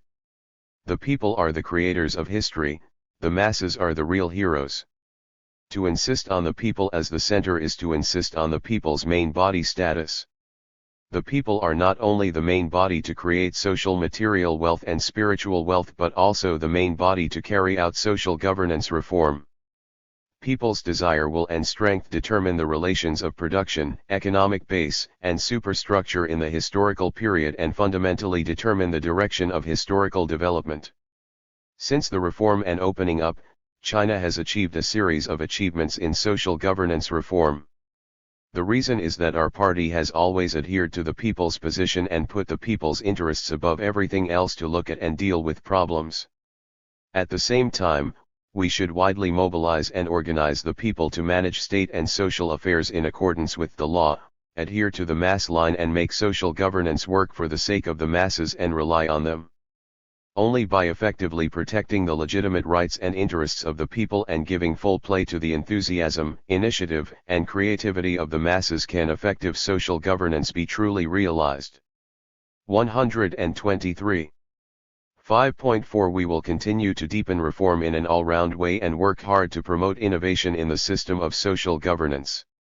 To strengthen and innovate social governance, the key lies in deepening reform and promoting institutional mechanism innovation. For quite some time in the past, the traditional grand unit model, which was arranged by the government, not only placed a heavy burden on the government but also restrained the vitality of the social eld. To strengthen social construction, innovate social governance, and solve problems in the social eld, we must carry out institutional mechanism reform and innovation. Since the reform and opening up, strengthening and innovating the work in the eld of social governance, we must RMLY grasp the cow's nose of institutional mechanism reform and innovation. Including the reform of the dual structure of urban and rural areas, carrying out the reform of the household registration system, implementing the system of grassroots self-governance, innovating the system of community governance, developing all kinds of social organizations, giving play to the role of market and social forces, and constantly promoting the reform and innovation of systems such as employment, distribution, education, medical care, social security, and housing. Through the transformation of government functions, strengthening, and improving the government's social management, we will continue to push forward the reform of deregulation and improve the level of social governance. By promoting the classification reform of public institutions, optimizing the composition of public institutions, strengthening the basic public service attributes of public institutions, and establishing the government's public service purchase system, the public service market has been prized and activated. Only by deepening the reform of the system in the social eld can we better promote the modernization of social governance. 5.5 Persisting in the use of various means and innovating the ways of social governance. Improving the mode of social governance is not only an important aspect of innovating the system of social governance but also an inevitable requirement of changing the mode of social development. Dialectics in social governance should be focused, not only manage but also cannot control too much, rigid and exible, lenient and moderate should be applied to make society active and orderly operation. Adhere to systematic, legal, and comprehensive governance and strive to achieve social governance from a single administrative means to multi-means integrated transformation.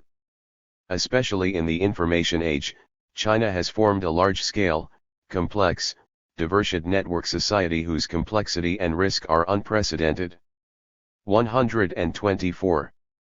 The unstable, uncertain factors are difficult to fully predict, which makes social governance more difficult.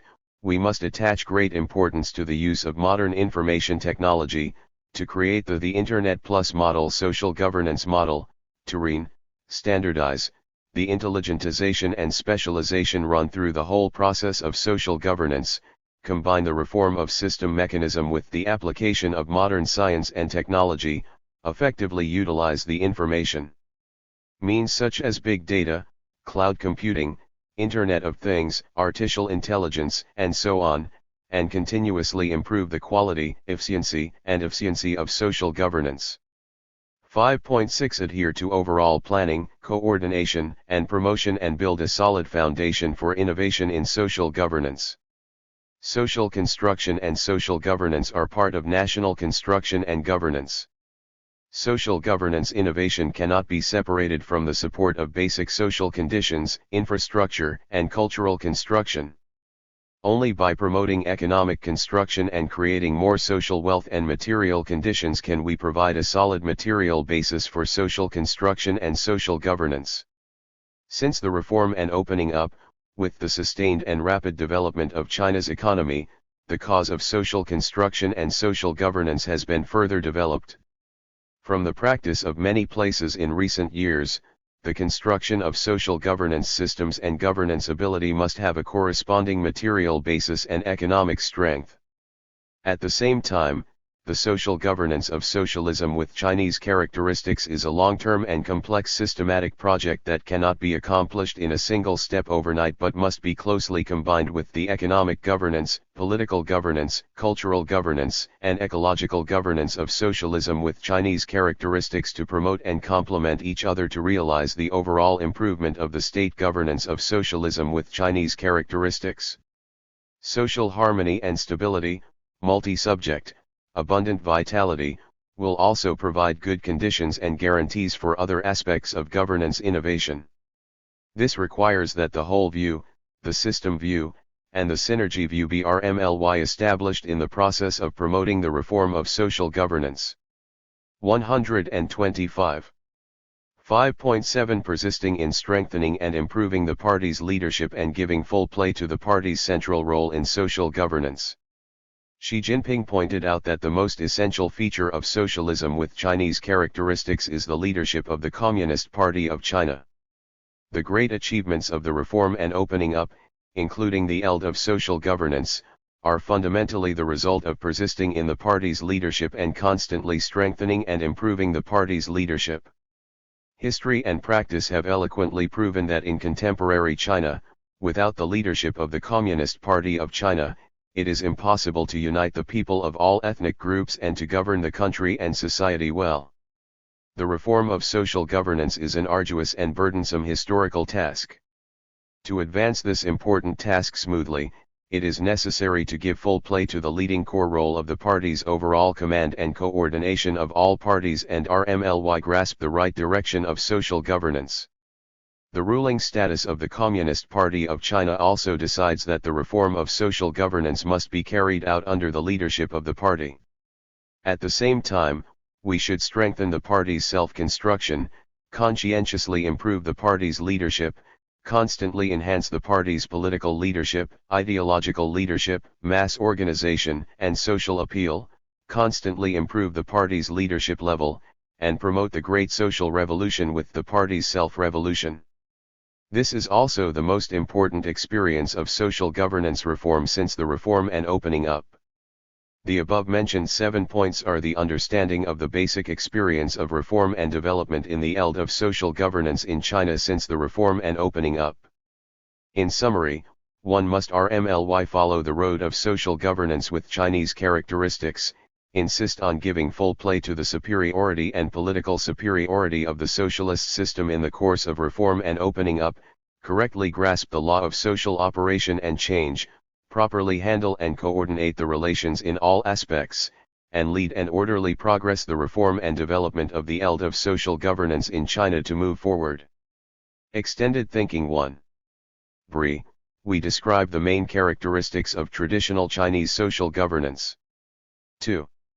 What is the content of the grassroots social governance system in New China, 1949 to 1978? 3. Bri.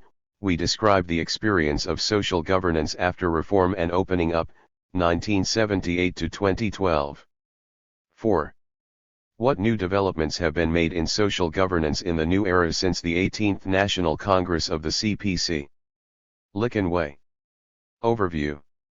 On the basis of expounding the relationship between the basic social system and social governance, this chapter systematically analyzes the connotation and framework of the social governance system and discusses the core problems of the social governance system in the above context. Throughout the study of this chapter, readers will have a better understanding of the connotation and basic features of the Chinese social governance system. 1. Social system and social governance. The social system is a social institutional system with universality in each country and stability in quite a period of history.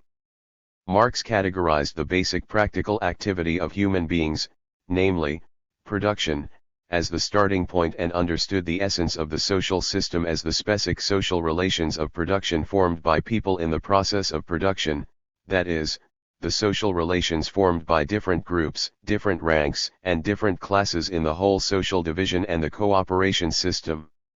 Marx pointed out, man is the most veritable political animal, not only a social animal but also an animal that can be independent only in society.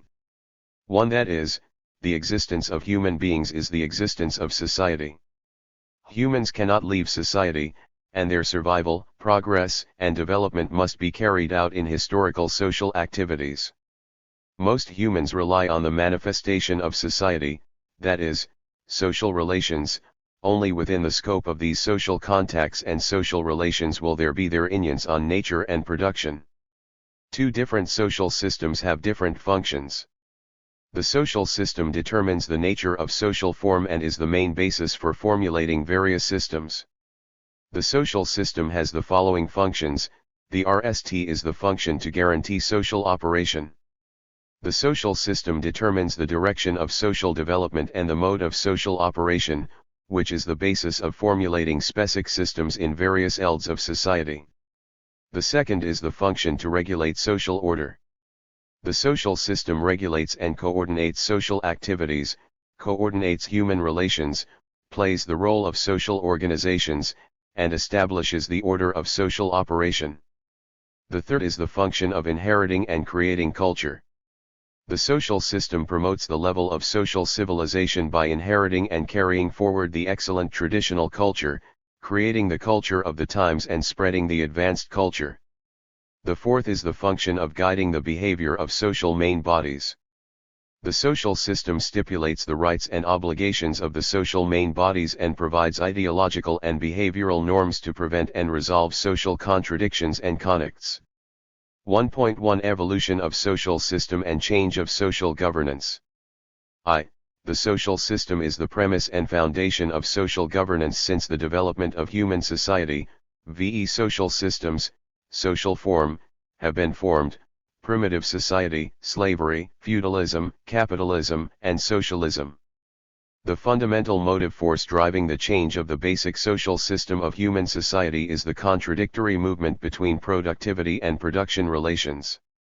Under different social systems, the ways and methods of managing public affairs, including social affairs, are different, which constitute the differences of content, system, institution, and mechanism of social governance in different social development forms. In the stage of primitive society, the level of productivity determined that the survival and development of ethnic groups must depend on close cooperation and relatively average labor and distribution. Therefore, the social governance of primitive society relies on customs, taboos, and conventions to regulate and adjust individual behavior and social life. As the representative and embodiment of society, clan leaders were responsible for managing simple social affairs and handling simple social affairs, such as internal disputes. Therefore, in this historical stage, social governance was basically in the spontaneous stage and did not become a self-conscious, conscious behavior, let alone institutionalized development. After the emergence of the state, private ownership became the dominant production relation in social production and distribution. The contradiction between the exploiting class and the exploited class gradually became the main contradiction in social development, and the function of the state essentially became the tool to safeguard the interests of the ruling class based on private ownership. In the feudal society stage, the state and society highly coincided, and the state's political functions and social functions had not yet been divided. Therefore, social management was manifested mainly through the political functions of the state, which occupied an absolute dominant position in social management. The ruled class only passively joined the system of social management as the target and object of management. The social management in this period went from spontaneity to self-consciousness and started the institutionalized construction, but it was generally in the dominant type social management, which was to safeguard the interests of the ruling group and the ruling class. The oppressing and oppressed relationship between the ruling class and the ruled class was strengthened through social management. The capitalist society born after the bourgeois revolution was an important class society in the history of human society. Since then, the shackles of personal attachment in feudal society have been liberated through the bourgeois social revolution and political revolution. Political liberation made civil society eliminate political attributes, realized the dual differentiation of the state and society, and directly spawned the emergence of a modern society and modern country. Political liberation is also the liberation of civil society from politics. By partially freeing people from the double oppression of religion and the state, the bourgeois revolution made people attain life closer to human nature in modern democratic countries. The bourgeoisie advocated freedom, equality, and other human rights and fought against the feudal autocracy with natural rights in the period of bourgeois revolution. After the success of the bourgeois revolution, natural rights were put into the national legislation. It is in this sense that Marx spoke highly that, political liberation is of course a great progress, although it is not the last form of general human liberation. It is the last form of human liberation in the context of the world system to date. 3. In capitalist society, the dominant bourgeoisie constructed the social management mode, which adapts to its social form mainly by laws and contracts that embody its will. This social management mode was characterized by the relative separation of the political governing functions of the state in the social eld. At the same time, the management functions of the state gradually manifested and occupied the center of social management, and the human social management mode entered the historical stage of the managerial social governance mode. However, because of the decisive role of the basic contradiction in capitalist society, social governance, which is the carrier for the realization of human freedom and social rights in capitalist society, has never been realized. The social development of capitalism is a kind of scenario where some people force and monopolize social development by sacrificing others in society. For only when a real individual, also as an abstract citizen and as an individual, becomes species being in his own experienced life, his own personal labor and his own personal relations, and only when one realizes his original power and organizes it as a social force and no longer regards social force as a political force and separate it from himself, only then can the liberation of mankind be accomplished. 5. This stage is the communist society. The transition from state management to a high degree of social self-governance is the basic direction of the social governance system. After the development of human society enters socialist society and communist society, the main contradiction of society is no longer the contradiction between class rule and class oppression but the contradiction between the free development of humans and the overall development of society. Social governance in this period will be cooperative governance on the premise of guaranteeing humans full freedom and rights and on the basis of individual self-management. Only in this stage can humans' overall and free development be realized. 2. Social governance is an important embodiment of the social system. From the origin and essence of states, Marxist classical writers analyzed the functions of states and pointed out that the state was not only the tool of class rule but also the important function of managing social affairs. Political rule is based everywhere on the performance of certain social functions, and political rule can only continue when it performs such social functions. 6. The state is the product of irreconcilable class contradictions.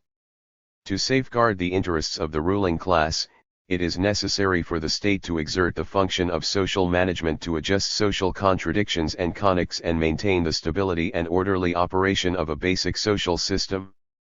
The social management function is the basic function of states, the political governing function of states is the essential embodiment of states, and the political governing function is based on the social management function.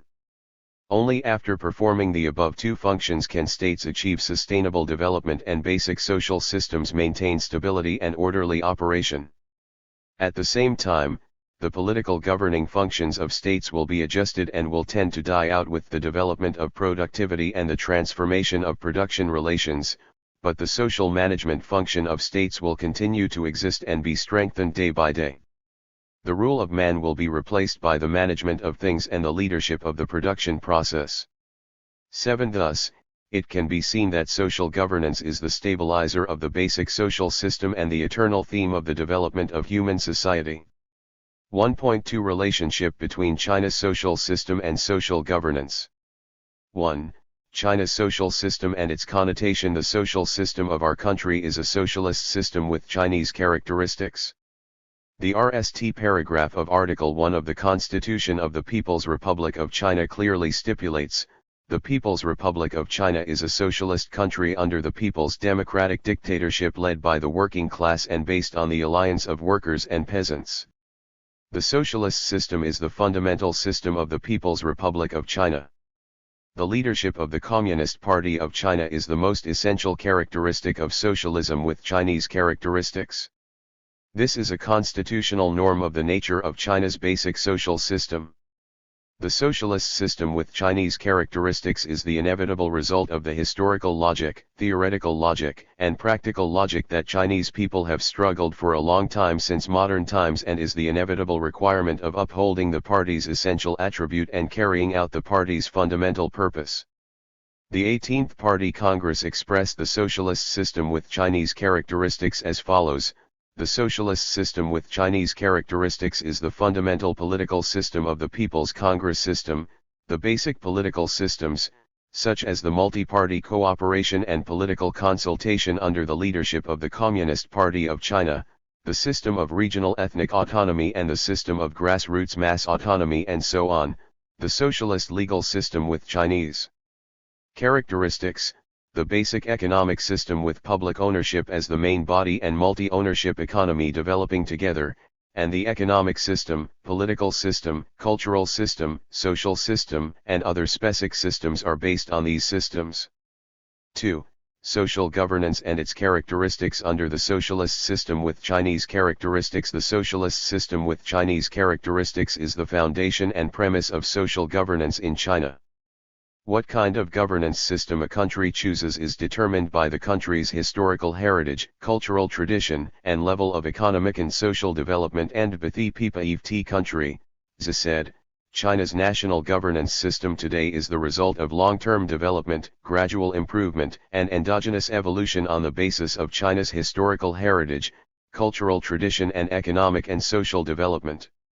8. China's contemporary social governance is also determined by China's basic social system, the level of economic and social development and the local social governance resources based on China's history and tradition. Fundamentally speaking, social governance with Chinese characteristics is a process of reacting the basic social system, reacting social demands, safeguarding the fundamental interests of the people, safeguarding social fairness and justice, and increasing social harmony factors. It is mainly rooted in the following aspects. First, it is the social governance structure with the party's leadership as the core. Based on China's basic national conditions being in the primary stage of socialism and a long-established social system, the leading position of the party in social governance cannot be replaced by any organization. We should give full play to the leading core role of the party to coordinate the overall situation and all parties in social governance and RMLY grasp the leadership of the party in social governance. Second, it is people-centered social governance values. Social governance, after all, is the service and management of people. China's social governance adheres to the people-oriented, places the people in the highest position in the heart, adheres to wholeheartedly serving the people, anytime and anywhere listen to the people's voice, and responds to the people's expectations. Third, it is the social governance strategy aimed at a continuous improvement of people's livelihood. People's livelihood is the basis of people's happiness and social harmony. People's livelihood is connected with people's hearts, and people's hearts are related to national fortune. Therefore, in the process of social governance, we must always push for the solution of the basic problems of people's livelihood, constantly strengthen the material basis of social harmony and stability, prevent and reduce the generation of social contradictions from the source, and realize a healthy and orderly society with long-term stability. Fourth, it is the social governance methodology with mass work as magic weapon. Mass work is the basis and important component of all the work of the party. It is the magic weapon for the party to lead the people in revolution, construction, and reform. It is also the basic, regular, and fundamental work of social governance. In the work of social governance, China inherits and carries forward the NE tradition of mass work, adheres to the mass line, pays attention to strengthening and innovating the mass work methods, believes in the masses, relies on the masses, actively propagandizes, mobilizes and organizes the masses to participate in the practice of social governance, thus realizing the purpose of social governance that everything is for the benefit of the masses and everything is for serving the masses well. 2. The connotation and framework of social governance systems. 2.1 Overview of social system and social governance system. The social system we are discussing here refers to the specific institutions in the institutional system of socialism with Chinese characteristics, which are juxtaposed with the economic system, political system, cultural system, and ecological system, and it is an important part of the modernization of social construction. 133. The social governance system refers to the structural relationship among social governance main bodies and among various elements. It is a series of rules and procedural arrangements for the status, roles, mutual relationship, and operation methods of the main bodies of social governance in social life, social affairs and social relations. There are both connections and differences between the social system and the social governance system. The social system includes the social governance system, which is an important part of the social system.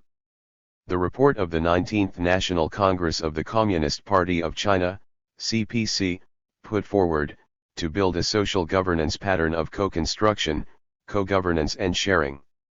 To strengthen the construction of the social governance system and improve the social governance system with the leadership of the Party Committee, the responsibility of the government, society synergy, public participation, and the guarantee of the rule of law.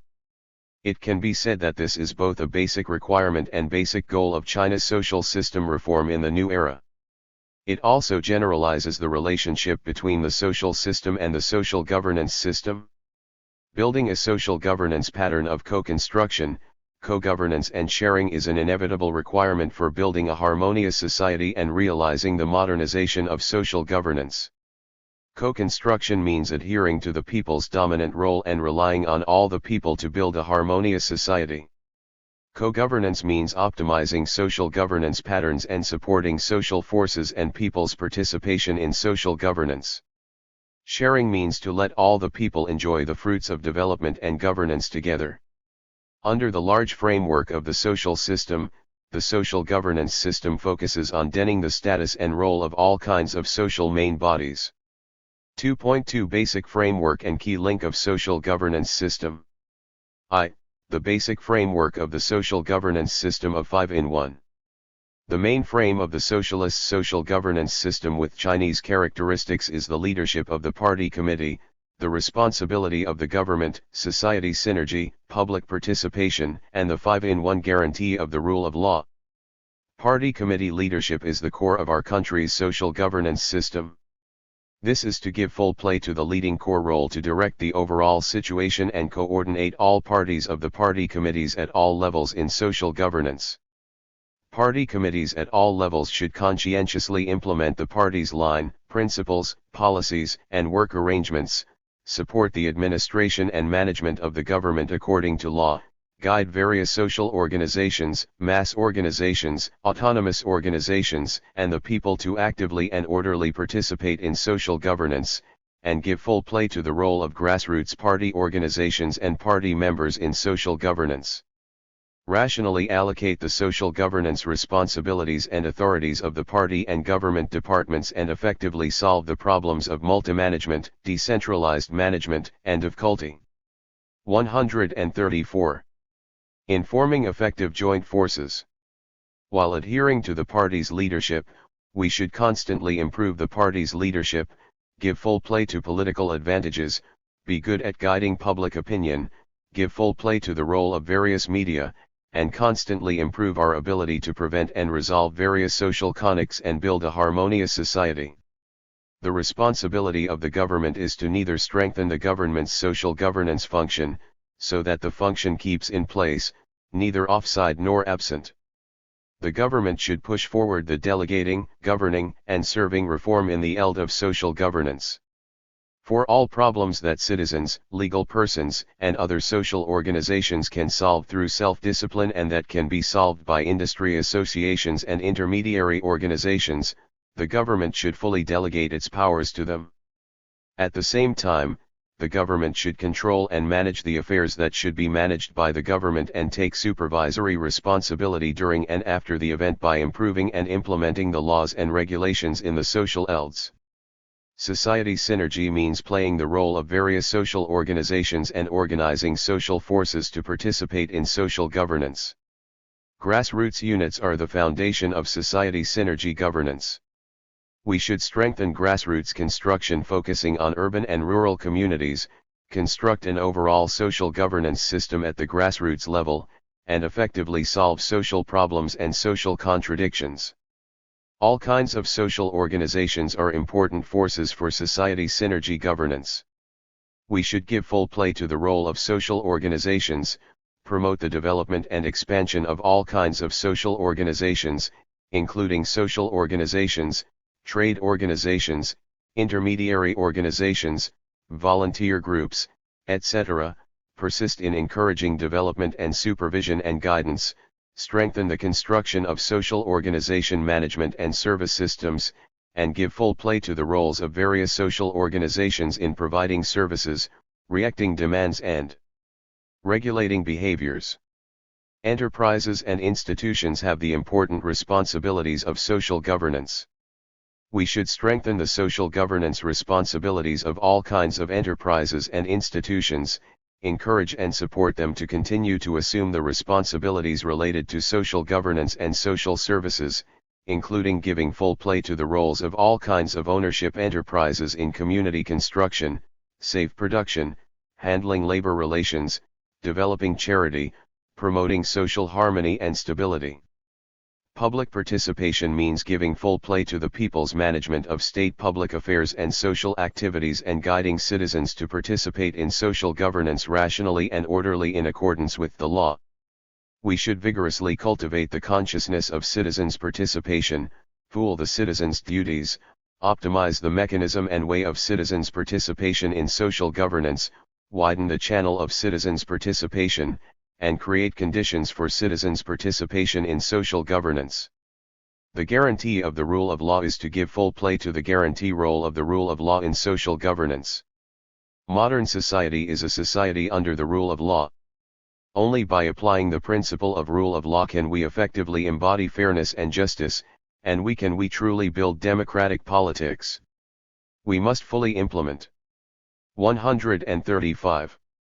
The basic strategy of governing the country by law in social governance, improve the ability of leading cadres to use the thinking and ways of rule of law to govern society, highlight the strengthening of legislation, law enforcement and supervision in the social eld, effectively guarantee the effective implementation of laws and regulations, and put all kinds of social governance on a scientific, standardized and legal track.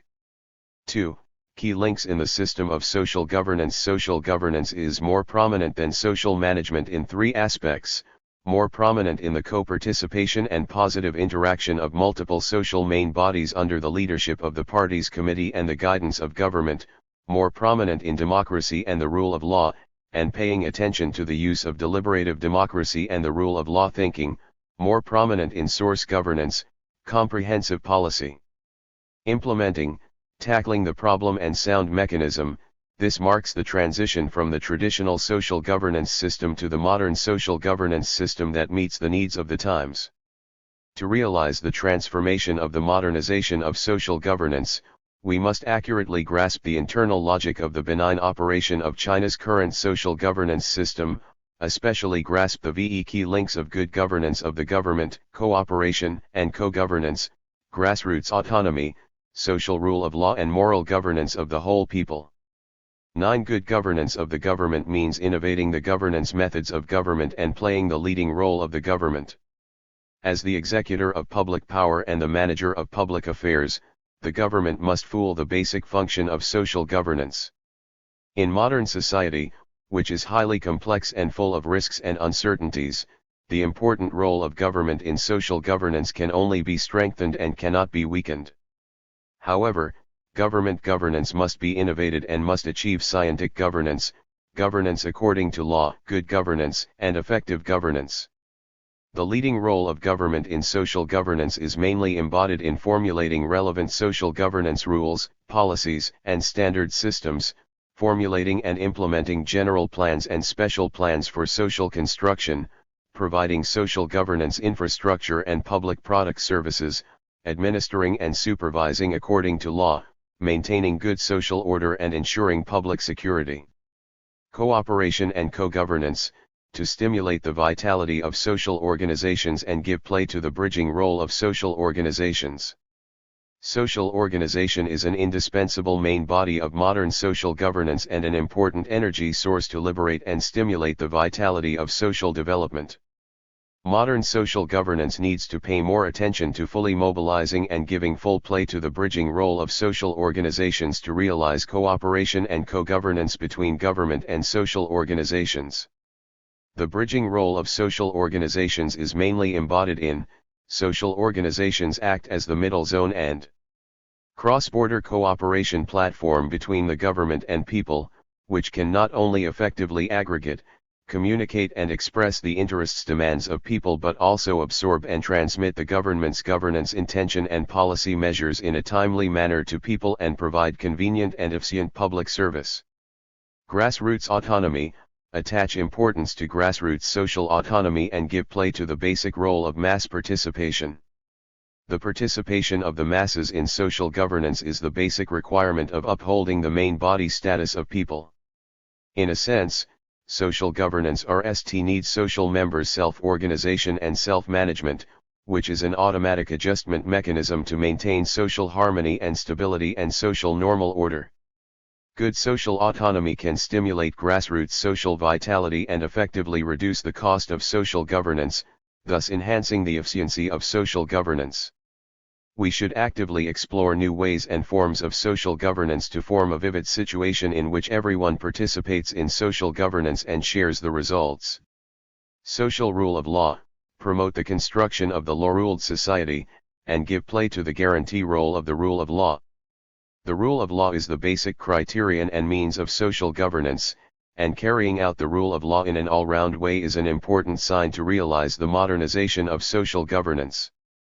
We should comprehensively promote the construction of China under the rule of law, adhere to the joint promotion of ruling the country by law, governing by law and administering by law, and the integration construction of the country under the rule of law, the government under the rule of law and the society under the rule of law, so as to generally improve the legislation, law enforcement, justice, law obeying, and law abiding. In particular, party and government organizations at all levels and cadres at all levels should establish the concept of law-ruled society and governance by law, be good at thinking about social governance with the spirit of the rule of law, planning social governance with the thinking of the rule of law, solving social governance problems with by ways of the rule of law, and bring all the thoughts and actions of social governance into the track of the rule of law. Moral governance of the whole people, strengthening ideological and moral construction, giving attention to the leading role of socialist core values. To realize the modernization of social governance, we should not only rely on the rule of law, but also on the rule of virtue.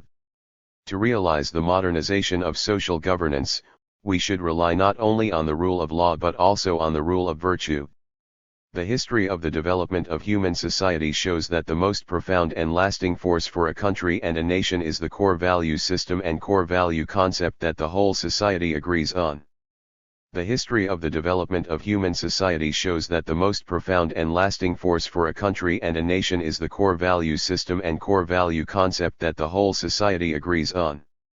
To adhere to the socialist system with Chinese characteristics and innovate the system of social governance, we must adhere to the socialist core value system that fully reeks the characteristics of China, the nation, and the times. In fact, they put forward and answered the major issues about what kind of country and society we should build and what 137 kind of citizen we should cultivate. These core values and concept integrate the value requirements of countries, societies, and citizens, which not only embodies the essential requirements of socialism, inherits and promotes the excellent traditional culture of China, but also absorbs the beneficial achievements of world civilization and embodies the spirit of the times. 3. The core issues of social governance system. 3.1 Relationship of the state, the market, and the society is the core issue. Correctly handling the relationship among the state, the market, and the society is the core issue of social governance system. Since the reform and opening up, our party has continuously deepened its understanding of the relationship of the state, the market, and the society, and made important decisions on the reform of social governance system according to the national conditions and social conditions at each stage of development. In the process of socialist modernization with Chinese characteristics, the relationship of the state, market, and society in the field of social governance, among which the state is mainly embodied in the role and function of the state power characterized by the centralized and unit leadership of the party in the field of social governance, while the market is embodied in the introduction and function of the market mechanism based on the law of value in the field of social governance, and the Society is mainly embodied in the realization of social self-government function, which takes people as the main force and social organization as the important carrier. Great achievements have been made in the practice of socialist social governance with Chinese characteristics, is closely related to the correct understanding and handling of the relations among the state, the market, and the society, and the correct functioning of the three. The leadership of the Communist Party of China is the most essential characteristic of socialism with Chinese characteristics and the greatest advantage of the socialist system with Chinese characteristics. We should correctly handle the relationship between the state and the market, between the state and the society. Under the condition of developing socialist market economy, on the development and reform in the social eld, we should pay attention to the use of market mechanism to improve the efficiency of resource allocation, but pay more attention to playing well the role of government.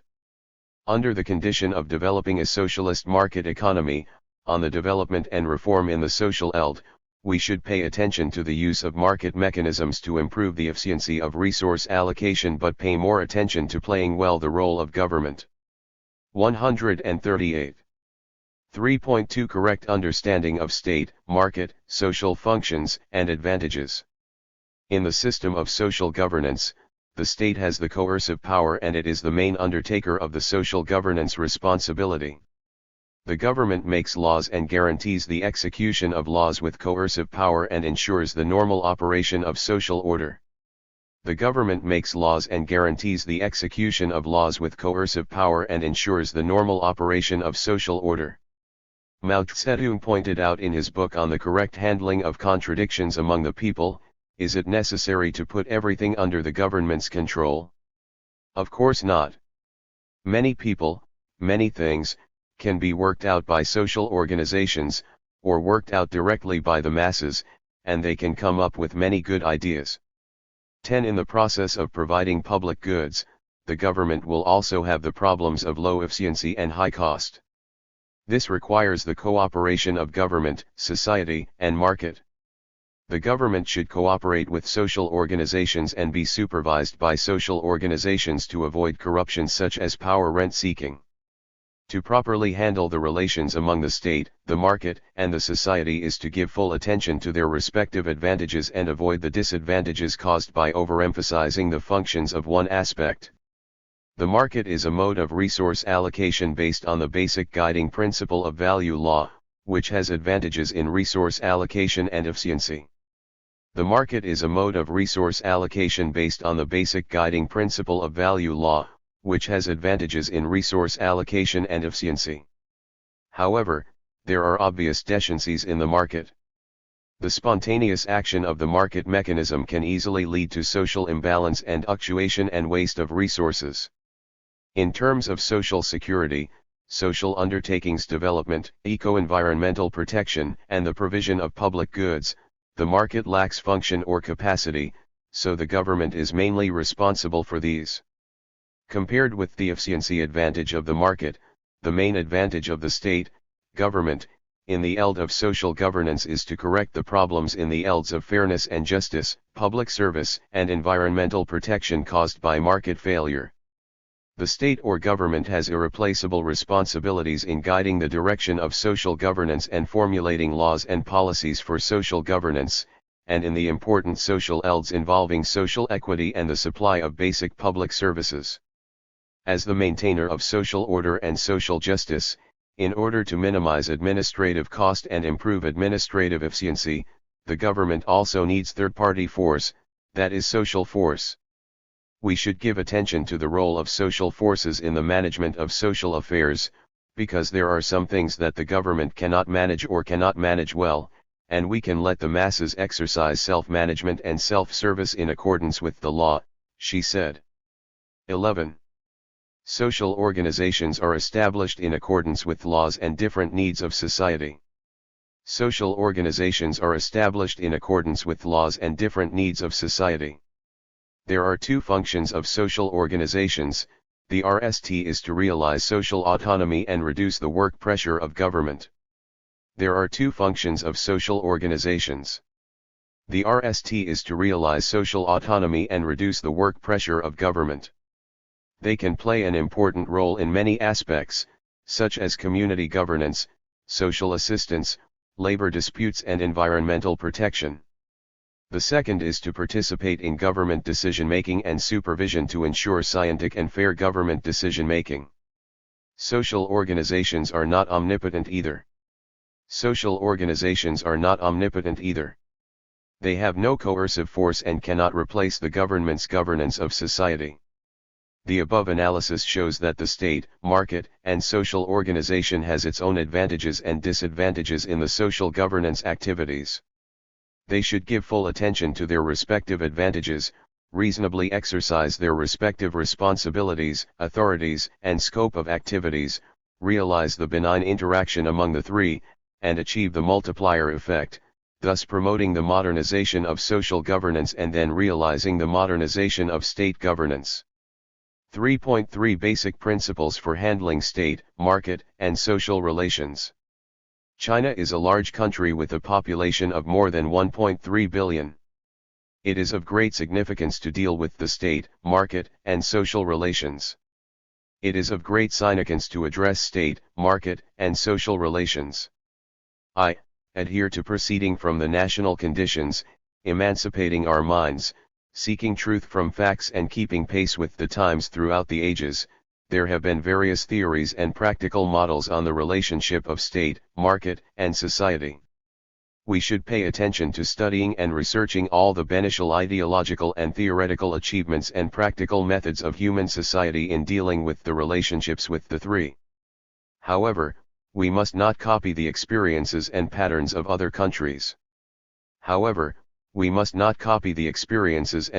of other countries. We must have a comprehensive and realistic understanding of China's basic national conditions and its internal requirements at the present stage. Adhere to theoreticization, modernization, and popularization of Marxism, and, under the guidance of the ideology of socialism with Chinese characteristics in the new era, adhere to emancipating the mind, seeking truth from facts, keeping pace with the times and seeking truth and pragmatism, and actively explore the scientific theories, specific practices and practical models about the relationship of state, market, and society that are in line with China's current national conditions. 140. 2.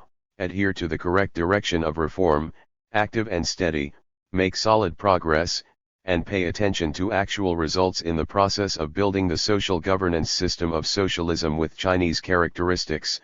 Our party has made arduous theoretical exploration and practical innovation, and accumulated a lot of experience, but there are some unrecognized inevitable kingdoms. Among them, there are still a series of intractable contradictions and problems to be solved in dealing with the relations of state, market, and society. Among them, there are still a series of intractable contradictions and problems to be solved in dealing with the relations of the state, market, and society. This needs a spirit of initiative, bold exploration and innovation, and the courage to overcome difficulties. However, for the major reform issues involving the overall situation, we must have determination and steady steps, adhere to the reform direction and act resolutely. 3. Adhere to the overall planning, coordination, and promotion, and effectively integrate the emphasis on market and social roles with the better performance of the role of the government in the practice of social governance. The role of state, market, and society are indispensable and cannot be separated from each other. Therefore, it is not mutually exclusive but unit to insist on the leading role of the state in social governance, and to attach importance to the market and social role, and to stimulate social vitality. The understanding and practice of opposing them are harmful. On the premise of adhering to the overall leadership of the party, we should fully perform the social management functions of the government, and correctly introduce the forces of market and society, so as to maintain social harmony, stability, and vitality. In a word, the state, the market, and the society should cooperate effectively, develop strengths and avoid weaknesses, complement each other with advantages, and promote each other. 4. Persisting accurately and grasping the functions, distinguishing the levels, distinguishing the areas, denning the scopes, and giving full and rational play to their respective functions and responsibilities in the field of social governance, there are differences in the level, scope, degree, mode, and form of the roles of state, market and society. They need to be deeply studied and accurately defined so as to prevent their respective functions from being misplaced, offside and absent, and avoid mistakes and losses. Extended Thinking 1. Explain the following concepts: social system, social governance system. 2. Analyze the relationship between social system and social governance system. 3. Describe the connotation of China's social governance system. 4. What is the core issue of social governance? What is the core issue of social governance? 141. Basic system of social governance in China. Liqun Way. Overview. This chapter mainly expounds on 8 basic systems of social governance in China: the population system, household registration system, employment system, land system, education system, medical and health system, social security system, and income distribution system. It also includes the concept, content, evolution, and problems of the basic system of social governance and analyzes the characteristics of the basic system of social governance. Through the study of this chapter, readers can grasp the basic content of the basic system of social governance in China. 1. Population system. 1.1 Population system. The population system is an important basic system of social governance. The population system in the broad sense refers to the population laws and policies adopted by the state to achieve the goals of economic and social development, with the aim of affecting the fertility rate, mortality rate, age structure, physiological quality, educational level, moral and ideological level, as well as population migration and regional distribution. In the narrow sense, the population system mainly refers to the measures taken by the government to enhance the change in the fertility rate. This section discusses mainly population systems in a narrow sense. 1.2 Evolution of China's population system. The population thoughts and policies of ancient China mainly focused on the increase in population and the adjustment of population structure. Under the ideology of the country of increasing population must be strong, the country of decreasing household registration is declining. All dynasties had taken the increasing population as an important policy. To encourage population growth, early marriage and more childbearing were awarded, while late marriage, late childbearing, and non-marriage were punished. At the same time, because agriculture was the decisive production sector in ancient times, the quantity and growth rate of the agricultural population was also an important component of population system adjustment. The population system in modern China has greatly enhanced foreign population theory and thought, especially the study and criticism of Malthus population theory, which has pushed people's understanding of the population system forward slightly. Since the founding of New China, the population system has gone through the following stages: from encouraging fertility to restricting fertility.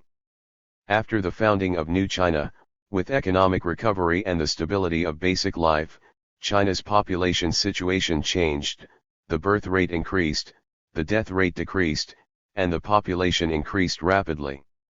Combined with the need for a large population reserve for the construction of New China, the practice of encouraging population growth has been widely accepted. From 1949 to 1953, our country adopted a laissez-faire attitude toward population growth. After the RST census in 1953, the central government began to realize the many social problems caused by overly rapid population growth. In February 1955, the Central Committee of the Communist Party of China, CPC, provided important instructions on a report on birth control submitted by the Ministry of Health, raising the birth control policy to the height of the party's major decision-making and creating a new environment for promoting birth control in the mid-1950s. In December 1962, the instructions of the Central Committee of the Communist Party of China and the State Council on Serious Advocacy of Family Planning clearly stated that the promotion of family planning is the basic state policy of China's socialist construction. The goal of moderate control of population growth should be achieved through the promotion of birth control in densely populated rural areas and cities, thus making the unplanned state of childbearing gradually transition to a planned state of childbearing. This was the RST time that the CPC Central Committee and the State Council made a clear stand on the issue of family planning in an official document, serving as a rallying call for China to further its family planning work.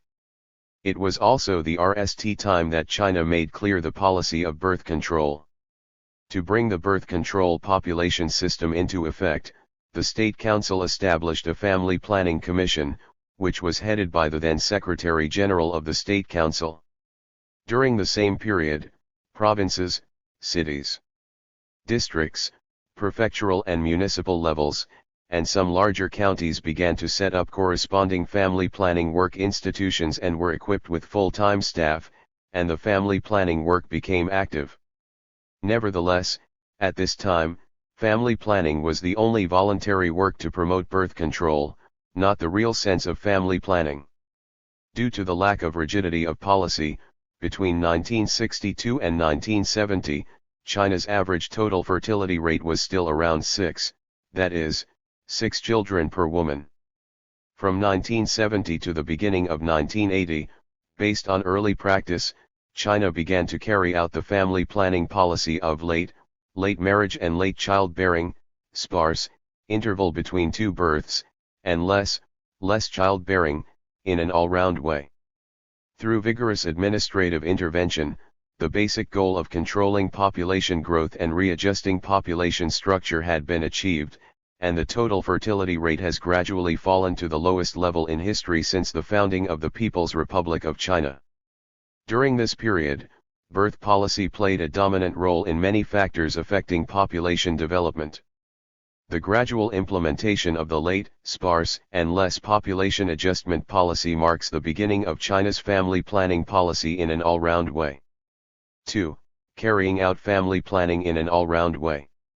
On September 25, 1980, the open letter of the Central Committee of the Communist Party of China to all Communist Party members and Communist Youth League members of China on the issue of controlling China's population growth clearly set forth the goal of population control of striving to control the total population of China within 1.2 billion by the end of this century. It called for one couple to have only one child. In September 1982, the 12th National Congress of the Communist Party of China set family planning as the basic state policy. In October, the General Office of the CPC Central Committee and the General Office of the State Council forwarded the summary of National Family Planning Working Conference, which established the implementation of family planning as a long-term strategic task of the country. In December, family planning was included in the newly revised Constitution of the People's Republic of China, hereinafter referred to as the Constitution, and Article 25 of the Constitution stipulates that the country shall promote family planning so that population growth is in line with economic and social development plans. Article 49 stipulates that both husband and wife have the obligation to practice family planning. On May 12, 1991, the Central Committee of the Communist Party of China and the State Council issued the decision on strengthening family planning work to strictly control population growth, which calls for the administration of family planning according to law. The one-child-only policy, also known as the one-child restriction population system, is based on a certain theoretical basis and policy objectives, absorbing experience and lessons from the practice of the early population systems, and highlighting the main contradiction of focusing on the number of population. In the 1990s, the effect of the family planning policy was prominent, and the total fertility rate dropped obviously. According to a survey of 380,000 people by the National Family Planning Commission in 1992, the total fertility rate was 1.52. 146. With 21 provinces below the fertility replacement level, covering 81.62% of the total population. Since then, the leading thought of the family planning policy has been to stabilize the low fertility level, improve the quality of the population, adjust the working ideas and methods of family planning, and gradually improve the country's legal system. On March 2, 2000, the decision of the Central Committee of the Communist Party of China and the State Council on strengthening the family planning work and stabilizing low fertility level of population made clear that the population problem is a major long-term problem in the primary stage of socialism and a key factor restricting China's economic and social development. Controlling the population quantity and improving the quality of the population is an important strategic decision to realize the great goal and sustainable development of China's socialist modernization construction.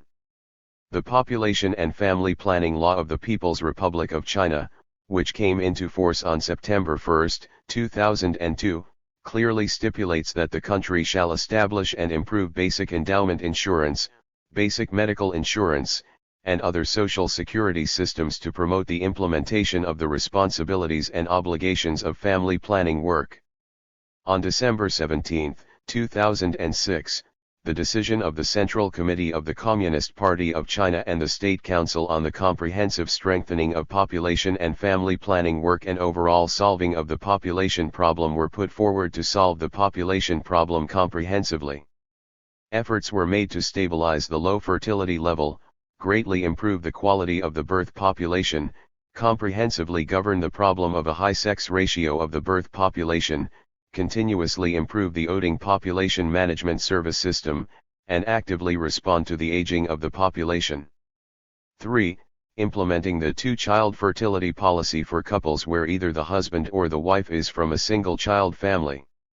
In the 21st century, China's population situation has changed. The fertility rate has continued to be lower than the replacement level, the aging of the population has accelerated, and the size of the family has continued to shrink, which has weakened the sustainable development ability of the population as an important factor of production. To adapt to the changes in the population situation, in November 2013, the third plenary session of the 18th Central Committee of the Communist Party of China adopted the decision of the CPC Central Committee on several important issues of comprehensively deepening reform. It pointed out that there should be adherence to the basic state policy of family planning, launch the implementation of two-child fertility policy for couples where either the husband or the wife is from a single-child family, gradually adjust and improve the birth policy and promote long-term balanced development of the population. On December 30, the opinion of the Central Committee of the Communist Party of China, CPC, and the State Council on adjusting and improving the birth policy put forward the starting of the 147. Two-child fertility policy for couples where either the husband or the wife is from a single-child family. Starting in 2014, all provinces, districts and cities, across the country introduced the two-child fertility policy for couples where either the husband or the wife is from a single-child family in their respective regions. The two-child fertility policy for couples where either the husband or the wife is from a single-child family is a major shift in China's population and childbearing policy. This marked the gradual liberalization of China's tightly controlled family planning policy and the beginning of the transition to the two-child policy, which is a major adjustment made for China's population and childbearing policy to adapt to economic and social development. 4. The universal two-child policy. Once the fertility rate falls below a certain level, the total fertility rate is 1.5, or 1.5 children per woman, it will continue to fall into the low fertility trap. The effects of the low fertility trap are manifold, including accelerating the aging of the population, increasing the family support ratio, increasing pressure on pension payments, and declining demographic dividends, which in turn affect labor supply and economic growth. On the basis of summing up the practical experience and full research and augmentation of the two-child fertility policy for couples where either the husband or the wife is from a single-child family, the fifth plenary session of the 18th Central Committee of the Communist Party of China in October 2015 clearly stated to promote the balanced development of the population. It adheres to the basic state policy of family planning, improves the strategy of population development and implements the policy of one couple having two children in an all-round way, and taking active action to deal with the aging of the population.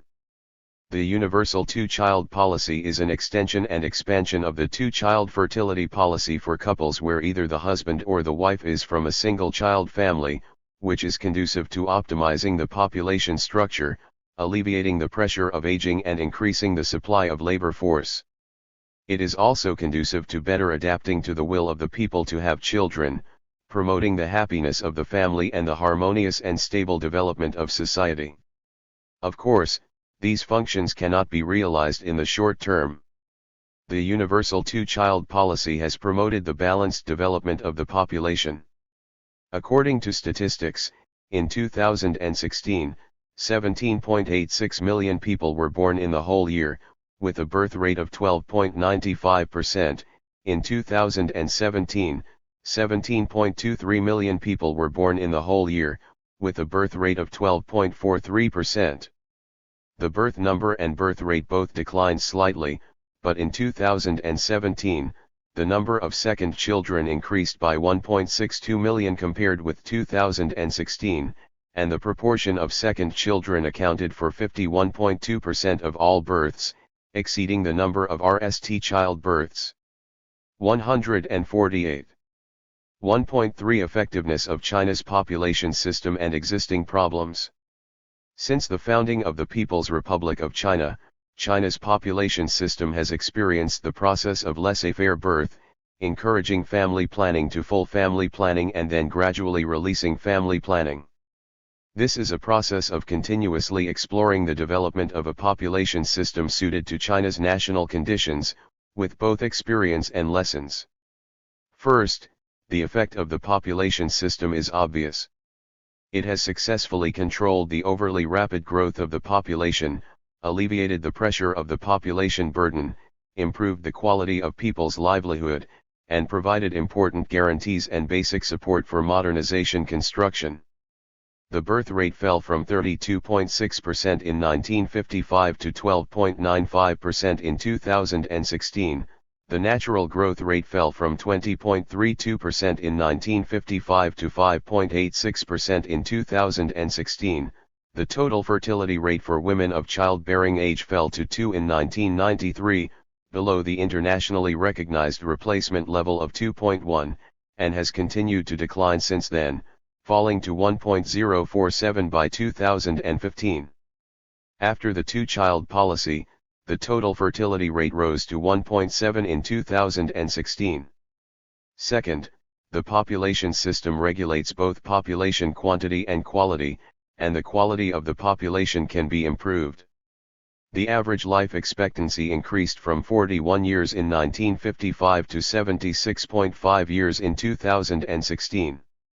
The proportion of people with junior college education and above rose from 3.6% in 2000 to 11.5% in 2014, and the average working age population was educated for 10.23 years in 2015.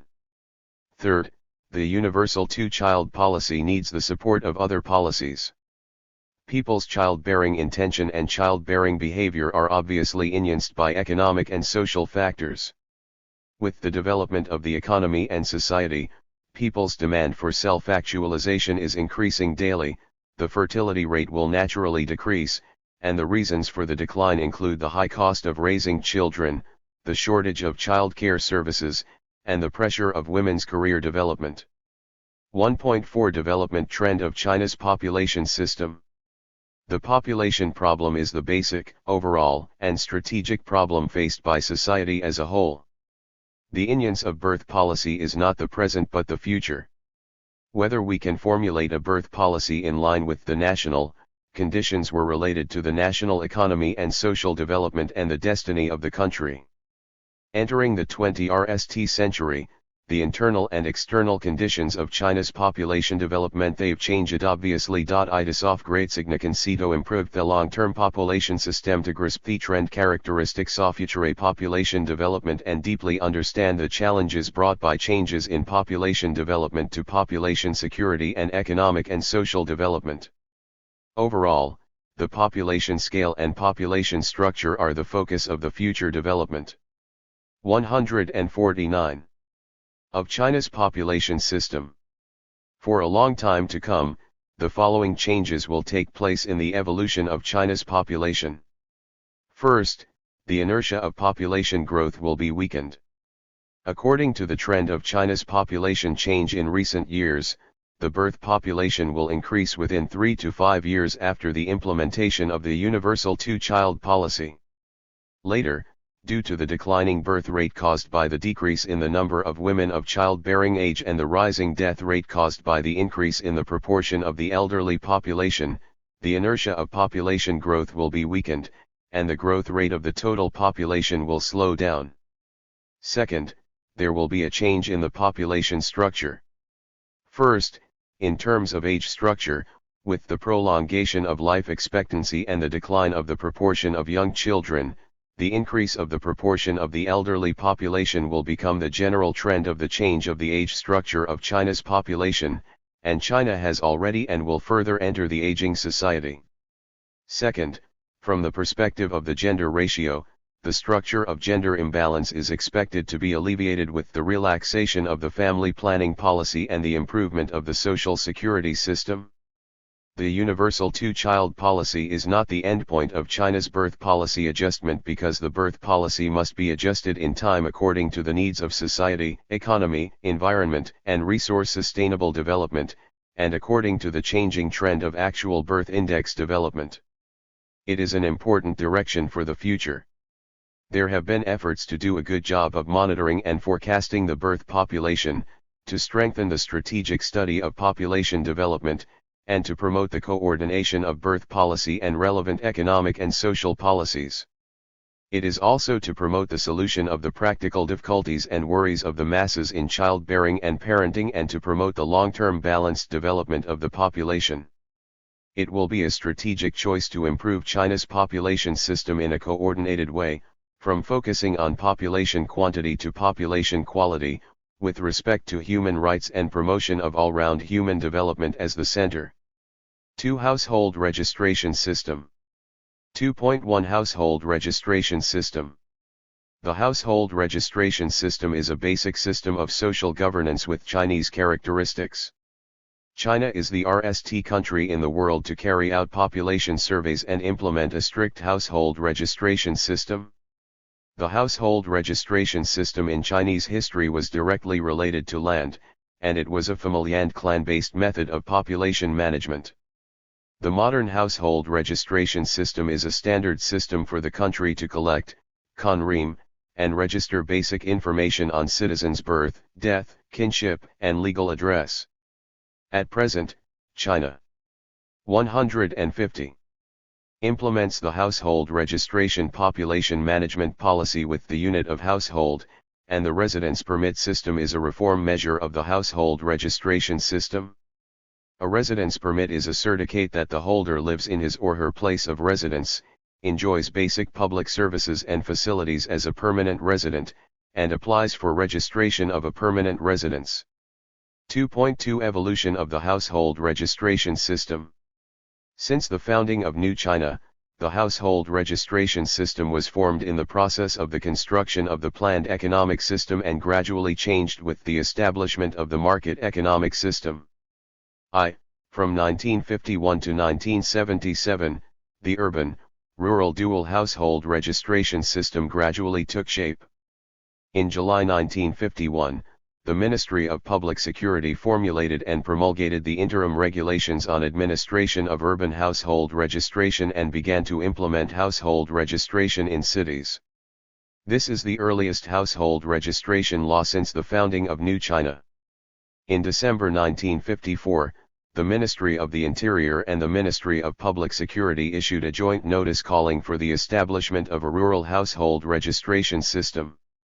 In June 1955, the instruction of the State Council on the establishment of a regular household registration system required the registration of permanent residents and the establishment of a regular household registration and household management system.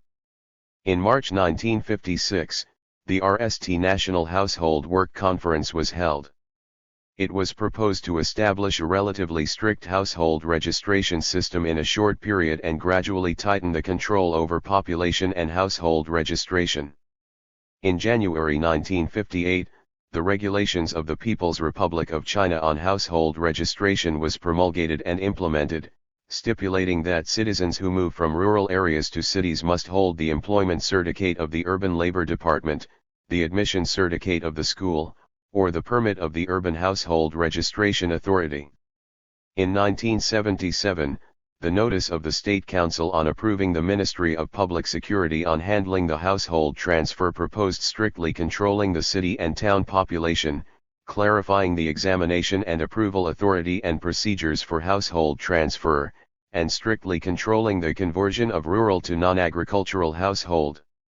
In the process of strengthening population transfer control, household registration is combined with the supply of daily necessities such as food and oil, education, employment, labor security, medical care, old age care and other systems such as agricultural household registration and non-agricultural household registration become different levels of household registration. At the same time, household registration has become an addition to realize the transfer of population from agriculture to non-agriculture through institutionalized means such as entrance of higher education, recruitment of workers, joining of the army, promotion of position, and so on. The 151. Gradual alienation of household registration has become the basic basis for the allocation of rights and the symbol of status. The household registration-based urban-rural division of the dual policy system is gradually formed. 2. From 1978 to present, the household registration system in urban and rural areas has been constantly reformed. After the reform and opening up, the population began to grow on a large scale, and the household registration system was adjusted from market towns and small towns to relax its control over population transfer. In October 1984, the notice of the State Council on the settlement of peasants in market towns put forward allowing farmers and their families houwerken marketones for jobs, businesses and services to conditionally have household registration in market towns. In August 1992, the Ministry of Public Security issued the notice on implementing the effective household system for local urban residents and implemented the effective household registration system in small towns, special economic zones, economic and technological development zones, and new and high-tech industrial development zones. In July 1998, the State Council approved the Ministry of Public Security of the opinions on solving several outstanding problems in the current household registration administration, focusing on the household registration of infants, the living separation of husband and wife, and families. In March 2001, the State Council approved the Ministry of Public Security of the opinions on promoting the reform of the household registration system in small towns, allowing peasants with legally XED residences, stable occupations, or sources of livelihood to be converted into urban household registration.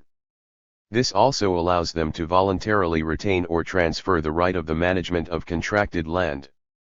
At the same time, a series of policy adjustments were made, such as the market supply of livelihood materials such as grain, cotton, and oil. Market-oriented reform in the field of labor and employment and the admission of studying at primary and secondary schools on a temporary basis have weakened the system of resource and rights and interest allocation based on household registration. Entering the 20th century, especially after 2012, the reform of the household registration system accelerated. In 2003, our country carried out the overall social and economic development of urban and rural areas, and some large and medium-sized cities began to push forward their form of the regional household registration system. The contents of the reform mainly focused on two aspects: RST, abolishing the division of household registration in terms of management and unifying the registration as a resident household registration; second, implementing the residence permit system while replacing entry into the city with conditions such as XED residence, stable occupation, or source of living. In February 2011, the State Council issued the notice on actively and steadily promoting the reform of the household registration system and proposed the policy of classed household registration and transfer, continuing to rationally control the population scale of large cities. Residents in county-level cities with lawful and stable occupation, 3 years at the municipal level, and residents, including leasing residents, and a certain number of years participation in social insurance may apply for registration of permanent residence. 152. The report of the 18th National Congress of the Communist Party of China, CPC, put forward to speed up the reform of the household registration system, promote the urbanization of the agricultural transfer population in an orderly way, and strive to achieve the full coverage of the permanent population of basic public services in cities and towns. In June 2013, at the third session of the Standing Committee of the 12th National People's Congress, the report of the State Council on the Work of Urbanization Construction put forward further specific urbanization path of alkine soft cities. That is, opening up household registration of small towns and small cities in an all-round way, opening up the restrictions on the household registration of medium-sized cities in an orderly way, gradually easing the conditions for the household registration of large cities, and setting reasonable conditions for the household registration of megacities. On July 24, 2014, the opinion of the State Council on further promoting the reform of the household registration system called for further adjustment of the household registration transfer policy. Full relaxation of restrictions on the household registration of administrative towns and small cities, orderly relaxation of restrictions on the household registration of medium-sized cities, rational determination of the conditions for the household registration of large cities, strict control of the population size of megacities and effective settlement of key issues in the household registration transfer. At the same time, it called for innovation in population management and the establishment of a unit household registration system in urban and rural areas. The elimination of the distinction between the nature of agricultural and non-agricultural household registration and the type of household registration derived therefrom, such as blueprint household registration, the implementation of the residence permit system, and the improvement of the population information management system. On November 26, 2015, the State Council promulgated the interim regulations on residence permit, making it clear that the residence permit is proof that the holder lives in the place of residence, enjoys basic public services, facilities as a permanent population, and applies for registration of permanent residence permits. The interim regulations on residence permit shall come into force on January 1, 2016. 2.3 Effectiveness and problems of the reform of the household registration system. The household registration system in China has three main functions: RST, household registration management, that is, the registration of the place of residence and basic information of the population. Second, the restriction of the free movement of the population mainly restricts and regulates the movement of the population in urban and rural areas. Third, the distribution of rights and interests, especially in employment, education, housing, medical care, social security, and other aspects related to the vital. 153. Interests of the public. In different periods of economic and social development, the roles of the three functions are different. Under the background of the transition of the economic and social system, a change in the household registration system has gone through a difficult process of constant exploration. As early as the 1980s, some scholars put forward that China's household registration system needed to be thoroughly reformed to establish a uniform and equal treatment household registration system in urban and rural areas. After nearly 40 years of reform, the household registration system has made substantial progress in many aspects. People have gained the right of free movement and residence to a certain extent. The reform of household registration has gradually been promoted from small towns to larger cities and has been developing in the direction of stripping away the right of attachment and removing the restriction of transfer. However, from the point of view of local practice, the reform of household registration was mainly centered on the development of cities, with selective transfer of migrants, and differential treatment based on the nature of household registration still exists. 2.4 Development trend of household registration system. The residence permit system is an important task in the reform of China's household registration system.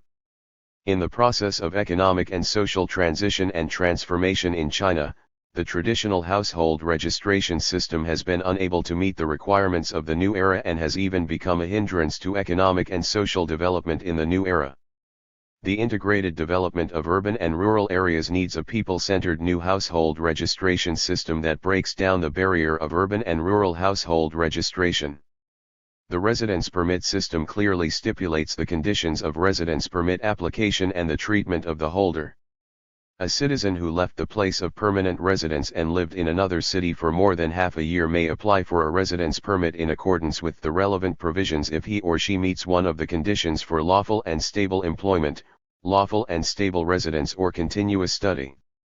The holder of a residence permit enjoyed the rights of employment, participation in social insurance, deposit, withdrawal, and use of the Housing Provident Fund in his or her place of residence according to law and enjoyed the following basic public services: compulsory education, basic public employment services, basic public health services and family planning services, public cultural and sports services, legal aid, and other legal services, as well as other basic public services prescribed by the state. At the same time, the residence permit system clearly stipulates the household registration conditions of the four kinds of cities. The residence permit system brought innovation into the concept of voting population service management, which is conducive promoting social harmony, brought innovation into the contents of voting population management, which is conducive. 154. To improving the service level, and innovates the service management mechanism of voting population, which is conducive to strengthening social management. The root cause of the reform of the household registration system is that the dual household registration system hinders the development of the economy and society. The aim of the reform is to eliminate the obstacles of urban-rural dualism and give urban and rural residents equal opportunities for development and rights and interests. In the future, with the improvement of various systems and the development of society, the household registration system will fade out of the historical stage. 3. Employment system. 3.1 Employment system. Employment is the foundation of people's livelihood. The employment system is an important system of social governance. There are different understandings about the employment system, and here, it is deemed as the general term for the behavior rules and relations that regulate people's employment activities under certain social and historical conditions. How to realize the laborer's right of employment is the core of the employment system.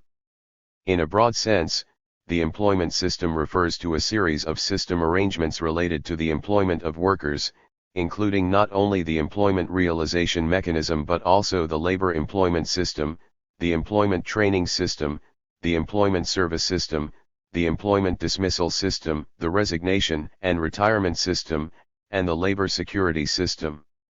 Among them, the employment realization mechanism is how the laborer realizes the employment and by what kind of mechanism adjustment.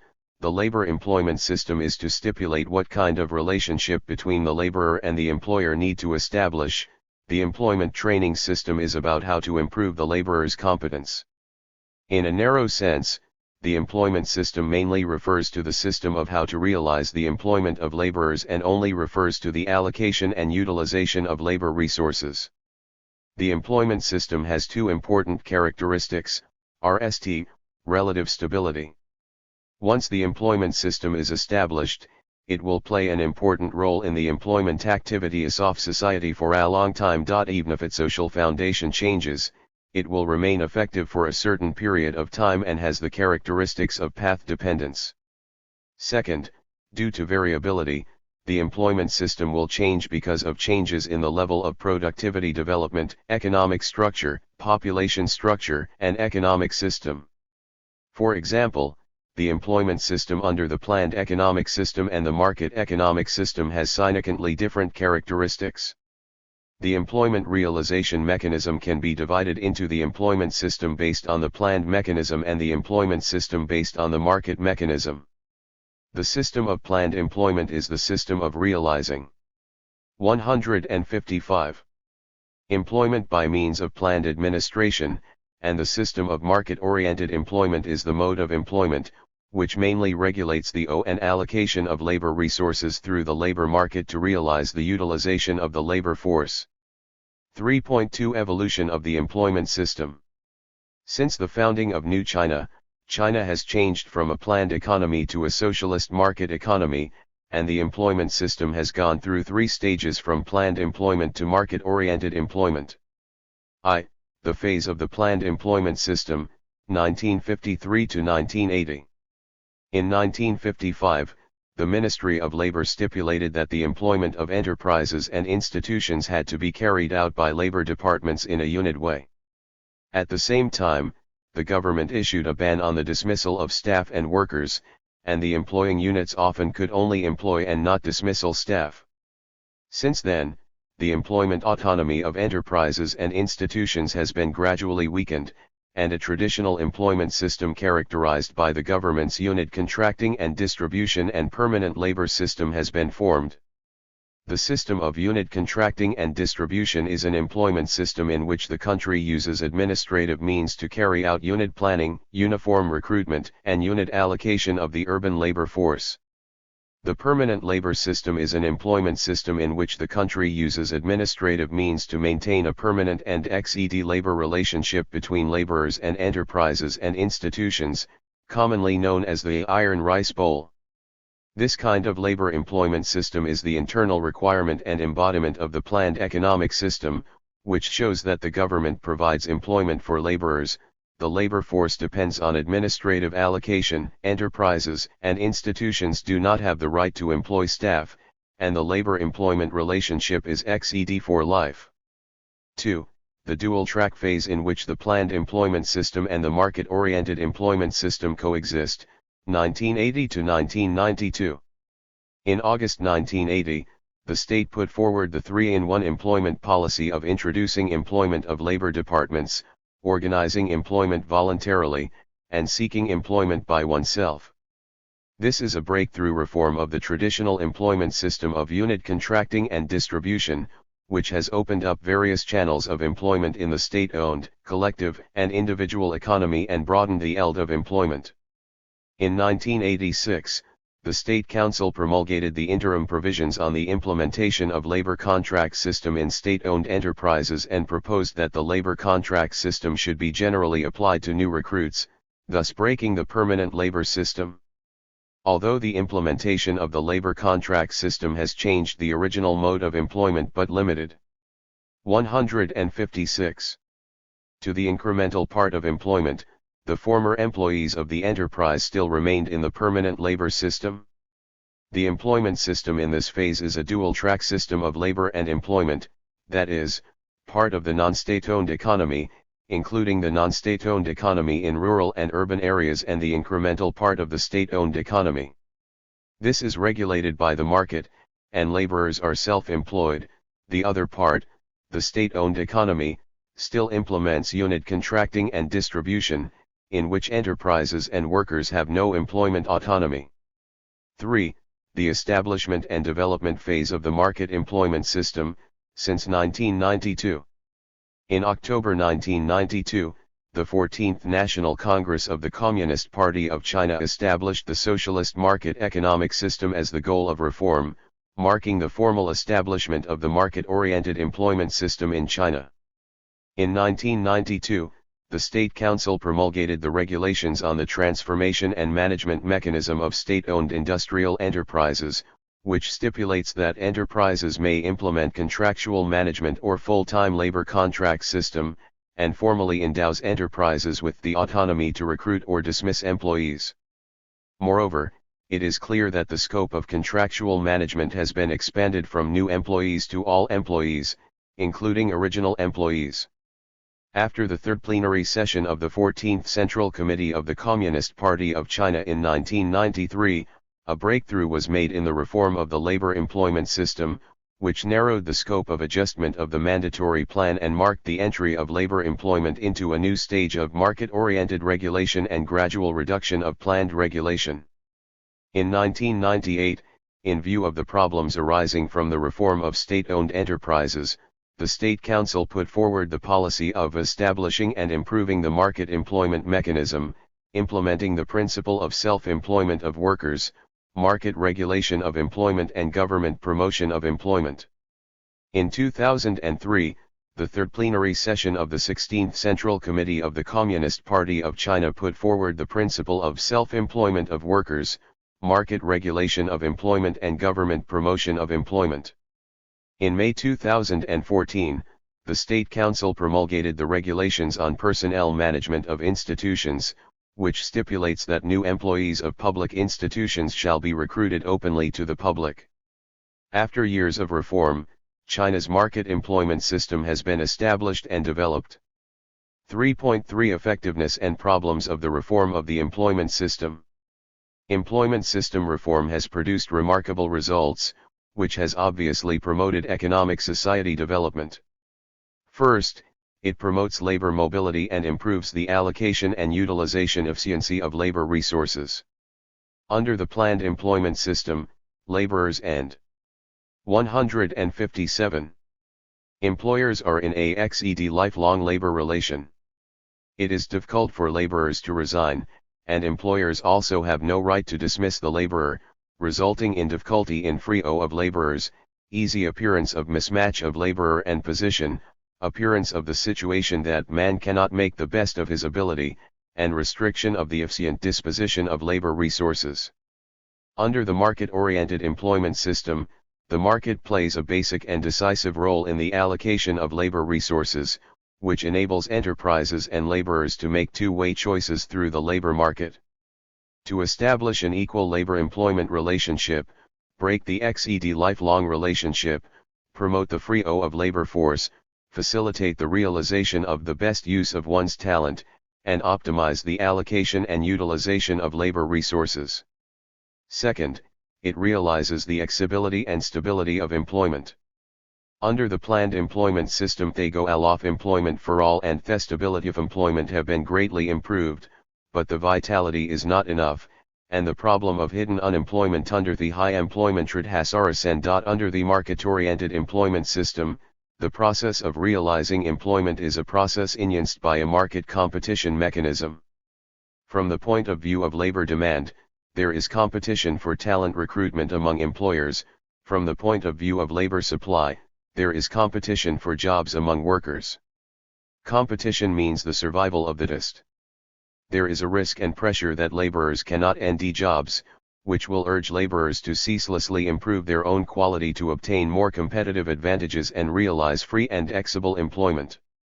At the same time, under the market-oriented employment system, the labor-employment relationship is regulated in the form of a contract, which guarantees the stability of labor employment. Although China's employment system reform has achieved remarkable results, there are still some problems that need to be solved. The main performance is in the following four aspects. First, the institutional segmentation of urban and rural labor markets still exists. The labor market is artificially divided into two different levels of urban and rural markets. The urban labor force and the rural labor force cannot achieve fair competition for employment in the same market. The employment of rural migrant workers is mainly concentrated in the fields of manufacturing, construction, and individual commercial services, and their occupational changes have not brought about the rise of social status. Second, policy support for disadvantaged employment groups is insufficient. For a long time, the focus of our country's employment work lies in urban areas. The unequal employment system between urban and rural areas makes it difficult for the rural labor force to enjoy the equal treatment of the urban labor force in employment service, labor security, social welfare, and so on, which leads to the peasants who go out to work not settling down in the city. Although the labor law of the People's Republic of China clearly stipulates that enterprises implement the labor contract system, there are still many rural workers in urban employment that have not signed employment contracts, resulting in rural workers' legitimate rights and interests not being effectively protected. 158. Third, there is a lack of vocational training for laborers. Compared with Western countries with a relatively perfect vocational training system, China's employers providing laborers with vocational training are obviously inadequate. Many enterprises and institutions in our country not only have less funds for training, with a low proportion of employees receiving training and short training time, but also vocational training is not systematic and institutionalized. Fourth, a harmonious labor relation has not yet been fully formed. Labor relations are economic and social relations between employees and employers, and harmonious labor relations are the foundation of social harmony. The market-oriented reform of the labor employment system makes the labor relations in our country increasingly complex and diverse. At present, conflicts of interest and contradictions between labor and capital in enterprises are still prominent, and the number of labor dispute cases is still high. The root cause of the conflict between labor and capital is mostly the workers' legitimate protection of their legitimate rights and interests, rather than making trouble for no reason. 3.4 Development Trend of Employment System. Although China has formed the employment system of laborers' self-employment, market-regulated employment, and government-promoted employment, it still needs a process to form a perfect market-oriented employment system. Looking forward to the future, the development of China's employment system should focus on the following four aspects. First, institutional barriers shall be broken down, urban and rural employment shall be coordinated and fair employment shall be achieved. With the development and transformation of the economy and society, the government's employment work should be changed from attaching importance to the urban area and neglecting the rural area to coordinating urban and rural employment. Therefore, the coordination of urban and rural employment and the establishment of a unit human resources market between urban and rural areas is an important strategic measure to deepen the reform of the employment system. The focus of the coordination of urban and rural employment is the problem of migrant workers, many of whom have not yet fully enjoyed equal employment rights, and the phenomenon of unequal pay for same work and different rights in the same city has existed for a long time. Therefore, the most basic requirement of the coordination of urban and rural employment is to break the dual employment system between urban and rural areas and endow migrant workers with equal rights. Second, the protection of laborers' rights and interests should be strengthened, and harmonious labor relations should be built. The government shall play an important role in coordinating labor relations. First, the government is the regulator of labor relations. More mature labor relations generally have a set of relatively perfect legal systems through the construction of rules and regulations to standardize labor relations. Second, the government is the executor and supervisor of the rules and cannot 159. Protect the capital party from the laws and regulations. Finally, the government is the promoter of harmonious labor relations. Under the condition of a perfect market economy, the government needs to take various measures and means to balance labor relations, prevent the imbalance of labor-capital relations, and try to alleviate the increasingly tense state of labor relations. Third, higher quality and fuller employment should be promoted. Promoting high-quality development is the basic requirement for formulating development strategies, adopting economic policies, and implementing macro control in the current and future periods. Accordingly, employment work also entered an era that pursues higher quality. In fact, since the 12th five-year plan period, China has put forward the idea of equal emphasis on the quality of employment and the quantity of employment, and the 19th National Congress of the Communist Party of China has further strengthened the concept of the quality of employment. Therefore, how to deepen the reform of the employment system and improve the quality of employment is important work in the future employment eld. Fourth, a more active employment policy should be adopted. Under the new economic development, employment will face increasing pressure. Implementing more active employment policies, such as combining employment with entrepreneurship and increasing support for entrepreneurial employment in terms of capital, information, and talent training, is conducive to resolving employment pressure under the new employment pattern and is in line with the general trend of employment development. 4. Land system. Land systems are an important basic system of social governance in our country. The land system is the general term given to the relations produced by the ownership and utilization of land under certain economic and social conditions. The land system in a broad sense includes the land ownership system, land use system, land planning system, land protection system, land expropriation system, land transfer system, land tax system, and land management system. The land system in a narrow sense only refers to the land ownership system, land use system, and state land management system. Land systems are an important system that regulates the relationship between humans and between humans and land. It is not only an economic system but also a legal system, and it is the embodiment of land economic relationships in law. After years of exploration, China has gradually formed a land system with Chinese characteristics based on public ownership, taking the protection of farmland and saving land as the main line and taking property rights protection, use control, and market allocation as the main content. In particular, China has gradually established a land rights system of equal protection of all kinds of property rights on the basis of public ownership and continuously improved the land factor market allocation system on the basis of land use control. China has consistently adhered to the strictest 160. Farmland protection system in line with China's national conditions and comprehensively implemented the strictest land conservation and intensive land use system for promoting green development. 4.1 Rural land system. Evolution of rural land ownership and management rights. Land is the foundation for peasants to survive. Land is one of the most basic, extensive, and complicated economic and social problems in China's rural areas. Since the founding of New China, China's rural land system has gone through three periods: land reform and mutual assistance and cooperation, people's commune, and household contract responsibility system. 1. The period of land reform and mutual assistance and cooperation, 1949 to 1957. The land reform carried out in the 1950s realized the peasants' demand for land to the tiller and laid the foundation of the land system of New China. On June 28, 1950, the 8th meeting of the Central People's Government Commission adopted the Land Reform Law of People's Republic of China, which stipulates that land ownership by peasants shall be practiced in China.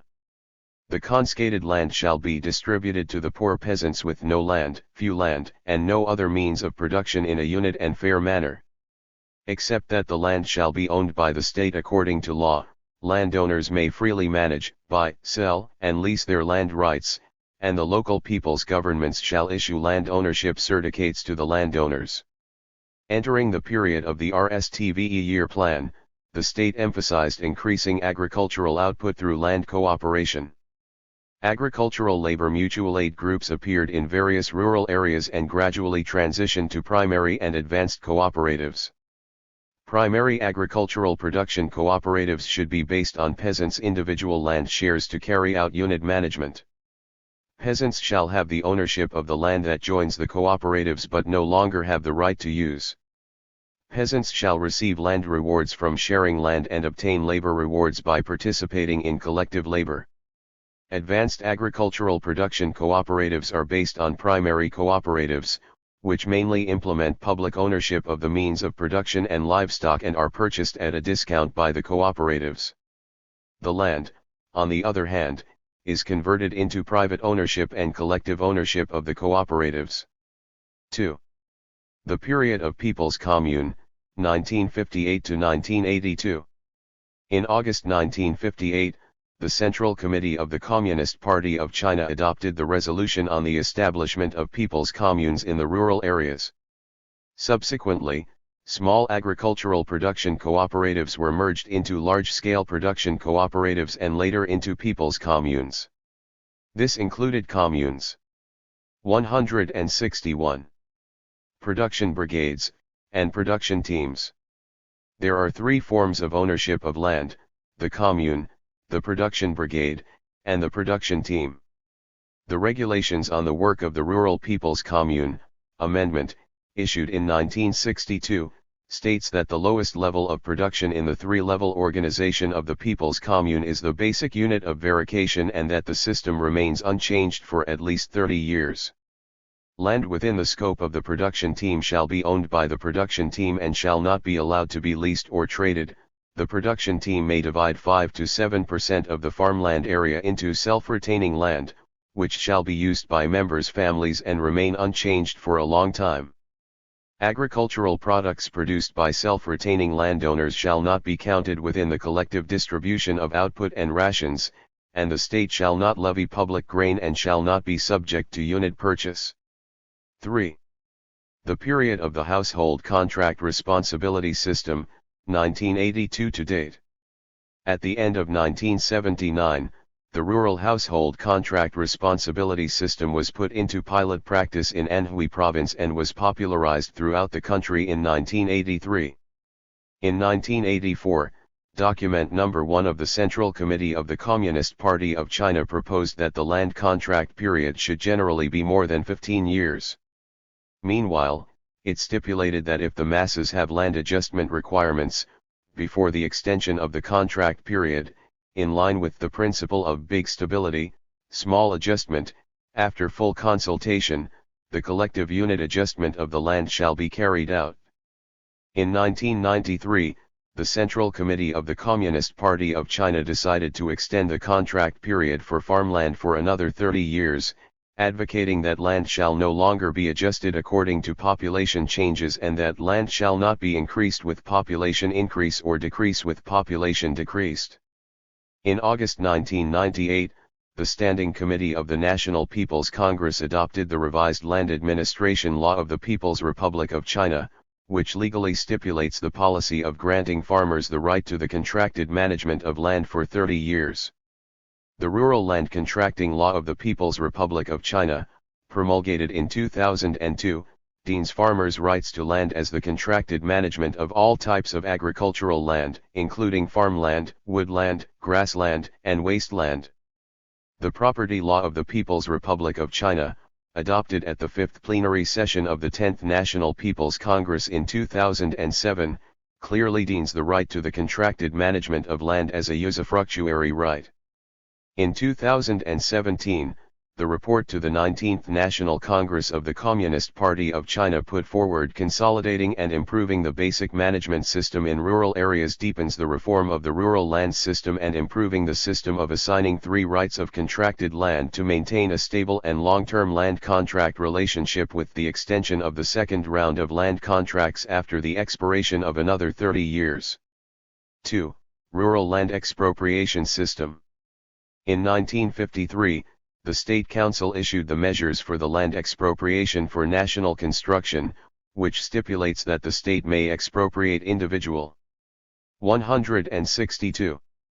Private land, collective land, and state-owned land. After the land is expropriated, the ownership of the land shall be vested in the state. For the scope and use of land expropriation, the law lists the construction of factories, mines, railways, transportation, water conservancy, national defense, and other projects, cultural and educational and health construction, municipal construction, and other construction. The law sets prerequisites for land expropriation. If the expropriated land cannot be resettled for a time, it shall be expropriated after proper resettlement, or expropriated separately. The Land Administration Law of the People's Republic of China, hereinafter referred to as the Land Administration Law, promulgated in 1986, stipulates that land expropriation may be carried out by the state in economic, cultural, and national defense construction as well as in the establishment of social and public undertakings. After the amendment of the law in 1998, the scope of land expropriation shall no longer be enumerated, but it stipulates that any organization and individual undertake construction that need to use land, must apply to use state-owned land according to law. In terms of land expropriation and resettlement, the Land Administration Law of 1986 stipulates the standard of resettlement subsidies for each agricultural population that needs to be resettled. This value is 2 to 3 times the average annual output value of each mu in the 3 years prior to the expropriation of farmland, while the Land Administration Law of 1998 raised the standard to 4 to 6 times. Such labor resettlement based on the output value of farmland always has difficulty guaranteeing the long-term livelihood of land-lost farmers, and petitions and mass incidents caused by land expropriation occur frequently.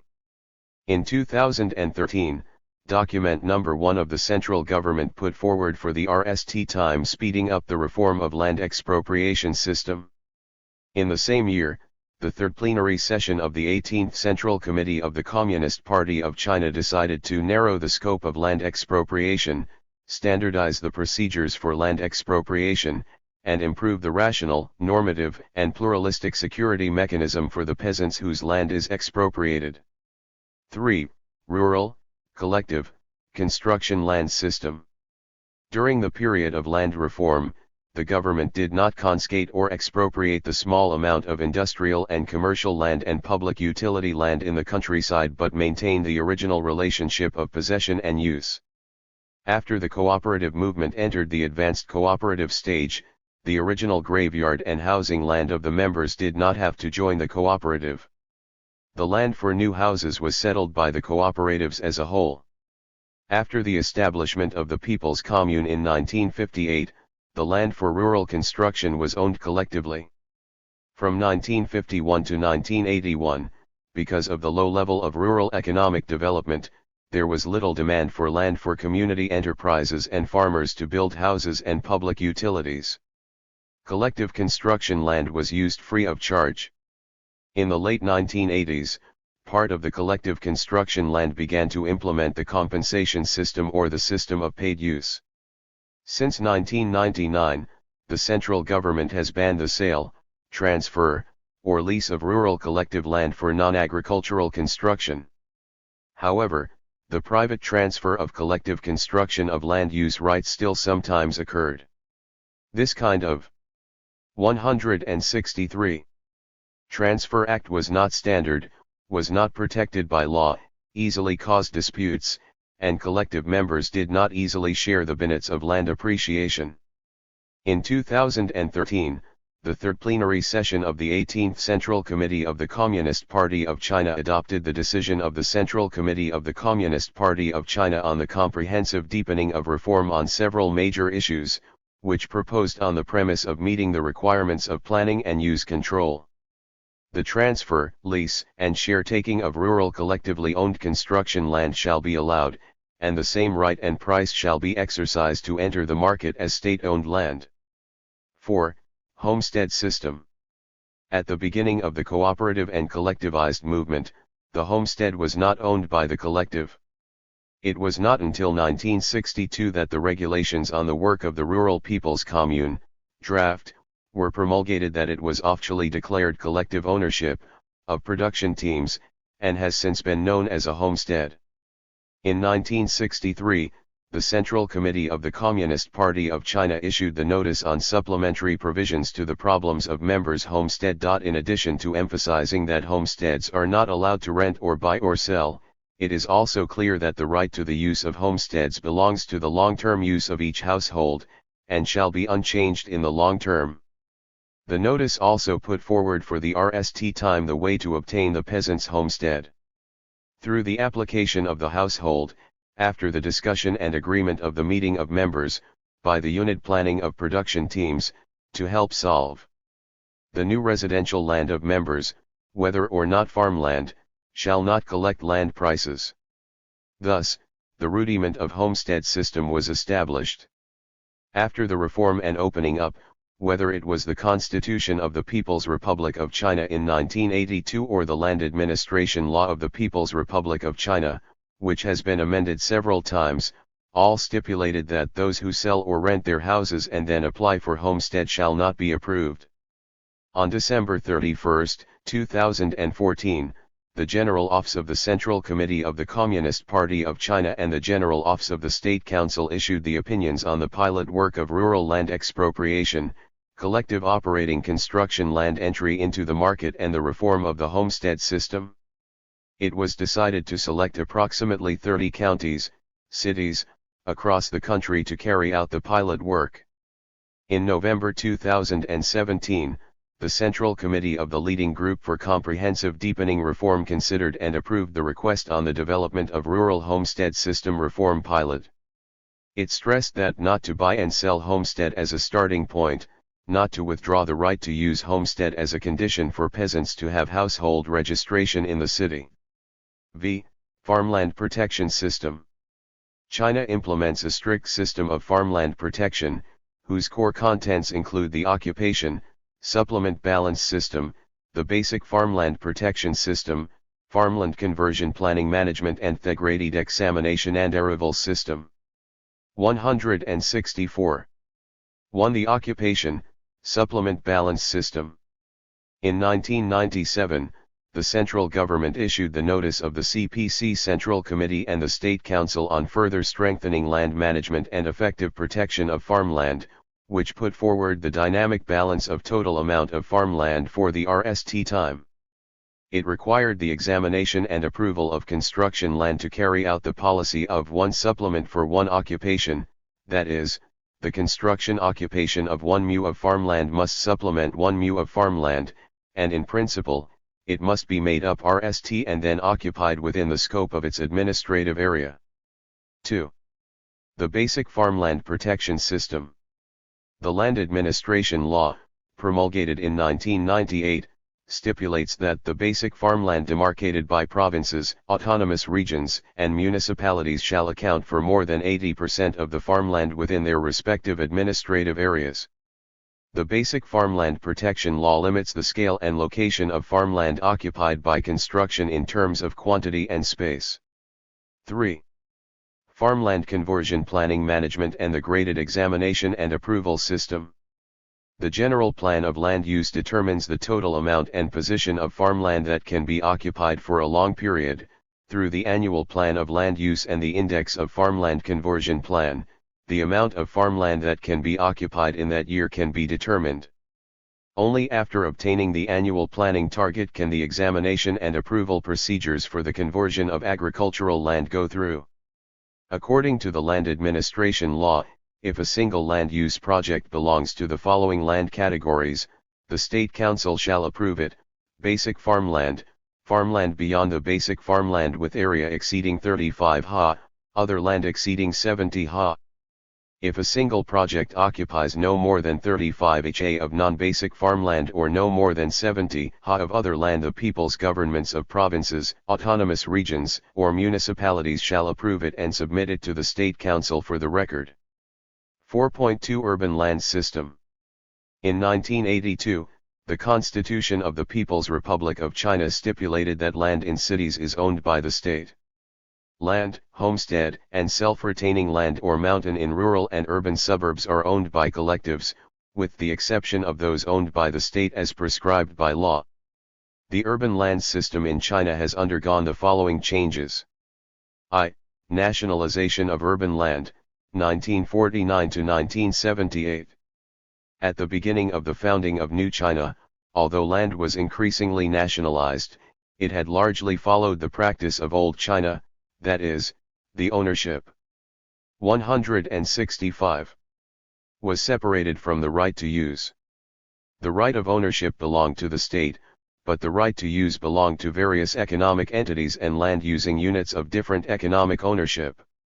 The local government collected the land use tax and used it for urban development and construction. After 1954, China established a highly unit planning and management model, and the system of paid use of land was abolished accordingly. 2. The system of paid use of state-owned land in cities, 1979 to 1988. After the reform and opening up, the system of urban land administrative allocation and use has exposed many problems, such as the virtual ownership of the state brought by the indefinite use of land, the inefficient allocation of land resources, and the suppression of the law of market value. Urban land system reform is imperative.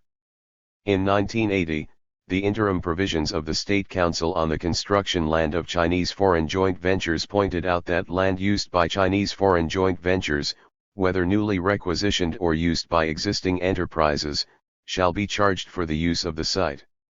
In April 1987, the State Council proposed that the right to the use of the land could be transferred with compensation.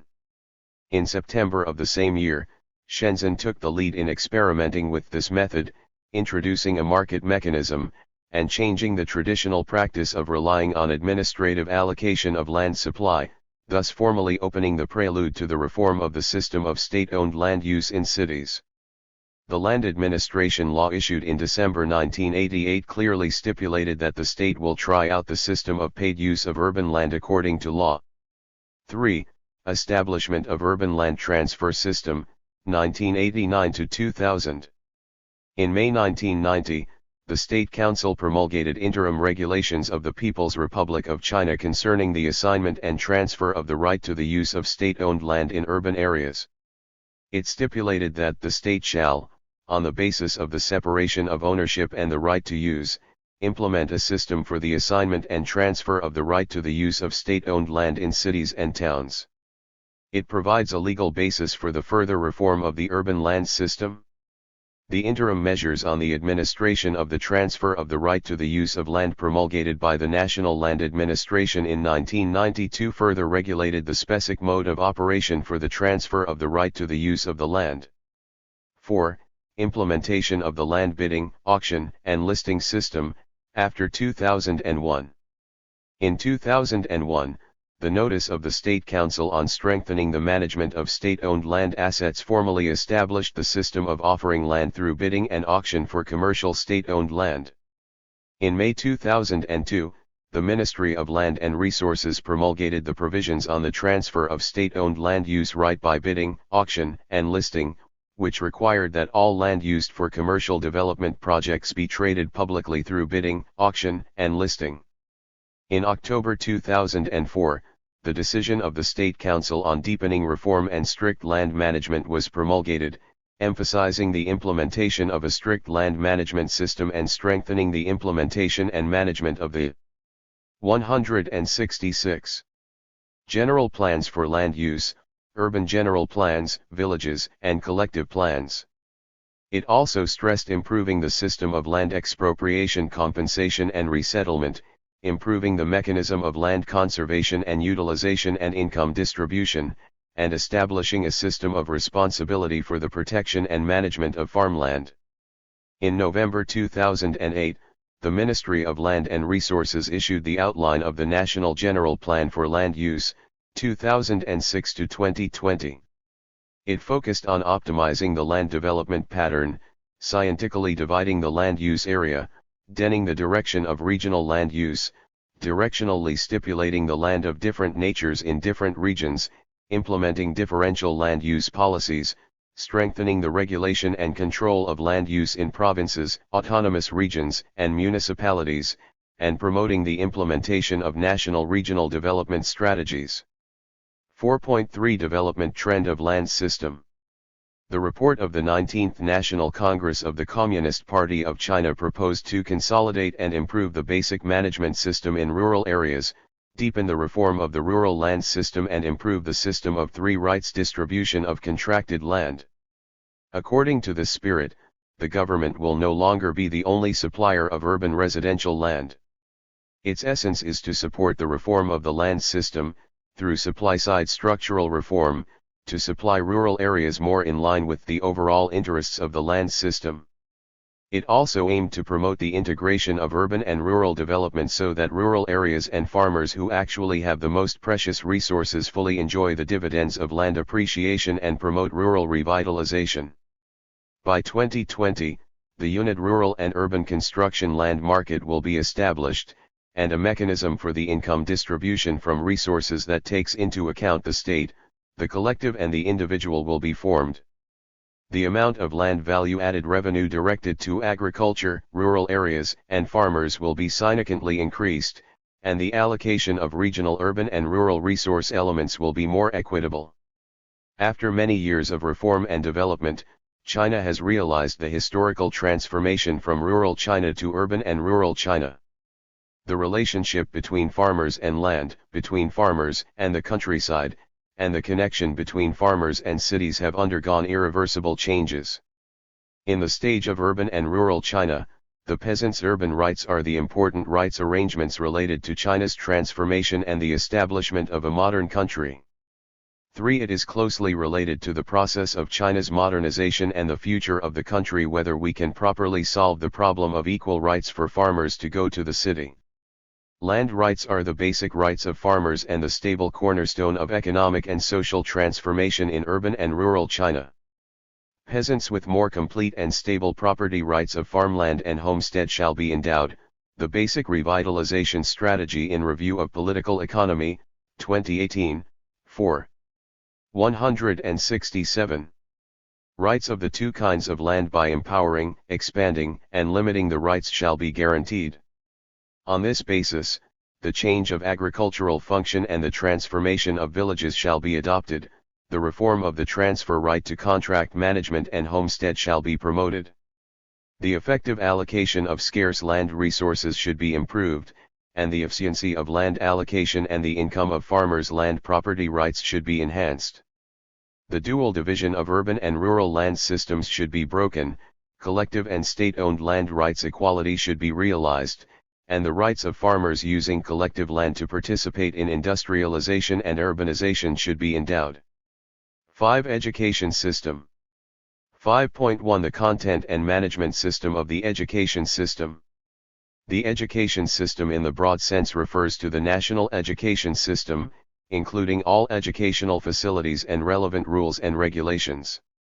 The education system in narrow sense refers to the school education system, referred to as the length of schooling, which is the general system of all kinds of schools at all levels in a country, specifying the nature, tasks, objectives, admission requirements, length of schooling, and the relationship among them. On the whole, the education system is the sum of the institutions and organizational systems that constitute the national education system and the rules of its operation, including the macro system of education of the party and the country, the administrative system of education at all levels, the education system of schools at all levels, and other systems related to education.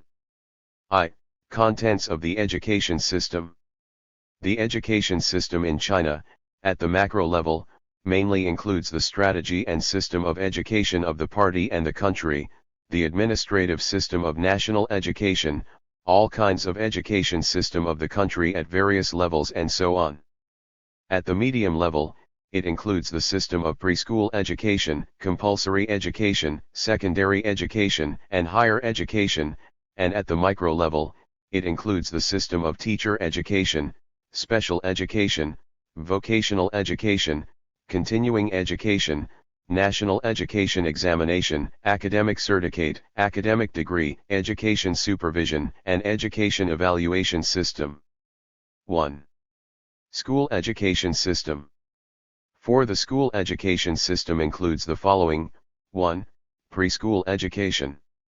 Preschool education refers to early childhood education for preschool children, including kindergarten, nursery, preschool class, and other formal and non-formal forms of early childhood education. There are public and private kindergartens in our country with the implementation of class-seed management. Kindergarten is generally divided into 3 years. According to the age of children, it is divided into fresh classes, 3 years old, junior classes, 4 years old, senior classes, and preschool classes, 5 years old. 2. Elementary education. The institution that implements elementary education is primary school, with enrolling target students generally at 6 to 12 years old and years of schooling for 5 to 6 years to promote the overall development of children's basic education. The implementation of a compulsory education system, whether public or private, is non-profit in nature. The publicly run and privately run schools shall be subject to class-seed management. 3. Secondary education refers to secondary general education and vocational education carried out by common secondary schools, vocational high schools, secondary professional schools, technical schools, and other secondary educational institutions. Common secondary schools are divided into the middle school stage and the high school stage. Full-time common secondary school has a study length of 6 years, with 3 years for middle school, belongs to compulsory education stage, and 3 years for high school. The secondary vocational school and vocational high school has a study length of 2-3 years, and the technical school commonly has a study length of 3 years.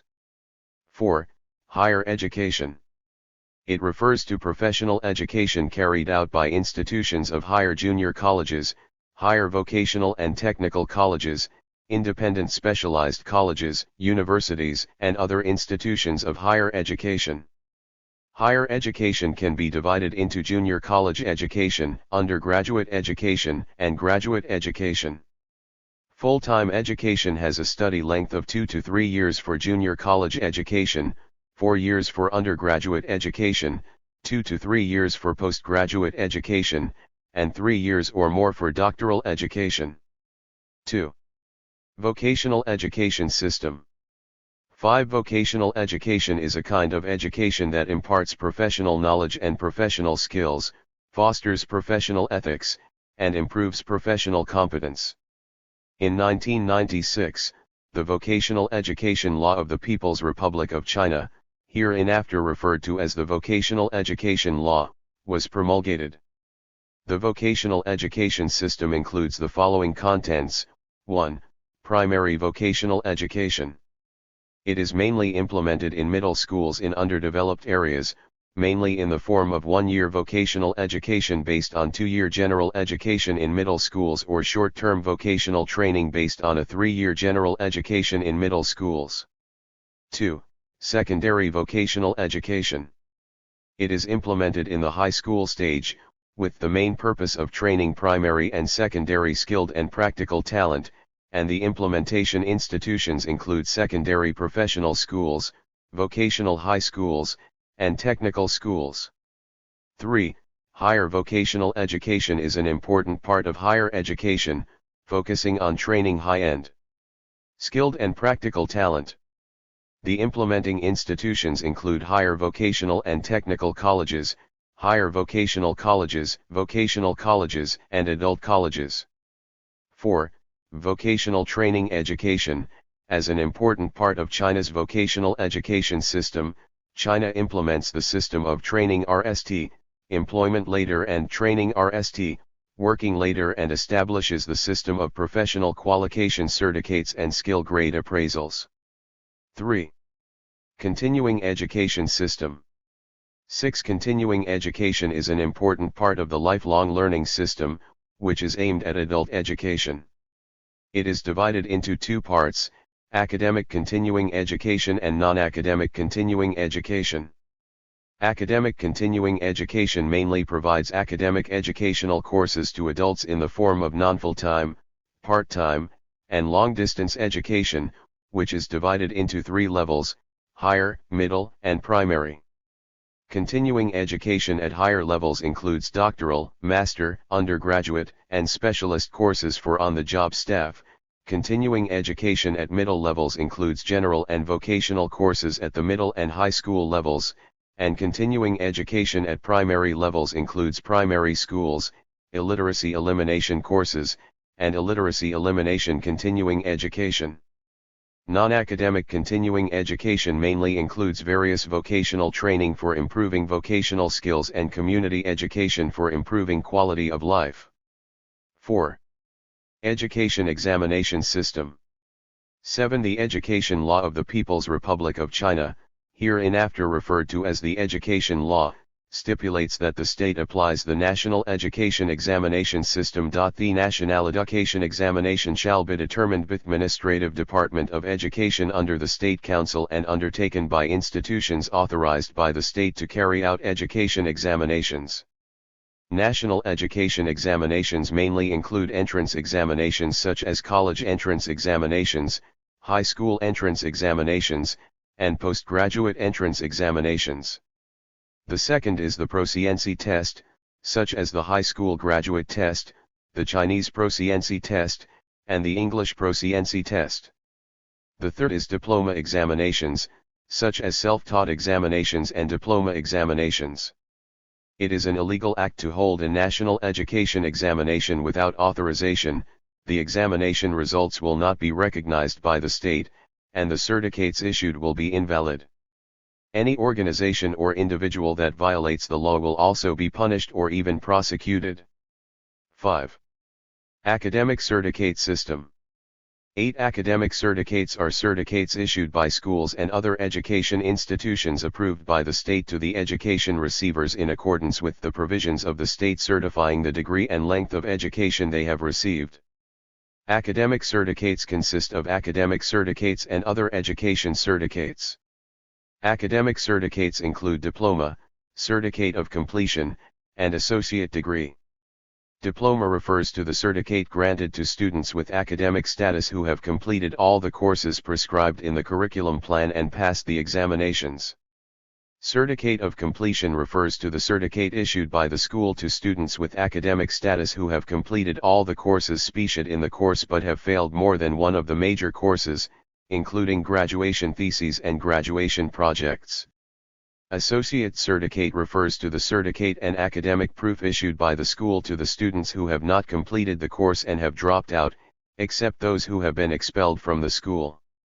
The types of education certificates are certificate of completion of compulsory education, high school graduation certificate, secondary vocational graduation certificate, certificate of higher education, certificate of adult higher and secondary professional school graduation, etc. 6. Academic Degree System. 9. China's academic degrees are divided into 3 levels: bachelor's degree, master's degree, and doctor's degree. Master's degree is divided into academic master's degree and professional master's degree. The degree of our country is awarded according to 13 disciplines, namely, philosophy, economics, law, pedagogy, literature, history, science, engineering, agriculture, medicine, military science, management, and art. The degree of our country is a kind of national degree. The country formulates a unit degree award standard, and the State Council authorizes the relevant institutions of higher education and research institutions to exercise the right of degree award. 7. Education Supervision System.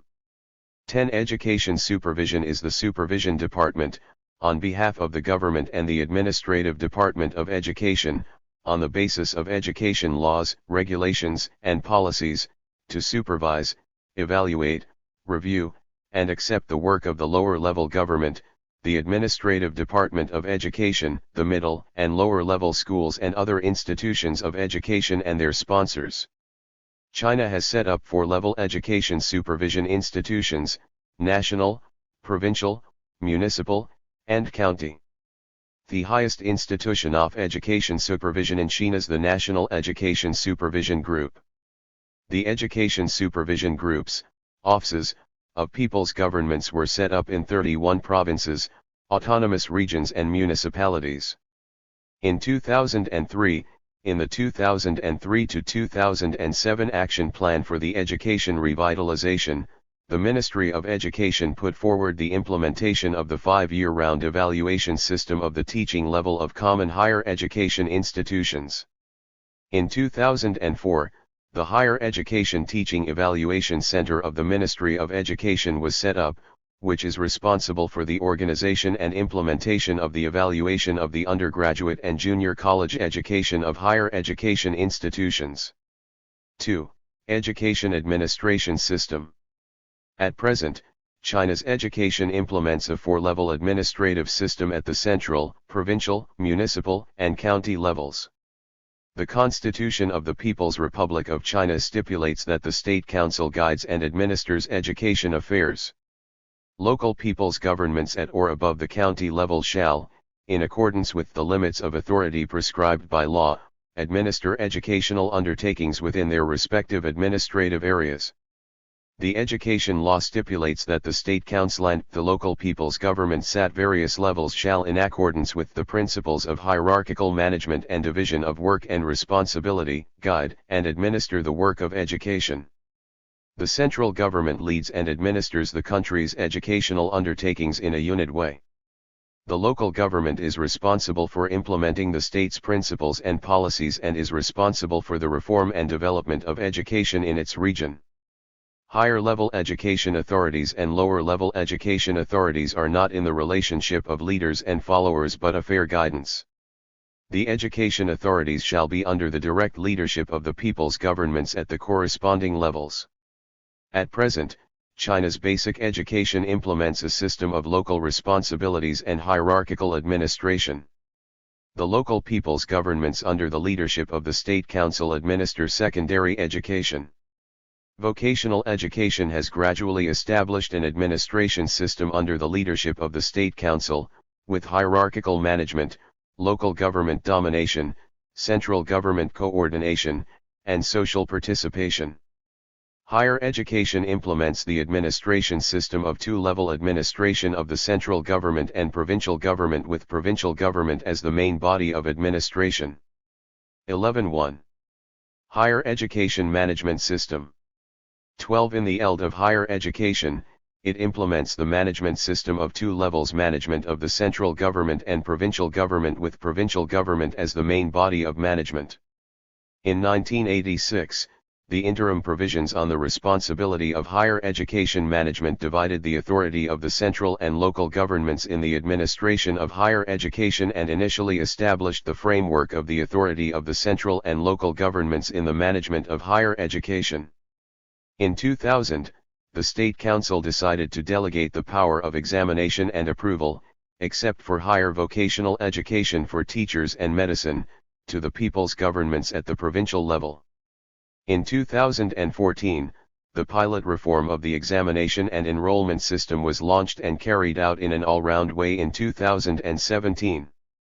By 2020, a modern education examination and enrollment system with Chinese characteristics will be established, and a pattern of class-seed examination, comprehensive evaluation, and diversion admission will be formed. 2. Vocational education management system. 13. The decision of the State Council on promoting the reform and development of vocational education put forward promoting the reform of the management system of vocational education and gradually establishing and improving the management system of vocational education under the leadership of the State Council. This is managed at different levels, with local authorities as the main body, the government overall coordination, and society participation. The vocational education law stipulates that the Administrative Department of Education under the State Council shall be responsible for the overall planning, comprehensive coordination, and macro-management of vocational education. The Education Administrative Department, the Labor Administrative Department, and other relevant departments under the State Council shall, within the scope of their functions and duties as prescribed by the State Council, be responsible for the relevant vocational education work. Local people's governments at or above the county level should strengthen their leadership, coordination, supervision, and evaluation over the work of vocational education within their respective administrative areas. 3. Secondary and lower education management systems. 14. The compulsory education law of the People's Republic of China, which was adopted on June 29, 2006 and came into effect on September 1, 2006, stipulates that compulsory education shall be carried out under the leadership of the State Council. This will be under the overall planning and implementation of the people's governments of provinces, autonomous regions, and municipalities directly under the central government and mainly under the management system of the people's governments at the county level.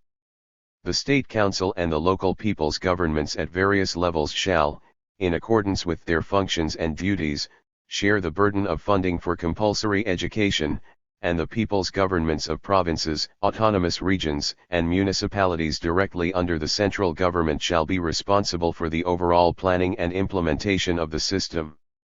Preschool education shall be carried out under the county-based preschool education management system with the leadership of the State Council and the overall planning of provinces and municipalities. In addition to the management system, China's education system also includes the school running system, the investment system, the evaluation system, and so on, which are mainly rooted in the planning, guidance, management, and evaluation of the Chinese government and competent authorities, as well as the handling of the relationship among the central government, local governments, and schools at various levels. China's education system has a long history. Education in the Western Zhou dynasty was learning in government institutions, private learning rose in the Qiankai period, and government-private cooperation emerged in the Warring States period.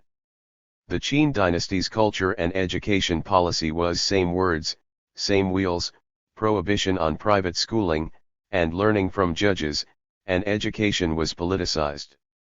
In the Han dynasty, private schools were re-allowed to be set up. Emperor Wu of the Han dynasty established the officer position of doctor and set up Taixuo, the ancient national highest education institution, with Confucianism as the core. In the Wei, Jin, Northern, and Southern dynasties, there were national schools, and the children of officials at or above the FTH level were enrolled. In the Sui dynasty, Quasi, later changed to the Imperial College, was set up by the central government to manage education affairs. In the Sui and Tang dynasties, the education administration system of the central and local levels was established, and the imperial examination system was born. The academies of the Song dynasty developed, and the education of Mongolian learning began to develop. In the Yuan dynasty, the integration method was adopted in Quasi's Yuthi National Officialschule. In the Ming dynasty, Aidaranjobschules were as it took to strengthen school model management. After Thopium Werofed Qing dynasty, traditional education declined. In 1898, the Qing government established Capital University, which marked the beginning of modern national higher education in China. At that time, it was not only the highest institution of higher education but also the highest administrative organ of education, exercising the functions of the Ministry of Education. In 1902 and 1904, the Qing government promulgated and implemented the earliest school education system in China, the Renaiyan school system and Gamao school system. In 1904, the constitution of Zuding School was the RST modern school system in China. In 1922, the government of the Republic of China promulgated the new school system and the relevant laws and regulations of kindergartens, primary schools, secondary schools, vocational schools, colleges, universities, and private schools, and implemented the 633 single-track school system, which marked the beginning of the development track of China's education system. From 1949 to 1978, the evolution of China's education system went through the process of establishing, adjusting, destroying, and restoring. The Common Program of the Chinese People's Political Consultative Conference, which came into effect on October 1, 1949, stipulates that culture and education were of a new democratic nature. Then, the Ministry of Education was established to administer the education of the country. In 1950, the Ministry of Education promulgated the Interim Teaching Plan for Secondary Schools, draft. In 1951, the Government Council promulgated the Decision on Reform of the Education System. The Constitution of the People's Republic of China, promulgated in 1954, clearly stipulates that citizens enjoy the right to education. To date, the education system in New China has been established. In 1960, the school system was reformed, and in 1965, education began to be 174. Semi-working, farming, and semi-learning. During the Cultural Revolution, school education was impacted, and the education order was destroyed. Education rectification work started in 1975, college entrance examination resumed in 1977, and the education supervision system resumed in 1978. At this point, New China's education system began resuming gradually. During the 40 years of reform and opening up, China's education system has gone through steps of removing ideological and policy barriers, restoring and rebuilding the education system, simplifying the government's power to expand the autonomy of school running, and improving the system of graded school running and management. It has also encouraged diversification and multi-channel fundraising, improving the management system of rural compulsory education, promoting 9-year compulsory education in an all-round way, promoting the balanced development of education, and deepening the process of comprehensive reform of education. removing ideological and policy barriers and restoring and rebuilding the education system, 1978 to 1984. At the beginning of reform and opening up, the urgent task of education in China was to restore and rebuild the education system destroyed by the Cultural Revolution, to deny the two estimates of the Summary of National Education Working Conference in 1971 and to clear up ideological barriers for the restoration of education and the elimination of chaos. The third plenary session of the 11th Central Committee of the Communist Party of China provided policy support for the recovery and development of education. Respect knowledge, respect talent is advocated, and education should be 3 aspect-oriented and cultivate 4 new people, which point out the direction for the recovery and development of education. The restoration of the unit entrance examination system in institutions of higher education has become a new beginning for the restoration and reconstruction of the education system. 15. 2. Clarifying the power and responsibility relationship between the central and local governments, streamlining administration and delegating power to the lower levels, and exercising hierarchical management, 1985 to 1991. In May 1985, the decision of the Central Committee of the Communist Party of China on the reform of education system made it clear that the core of the reform of the education system is to streamline administration and delegate power to the lower levels and expand autonomy in running schools. In the relations between the central and local governments, the management system shall be reformed, macro-management shall be strengthened, the power of simplification and decentralization shall be exercised, and the autonomy in running schools shall be expanded. In the field of basic education, responsibility shall be entrusted to local authorities, and the principles of local responsibility and hierarchical management shall be implemented in villages and towns. In promoting compulsory education, the central and local governments are required to increase their education allocations more than their regular national income and to gradually increase the average cost of education by the number of students in schools.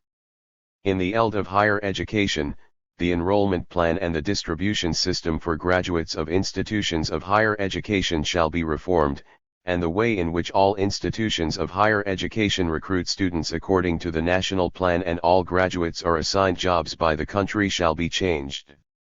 The 3 ways of enrolling students according to national plans, entrusted enrollment of students by employers, and recruiting a small number of students at their own expense outside the national plan shall be carried out.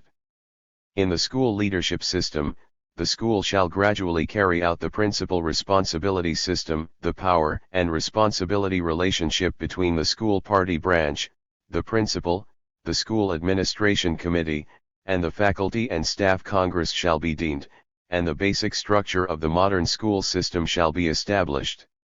16. In 1986, the compulsory education law of the People's Republic of China was promulgated. 3. Improving the management of graded schools and encouraging multi-entity and multi-channel Nansing, 1992 to 2002. In 1992, the 14th National Congress of the Communist Party of China proposed that governments at all levels should increase investment in education, multi-channel and multi-form public funds for running schools and non-governmental schools shall be encouraged, and the practice of state-sponsored education shall be changed. In 1993, the Outline for Educational Reform and Development in China pointed out to gradually establish a system of raising education funds through various channels. It was mainly through state national allocations, supplemented by collection of taxes and fees for education, the collection of tuition and fees for students in non-compulsory education stage, the income from school-run industries, the collection of social donations and the establishment of educational funds. In 1994, the State Council issued the implementation opinion on the outline for China's educational reform and development and pointed out that enterprises and institutions and other social forces shall be encouraged to run schools in a multi-channel and multi-form manner in accordance with the laws and policies of the state. Where conditions permit, local governments may also provide assistance in the form of governmental assistance for private schools and private assistance for public schools.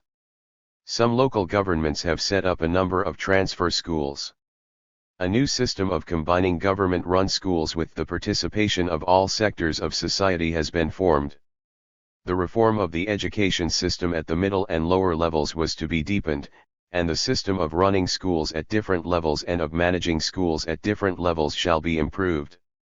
The reform of the higher education system was to be deepened. A system of macro-management by the government and independent running of schools for society shall be established. At the same time, a system whereby college students pay to go to school and most 176 graduates chose their own jobs was to be gradually implemented. At this stage, the Education Law of the People's Republic of China, the Teachers' Law of the People's Republic of China and other education administrative rules and regulations were promulgated. 4. Implementing comprehensive free 9-year compulsory education to promote the balanced development of compulsory education, 2003 to 2009.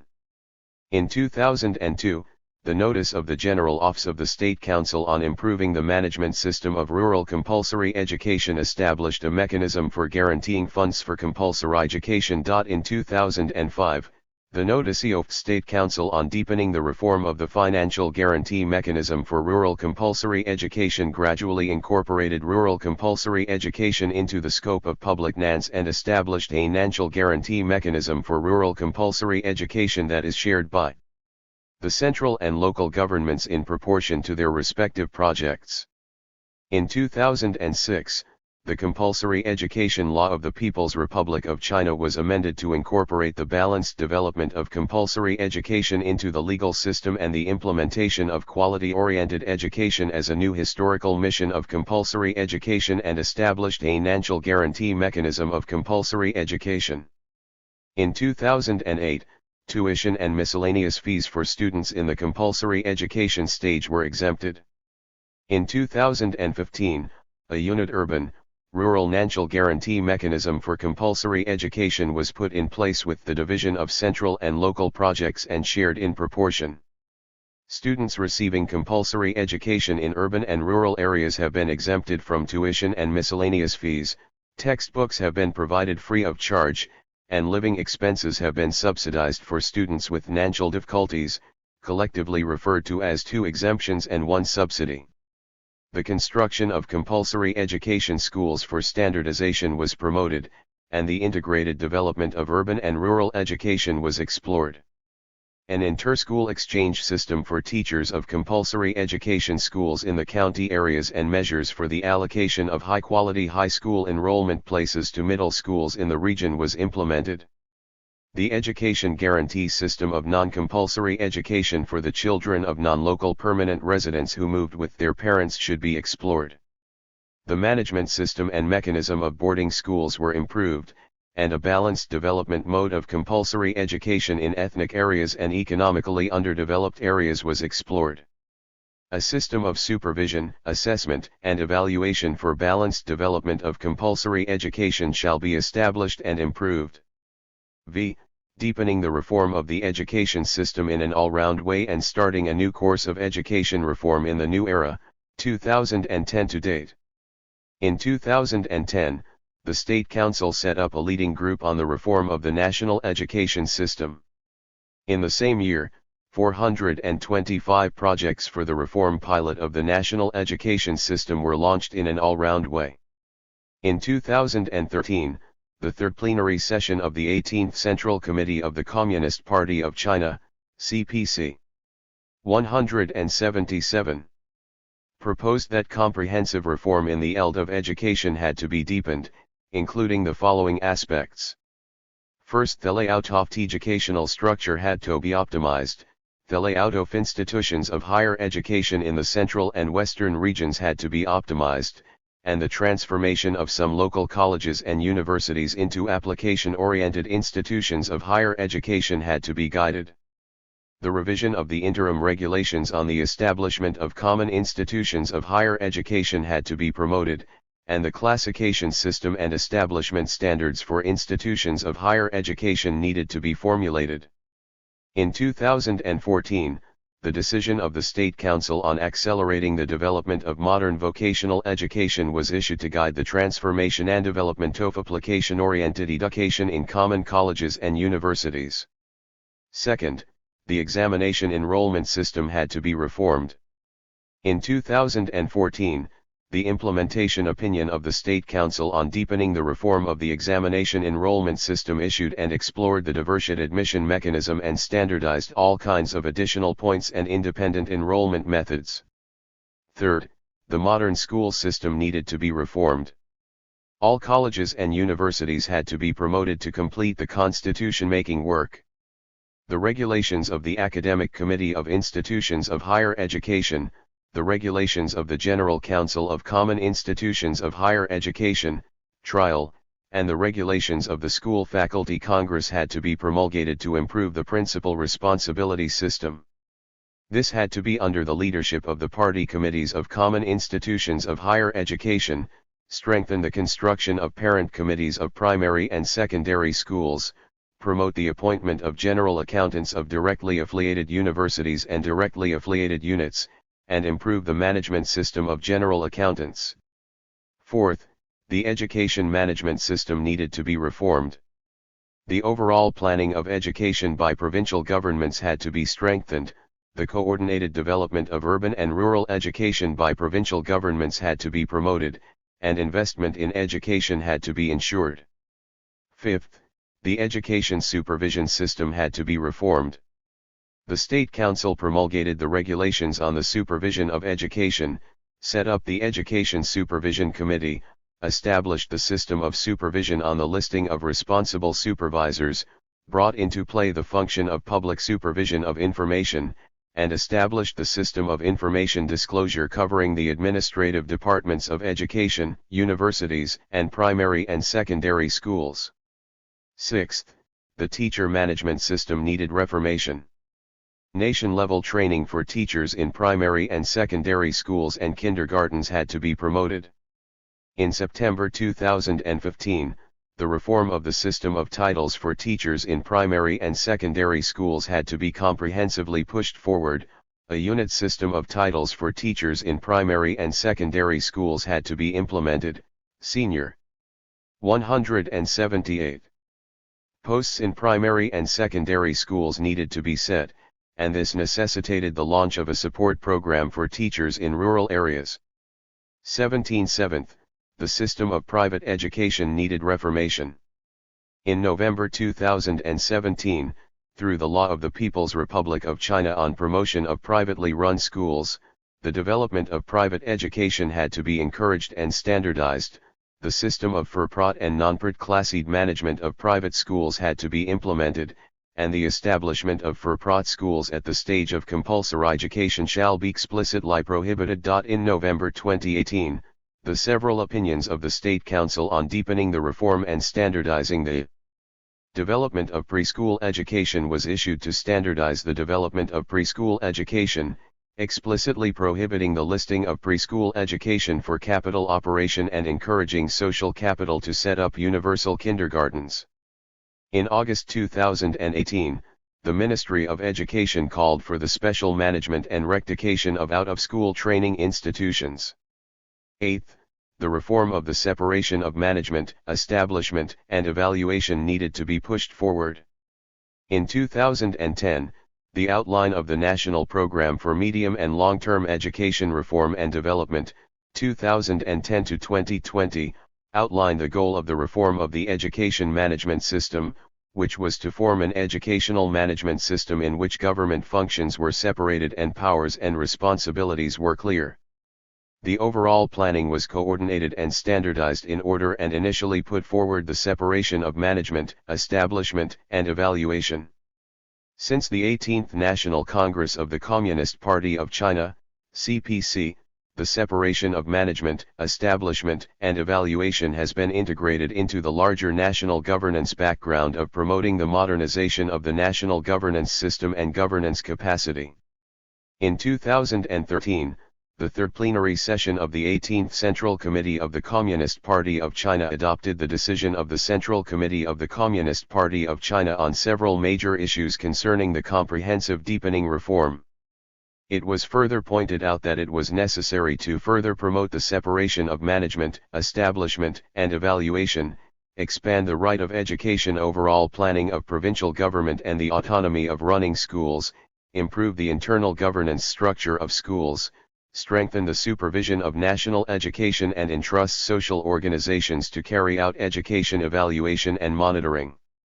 In 2015, the Ministry of Education issued the several opinions on deepening the separation of management, establishment, and evaluation of education and promoting the transformation of government functions, and has made clear the roadmap for the separation of management, establishment, and evaluation of education, the construction of a quality reporting system for institutions of higher education shall be promoted, a nationwide quality monitoring project for compulsory education had to be launched, evaluation in vocational colleges and common universities needed to be carried out. The ELD of social participation in education. Evaluation needed expansion, and third parties to participate in education evaluation had to be entrusted. 18. 5.3 Problems facing the reform of education system. The essence of education system reform is the adjustment of interest relations among educational entities. At present, education system reform mainly faces the following 8 core issues. I. Issues of governance and management ideas. The difference between education governance and education management mainly originates from the difference between governance and management. First, the main body of education governance is diversid, including government, society, schools, organizations, individuals, and so on, while the main body of education management is only the government. Second, the power direction of education governance is horizontal, parallel, and multidirectional, while the power direction of education management is unidirectional from top to bottom. Third, the mode of education governance is equal consultation and democratic decision-making among diverse entities, while the mode of education management is the administrative orders of the upper and lower levels of the single entity. Fourth, the goal of education governance is good governance of education, and the goal of education management is to obey orders. Fifth, there is an equal and cooperative relationship between the entities of education governance, and between the entities of education management is the relationship between the superior and subordinate and leaders and followers. The education system in the past mainly serves the education management idea, and the future education system should serve the education governance idea. Therefore, the future development of education systems is bound to develop along the direction of education governance. 2. Issues of central and local responsibility. In 1985, the decision of the Central Committee of the Communist Party of China on the reform of education system met the requirements of the national system reform and placed the responsibility for holding basic education at the local government. This kind of delegation of power to the local government is actually a burden relief for the central government, but it increases the pressure of the local government, resulting in education inequality caused by regional differences and aggravating regional differences in education.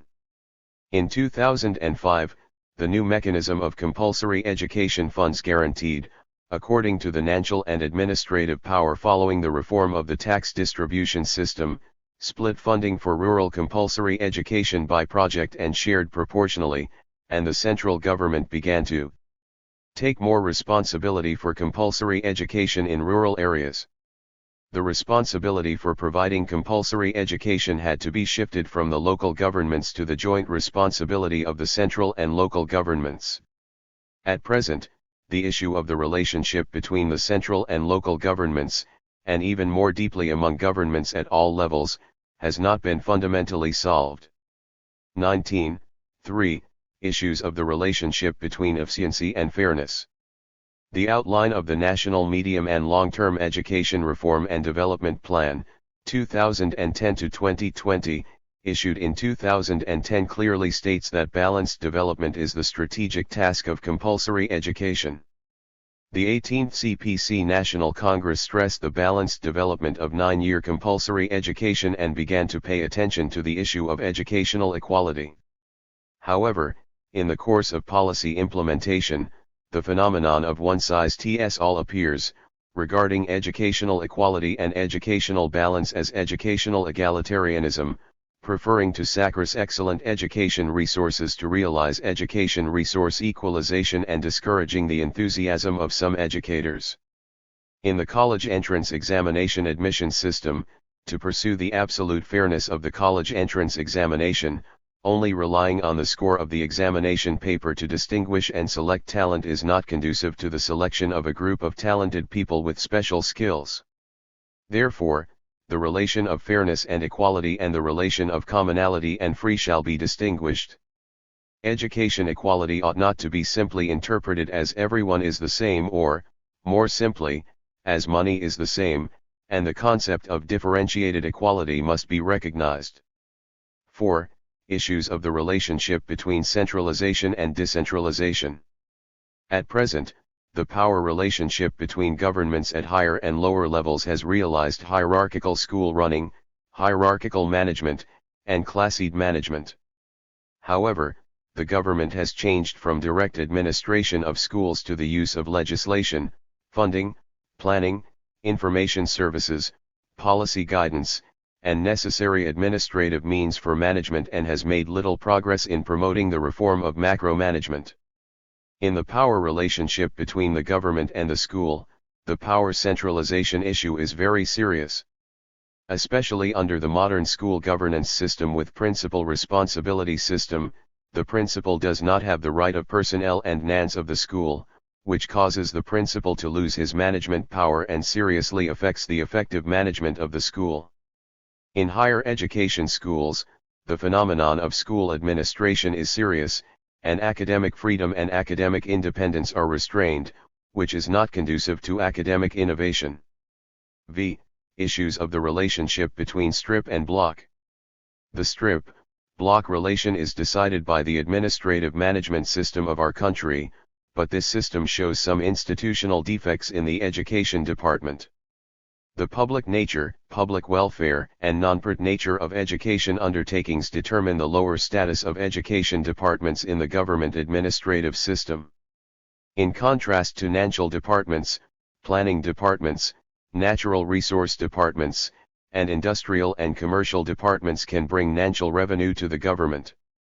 Education department is basically national expenditure. Therefore, in practice, the education department is easily squeezed into the administrative system. As a result, the education department has a weak resource scheduling ability in the horizontal relationship of the administrative system at the same level. At the same time, within the education system, there is no direct administrative powers among the higher level and lower level educational administrative departments, rather their relationship functions as a kind of facilitating guidance and collaboration. This means that the higher level education administrative departments do not have the administrative power to directly administrate the lower level education administrative departments, which weakens the direct administrative strength of the higher and lower level education administrative departments. Therefore, how to address the strip-block relationship and improve management efficiency is still an important problem in the strip-block relationship of the education system. 6. Issues of the relationship between public and private schools. In general, the reform of the school running system, from the initial breakthrough of Theta-Buto aloth establishment of private schools to clearly put forward to change the pattern of government-sponsored school running, has gradually established a system with government-run schools as the main body, and all sectors of society run schools together. However, in the course of practice, there exists the phenomenon of policy instability and implementation inadequacy. The issue that private education cannot receive the same treatment as public education is still the fundamental problem that restricts the reform of the school running system. The development of privately run schools has been restricted to varying degrees both in concept and in system. In particular, local education administration departments are more conservative in the process of policy implementation. There is no institutional basis for the proportion of public-run and private-run education. The status relationship between public and private education has not been clearly deemed, and the specific system of classed management between public and private education has not been formulated so far. 7. Issues of the relationship between quantity and quality. After the reform of the education system over the past 40 years of reform and opening up, China has reached a relatively complete state in preschool education, primary education, secondary education, higher education, continuing education, vocational education, and special education. To popularize 9-year compulsory education in an all-round way, balanced development of education has begun to be promoted.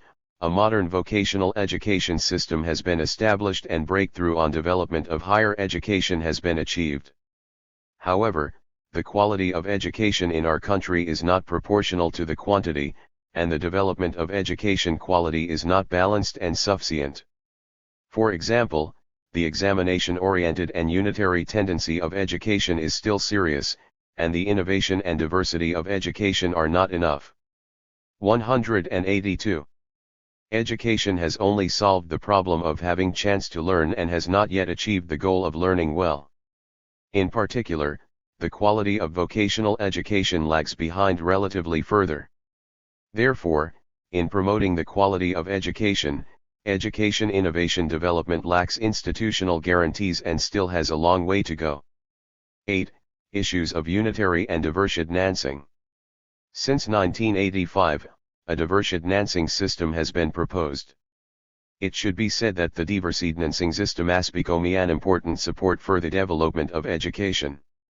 However, the diversionnancing system actually faces many policy obstacles, and many local governments always think that the education investment is entirely the government's own business, which still stays in the thinking of ruling and management and does not change it into the thinking of governance. In 2017 the revised law of the People's Republic of China on promotion of privately run schools clearly implemented the for-profit and non-profit classification management system, and the establishment of for-profit private schools was prohibited at the stage of compulsory education.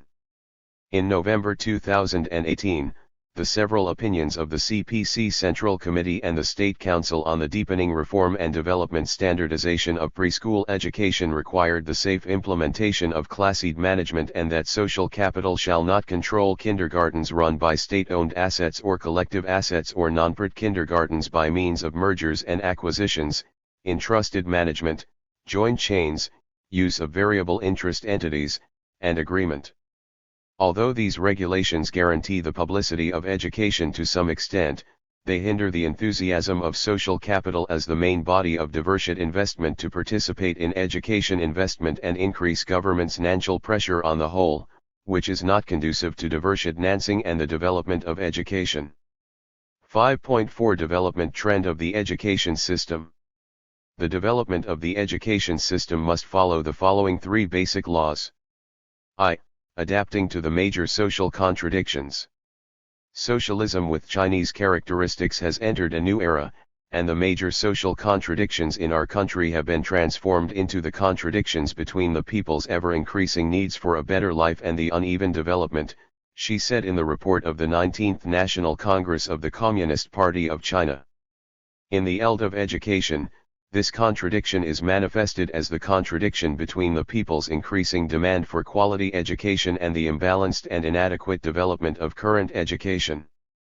Therefore, the future educational system should be designed mainly to solve this contradiction. This imbalance is mainly manifested in the following 10 aspects. 183.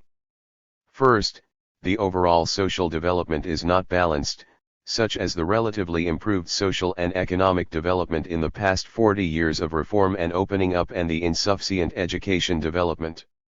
Second, urban and rural education development is not balanced, such as the imbalance of urban and rural education infrastructure and teacher strength, and the insufficient rural education development. Third, the development of education content is not balanced, such as one-sided development of exam-oriented ability, neglect of all-round development, and the insufficient development of quality-oriented education. Fourth, the development of education stage is not balanced, such as the better development of compulsory education stage, the insufficient development of preschool education and higher education. Fifth, the development of the education structure is not balanced, such as better general education development and the insufficient development of vocational education, continuing education, special education, and network education. Sixth, the development of schools of different natures is not balanced, such as the better development of public education and the insufficient development of private education.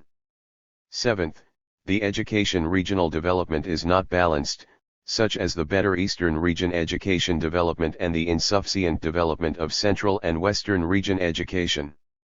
Eighth, the development of the classroom teaching mode is not balanced, such as the better development of affine teaching and the insufficient development of a high-efficiency classroom teaching mode with students as the main body and online education and artificial intelligence education. Ninth, teachers' quality development is not balanced, such as the better development of teachers' teaching skills and the insufficient development of teachers' moral quality.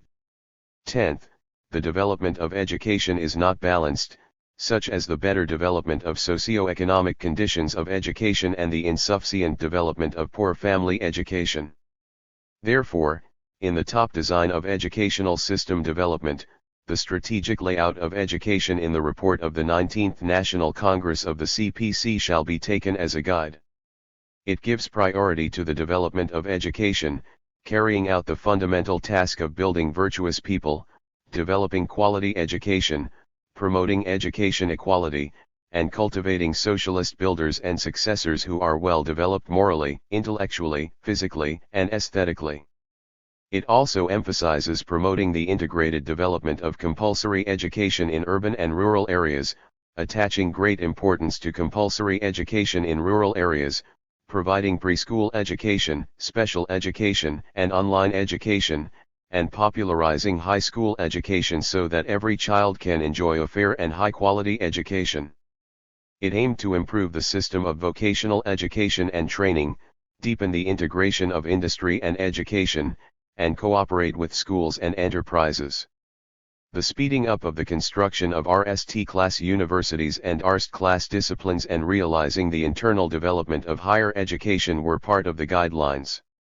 The need to improve the student aid system so that the vast majority of new urban and rural workers can receive high school education and even higher education was part of the guidelines. Another guideline related to supporting and standardizing social forces in setting up education, strengthening the construction of 184. Teachers' ethics, training high-quality teachers, and advocating the whole society to respect teachers, providing continuing education, accelerating the construction of a learning-oriented society, and greatly improving the quality of our people. 2. Adapting to the National Development Strategy. The 19th National Congress of the CPC has formulated the stage of National Development Strategy for the next 30 years, that is, the RST stage, from 2020 to 2035, is to realize socialist modernization. The second stage, from 2035 to the middle of the 20th RST century, is to build socialist modern power, and achieve modernization of the national governance system and governance capacity. Therefore, the development of the education system should be in line with the development strategy of these 15 years, and a set of modern education governance systems and governance capacities should be built to support the realization of the goals of these two stages. The 19th National Congress of the Communist Party of China, CPC, pointed out that the construction of a strong education country is the basic project for the great rejuvenation of the Chinese nation. The education undertakings shall be given priority, the reform of education shall be deepened and the modernization of education shall be sped up. A modern educational governance system under the leadership of the party committee, with government in charge, school as the leading role, social coordination, public participation, and legal guarantees, should be built. At the same time, the institutionalization, scientization, legalization, democratization, socialization, intelligentization, and enrichment of education governance capacity should be promoted. 1. Strengthen the party's leadership in education.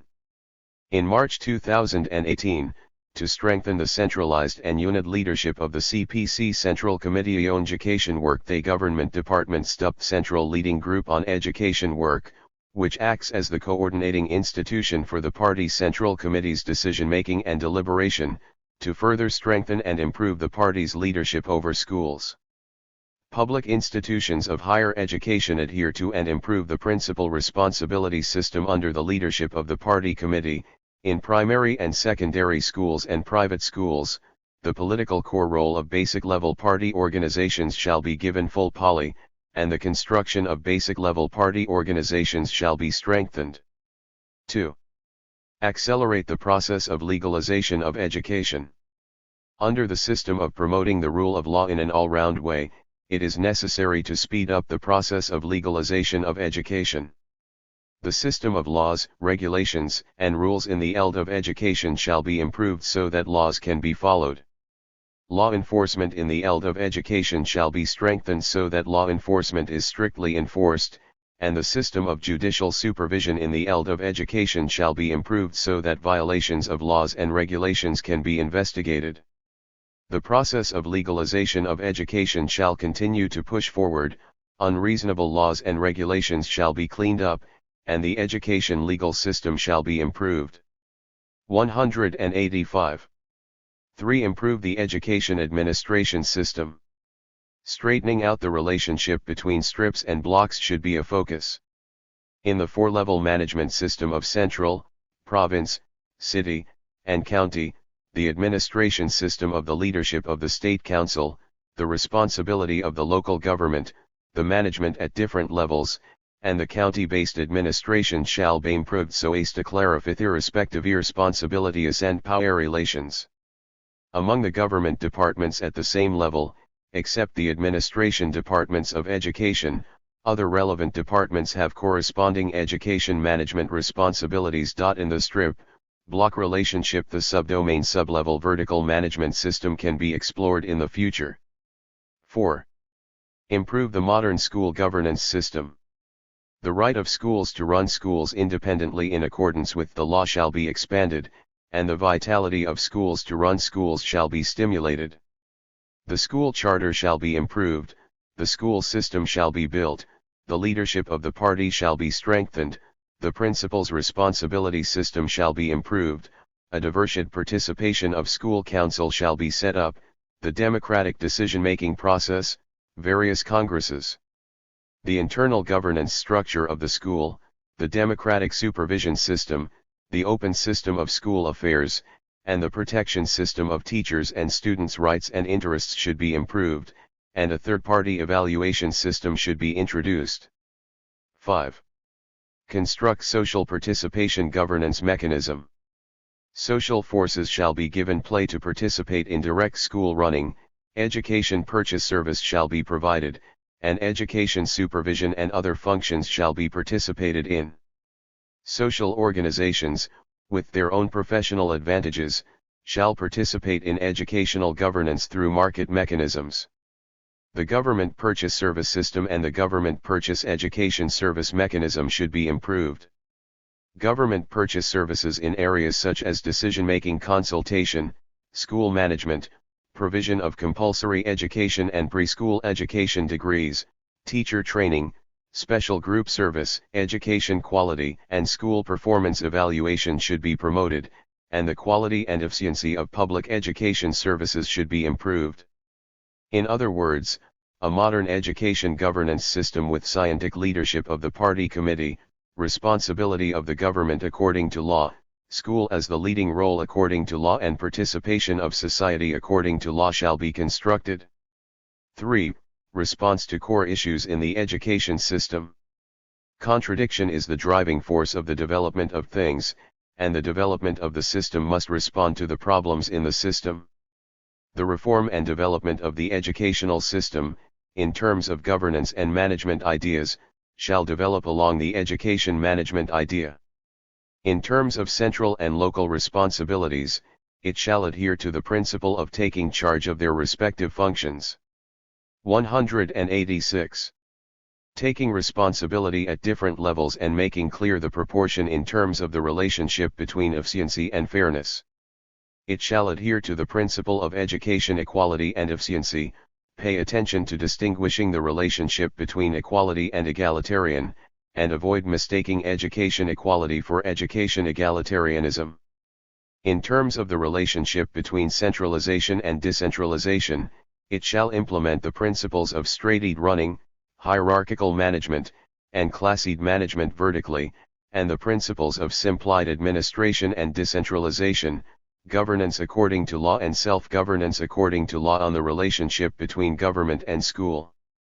In terms of the relationship between strips and blocks, it shall strengthen the relationship between the upper and lower levels of power, explore appropriate vertical management, and set up a coordination committee to improve the coordination efficiency in the horizontal relationship.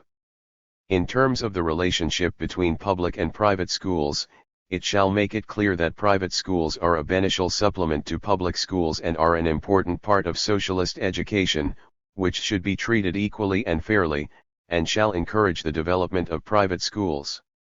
In terms of the relationship between quantity and quality, it should strengthen the development of quantity, pay more attention to the development of quality, and make the development of education more completed and balanced.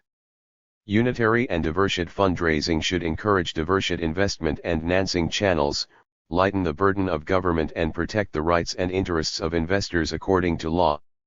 6. Medical and health system.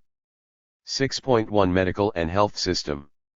Medical and health services are closely related to everyone's life and health. With the improvement of the economic level and the quality of life, more and more countries regard improving the health status of their citizens as one of the main objectives of governance, and the medical and health system plays an important role in safeguarding and promoting the health of their citizens.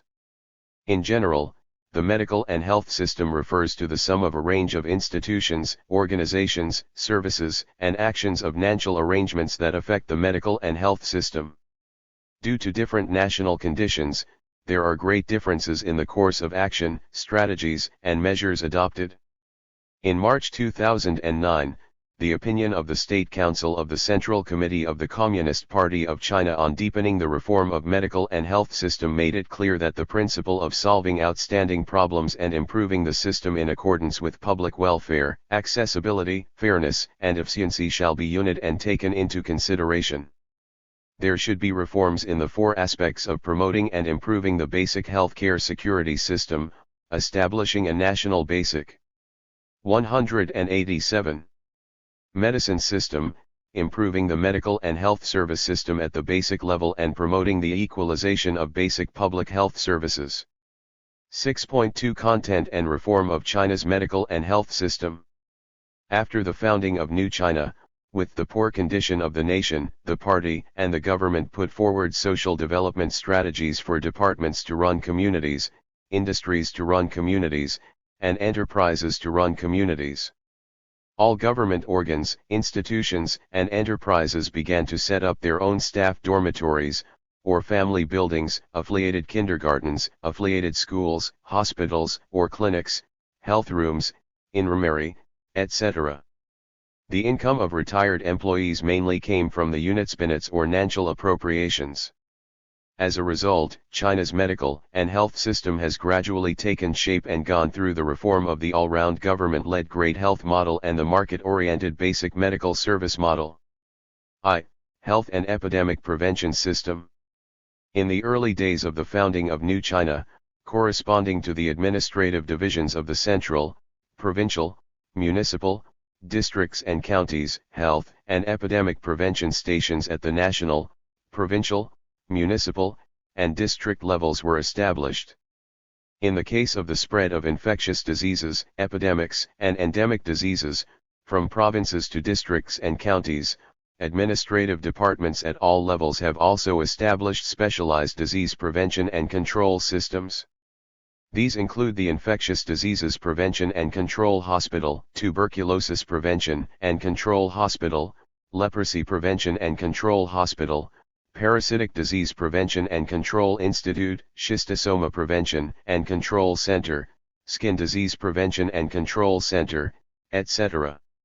In the 1990s, affected by the United States, the government changed the Health and Epidemic Prevention Station to the Center for Disease Control and later separated some of its operations and personnel and set up the Health Supervision Administration.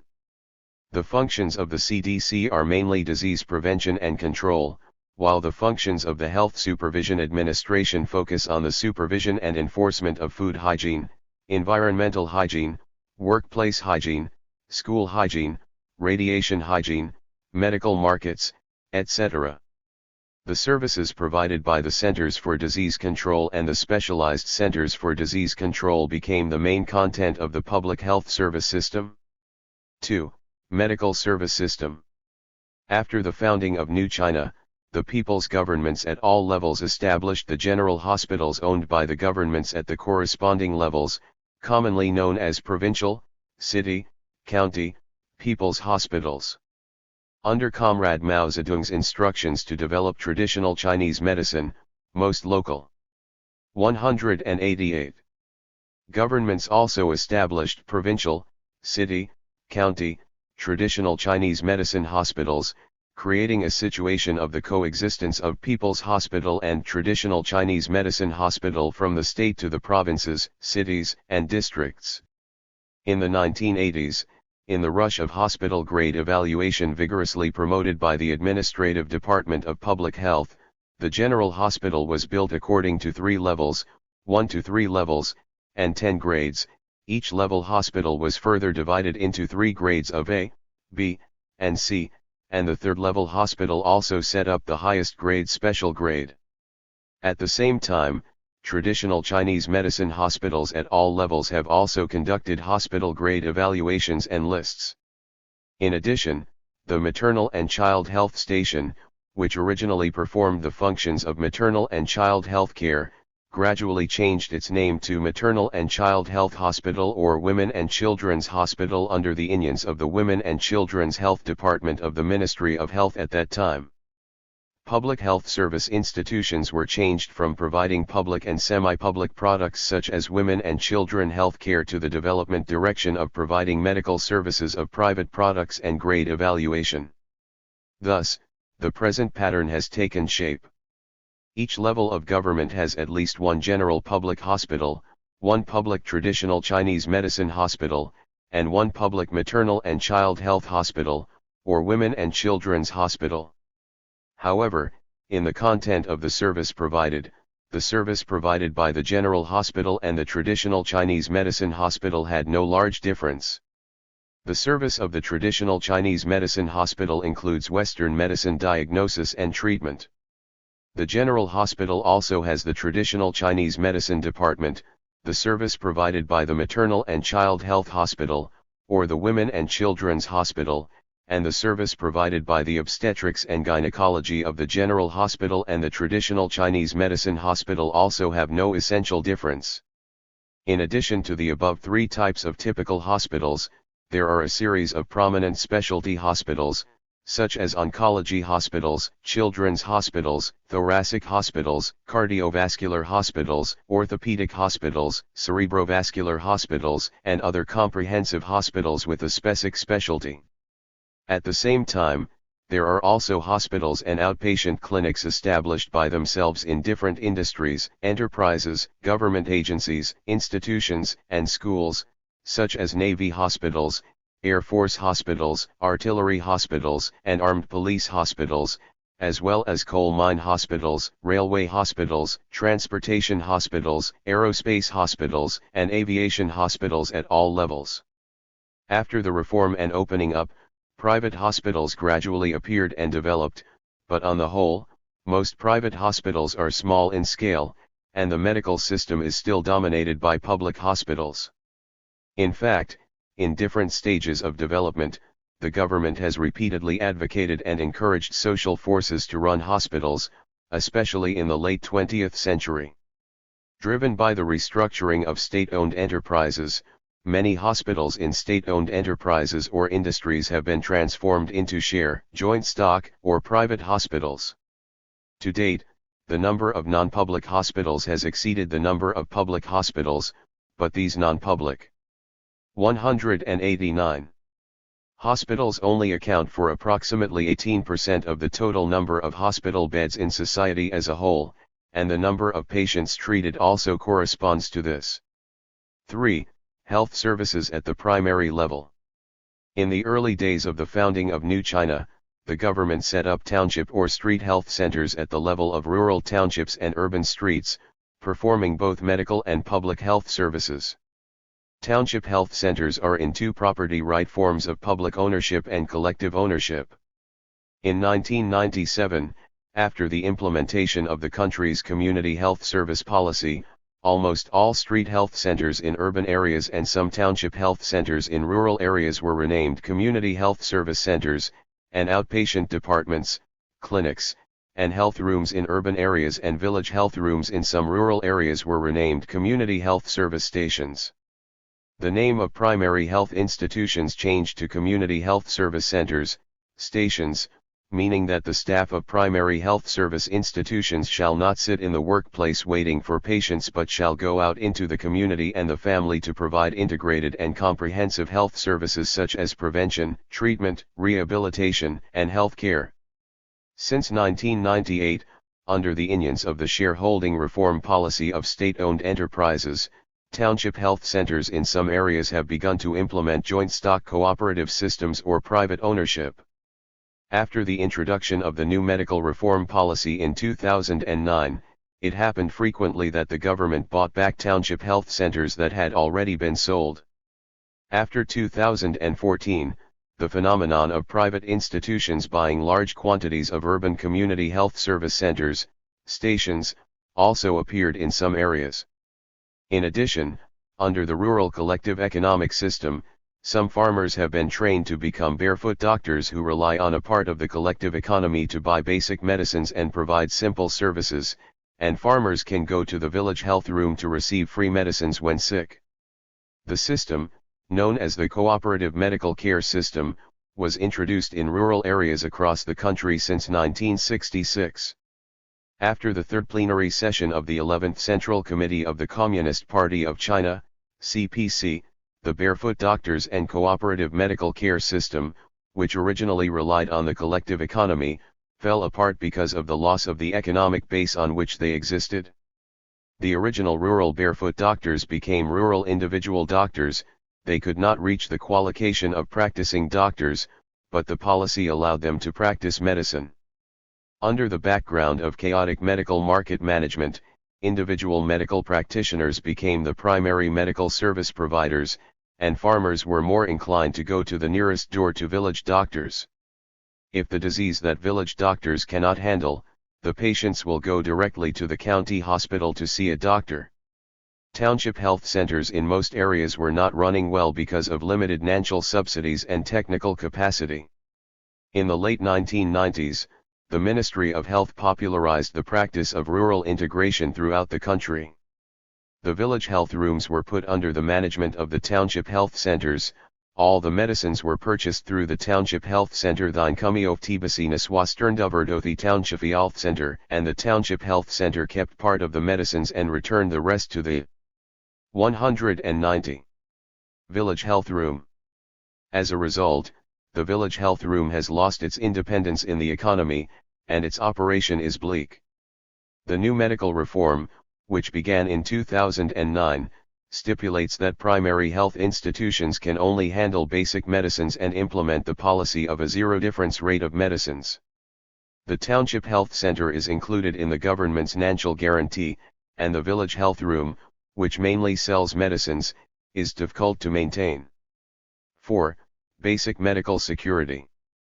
The medical security system of our country is born in the planned economy period, and its remarkable characteristic is to divide according to the group. Before the reform and opening up, China's population according to household registration was divided into an agricultural household registration population and a non-agricultural household registration population. The non-agricultural household registration population, in accordance with the employment relationship, is also divided into 4 categories of government organs and institution staff. State-owned enterprise staff, collective enterprise staff, and the non-employment population enjoy the corresponding medical security items.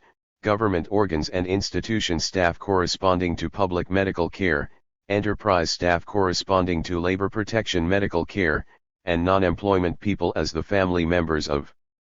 The above-mentioned two categories of staff are covered by public medical care and labor protection medical care. The rural population's medical care security level is relatively low and mainly depends on the cooperative medical care system. After reform and opening up, with the reform of state-owned enterprises, labor protection medical care relying on enterprises gradually evolved into a society as a whole plus individual account mode of basic medical insurance for urban enterprise workers. The public medical care of government institutions has also gradually been integrated into medical insurance for employees. The medical insurance of urban enterprise workers takes employment workers as insurance protection objects but does not cover their non-employment family members or other urban non-employment personnel. For uncovered groups, the country began to establish basic medical insurance for urban residents in 2007, with residents participating voluntarily and raising funds through government subsidies and individual contributions. In rural areas, with the collapse of the people's communes, the old cooperative medical care system gradually collapsed. To provide medical security for rural residents, the government began to establish the new Rural Cooperative Medical Care System, NRCMCS, in 2003. Rural residents who participate in the new Rural Cooperative Medical Care System on a voluntary basis shall apply the principle of government subsidies and individual contributions. In 2013, the three systems of medical insurance for urban workers, the new Rural Cooperative Medical Care System, and medical insurance for urban residents achieved full coverage of the population, and medical insurance coverage was more than 95%. With the separation pattern of the new Rural Cooperative Medical Care System covering rural residents and medical insurance for urban residents, covering the urban non-employment population is becoming increasingly unsuitable for the rapid development of urbanization in China. Coupled with the large-scale rural-urban population movement, since 2013, various regions have 191. Begun to integrate the new Rural Cooperative Medical Care System and medical insurance for urban residents. In 2016, the State Council proposed integrating the new Rural Cooperative Medical Care System and medical insurance for urban residents according to the principle of 6 unication and establishing unit basic medical insurance for urban and rural residents. In 2018, the State Council's institutional reform integrated the management system of medical insurance for urban workers, medical insurance for urban residents, and medical assistance and set up the National Healthcare Security Administration. So far, China has formed a unit healthcare security system, which includes 2 medical insurance systems of the medical insurance for urban workers covering employed workers, the medical insurance for urban and rural residents covering rural residents and urban non-employed residents, and the medical assistance system for all citizens, and has realized the full coverage of healthcare security. 6.3 Problems existing in the medical and healthcare system. With the development of the economy and society and the improvement of living standards, people's demand for medical care is increasing and diversifying. Although medical reform measures are constantly being pushed forward, the problems in medical services are becoming increasingly acute. The overall level of basic medical service is low, and there is a large gap between groups and regions. For more than a decade, although the government has been encouraging the development of community-based basic medical services, generally speaking, RST, basic medical services have been weak and have had poor results in disease prevention, disease monitoring, primary medical care, and graded medical care. Second, the allocation of medical resources is unequal, and the accessibility, fairness, and quality of medical services are all lacking. High-quality medical and health resources and services are mainly concentrated in economically developed southeast regions and large and medium-sized cities. Hospitals are overcrowded, it is difficult to have an appointment, doctors work under pressure, and doctor-patient relations are strained. Basic-level medical institutions in rural and underdeveloped areas not only have limited hardware facilities but also lack professional medical staff. The diagnosis and treatment level and service level of doctors are generally low. 2. The medical security system cannot meet the needs of the sick. First, the regional segmentation of the medical security system is not suitable for the normalization of large-scale population. China's medical security is established in accordance with the principle of localization. Medical insurance funds are mainly coordinated at the prefecture level, and it is difficult to transfer and replace the fund due to the system design. Worker medical insurance in our country stipulates that retirees do not need to pay medical insurance, which causes worker medical 192. Insurance to have the characteristic of a semi-accumulative system, making the policy of trans-regional transfer in actual implementation in vain. Second, there is a regional imbalance in the medical insurance fund. Staff medical insurance and resident medical insurance are managed locally. The overall planning level of the fund is mainly at the municipal level, and it is difficult to adjust the surplus and shortage of funds among the coordinated areas. At the national level, the income and expenditure of medical insurance funds do not have the problem of income and expenditure imbalance. However, the regional difference is large. The eastern coastal areas and some large cities and other areas of population now accumulated a large balance, while the central and western regions and the northeast old industrial base and other areas of population are facing greater pressure of expenditure, or even the situation of the income unable to cover the expenditure. Third, the design of the medical insurance system does not match the new employment model. With the emergence of new technology and new industries, a large number of new employment models without employers or with uncertain employers have emerged. Therefore, the worker medical insurance system relying on the unit worker co-contribution cannot be maintained. Even though the urban employees did not have worker medical insurance with the identity of exible employees, they needed to pay the insurance premium that unit undertook, and high individual contributions made a large number of employees with uncertain employers choose to attend resident medical insurance, or not participate in insurance. In addition, because the individual contribution of resident medical insurance is low and contains government subsidies, some urban workers who should participate in medical insurance have turned to resident medical insurance. Moreover, the development of commercial health insurance is slow and does not play a supplementary role in social medical insurance. 3. The pharmaceutical industry is still in the primary stage of development. At present, the scale of China's pharmaceutical industry accounts for approximately 4% of the global market, which is the fourth largest in the world after the United States, Japan, and Germany.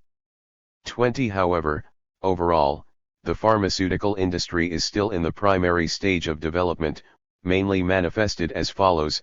First, the competitiveness of pharmaceutical enterprises is weak, the innovation ability is insufficient, product homogenization is serious, the drugs produced are mainly generics, accounting for more than 97% of the drugs on the market, and most of them are general drugs.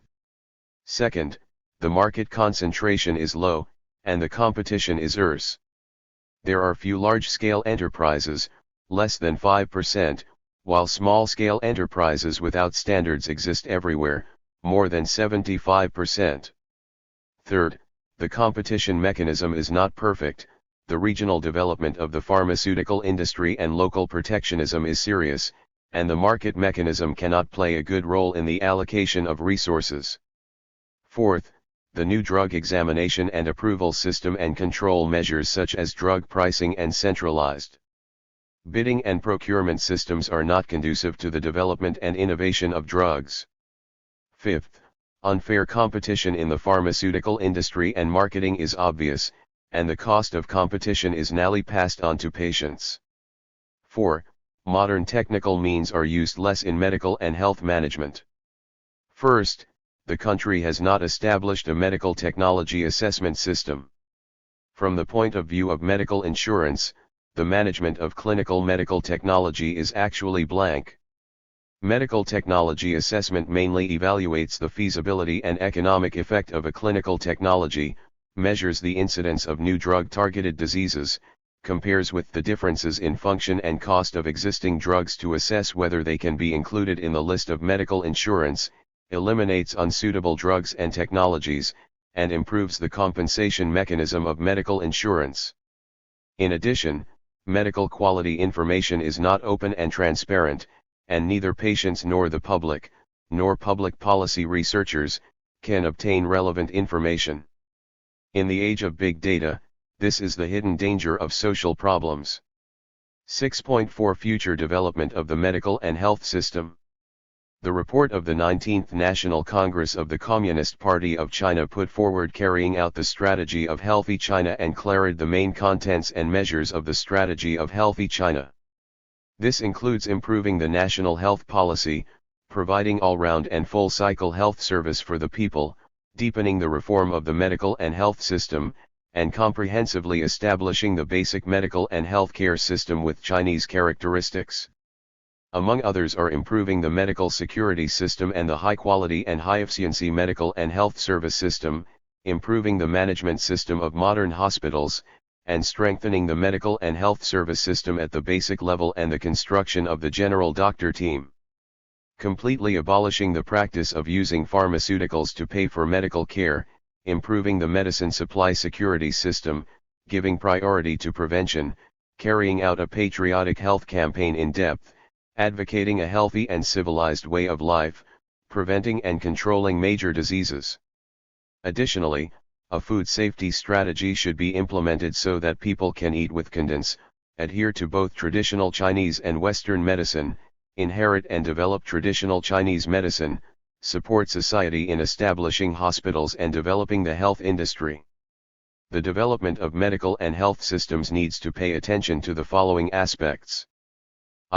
At the macro level, the government and market responsibilities should be divided. The realization of the macro goal of medical services requires the joint push of government, society, and the market. Fundamentally speaking, the social and economic benefits of medical services can be unit, social benefits are the value. 194.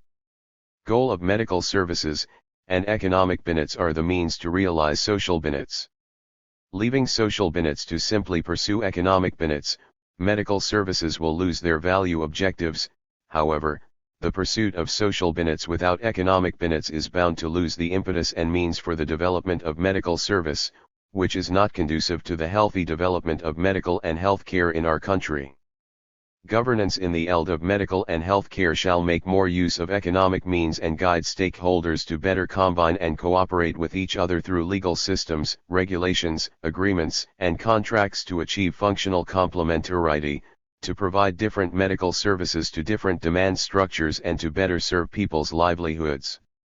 The future development of the medical and health care system needs to reasonably divide the responsibilities of the government and the market. There is the need to strengthen the top-level design of the government, do good jobs of overall coordination, strengthen performance guidance, guarantee the basic medical needs, and promote the hospital to improve the service level. Additionally, there is a need to explore the socialized governance mode of basic medical insurance and allow the market to play a decisive role in the allocation of resources. 2. From the cooperation mechanism, the personnel of public health institutions shall be freed. First, the close relationship between the doctor and the hospital should be loosened so that doctors in the second and third level hospitals can move freely or compulsively and practice in different areas. The employment relationship between doctors and hospitals is established through labor contracts, which can be long-term, short-term, or temporary. One can work in medical institutions a few days or hours a week, and doctors can negotiate with the hospital about income and remuneration. Second, legally, doctors licensed by the country shall be allowed to practice freely and open clinics within the territory of the People's Republic of China, mainland China, with the district or county level health administration department where they practice playing a supervisory and administrative role. Third, the pricing system of medical services should be improved. Medical insurance agencies negotiate pricing with medical institutions, and the government only stipulates the basic price or price range of medical services. Fourth, Doctors with professional quality should be encouraged through economic means to make regular or irregular diagnoses and treatments at the grassroots level. This shall be done through the establishment of high-level clinics at the basic level and by opening high-level clinics and small community general diagnosis and treatment centers at the basic level. The majority of residents can obtain high-quality medical services at the basic level or in the community to promote the rational and orderly flow of medical resources and patients. Releasing personnel management is the core content of invigorating and improving the quality of basic-level medical personnel in our country at present. Otherwise, it is very difficult to keep qualified medical personnel at the rural basic level and urban community health institutions under the situation of great differences in economic and social conditions between urban and rural areas. 195. 3. From the technical level, economic and information technology means shall be of more use. First, the provision of medical services should be effected more by economic means than by administrative orders. For example, through the cooperation of medical institutions at different levels and technical cooperation, doctors with high professional standards should be encouraged to visit rural and urban communities for consultation or service. Second, information technology and means should be vigorously developed to set up big data systems in the pharmaceutical and health industries. This is because scientific decision-making comes from complete and real data support, and policies on medical reform, medical insurance, medical quality, pharmaceutical industry, medical service, public health, etc., should be based on scientific data analysis. Third, the payment methods that encourage the overuse of medical services shall be reformed, and new payment methods such as case-by-case and disease-type payment for inpatients shall be introduced. 4. From the security mechanism, the role played by the National Healthcare Security Administration shall come into force.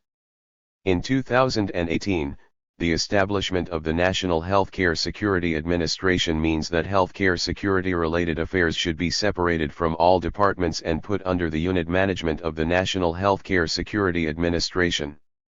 This is an institution directly under the State Council. This highlights the prominent position and role of healthcare security affairs in national governance and shows the will and determination of the party and the country to solve people's disease and medical problems and raise the level of health care for all. This reform will play a role in many aspects while optimizing the medical security management system. For example, promoting the further deepening of the reform of the linkage of the medical insurance system, healthcare system, and pharmaceutical system is conducive to the medical and healthcare system. This is because the establishment of the National Healthcare Security Administration has united the right to administer medical insurance, thus strengthening the ability of medical insurance as a third-party payment and supervision of medical services. More importantly, the unification of drug procurement, pricing, and management functions is a breakthrough in the current reform of drug prices. Medical insurance, which is the largest payer of medical expenses, has the right to intervene in the pricing of drugs, such as the mechanism for controlling drug costs through price negotiations between medical insurance and drug manufacturers. The newly established National Healthcare Security Administration, which integrates drug payment, procurement, pricing, and management, can further enhance the right of medical insurance, increase the jeton in the game between the paying party and the service party, change the passive payment into active payment, and fundamentally promote drug price reform.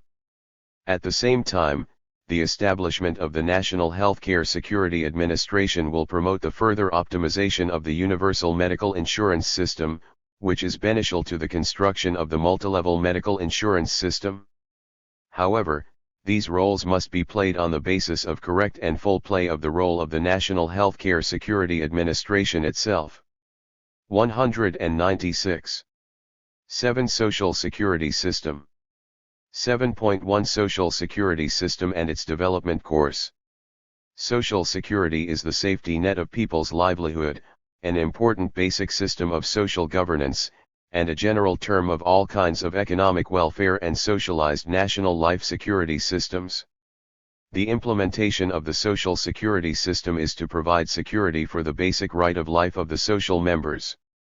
This is to ensure that they do not fall into the living dilemma due to the occurrence of certain events, to make up for the deficiency of the market economy, to safeguard social fairness and justice, to realize the benefits of development shared by the people, and to promote the stability and harmonious development of the whole society.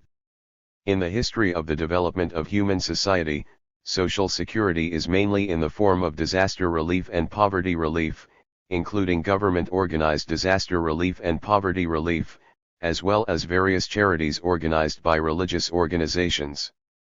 The Poor Law promulgated by Britain in 1601 is regarded as an important milestone in the history of social security, which initiated the intervention of the state in the affairs of poverty alleviation through legislation. In 1883, the promulgation of the German disease insurance law marked the emergence of the modern social security system. The Social Security Law adopted by the United States in 1935, and the Social Security system determined accordingly made the modern Social Security system take a big step from the Social Security system to the comprehensive Social Security system. After World War II, as the British government announced the establishment of a welfare state, the Social Security system began to mature. Since the late 1970s, some Western countries began to think about various problems in previous social security policies, which led the modern social security system into a period of reform, development, and improvement. After the founding of the People's Republic of China, the Chinese government established a state unit security system covering all people at a low level. In the past 40 years, with the reform and opening up and changes in the social and economic structure, the state unit security system has gradually changed to a state-society security system, with the government, enterprises, and individuals sharing social security responsibilities. Especially after entering the 21st century, with the sustained growth of the economy and the acceleration of social construction, the concept of fairness, justice, and sharing is deeply rooted in people's minds. The social security system of our country has entered the golden development period under the guidance of the government and a series of laws and regulations, such as the regulations on unemployment insurance. There are also regulations on work-related injury insurance, the social insurance law of the People's Republic of China, the interim measures of social assistance, and the charity law of the People's Republic of China. There are a series of social security systems, including the minimum living security system for urban and rural residents, the old age insurance system for urban and rural residents, and the medical insurance system for urban and rural residents. The institutional framework has been gradually improved. The report of the 19th. 197. National Congress of the Communist Party of China, CPC, in October 2017 clearly stated that promoting the well-being of the people's livelihood is the fundamental goal of development, and that the all-round development of the people shall be continuously promoted and the security and improvement of the people's livelihood in development shall be upheld. 7.2 Contents and functions of the social security system. A sound social security system includes two parts: the basic social security system and supplementary social security measures. The former consists of three different systems: government-led social assistance, social insurance, and social welfare, which constitute the main body of the social security system. The latter is the concrete embodiment of the multilevel social security system, which includes philanthropy and commercial insurance, which are solved by the people and the market under the support of the government. It constitutes a supplement to the basic social security system and plays the role of promoting the improvement of people's livelihood. China's social security system is also composed of social assistance, social insurance, social welfare, and other systems. In this system, the current social assistance system includes minimum living security in urban and rural areas, support for people in extreme poverty, disaster relief, medical assistance, education assistance, housing assistance, employment assistance, temporary assistance, and so on. The social insurance system includes the basic old age insurance system, the basic medical insurance system, the occupational injury insurance system, the unemployment insurance system, and so on. Among them, The basic old age insurance system includes the basic old age insurance system for urban workers, the basic old age insurance system for government organs and institutions, and the old age insurance system for urban and rural residents. The basic medical insurance system includes the basic medical insurance system for urban workers, the medical insurance system for urban residents, and the new rural cooperative medical insurance system. The social welfare system includes the welfare of the disabled, the welfare of the elderly, the welfare of children, the welfare of education, and the housing welfare system. The supplementary security system includes enterprise annuities and supplementary medical insurance for employees, charity, and commercial insurance, which embody the multilevel characteristics of the social security system. In addition, the basic social security system of our country also includes the military security system established by the state for military personnel and their families in view of their occupational risks. Traditional military security in our country is often referred to as social special care or special care resettlement, which consists of special care and preferential treatment security, retirement security, and resettlement security. In the modern social security system, military security, including military personnel special care and preferential treatment, military personnel insurance, military personnel resettlement, and the military personnel welfare system, constitutes a subsystem that is relatively independent but also linked to other social. 198. Security systems. It has unique significance in relieving military personnel's worries, stabilizing the Army's heart, strengthening national defense, and so on. The social security system is very important to the construction of a harmonious society, which is determined by the function of the social security system. Social security has the function of promoting social stability and harmony. First, the social security system can help members of society who are trapped in difficult life eliminate the survival crisis and solve the worries of people's lives so that they can prevent and handle possible social crises. Effectively alleviate or even eliminate the potential risks that cause the shock and out of control of society and create a stable environment for the harmonious development of society. Second, the social security system can alleviate the contradiction between labor and capital. Generally, the interest difference between labor and capital exists objectively, but through the establishment of a compulsory social insurance system, the employer must bear the legal obligation to pay all kinds of social insurance expenses for the laborer. The laborer can maintain and realize his or her welfare rights and interests through the system, thus effectively adjusting the interest relationship between the labor and capital. Third, the social security system, through the social assistance system and the social welfare system, help socially disadvantaged groups and special groups eliminate their living difficulties and safeguard their basic rights and interests. It will also alleviate the contradiction between the rich and the poor and enhance harmony among all social groups. Finally, breaking the boundary between urban and rural areas and the development of philanthropy in different regions provide a way for rich classes and regions to pay back to society. This will help those in need get help from all walks of life, which carry forward the spirit of social mutual assistance, and effectively lubricate the relationship between the social members. 2.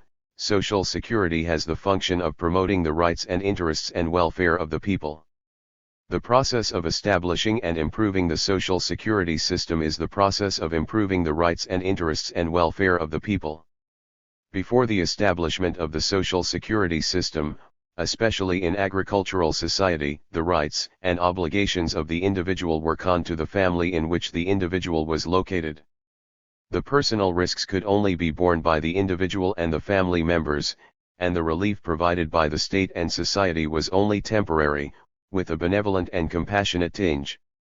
When the state established the social security system in the form of laws and regulations, it became the legal obligation of the state to give necessary help to the social members when needed and the legal right of the social members to get help and care.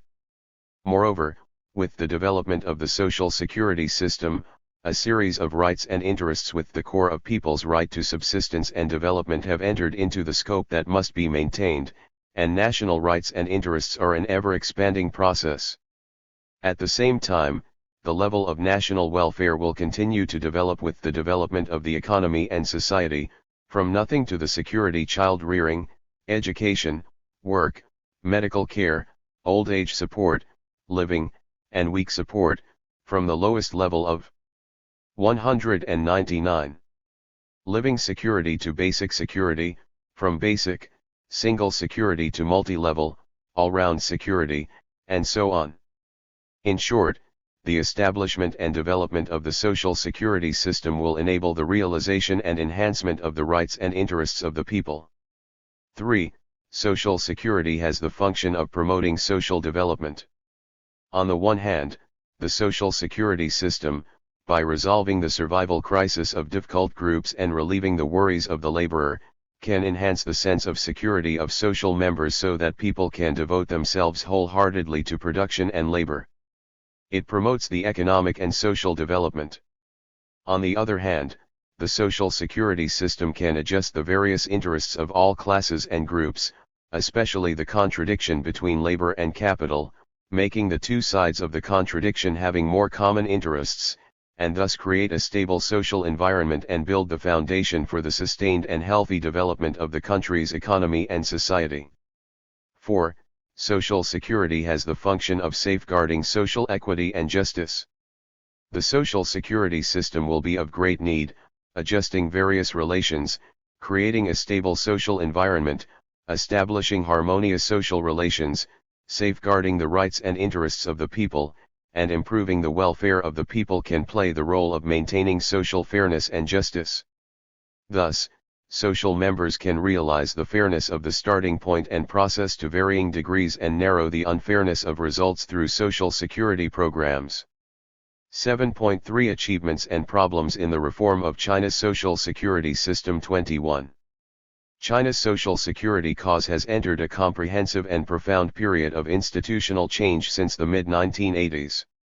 The reform of the social security system took the gradual reform way that is similar to the economic system reform and has undergone the change from passive reform to active reform.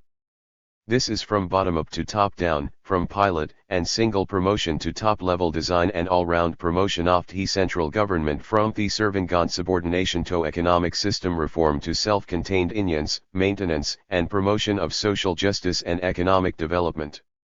At present, China's social security system has basically completed the system transformation, that is, from the planned economy era of state responsibility, unit contracting, overall security, plate structure, closed operation of the social security system to a government-led, responsibility sharing, socialized, multi-level new social security system. The increasingly sound social security system and the continuous improvement of the level of social security have created a relatively stable social environment for economic restructuring and social transformation, shaping a unit labor market that can operate freely throughout the country. At the same time, it has directly increased the welfare income of both urban and rural residents and substantially alleviated the worries of the people's lives. Thus, the consumption desire and consumption ability of urban and rural residents have been greatly promoted. However, in general, there are still some problems in China's current social security system, such as system division, unclear rights and responsibilities, multilevel insufficiency, and short supply, which restrict the healthy development of the whole social security system. The division of the system between regions and groups damages the fairness of the system. At present, the regional division of basic old age insurance makes the fundraising burden of different regions different. The surplus and shortage of pension funds coexist, and the gap is widening, which not only damages the equity of the insured but also damages the equity of market economy competition. The gap in medical insurance between the fundraising and treatment of different groups, such as urban workers, urban residents, and rural residents, still exists, although the social assistance system breaks the boundary of the urban-rural division. There is still inertia of the urban-rural division in practice. In terms of old age welfare, children's welfare, and related services, there also exists the phenomenon of system or policy division. Different families and different classes of people enjoy different security treatments. This kind of different system arrangement, based on factors such as region, household registration, and occupation status, is bound to bring the result in an imbalance of interests and a lack of fairness. 2. The ambiguity of rights and responsibilities leads to the ambiguity of the boundary of the entities of liability and the imbalance of liability. It is the fundamental principle of the sustainable development of modern social security that all parties share responsibility. The social security system needs to mobilize the power of the government, the market, society, the individual, and the family to jointly realize the benefits sharing of national development for all. However, at present, the responsibility boundary of government, society, market, and enterprise, individual and family as the main body of social security responsibility is not clear enough. The power and responsibility relationship between the central government and local government is not matched, the role of individual and family is limited, and the social and market forces are not fully exerted. 3. The imperfection of the security system leads to the inadequacy of the public's needs. The establishment of a multilevel social security system is the consensus of the world today because the multilevel social security system is the reconstruction of the social security responsibility sharing mechanism and is a rational and sustainable institutional arrangement to address the aging of the population. Since 1990s, China has 201. Clearly put forward the policy orientation and development goal of multilevel social security, but it is still based on the legal basic security provided by the government, and the supplementary security provided by the market and society has not been developed. This not only restricts the expansion of the material base of the whole social security system but also affects the supply of social security resources and services. The social security system, which cannot satisfy the social security needs of the people, especially the elderly, the disabled, children, and other special groups, needs to be improved and perfected. 4. Social services such as providing for the aged, raising children, and helping the disabled are relatively lagging behind. After our country enters an aging society, the aging speed is accelerating, and the degree is deepening. However, at present, various old age service institutions, facilities, and beds are far from meeting the needs of the elderly. In terms of raising children, the public kindergarten quantity is small, which cannot satisfy the needs of school-age children. In terms of helping the disabled, the protection and services for the disabled mainly depend on family care. 7.4 The way to further improve the social security system. I. Adhere to the principle of equity in social security rights and interests. Safeguarding social equity and justice is the proper meaning of social security.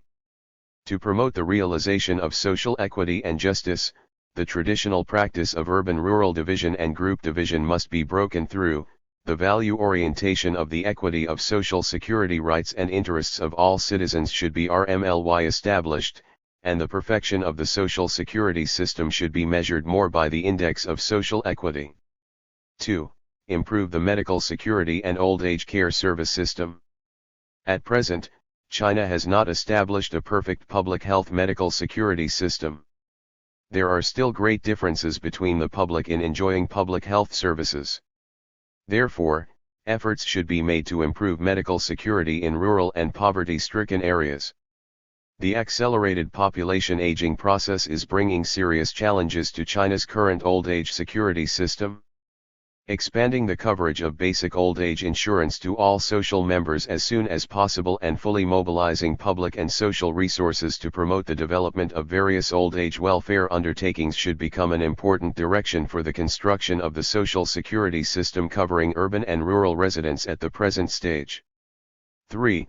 Make clear and implement the responsibilities of the government. The social assistance system is the last safety net to guarantee the basic life of poor groups. The social welfare system provides a channel for the elderly, disabled. 202. Women, children, and other special social groups to share the country's development achievements. Therefore, the government shall bear the main responsibility. The social insurance system should embody the combination of rights and obligations, make its own system and develop according to its own law. The government shall create conditions to support the development of supplementary security measures such as charities and enterprise annuities. For the historical debt formed by institutional transformation, the government shall also take responsibility based on clarifying responsibility. The financial and supervisory responsibility of the central and local governments in different social security programs shall be clearly defined, and corresponding systems shall be established. Strictly according to the division of functions of the government, competent departments should fulfill the supervision and administration responsibility of the relevant social security system and implement a strict supervision and accountability system. 4. Mobilize and integrate social resources and jointly promote the sustainable development of social security undertakings.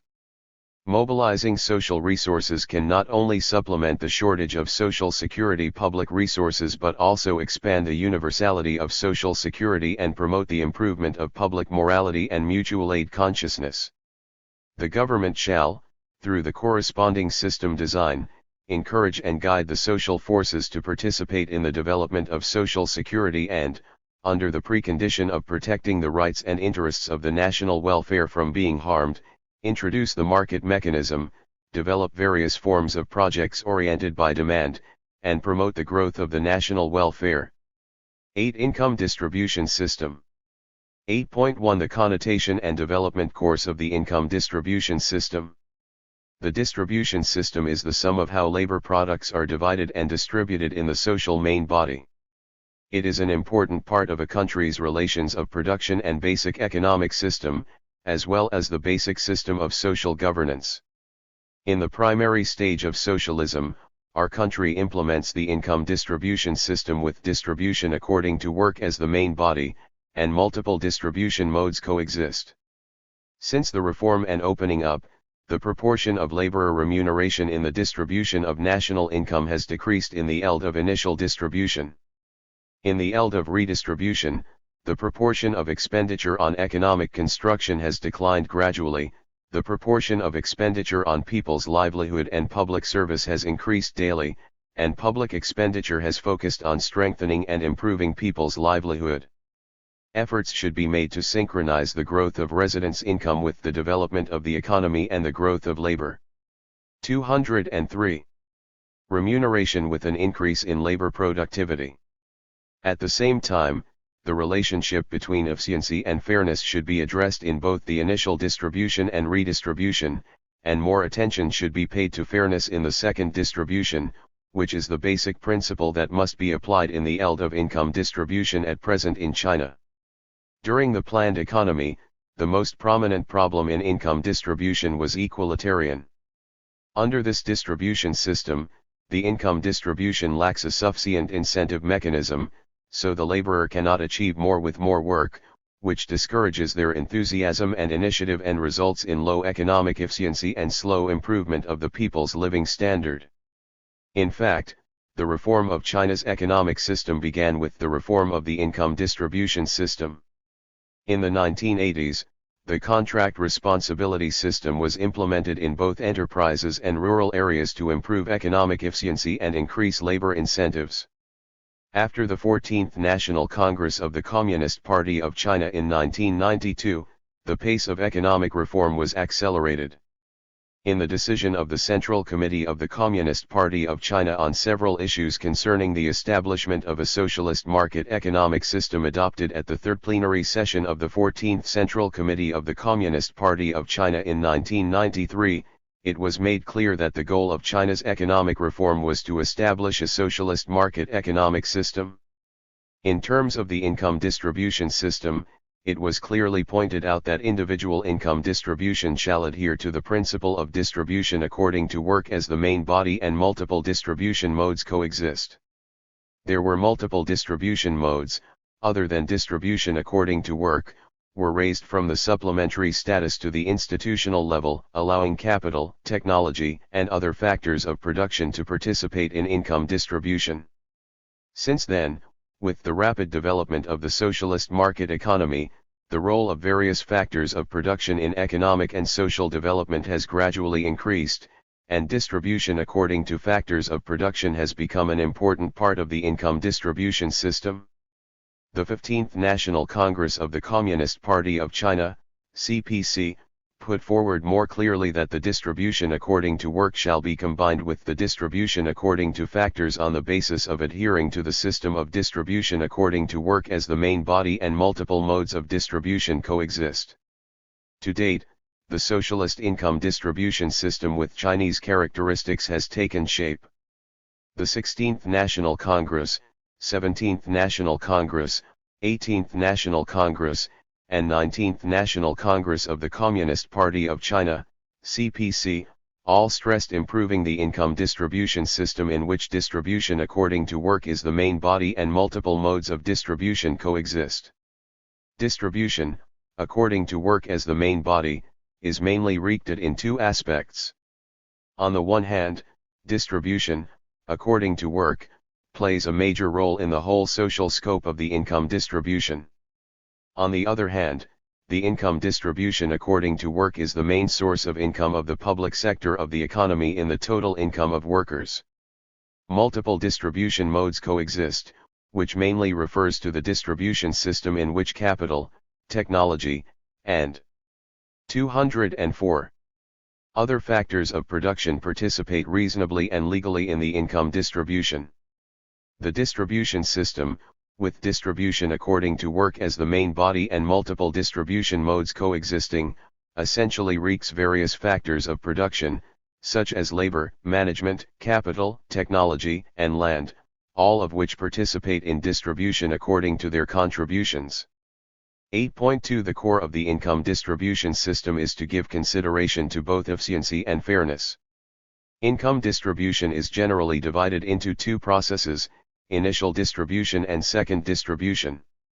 The initial distribution refers to the distribution of gross national income, i.e., gross national product, directly related to factors of production, specifically includes the proportion of factors of production such as labor, capital, land, and technology in the distribution of national income. Redistribution, also called social transfer distribution, refers to the distribution within the scope of the whole society based on initial distribution results. The country redistributes national income through taxation, school budgets, and other measures, such as policies and laws, and is the process of readjusting the income of various factors of production. Since reform and opening up, the reform of China's income distribution system has mainly focused on how to deal with the relationship between efficiency and fairness.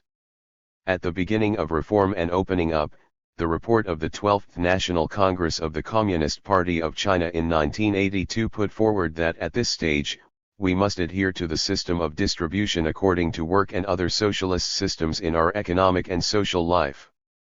In fact, it proposed that the egalitarian practice of eating from the same big pot in the distribution of income shall be corrected and the absolute fairness shall be broken. The report of the 13th National Congress of the Communist Party of China in 1987 put forward embodying social equity on the premise of promoting efficiency. The report of the 14th National Congress of the Communist Party of China in 1992 put forward to give consideration to both efficiency and fairness. The report of the 15th National Congress of the Communist Party of China in 1997 emphasized the need to insist on efficiency and give consideration to fairness. The report of the 16th National Congress of the Communist Party of China in 2002 made a new exposition on the issue of fairness and efficiency and put forward paying attention to efficiency in the initial distribution and paying attention to fairness in the redistribution. The report of the 17th National Congress of the Communist Party of China in 2007 put forward that the relationship between efficiency and fairness shall be dealt with in the initial distribution and redistribution, and more attention shall be paid to fairness in the redistribution. The report of the 18th National Congress of the Communist Party of China in 2012 put forward that efforts shall be made to ensure that the growth of people's income keeps pace with economic development. This is done such that 205. The increase in labor remuneration keeps pace with the increase in labor productivity, that the proportion of people's income in the national income distribution is increased, and that the proportion of labor remuneration in the initial distribution is increased. Both the initial distribution and the redistribution shall take into account both efficiency and fairness, and the redistribution shall pay more attention to fairness. It stressed the need to standardize the income distribution order, protect the legal income, increase the income of low-income earners, regulate excessively high income and crack down on illegal income. Additionally, increase the intensity of the readjustment of redistribution, focus on solving the problem of income distribution gap, make development achievements shared more by all the people, and progress in the direction of common prosperity. The 19th National Congress of the Party in 2017 put forward to adhere to and improve China's socialist basic economic system and distribution system, adhere to the principle of distribution according to work, improve the system mechanism of distribution according to factors, promote the income distribution more reasonable and orderly, and adhere to the economic growth at the same time to achieve the synchronous growth of people's income, while the increase in labor productivity at the same time to achieve a synchronous increase with labor remuneration. Obviously, in the primary stage of socialism, it is an important principle to correctly understand and deal with the reasonable relationship between efficiency and fairness in the field of income distribution. In summary, both initial distribution and redistribution shall consider efficiency and fairness, and redistribution shall pay more attention to fairness. Only by addressing the relationship between efficiency and fairness in the field of income distribution can we promote fairness, that is a more efficient and sustainable development of the economy as a whole, and gradually move all people toward the goal of common prosperity. 8.3 Challenges to the income distribution system. The proportion of laborer remuneration in the initial distribution is relatively low. The proportion of labor remuneration in the initial distribution of national income is of great fundamental significance. To explain the current proportion of the laborer's remuneration in the national income distribution, there are two kinds of relevant results. One is the change in the proportion of the laborer's remuneration in the total national income distribution. The other is the change in the proportion of labor remuneration in the net of national income in the enterprise sector. The RST is the change in the proportion of the laborer's remuneration in the total national income. In the 1980s, due to the adoption of various policies of delegating power and transferring profits to invigorate the economy, the proportion of the laborer's income in the national income rose slightly and remained above 50%. Since 1990, the proportion of the laborer's remuneration has declined slowly, falling 206 to 46.16% in 2003. In 2004, due to statistical adjustment, the proportion of laborers' remuneration plummeted to 41.55%. Since then, it has fallen to 39.74% in 2007. 22 since 2009, when the statistics were reinstated as before 2003, the proportion of laborers' remuneration has been 46.62% and has declined slowly since then. Obviously, excluding the impact of statistical adjustment, until 2010, the proportion of laborer remuneration gradually declined. However, after 2010, and especially since the 18th National Congress of the Communist Party of China in 2012, the proportion of laborers' remuneration has started to pick up again slowly, but the rise is still small. 23. The second is the change in the proportion of the laborers' remuneration in the enterprise sector to national income. The laborers' remuneration of the workers in the enterprise sector usually accounts for approximately 50% of the total labor remuneration of the institutions and departments, the whole society.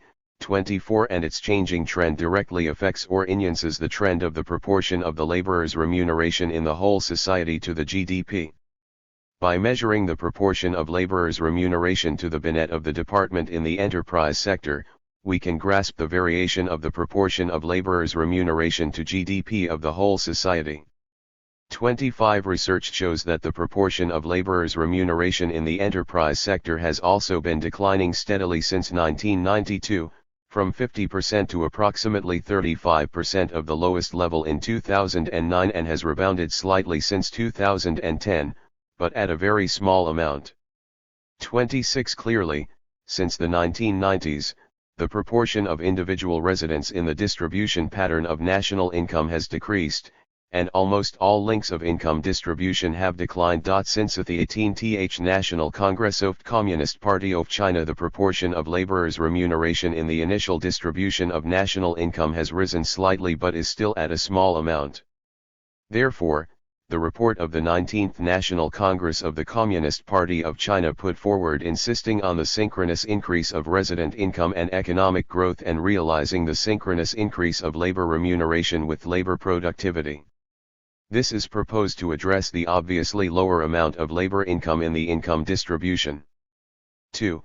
The proportion of public service expenditure in the redistribution is low, and the regional and urban, rural development is unbalanced.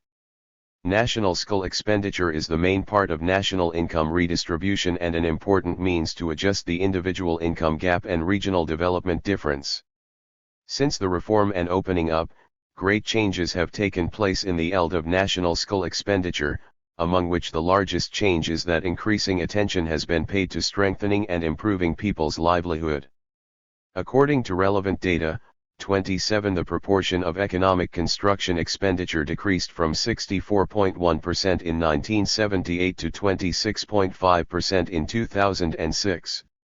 Social education expenditure continued to rise, rising from 13.1% in 1978 to 26.6% in 2006 and 36.4% in 2011, of which, from 2006 to 2008, it exceeded the proportion of economic construction expenditure.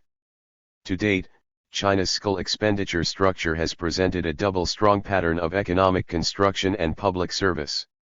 Obviously, since the reform and opening up, the proportion of economic construction expenditure has gradually declined, the proportion of people's livelihood and public service expenditure has increased, and remarkable achievements have been made in the construction of public lands. However, compared with developed economies, China's current public expenditure structure is still very different. The absolute main body of public expenditure in developed countries is public service expenditure represented by social insurance, education, and medical care. In China, the proportion of public service expenditure represented by social insurance, education, and medical care in school expenditure is much lower. Therefore, in the school expenditure structure of our country, public services and economic construction expenditures present a double strong pattern, and our country not only faces very strong public service expenditure pressure, it also faces very strong economic construction expenditure pressure, and the basic level government in the central and western regions even faces pressure to maintain administrative operation and wage distribution. At the same time, in the process of national income redistribution, there are regional and urban, rural imbalances. Since reform and opening up, China's regional development gap has obviously widened, and the income gap between urban and rural residents has also widened significantly. After the 16th National Congress of the Communist Party of China in 2002, China increased its national transfer payments to the central and western regions and rural areas, and the gap between regional and urban, rural development eased somewhat. After the 18th National Congress of the Communist Party of China in 2012, the central government further strengthened its efforts to regulate the imbalance of development between regions and between urban and rural areas, and especially strengthened efforts to combat poverty in poverty-stricken areas, and the imbalance between regions and between urban and rural areas was further alleviated. However, the imbalance between regions and between urban and rural areas in China is still one of the most prominent contradictions in the process of redistribution. There is still a large gap between regions and between urban and rural areas in terms of per capita school expenditure, equalization of basic public services, and improvement of the living environment. It is necessary for the central government to further strengthen the balance of public lands to promote balanced development between regions and between urban and rural areas. 8.4 Development Trend of Income Distribution System.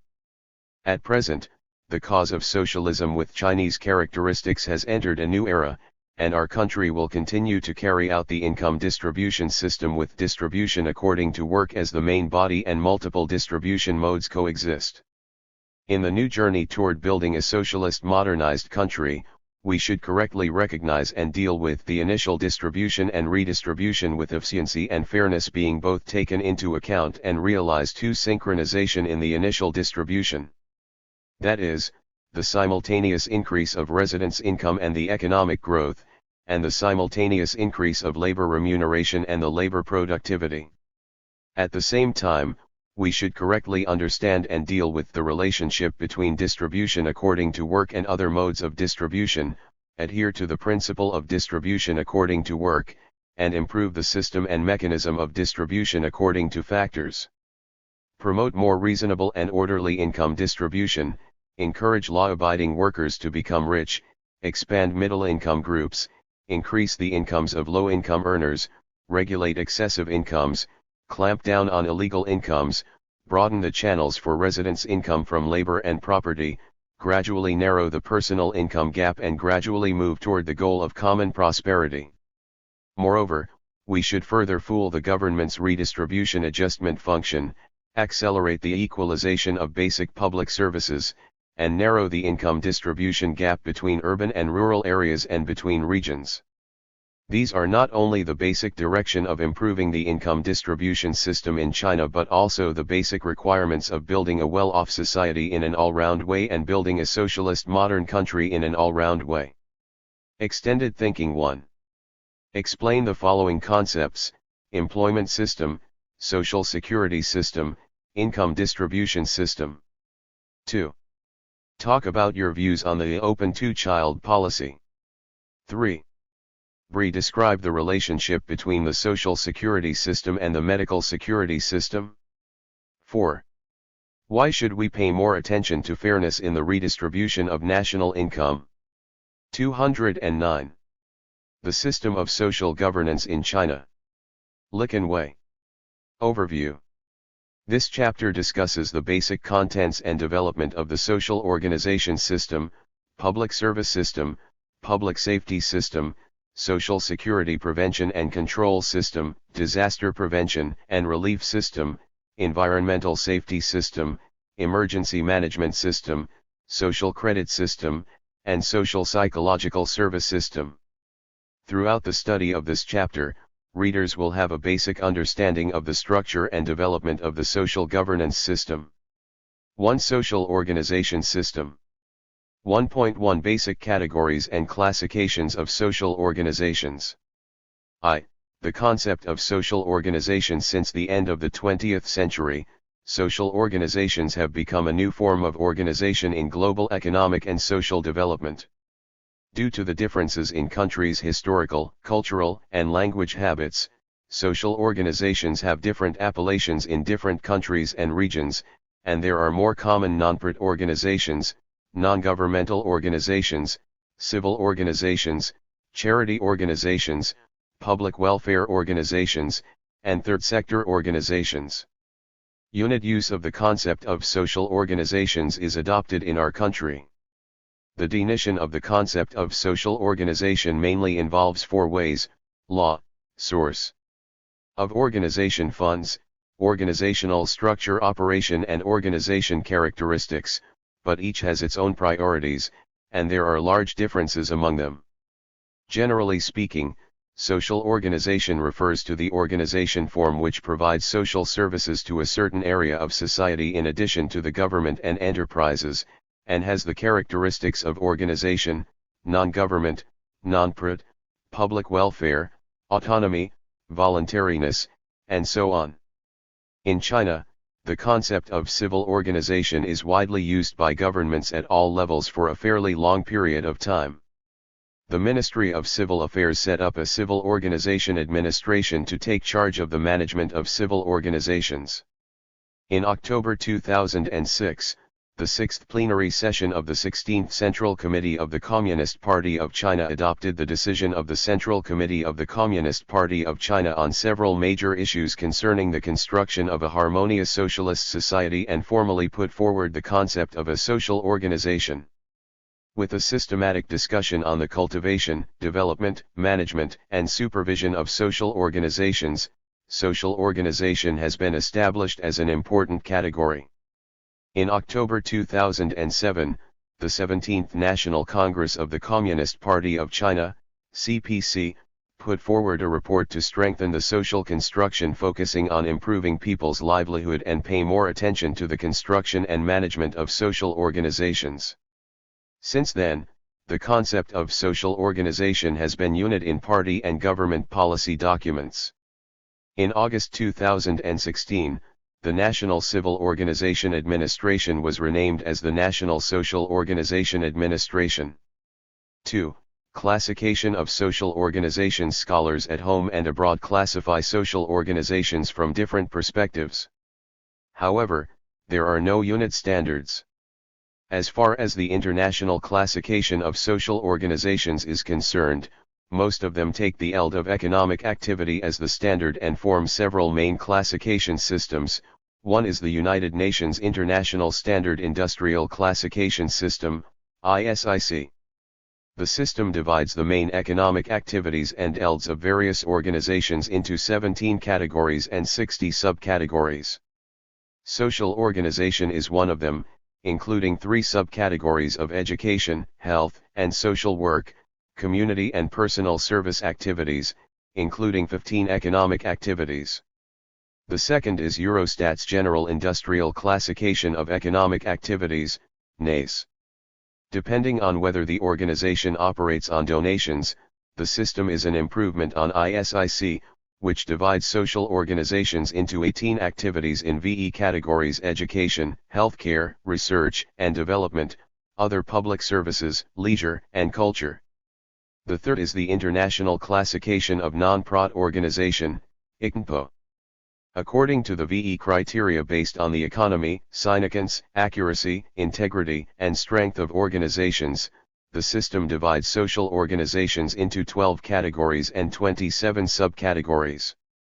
The 12 categories are cultural entertainment, educational research, health, social services, environment, development and housing, legal advocacy and politics, charitable intermediaries and voluntary services, international activities, religion, business and professional associations, and others. 213.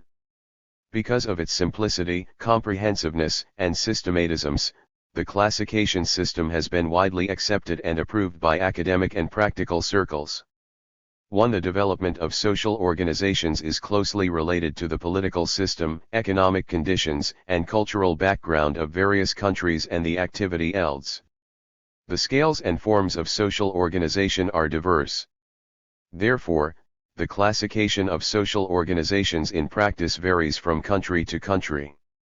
According to the current laws and regulations in China, social organizations are mainly divided into social groups, foundations, private non-enterprise units, social service organizations, charitable organizations, and overseas non-governmental organizations.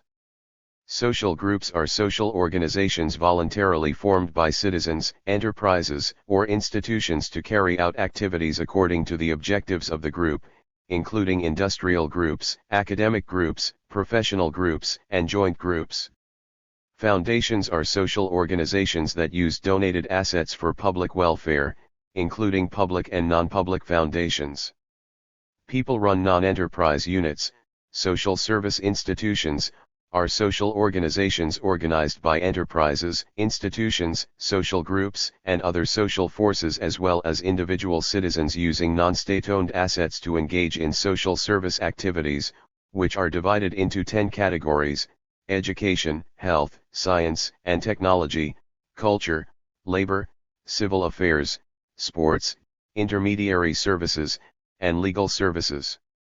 With the Charity Law of the People's Republic of China and the Law of the People's Republic of China on administration of activities of overseas non-governmental organizations in the mainland of China coming into force in 2016 and 2017, the concept of social service organizations instead of private non-enterprise units has come into being, and the concepts of charitable organizations and foreign non-governmental organizations have also emerged. Charitable organizations refer to non-profit organizations established in accordance with the law and based on the purpose of carrying out charity activities for society. Charitable organizations can take the form of foundations, social groups, social services organizations, and other organizations. Foreign non-governmental organizations refer to non-profit and non-governmental social organizations such as foundations, social organizations, and think tanks established legally outside the territory of China. Social organization theory mainly includes civil society theory, corporatism, government failure theory, third-party management, and administrative absorption society theory. The theory of social organization with Chinese characteristics is the critical supersession and scientific integration of these theories. 1.2 The development of social organizations in the world. Social organizations have a long history of existence and development, but their emergence as a major social force in the world began in the 1970s and 1980s. There are three main reasons for the emergence of social organizations in the world. First, 214. Under the condition of a market economy, the division of labor becomes increasingly thin, social and economic relations become increasingly complicated and divergent, and communication, coordination, and supervision among market subjects become increasingly important, which inevitably results in the emergence of social organizations with communication, coordination, and supervision of market entities as its main functions. Second, in the market economy, the government, enterprise, and individual are the market entity, and contacts are needed between government and enterprise, enterprise and enterprise, enterprise and individual, government and individual, individual and individual. When some things beyond the administration of the government and the court, the social organization emerges at the right moment. Its emergence is advantageous to protect each market entity's interest and causes each market entity to obtain good service. Third, the development of international economic integration requires that international practices be followed, and a large number of social organizations provide market entities with international practices they are not familiar with. Overall, the development of global social organizations has always followed two main lines: RST, the development of charitable public welfare, especially the development of public welfare organizations such as education, health, and charity services. Second, the development of civil rights, especially the protection and care of the rights of vulnerable groups, which also constitutes two core values of civil society, civil rights and social autonomy. Since the 1970s, social organizations have flourished all over the world and played an increasingly important role. According to statistics, the average size of social organizations in the world accounts for 4.6% of gross national product in each country, 5% of non-farm employment and 10% of service sector employment, equivalent to 27% of public sector employment, of which approximately one-third of the total population of social organizations are volunteers. Among developed countries, the United States had 1.41 million social organizations registered under the IRS, Internal Revenue Service, by the end of 2013, 500,000 in Germany, 500,000 in Britain, and 400,000 in France. In terms of social organizations per 10,000 people, there are 110 in France, 97 in Japan, 52 in the United States, and 14.5 in Singapore. Two such large social organizations have become increasingly influential, particularly in public issues such as animal rights, global effects, and racial discrimination. In some developed countries, the activities of social organizations include not only active participation in social governance and regional public affairs such as community building, regional autonomy, and the formulation and implementation of public policies, but also active participation in international decision-making and solutions to various global problems. As a result, social organizations have increasingly become an indispensable and important force in international governance in the era of globalization. 1.3 Development of social organizations in China. With the rapid development since reform and opening up, China's social organizations have reached new heights in terms of quantity, form, activity, and influence. The RST is the ever-increasing quantity. By the end of 2017, the National Civil Affairs System had registered 755,800 social organizations, of which 352,000 were social groups, 397,000 were social service institutions, 6,323 were foundations, and more than 3 million were community social organizations under the self-administration of grassroots people in urban and rural areas.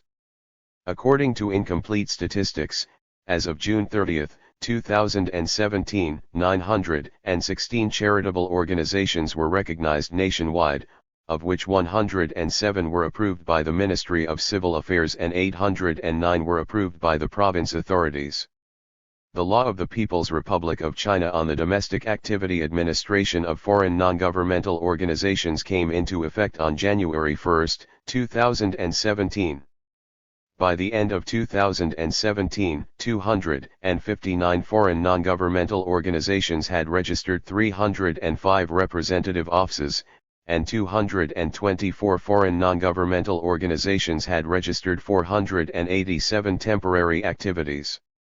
3. It should be pointed out that these data only reached part of the number of social organizations in our country because at present, only social groups, private non-enterprise units, social service institutions, foundations, and foreign non-governmental organizations can be registered according to law, and there are a large number of social organizations not registered in the Civil Affairs Department and the Public Security Department in our society, and they actually outnumber the number of registered social organizations. The second is the various forms and categories of the organizations. At present, the social organizations in our country are not only large in quantity but also in many kinds and various forms.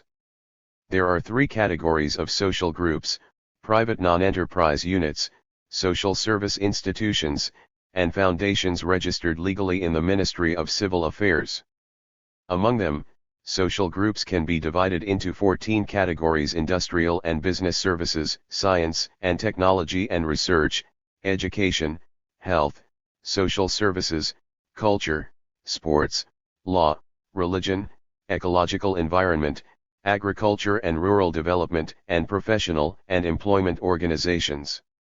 International and foreign-related organizations, and other, private non-enterprise units, social service institutions, can also be divided into 11 categories of scientific and technological services, ecological environment, education, health, social services, culture, sports, business services, religion, international and foreign-related organizations, and other. Foundations can also be divided into public and non-public foundations. Foreign non-governmental organizations shall register or record activities in public security departments. In addition, China's social organizations include non-profit organizations, urban community social organizations, rural grassroots civil organizations, and other new community organizations registered in industrial and commercial administration authorities. 216. The third is the enhanced service capacity. With the rapid development of the construction of the basic public service system and the government's purchase of social organization services, the capacity and role of social organizations in the field of social services, such as public services, have gradually increased, and the trend of cooperation between the government and social organizations has become obvious. Public finance has gradually become one of the most important sources of funds for the development of social organizations, and an increasing number of social organizations have become suppliers of public services. On the basis of purchasing services, deep cooperation between the government and social organizations and the new mode of cooperation between the state and society with Chinese characteristics have gradually become the mainstream trend in the development of social organizations in China. 1.4 Proposals and Practice of Modern Social Organization Systems in China.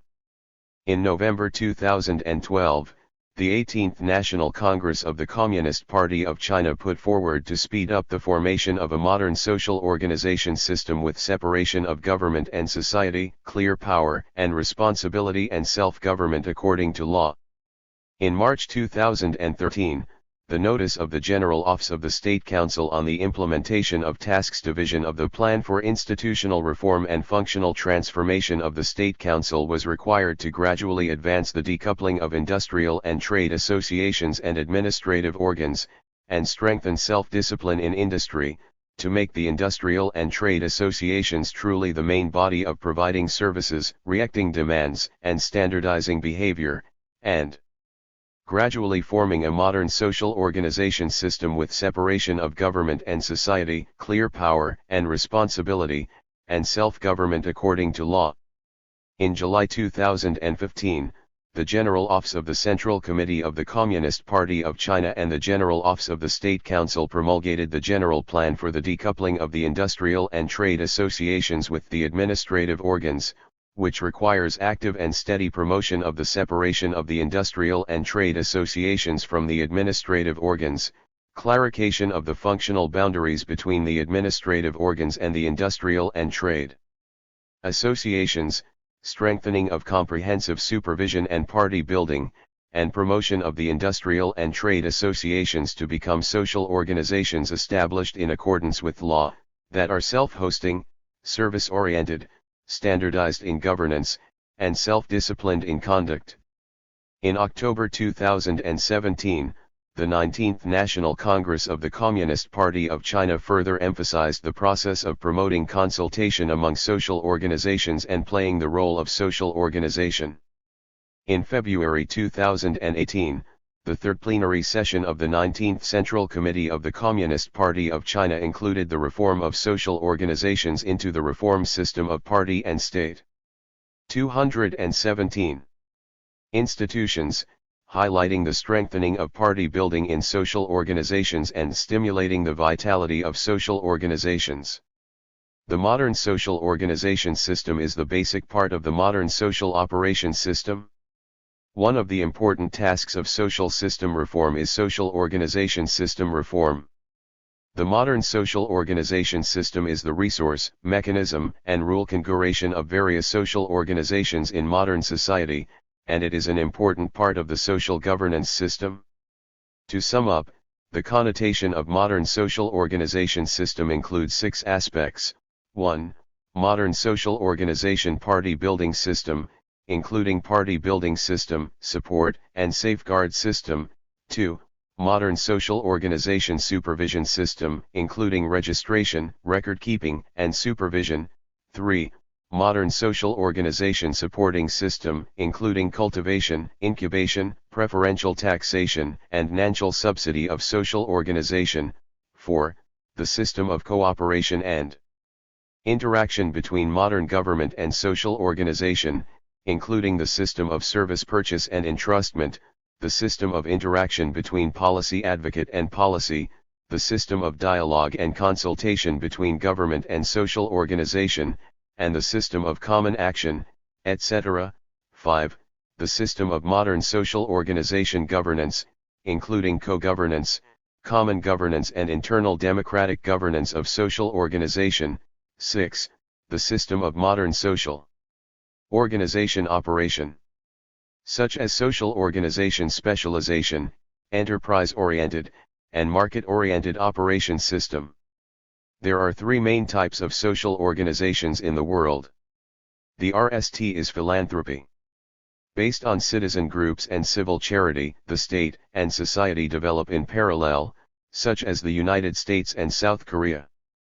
The second is corporatism.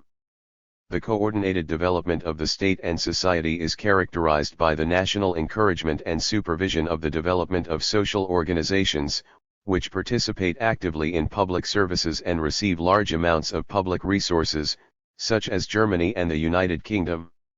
The third is regulation. With this system, public welfare constitutes the main component, civil nonprofit as a supplement, and the state regulates social development. It is characterized by social organizations and divided into government-run and private-run organizations, and that the government administers and supervises them according to their categories. Such an example is Japan. For the practice exploration of the modern social organization system in China has found its way of developing China with Chinese characteristics by drawing lessons from the successful experiences of other countries in the world, basing on China's national conditions and adhering to starting from reality. Specifically, it is embodied in the following three aspects.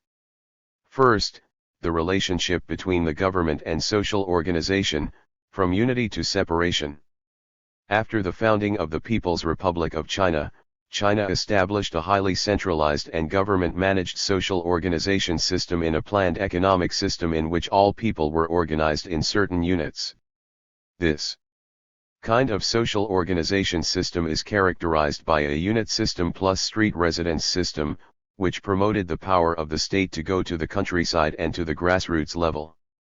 This kind of social organization system formed under the planned economic system greatly enhanced the ability of the state to organize, mobilize, and control society and played an active role in establishing a highly unit social order and promoting the economic and social development of our country. However, this kind of social organization system regulates society too strictly and lacks the necessary social mobility, which makes society lack self-organizing ability, self-regulating mechanisms, vitality, and creativity. With the development and growth of social organizations and the increase in social inclusiveness and openness, people are increasingly dissatisfied with the excessive administrative nature of social organizations and increasingly less satisfied with the subordinate status of social organizations.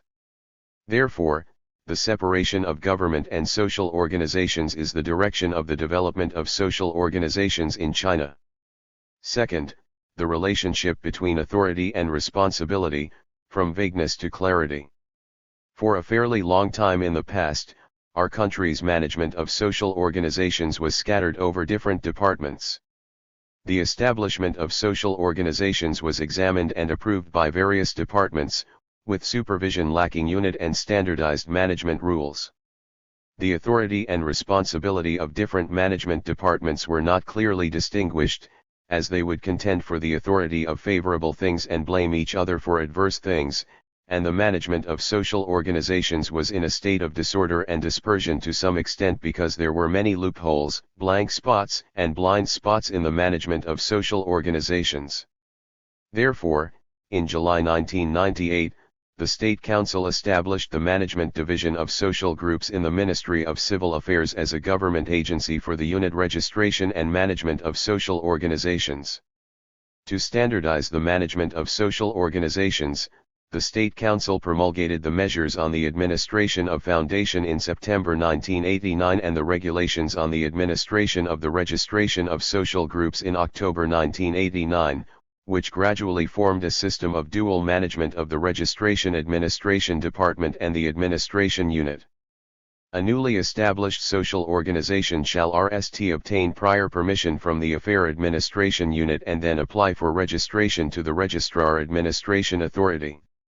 Since then, with the promulgation and implementation of the notices of the General Office of the Central Committee of the Communist Party of China and the General Office of the State Council on strengthening the administration of social groups and private-run non-enterprise units, the interim regulations on the registration and management of private-run non-enterprise units, and the regulations on the administration of foundations, as well as the amendment to the regulations on the registration and administration of social organizations, the dual administration system of social organizations has been confirmed and further strengthened. Comparatively speaking, the dual administration system of social organization has its progressiveness, which is the administration system under the condition that the socialist market economy of our country is not fully developed and the government function is not completely transformed. At the same time, the dual administration 219 system has also affected the benign development of social organizations to a certain extent. In view of the shortcomings of the dual administration system, the plan for institutional reform and function transformation of the State Council proposed by the second plenary session of the 18th Central Committee of Communist Party of China and approved by the first session of the 12th National People's Congress, as well as the decision of the Central Committee of the Communist Party of China on certain important issues on comprehensive deepening the reform at the third plenary session of the 18th Central Committee of the Communist Party of China, all explicitly put forward and promoted the implementation of the four kinds of social organization categories of industry and trade associations, science and technology, public welfare and charity, and the urban and rural community service, and can directly apply to the Ministry of Civil Affairs for registration according to law, and no longer be examined and administrated by the affair authorities. At present, our country's social organization administration has entered the dual administration and the direct registration simultaneous existence administration system stage. Third, the mode of administration, from movement-style governance to law-based governance. With the deepening of China's economic and social development and reform and opening up, as well as the rapid development of social organizations, the state has gradually strengthened its standardized administration of social organizations. In June 1990, the notice of the General Office of the State Council circulating the requests of Ministry of Civil Affairs on cleanup and rectification of social organizations called for standardized administration of social organizations in an effort to eliminate the negative effects of political disturbances. In April 1997, the notice of the General Office of the State Council circulating the opinions of the Ministry of Civil Affairs on cleanup and rectification of social organizations called for the cleanup and rectification of social organizations. Although cleanup and rectification have solved some problems, they are only temporal and policy-oriented. In 1998, the regulations on the administration of registration of social organizations that predate 1989 were revised, and in 1998, the interim regulations on the registration and management of private-run non-enterprise units were RST promulgated. In 2004, the measures on the administration of foundations promulgated in 1988 were substantially revised, and the regulations on the administration of foundations were promulgated. In 2016, the Charity Law of the People's Republic of China was promulgated.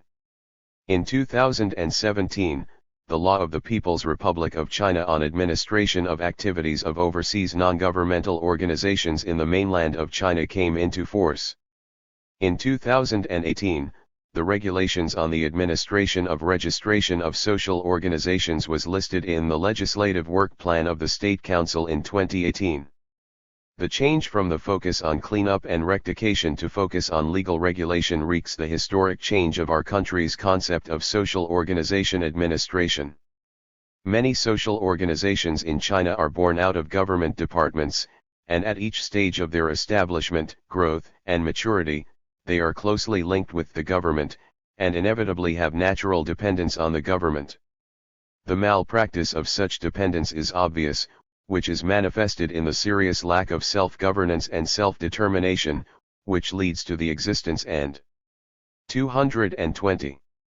Development crisis of some social organizations once weaned and separated from government departments. In view of this, the government began to promote and guide social organizations to achieve legal self-governance. The construction of a modern social organization system, as a basic top-level design, aims to speed up the pace of government reform, functional transformation, and social reconstruction. On the other hand, it enriches and improves the regular development pattern of social organizations. A modern social organization system with Chinese characteristics will be gradually constructed, including the party building system, the rule of law system, the supervision system, the support system, the cooperation system, the governance system, and the operating system. 2. Public service system. Public service refers to the corresponding material infrastructure or public policy institutional arrangement provided by the government to guarantee the realization of the basic right of people's survival and development. Public service is an important part of social